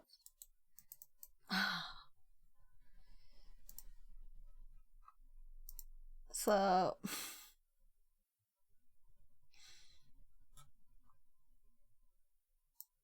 there might be a file somewhere in the system that we need to remove.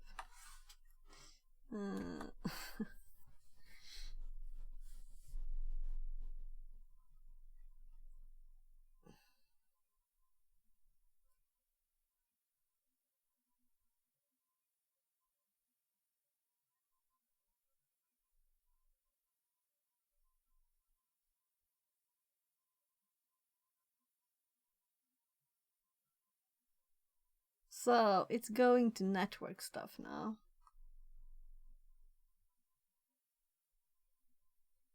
So I didn't read the error. Maybe it actually says, yeah, failed to establish connection. But it's running. So let's abort it and run it again. And let's nano this thing and spell nano right. And make sure that we have this. We can even add, oh, it says HTTPS. So that was the problem that we needed anyway. So there. Max entry, max retries. So let's just remove the S, because it's not actually HTTPS, right? It's just HTTP. That's probably the problem now. Response 200. That's not a lot of text though. So it worked. We just need to print more information. So this is not a full thing.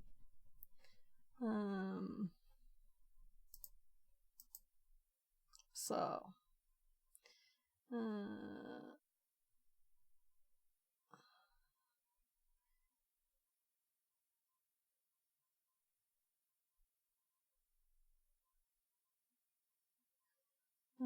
inspecting response.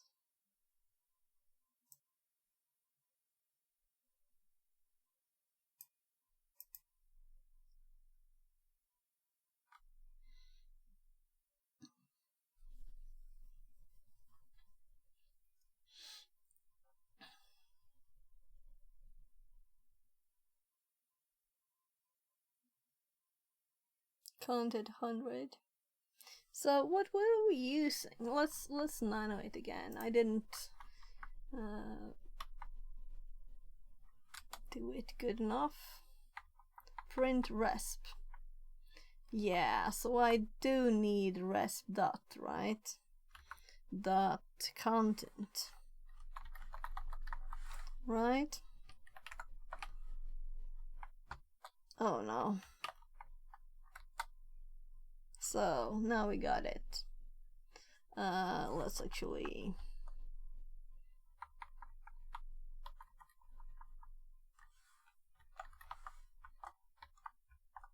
oh no.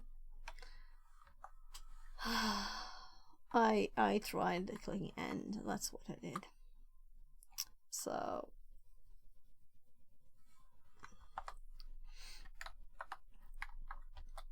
now we have no.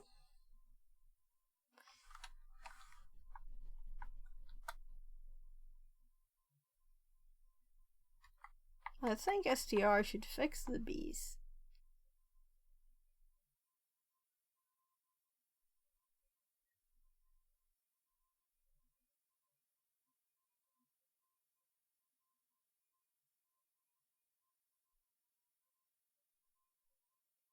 Whatever, we have it. I don't care. But maybe it's nice to remove the str then, as it's not actually doing anything, which is surprising. So, there. Study for Security Plus says. YOLO. Translated from German. Hi! So, we're getting started with Phone College here. Did a bit of PicoCDF, 2 Track Me rooms, and now we're doing like learning how it works, mostly. So there.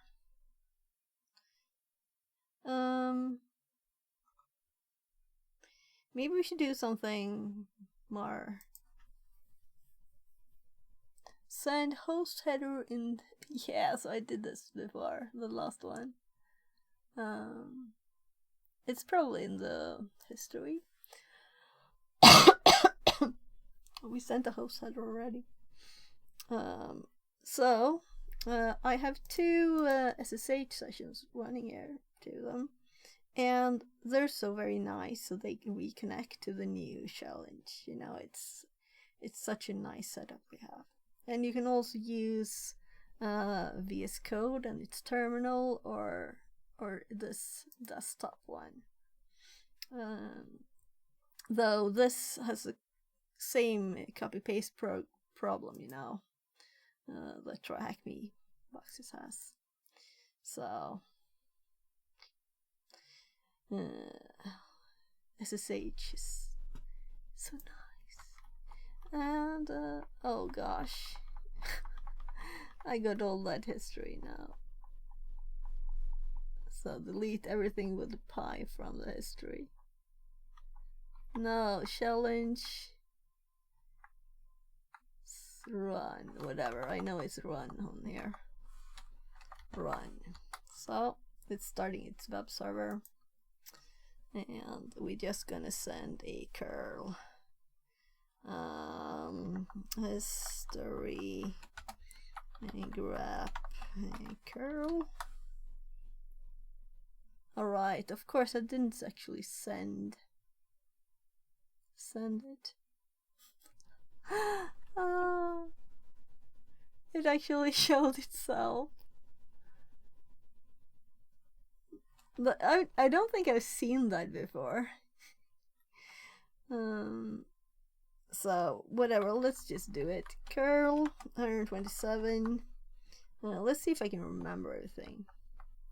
1 and it's 80.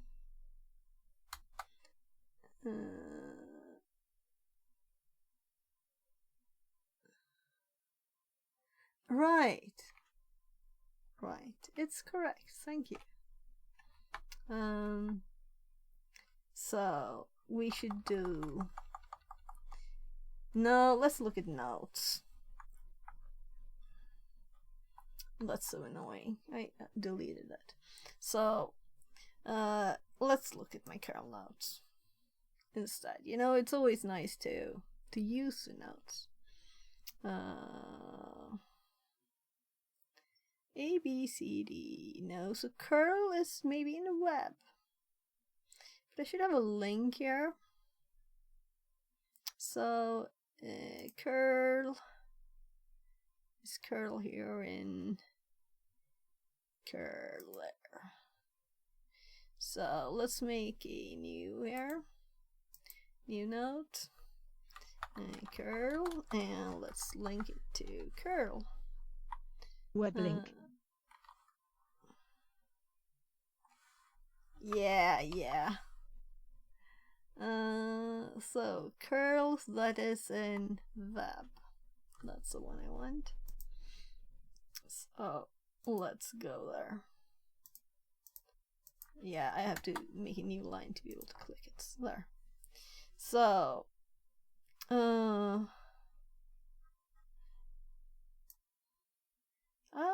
thought I had some example lines. Apparently not enough. I'm sure I have it somewhere in my notes. Well, So.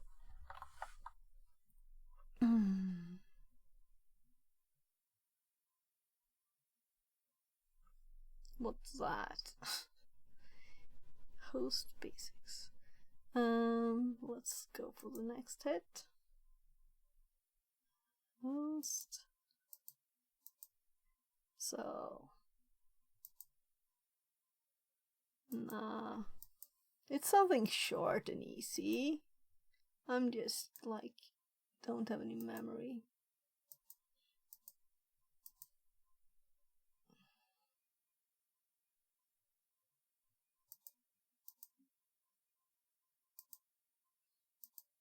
So Emsec, do you remember it? It wants HTTP.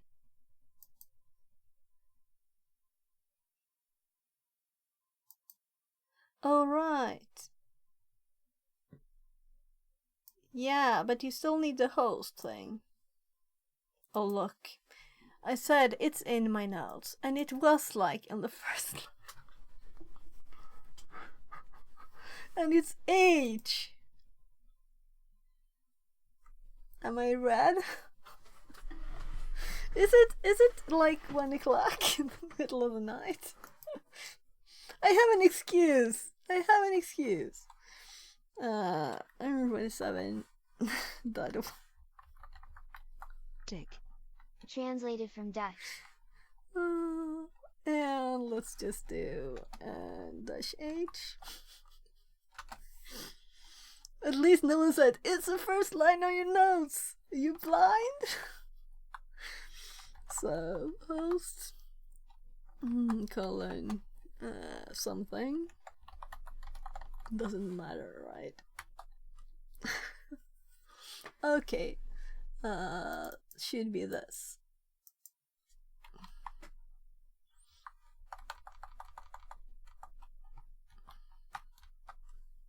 So, there. I'm so embarrassed. Maybe it's time to go to bed and start streaming tomorrow again. Whenever I wake up. Yeah, and it's here. Let's actually like make a header. Setting those name. Right? Let's make it a low letter. There. So if I'm blind, I will be need to be even more blind to do the same thing again, right?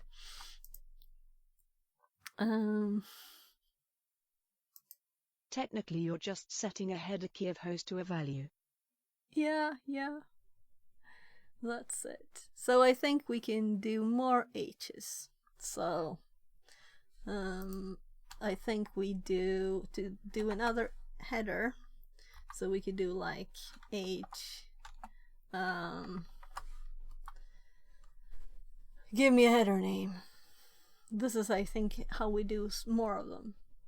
So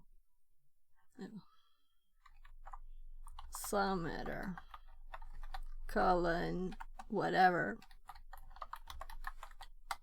Authorization. Bearer 1,234,567,890. Sure, let's go for it there. Emsec has the perfect data here.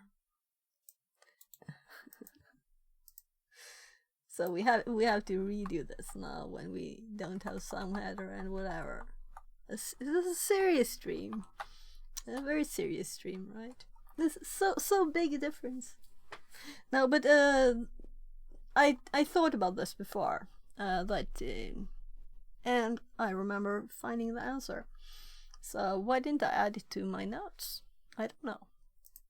So add more headers by adding more .h. Adding several. I don't know. Well, I think it's good enough. It's past both our bedtimes, lol. Yeah, even you. I think you're 1 hour behind, right? it's just midnight for you?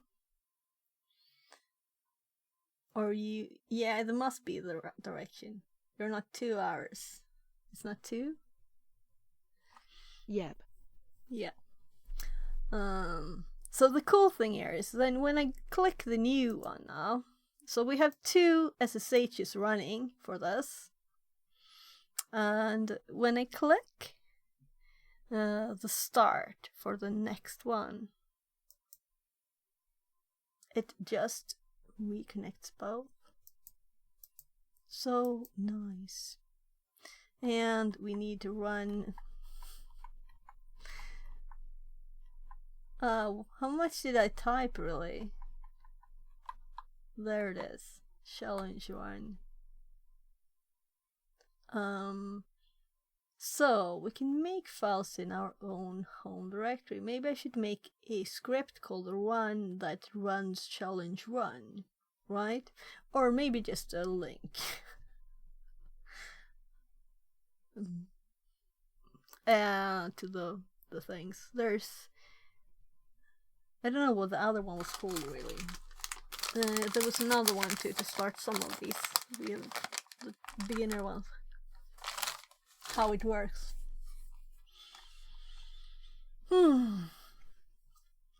Chocolate is definitely necessary at this time, right?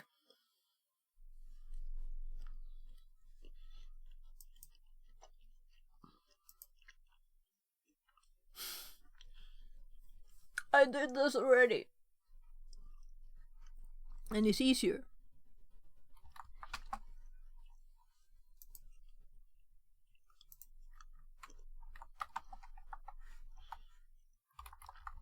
Chocolate should be mandatory. It is, right?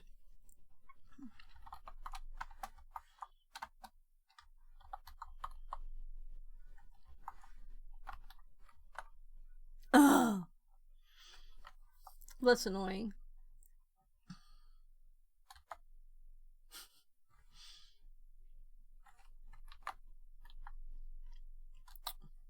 Don't mistype.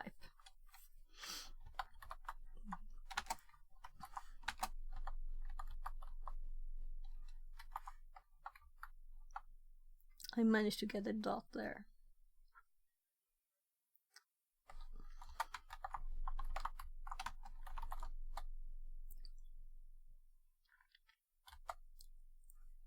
There. Okay, so again, it wants a specific value.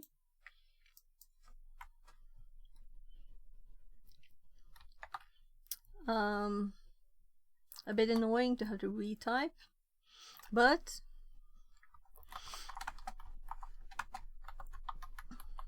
trying not to mistype again.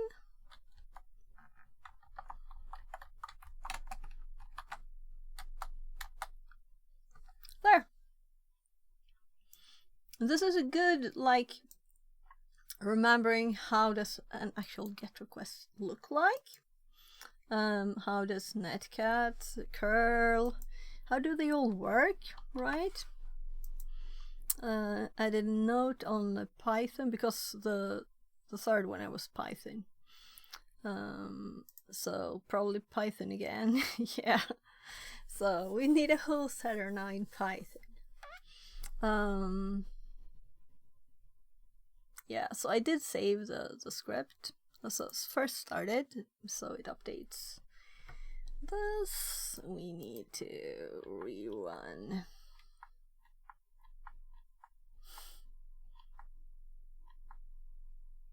My god, why are all these before in the history? I guess I'll actually have to type it. So it's not like it's hard to type, right?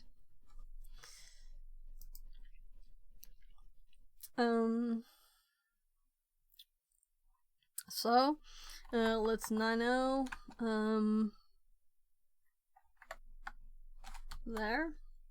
So we need a header, and I think that we like add stuff here, but I have to check. So we just took the first example of this. I just googled. Super easy with the something. requests library smile web link. Yeah, this is requests. But I think it's like a comma here. We'll see if you know it, you can just send it. We can read the docs too. So I've used it a lot, and as you've seen, I've been in the docs. This is too long. I wanted like a basic example. URL, they'll probably get to it. So they're just checking the response. Yeah, see, it is just comma headers, custom headers. So so we just add the comma here and do headers equals headers.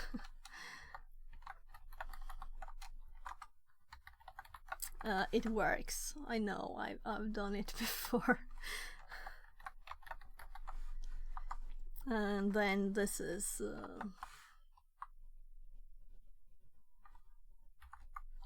Takes addictive header values. host colon. And this will be whatever it says, because it will probably answer the same again, right? So when we Python 3. So I miss Callis shell so much when I'm on anything else, because it's the autocomplete things, you know? It's pretty, it's good, it's nice. The tabbing too. If I were to tab here, I wouldn't just get this. I would be able to tab through the different options, right? So we get the new one to use. We nano again, and we replace this with this, and that's nice to have the home directory here that we can just keep files. And we run it again, and we get the thingy menu there.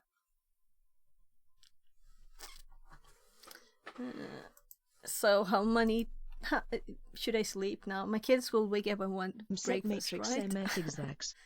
Translated from Haitian Creole. Are those yours? Gosh, cool icons. MSEC. I must have like the emotes popping up on screen, right? I know people have this through some site. I don't want that. I want to make my own thing. So I like your emotes. They're nice.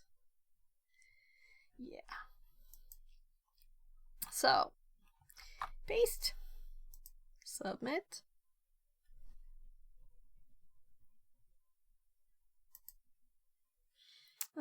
Set the path in an HTTP request using curl. So set the path. So when we send the request, they've really done this so we can't just do all the curl ones easily, right? So setting the path is like the most basic thing.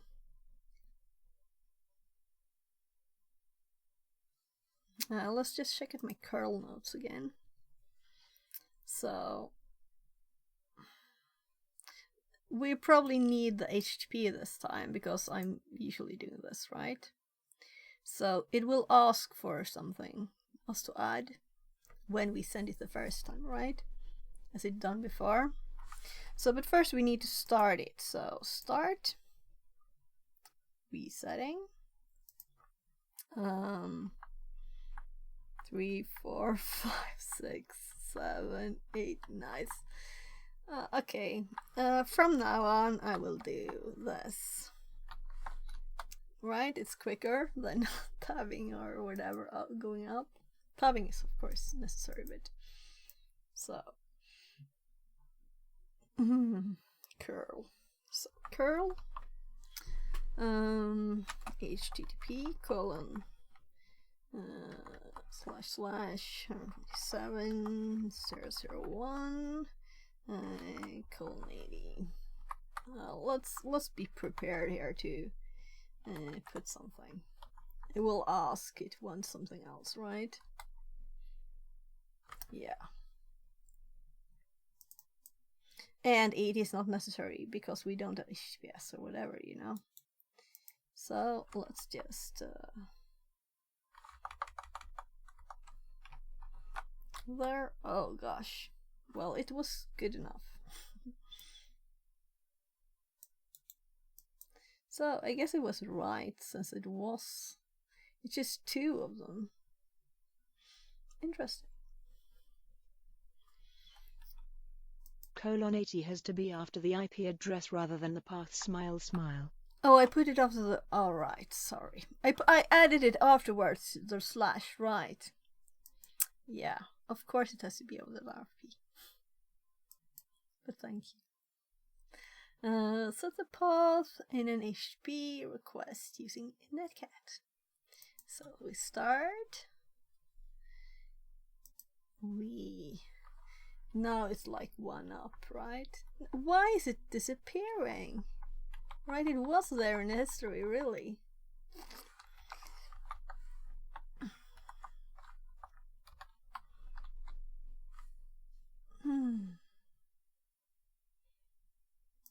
So I keep doing that, right? So Netcat 1.7.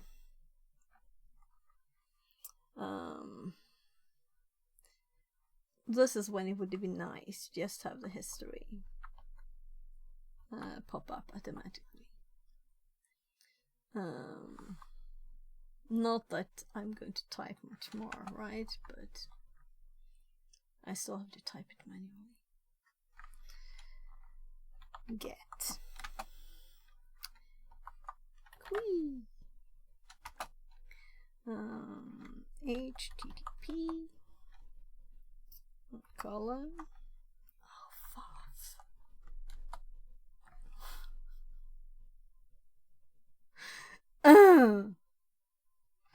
well. Typos. Why did I do a colon there? I don't know. It should be colon //. Yeah, that's why. It just gets 1 letter now.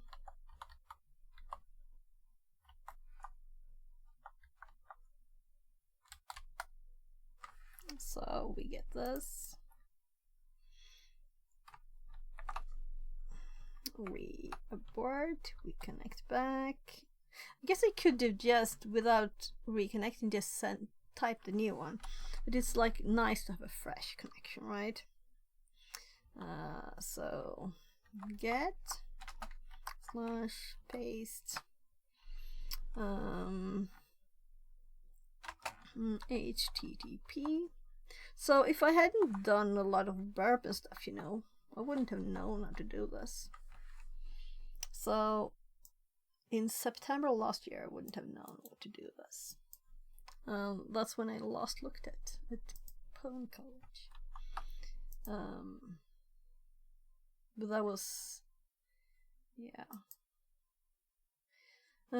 Set the path in the HTTP request using Python. So now we're doing Python, and we have to start it, right? It's funny how all these tools start having transferable skills. Smile. Yeah, but it's like, how does the requests work, right? So I'm saying I shouldn't do that again, and then I still do it. Going up in the history.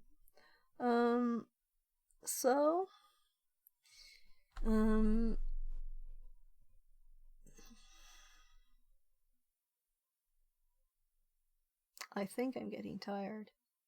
I'm like, what am I doing? You're going to type nano, and then you're going to type S tab and enter, And then you're going to go here to the URL and you're going to add stuff. And then you're going to save it. And then you're not going to do up.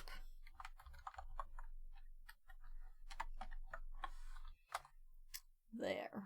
And we get the value we're supposed to use. And we edit it again. Imagine how much up arrowing I could have done if I wouldn't have been hopping between the three. I feel like I need to brush my teeth with all the chocolate I've eaten too.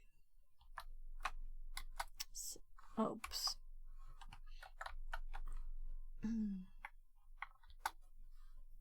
So,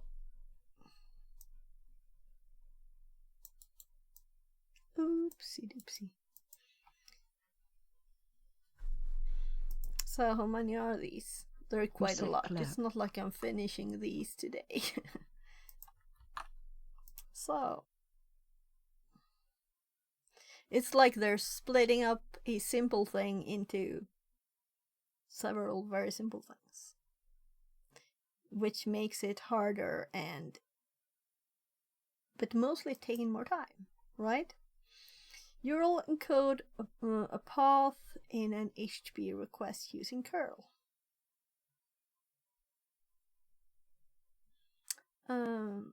Oh, this died. Maybe that's a sign.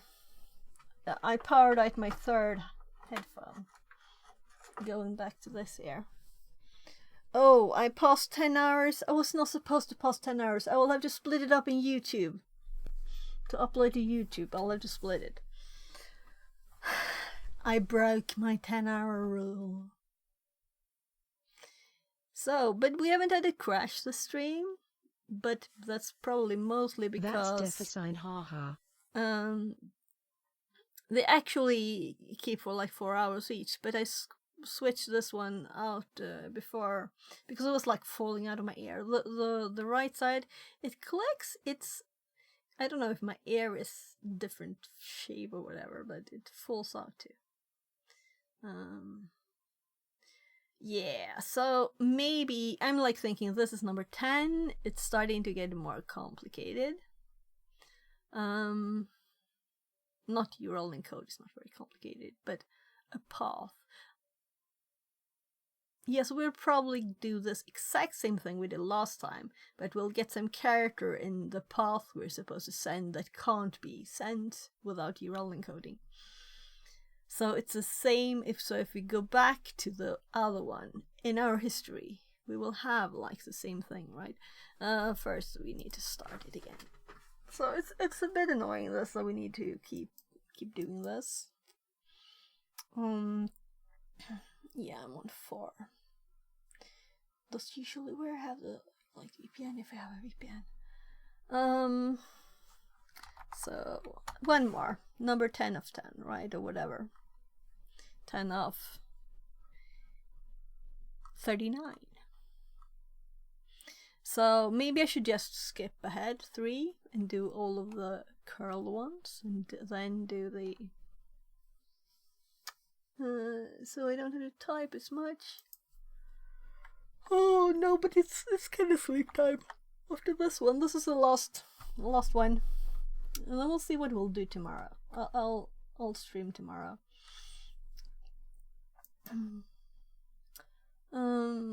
So do it all and post via the magic of video editing. D.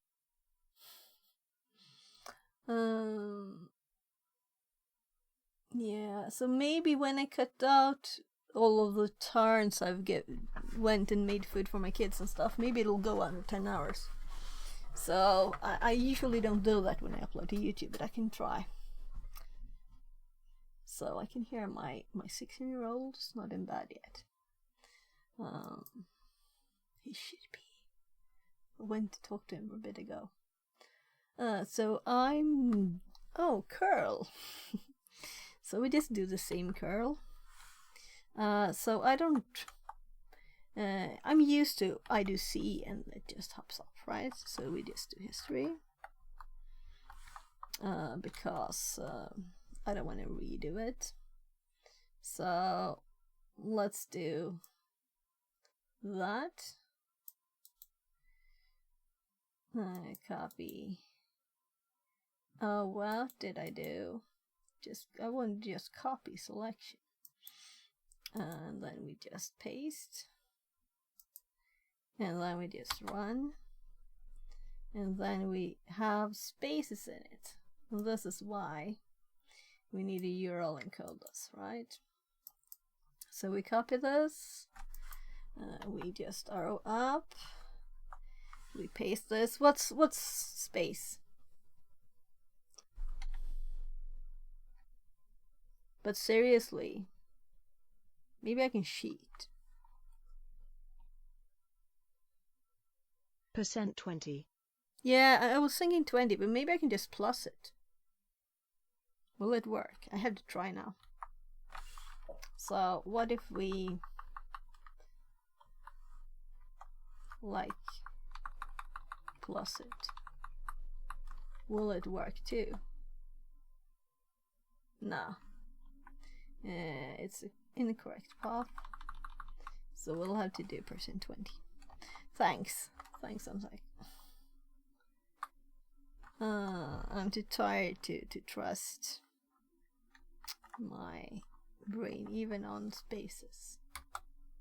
So hey love.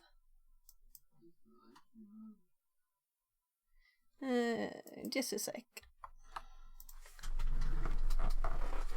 Jag hörde att du inte såg den gubben. Du ska precis stänga av streamen. Så gött. Så är det någonting. Jag stänger av. Jag kan ta bort lappen för jag ska stänga av. Alltså. Det bara ser så gott ut. Okej? Och så gott till dig också. Vilket lätt. Varsågod.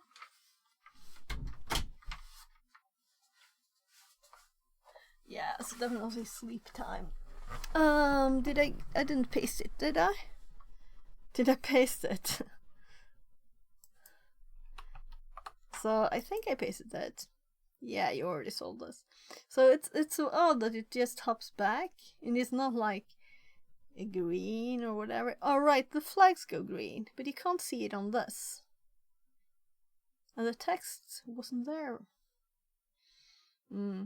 So maybe it updates.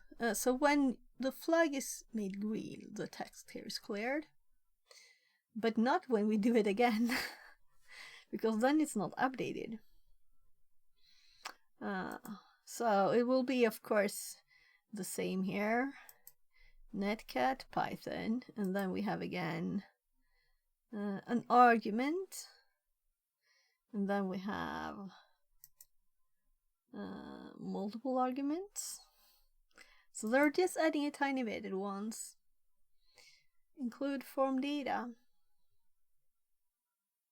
in HTTP request. So yeah, and we'll, of course, if there's new stuff, we will update notes. So before I'm stopping today, let's actually make an update of this always saves, but let's close it anyway. And let's do PowerShell cd d : Obsidian public. So let's do get status. And oh, that's not a lot. It wasn't that long ago I did it. So get that.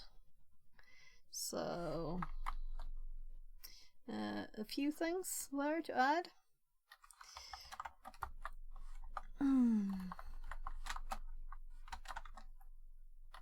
So what day is it today? As this is a knowledge repository, I'm just saying the dates always. Oh, 11/22. That's kind of like, it's a month to my hubby's birthday too.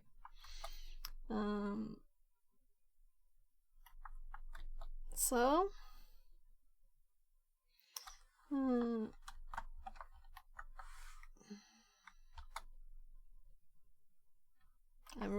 asleep now. So something happened here. This is not normal.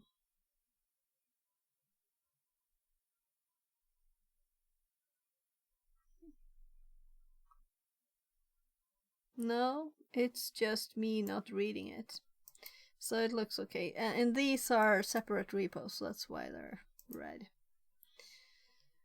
I would love if it could just have it in several. So this is public repos. This is GTFO bins. Just in my notes. My assistant is also public repo, and this is a public repo. So they're in GitHub too.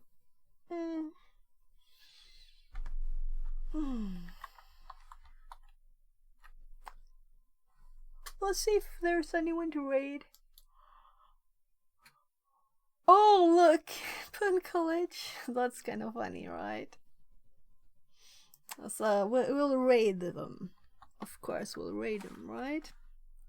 I almost forgot the slash in there.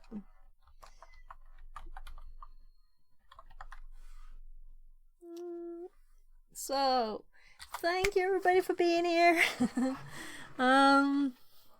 And I'll be back tomorrow, probably kind of early. And I don't know if I'll be doing Pun College, because I'm kind of thinking it's, you know, these I'm sure we can do. But when it comes to the cooler stuff, I don't know. We'll see. Yeah, I'm really tired. I will probably sleep until... I'll probably sleep like 7 hours or something. So that will be 9. So I won't sleep just a few. And my shoulder is still painful, so...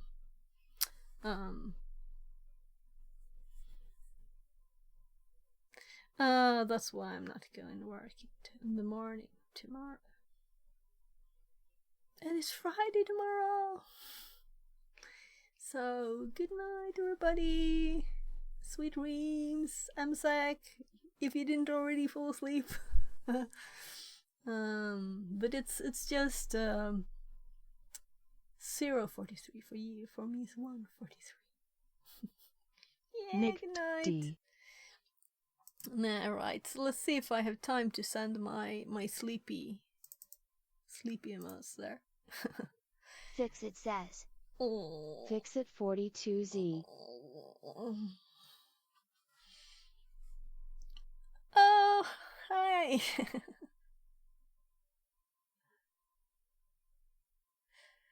Right, I have to hop into stream. I wasn't watching my own stream. So bye-bye, YouTube. Let's send you the link. So if you want to hop on Flushing the raid... the cache correctly. Somewhere, whether it's the prefetcher, whether it's... one of the things that students have consistently brought up on these challenges is, why don't you print stuff out?